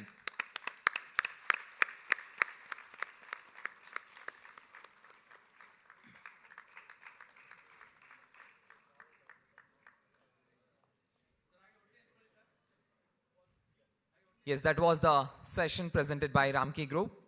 And yes, my dear lovely audience, this was only because of you people who made Book Brahma Festival, that is Book Brahma Literature Festival 2025, a grand success. Thanks a lot. Your presence, your involvement, your attention, not only to the Mantapa, to all the 8 platforms, Akshara, Angala, Anavarana, Pustaka, to each and every stage made a lot of difference, and the weightage of the stage got its own value. Thanks for adding that to the whole fest. And yes, from edition 1 to the edition 2, we improvised a lot and we applied a lot. And yes, because of you people, it got success. And yes, we got some more inputs from a lot of people, which we are going to put into the next edition, which will we come with a new version of Book Brahma Cultural Festival. Book Brahma Literature Festival 2026 with a new form, with a new version, with a new energy, with a new plans. Yes, only what we need is your cooperation, your involvement, your presence, your attention. Definitely that I'm going to get. That's what I'm hoping. With that hope, I'm concluding this Book Brahma Literature Festival 2025. Thank you so much, one and all present here, and the online viewers. Thank you so much. Yes, this is Book Brahma Literature Festival 2025. And is proudly supported by our platinum partners JSW, KSDL, gold partner Elsia and Elsita, title partner Manipal Academy of Higher Education, associate partner Akshay Kalpa Organic, BLDE, Happiest Health, MSIL, KMF Nandini, Netkalappa Sports Foundation, Pali Institute, Ramki Foundation, Sheshadripuram Education Trust, Siri, SKME, Vesco, Zenith Group, performance partner Saptak Bangalore, session partner Aju Publications, Andolana, Harivu Books, Just Love, Kambadakone Raitara Seva Sahakari Sangha Limited Uppunda, Karnataka Bank Limited, Oxycarb Chemicals, Repro Books, Sapna Book House, SB Education Trust Mandya, Vaswani Groups, Vidyarthi Bhavana, Zero Degree Publishing, Samyak Drishti Eye Hospital. And media, print media and magazine partners, Deccan Herald, Prajavani, Hindu Tamil, Matrubhumi, Sakshi, Handimahi, Mayura, Sudha, Kalachivadu. Television partner, Matrubhumi, News First, Sakshi TV, radio and digital partner, 93.5 Red FM, bookstall partners, Bookworm, Chaya Publications, DC Books, Funky Rainbow, Kalachivadu, Navakarnataka Prakashana, Publication Division, Sahitya Academy. Institutional partners, Alvas, Bangalore City University, Bangalore North, College of Fine Arts, Bangalore North University, NMKRV College, SDM, U Bhupati Smaraka Trust, event partner, FI, venue partner, St. John's, hospitality partner, Lasara, festival kit partner, Guru Digital Beader, print partner, Scan Printer, 3D print partner, Sozulu, merchandise partner, Mirror Me Lux, design partner, Artwin Labs, and travel partner, Trident Hyundai. ಮತ್ತೊಮ್ಮೆ ತಮ್ಮೆಲ್ಲರಿಗೂ ಕೂಡ ತುಂಬ ಹೃದಯದ ಧನ್ಯವಾದಗಳು. Book ಬ್ರಹ್ಮ literature festival 2025 ಅದ್ಧೂರಿಯಾಗಿ ಭರ್ಜರಿಯಾಗಿ ಆರಂಭಗೊಂಡು ಅದೇ ಅದ್ಧೂರಿತನದಿಂದ ಮುಕ್ತಾಯಗೊಂಡಿದೆ. ಮುಂಬರುವ ವರ್ಷ ಅದು ಬುಕ್ ಬ್ರಹ್ಮ ಲಿಟರೇಚರ್ ಫೆಸ್ಟಿವಲ್ 2026 ಮತ್ತೊಂದು ಹುಮ್ಮಸ್ಸಿನೊಂದಿಗೆ ನಿಮ್ಮ ಮುಂದೆ ಪ್ರಸ್ತುತಪಡಿಸುತ್ತೆ ಹಲವಾರು ವಿಭಿನ್ನತೆಯನ್ನು ಒಳಗೊಂಡಂತಹ ಸಾಹಿತ್ಯ ಉತ್ಸವನ ಅಂತ ಹೇಳ್ತಾ ಕಾರ್ಯಕ್ರಮನ ಮುಗಿಸ್ತಾ ಇದ್ದೀನಿ. ಈ ಯಶಸ್ವಿ ಕಾರ್ಯಕ್ರಮಕ್ಕೆ ನಮ್ಮ ಎಲ್ಲ ಪಾರ್ಟ್ನರ್ಸ್ನ ಜೊತೆಗೆ ಪ್ರತ್ಯಕ್ಷವಾಗಿ ಮತ್ತು ಪರೋಕ್ಷವಾಗಿ ಕಾರಣೀಭೂತರಾದಂತಹ ಪ್ರತಿಯೊಬ್ಬರಿಗೂ ಕೂಡ ಬುಕ್ ಬ್ರಹ್ಮ ಲಿಟರೇಚರ್ ಫೆಸ್ಟಿವಲ್ 2025 ಪರವಾಗಿ ತುಂಬ ಹೃದಯದ ಧನ್ಯವಾದಗಳು ಮತ್ತೊಮ್ಮೆ.